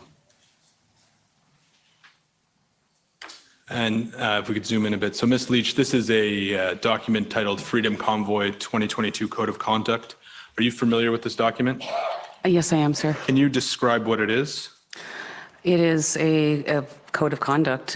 We recognized once the support started coming and we began growing that we should have something in place for people to sign saying that they would adhere to a code of conduct. Right. Do you recall if this was distributed? It was put on the backside of the registration forms, I believe. And those were the registration forms to get reimbursement? Yes. Was it distributed in any other manner? I think they could get them by email or get hard copies. I think we had them up on a website. Was anything done to proactively distribute them, for instance, to the people who were on the ground in Ottawa? We had printed off a lot of copies.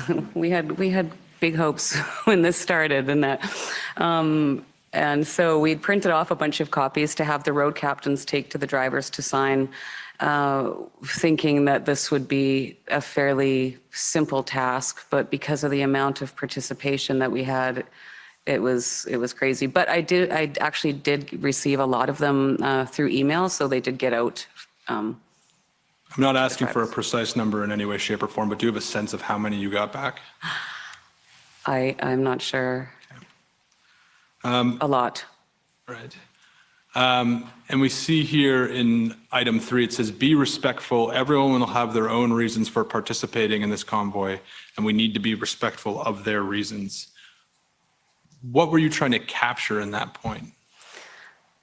Well, I believe in being respectful, and while I may have been going to Ottawa because of the mandates, the mandates. I mean, what my reasons were for wanting the mandates to be lifted may not have been the same as somebody else's reasons for wanting the mandate lifted. To your knowledge, was there anyone there who was seeking to do something other than end the mandates? No. And all the people you spoke to, did anyone ever suggest that they had any other goal than ending the mandates? Other than hearing about the MOU, which, as you've heard today, I haven't even read it yet, but other than that, no. And what were you hearing about the MOU? I know you haven't read it, but what were you hearing about it? What did I hear about it? I just heard that it was a document that was to be presented to the Governor General. I really don't recall all the details. It was just a general in passing, I guess. Item number 4 says not promote harmful media. Mm-hmm. What did you consider to be harmful media? Well, no hateful rhetoric. We didn't want any sort of divisive rhetoric. Just again, it goes back to point 3, be respectful. We didn't, I was on lives daily saying that we are going to Ottawa to peacefully protest and exercise our democratic right to assembly. We are not going there to create problems and, I said, if you see anyone that's acting in a threatening manner or an aggressive manner, to get their license plates, phone the police and report it, or contact us and we could report it. We just didn't want any of that type of behavior happening here because that was never what it was about. Did you believe that there might be people in the convoy who may promote hateful content? It was a concern. Again, I know when we were on our way at one point, I believe it was when we got to Thunder Bay, we were on our way to Thunder Bay, and I can't remember who it was, but somebody had contacted me saying they thought that there was infiltrators, Antifa, that had infiltrated our convoy from Winnipeg that were maybe going to cause some problems for us. So there was always, that kind of information was always coming to us, right? Other than potential actions by Antifa, were you concerned about other people potentially making or promoting hateful content? Not really.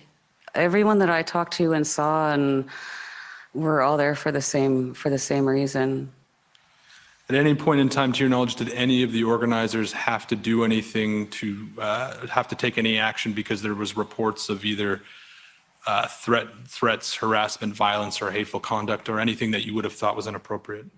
Well, of course, there was the conversation that Benjamin, when he called me that one morning when we were on our way, I think it was our second day, and there had been a tweet come out about Mr. King talking about bullets. And so that was obviously concerning. We stopped and we chatted with him on the side of the road about it. He indicated that it had been heavily edited by some media, I'm not sure. But it was obviously concerning. Do you recall if that bullet comment, whether there was, we've heard evidence of 2 bullets comments from Mr. King, at least 2. One was Trudeau, you're going to catch a bullet, and one was this will all end in bullets. Do you recall which one of those? It was the ending in bullets one. I don't remember ever hearing about the one about the Prime Minister. Ms. Leach, you can take that down now. Ms. Leach, you've watched much of these proceedings, so you've heard a lot of the evidence that we've heard about people complaining about the horns, people saying there was harassment, there was intimidation, there was unsafe settings. We've had evidence from citizens of Ottawa who said they felt unsafe in their own city. Do you have anything to say to that? I encountered hundreds and hundreds of Ottawa residents when I was here, thanking me, thanking us, saying that we gave them hope. Ottawa residents and, in fact, federal government employees that were taking donations of food to the truckers, blankets, fuel, and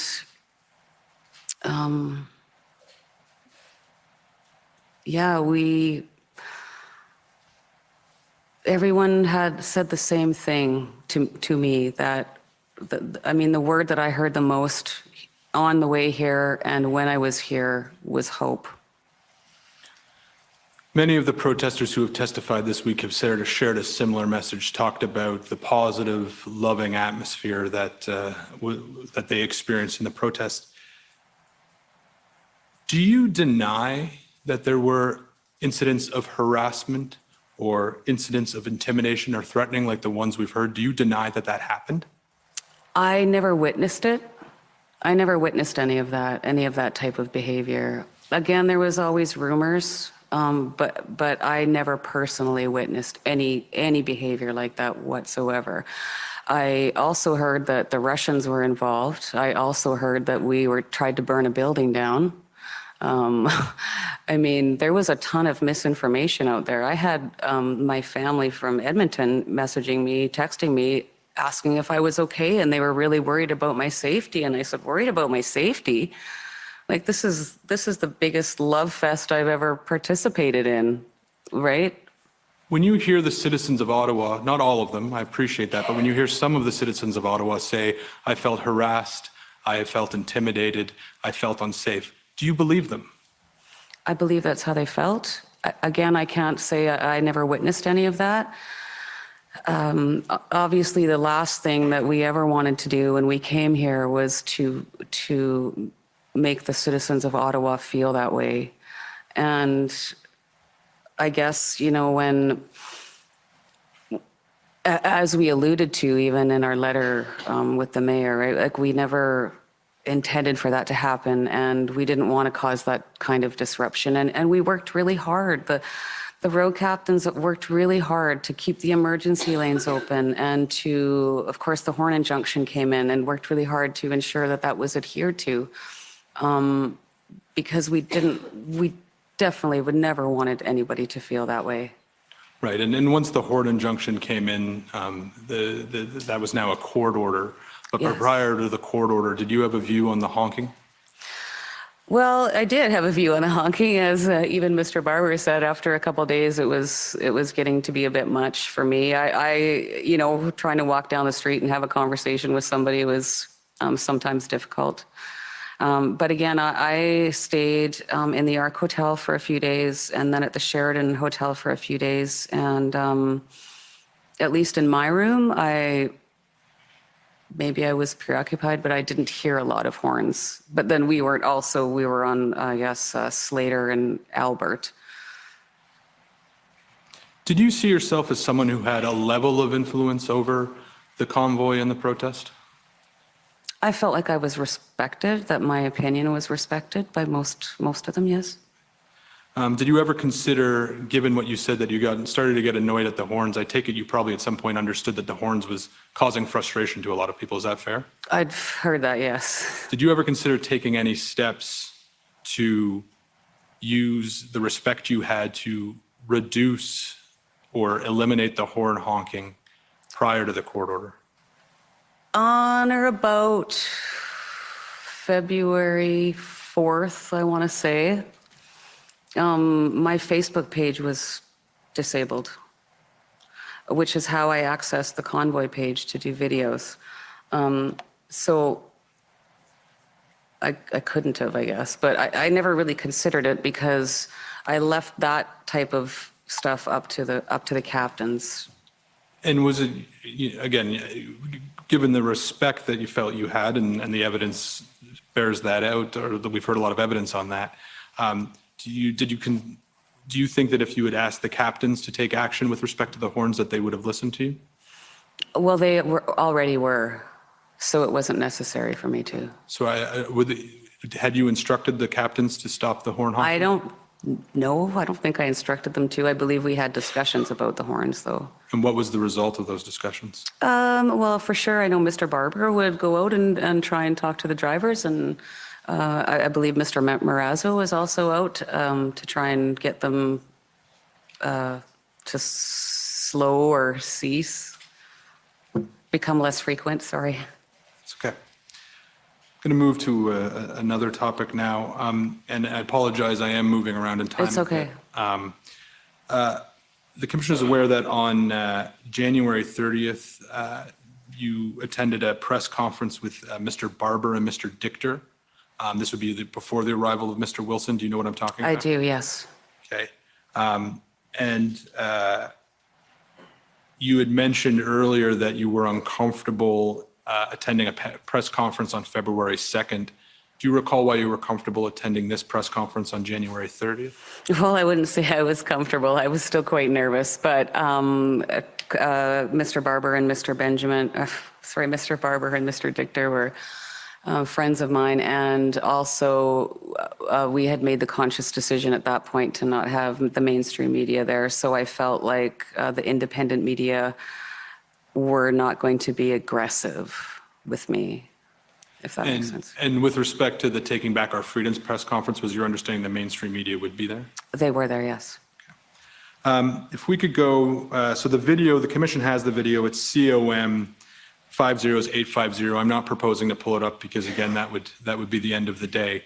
But unless there's objection, I would like to enter it into the record. And then I'm going to ask you about the transcript, which is COM 895. Yes. So if we could pull up COM 895 and go to page 10 of the transcript, page 11 of the PDF.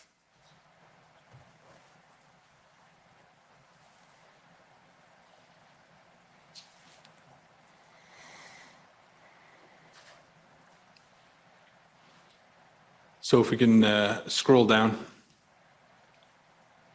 So scroll down, stop right there. Actually scroll up just a little bit. There we go. So an unidentified reporter asks you, notes that Maxime Bernier has sort of had a rally here in downtown Ottawa today. Are you associated with him at all? Are you pleased with support he's given the convoy? What are your thoughts on that? And you respond, we're not associated. We took a vote as an organization, all the committee heads and the organizers, and we are not partisan. We had reached out to a couple of others. A couple of other ones reached out to us. And we wanted to get up and speak, and we said no. That's not what we're about. This is a grassroots movement, and no politicians are going to represent us. I mean, they're kind of the reason we're in this mess in the first place. Do you recall saying that? I do. Right. Why was it important to you that the movement was nonpartisan? Well, because I guess right within the first couple days of us starting to organize before we'd left, I did have politicians reaching out to me that wanted to get up and speak. And I just felt like we had our message, and that's the message that we needed to stick to without getting it convoluted with the messages of other politicians. And so by this point, to tell you the truth, I shouldn't say that, I'm telling the truth, but it was about 3 days into organizing the convoy that I knew that my time with the Maverick Party was done. And the reason I knew that it was done was because I was sitting at my kitchen table, and we had chats with the different road captains in the different areas going on Messenger, and I was chatting with the Quebec team, and we were told there was 1,000 truckers ready to come and support us. And I had, I guess, an epiphany moment. And there's me, you know, chatting here, and I got Google Translate on the other one, and I'm talking to the Quebecers, me and Albertan. And I just had this moment where I just thought, this division has all been a lie. They're the same as us. And I knew that I didn't want to see Canada divided at that point. And I resigned from my position with the Maverick Party up 2 or 3 days after I arrived in Ottawa. So, as I understand what you just said there, that seeing the pan-Canadian nature of the convoy led you to no longer be interested in an Alberta secession? That's correct. Do you still hold that feeling? I do. As a matter of fact, I'm going to learn French. We've already referenced that Mr. Eros had an interview with the commission and provided us some information. One of the things Mr. Eros said was that he suggested, I should say, in his interview that once Mr. Wilson and the other lawyers arrived in around February 3rd, I guess, as he describes it, the Western sovereigntist movement tried to take control of the narrative. Do you have, at any point in time, did you get any sense that there was direction or influence from the people that you would have known through your time at the Maverick Party? Absolutely not. No. Did anyone who you had affiliations with or know from the Maverick or Wexick Party join you in Ottawa? The only person that I saw that came out from there was a gentleman that had ran as a candidate for the Maverick Party who was a friend of mine. His name was Tarek. Anyone else? Not that I can remember. Oh, sorry, my bad. Colin Kruger also showed up for a few days. When did you first become aware of the protests and blockades in Coutts, Alberta?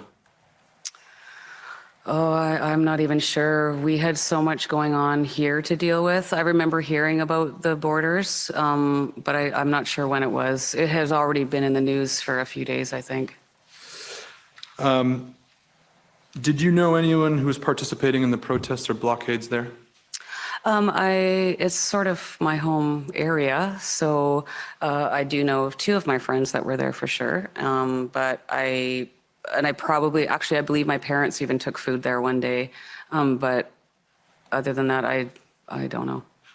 Were your friends there, were either of them involved in organizing the protests or the blockades? Not to my knowledge, no.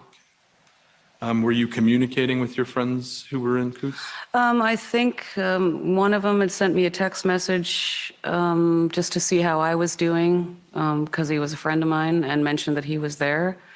But other than that, no. Did your friends or anyone reach out to you to request support or guidance on how to organize a protest? Never. Did you have any understanding about the makeup of the protest group at Coutts? I did not. I really did not have time to follow what was happening closely. I just knew that they were happening. What did you understand their goals to be? I think they were there, I assume they were there for the border mandates. Did your friends tell you what they were doing when they were participating? No. Or, sorry, why they were participating, to be more precise? No.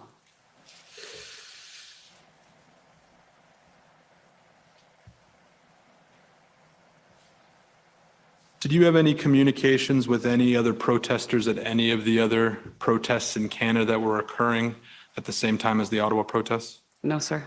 Anyone, any communications with anyone in Surrey? No, sir. Emerson? No, sir. Windsor? No, sir. If we could pull up HRF 1294.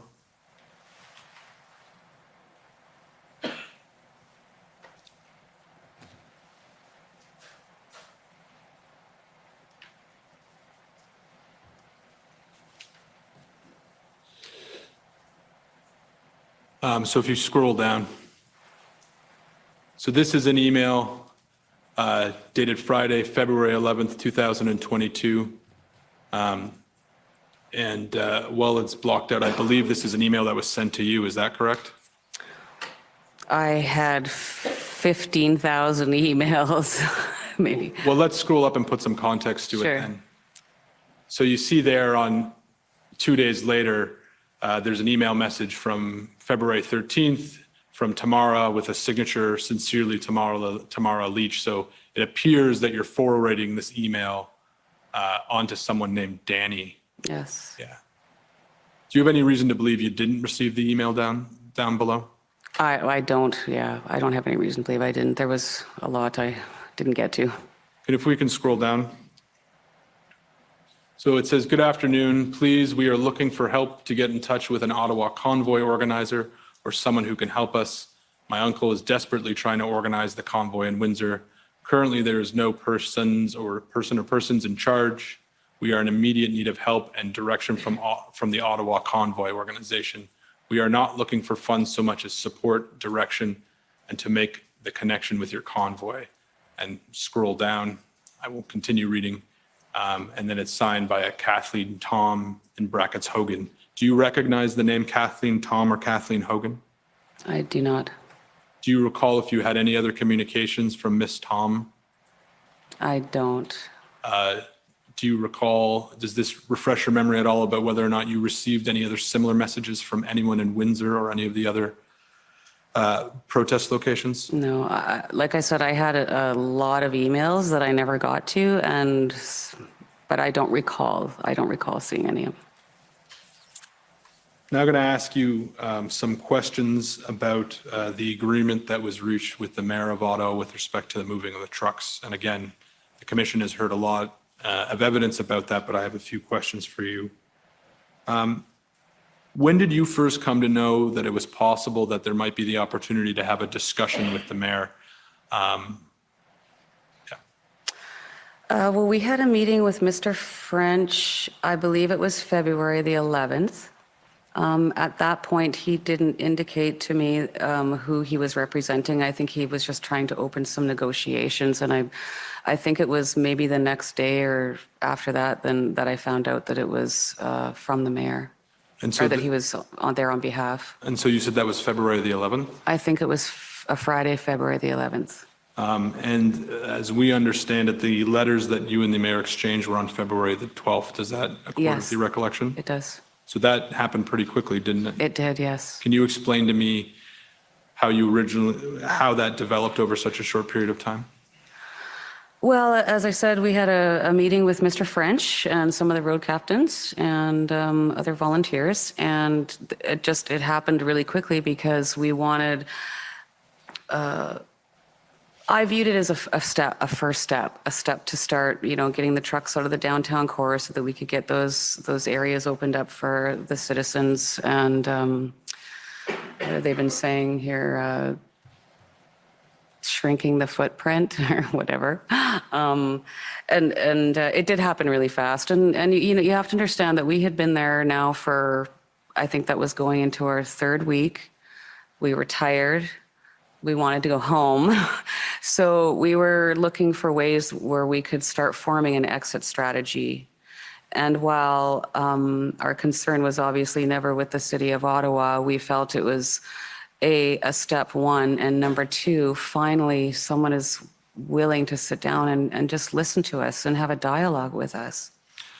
So you were open to the notion of shrinking the protest footprint with an eventual view to an exit. Is Yes. that fair? Yeah. Did you have a timeline in your mind about how much longer you were willing to stay? Not really. Everything was very fluid and day by day.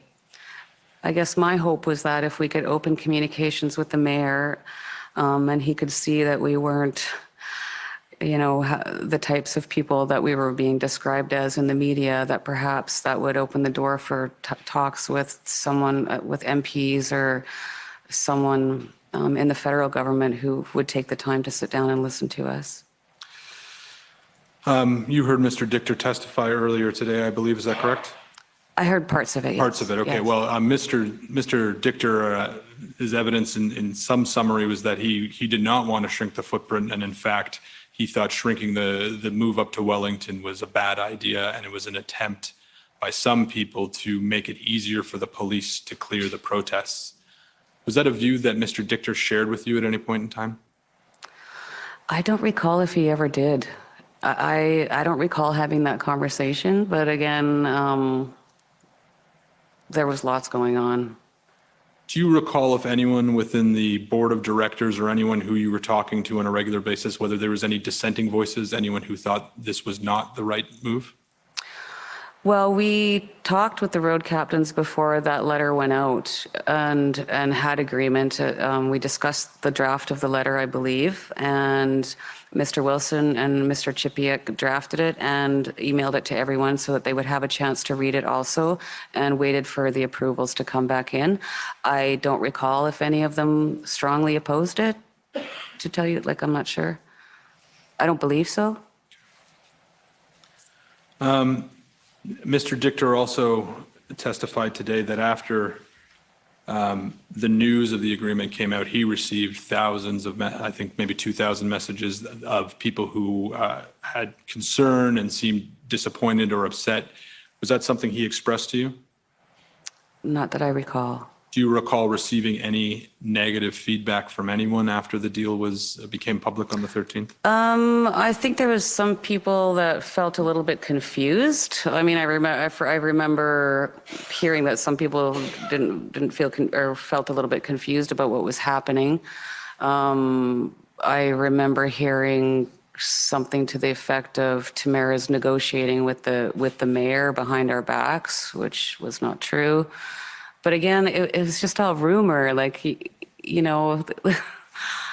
So do you recall someone specifically saying to you that Tamara's negotiating behind her backs? No, I don't recall any specific people telling. I just remember the gist of some of the things that I was hearing.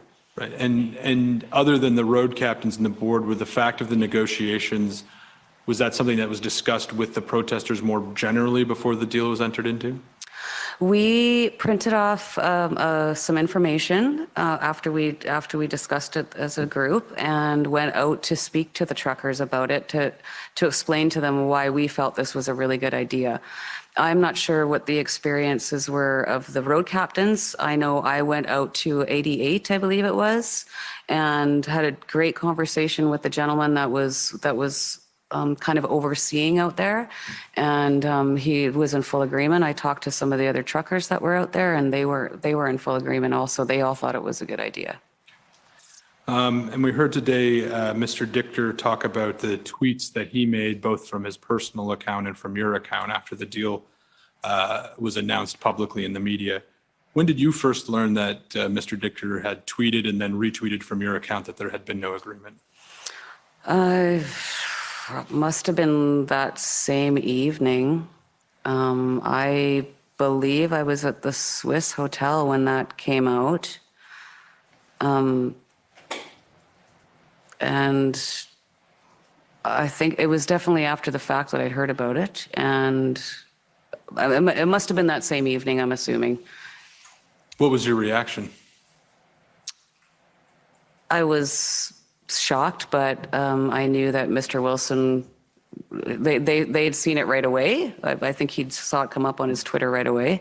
And I trusted them to look after it. Correct it, I should say. Did you ever discuss the tweets with Mr. Dichter? I don't believe so, because so many things happened after that. Monday was the invocation of the Emergencies Act, which we found out when we were actually, ironically, on our way to meet with Mr. Brian Peckford. And I don't recall having the conversation with him about that, but I could have. It was because it was kind of a big deal. Well, and the nature of the question was kind of a big deal. Do you, I take it then, but you don't recall any specific conversations with him? I don't, sir. Mr. Champ suggested, I think at some point yesterday, that in addition to the tweets that you went on a Facebook live stream at some point and said you didn't support the deal that had been struck with the mayor. Do you have any recollection about that? Does that ring any bells? That doesn't ring any bells to me. Were you here yesterday when Mr. King testified? I was, yes. And so you would have seen that the commission showed a video that Mr. King released after the deal had been announced, in which he said there was no deal. He said it's a lie, it's a false flag, and told everyone to hold the line. Did you see the video at that time? I did not. When was the first time you saw that video? In totality, was yesterday. I believe I heard about it. Well, I know I heard about it, but I believe that yesterday was the first time I watched it, the whole thing. I might have seen bits of it before. What was your reaction to seeing it yesterday? Well, Mr. King wasn't in our meetings, so I don't really have a reaction. I mean, he wasn't attending our meetings. I don't know if like I said, my interactions with him were quite limited. So I don't know if he'd spoken to one of the other road captains or if anybody had told him what was going on. So I take it he didn't reach out to you? No. And would you have expected Mr. King, before coming out and saying that a deal you had entered into was a lie, would you have expected him to come and check with you first? I guess so. I don't really know. He kind of does his own thing.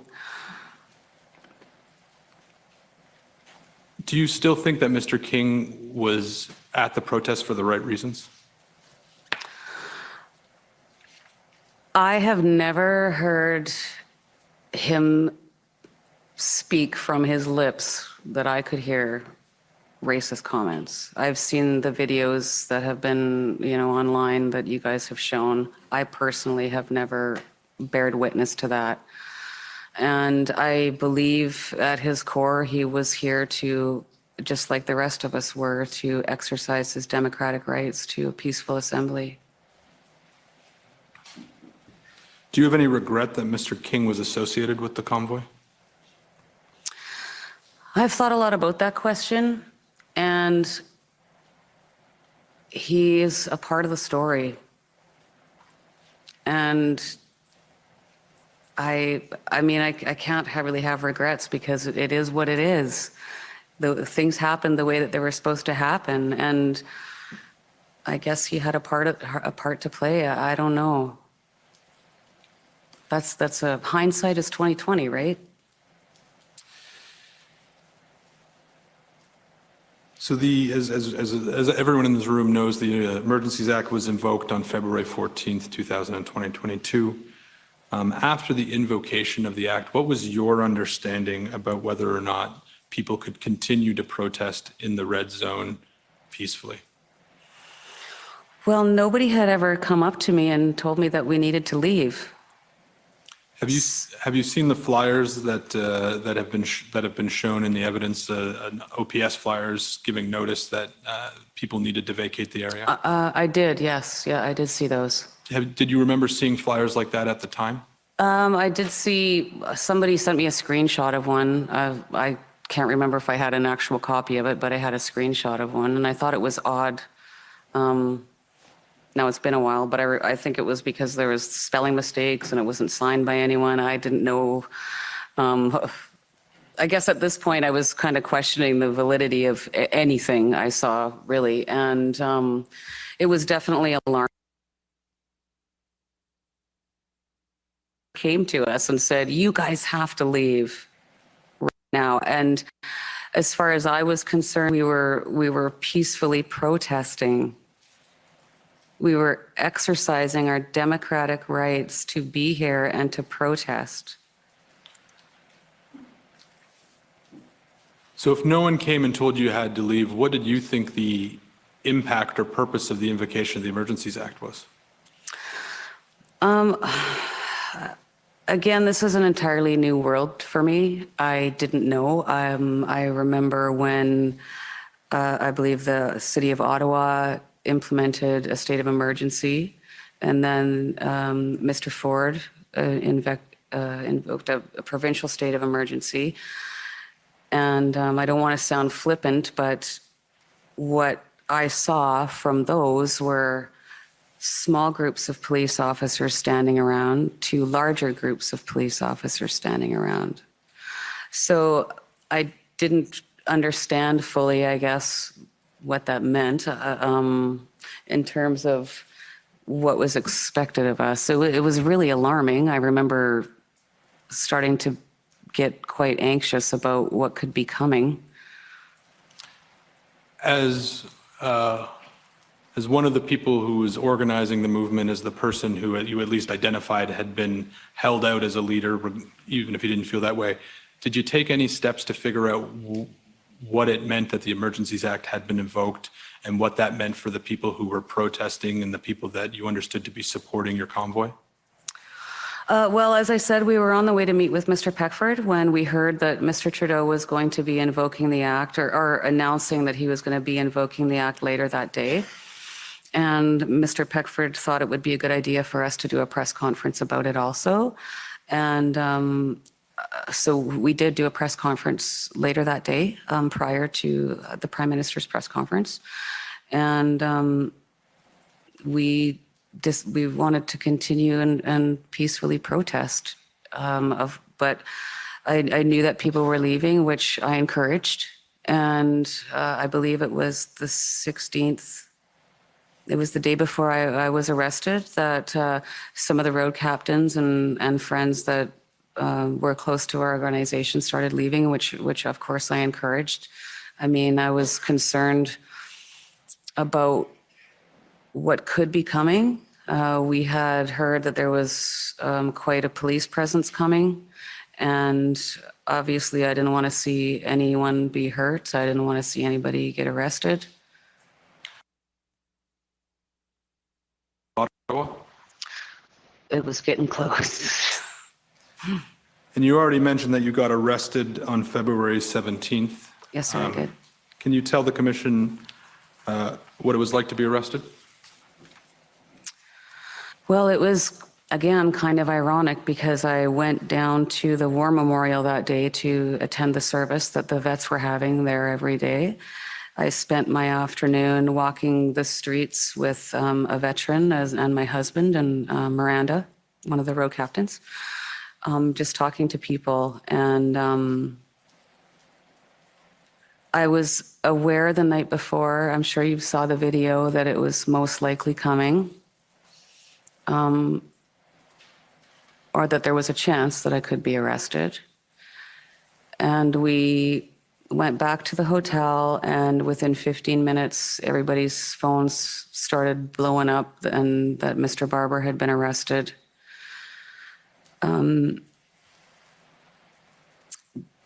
Mr. Bulford and I were at the Swiss Hotel with Mr. Skubik and Mr. Tyson, and we discussed what we should do, what our next steps should be.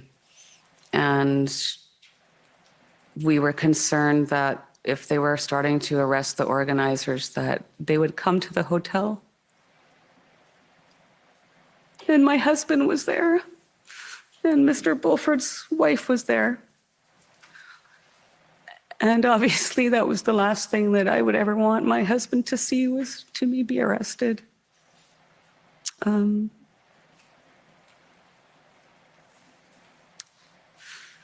We definitely didn't want that sort of activity occurring at the hotel with a woman who had been so kind to us, actually who was about to lose her business until we showed up. But like I said in my video, I wasn't afraid. I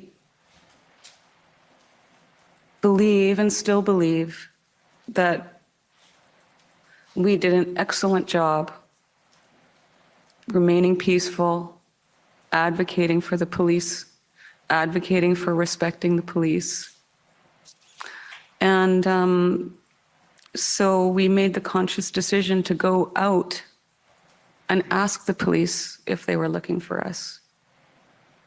We walked up to the hill, and I believe it was Metcalf, and we stopped and talked to some officers. I'm not sure what their rank was. There was two Suburbans pointed with their headlights up at the hill, and we walked up to them, and Mr. Bulford identified who, and if we heard that they were looking for organizers.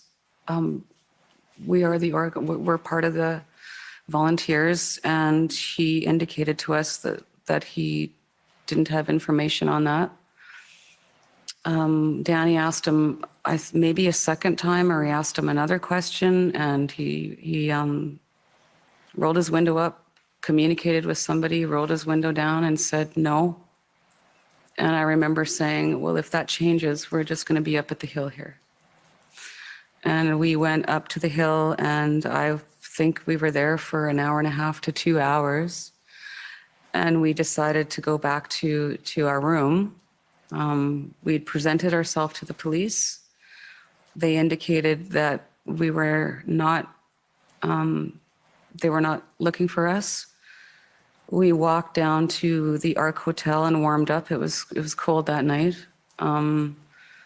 And I believe Sean was staying there and needed to get something. So we warmed up in there for about 10 minutes and then started heading back to the Swiss Hotel. As we crossed the street, there was construction on my left side of the street in front of the buildings, I remember, so it wasn't very well lit. And as we were walking, I met another couple coming towards us, and the lady hugged me and thanked me, and Danny, and she was crying, and we were standing there talking to this couple, and all of a sudden 3 Suburbans just went, police Suburbans, I think that's what they are, went flying down the street past us. And then a 4th one came and pulled over. And so at that point, I was pretty sure that I was about to be arrested. How has the arrest affected your life?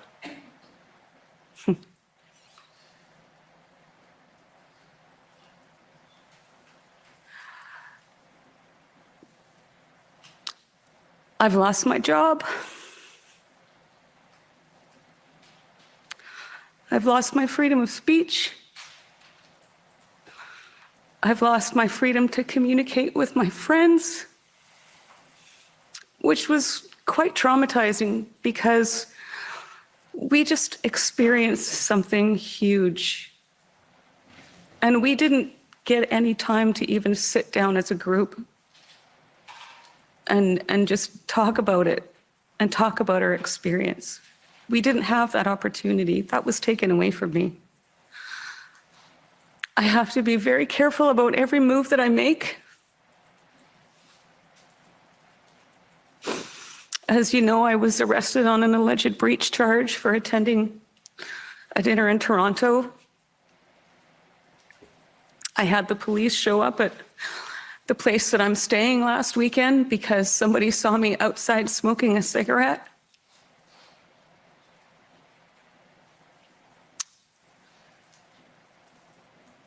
I have a daughter that I don't want her to be seen with me.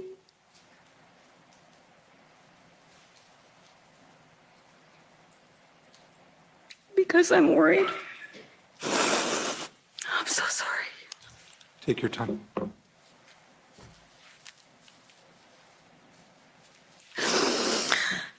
I have yet to see the particulars of the mischief that I am alleged to have committed.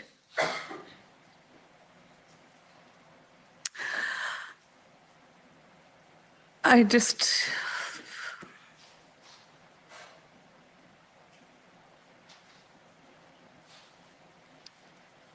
It's definitely affected my life. It's something that I've never been arrested before. The process, the legal process, I find extremely frustrating. My trial's not till next year. I have to live under these conditions for a year.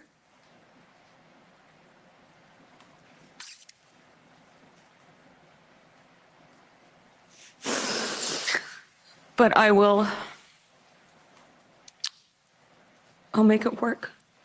I'll manage. And I did everything I felt that I could do in my power through the lives that I was doing.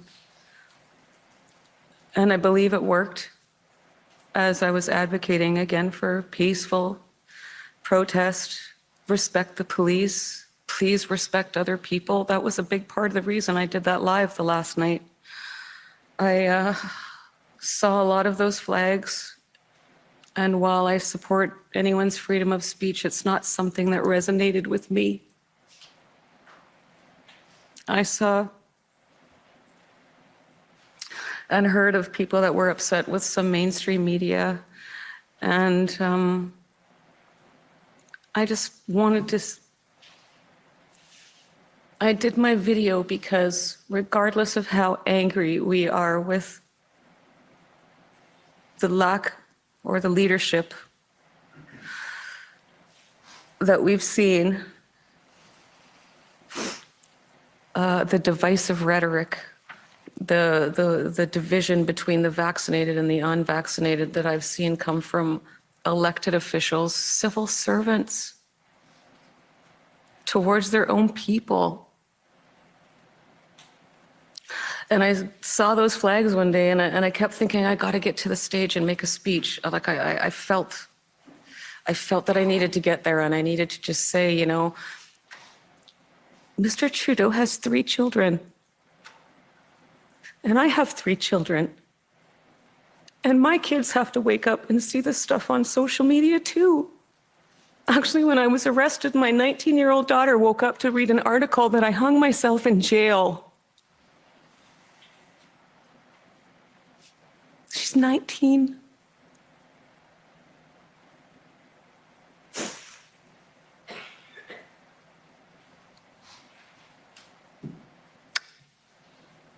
Thank you, Ms. Leach. Those are my questions. Thank you.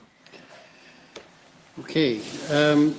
Well, we're at the stage of adjourning for the day, and I think it's welcome for everybody, so we'll come back tomorrow at 9:30. You have a question? Yes? Just a request. As you know, the witness is now technically under cross-examination hasn't started, but we would like permission to be able to communicate with the witness. We actually are all living in the same building. In fact, she's staying. Pardon me? You have sorry, we'd like permission, sir, leave to be able to communicate with the witness, though she's still under oath. We actually all kind of live in the same apartment buildings and sharing apartments with the witness and things like that. So subject to your direction, whatever works. I understand that was given to Chief Slawley's counsel. We would like the same prerogative, sir, if that was possible. I don't think there actually was any permission given. What was pointed out is the rule does not prevent you from speaking to the witness as long as you don't speak about any of the evidence. So, and that's my understanding of the rule. So you don't need my permission unless you want to speak to her about her evidence, in which case that's a different matter. No, sir, but as we would have the evening, we would anticipate, we have already, but we would anticipate the possibility of continuing to prepare her for cross, but if that's not permitted, sir, we won't do so. I don't think that's contemplated by the rule. I'm sorry, anyone want to pipe in on this? I'm sorry. Well, Commissioner, if it's of assistance, and I'm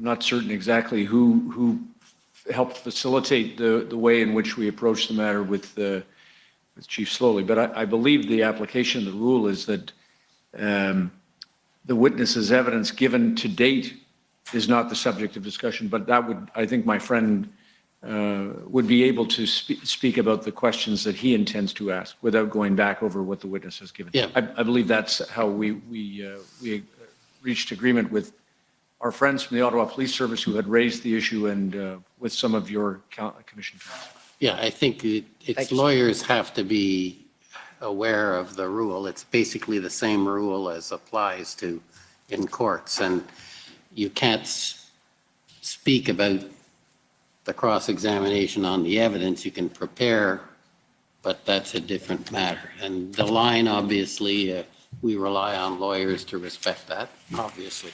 I'm sure it's the same in Alberta. Kind of. Yes, sir, it is. We're all one country. Okay, so till 9:30 tomorrow morning. The commission is adjourned. La commission est adjournée.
what your blank blank.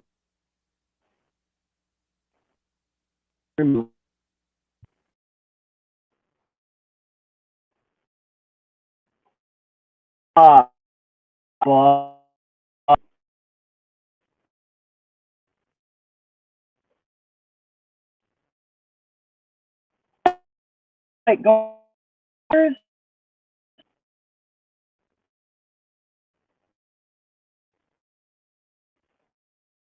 Hi.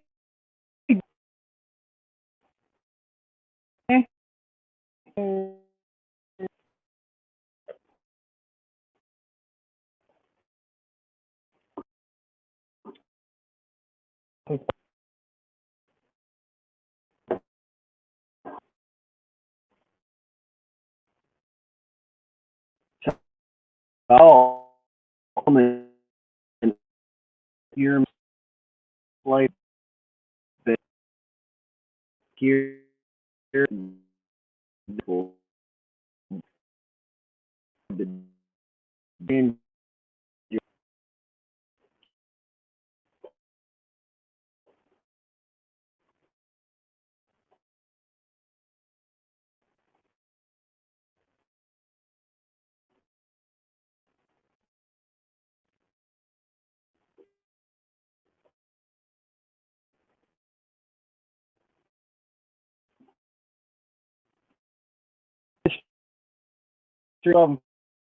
Family.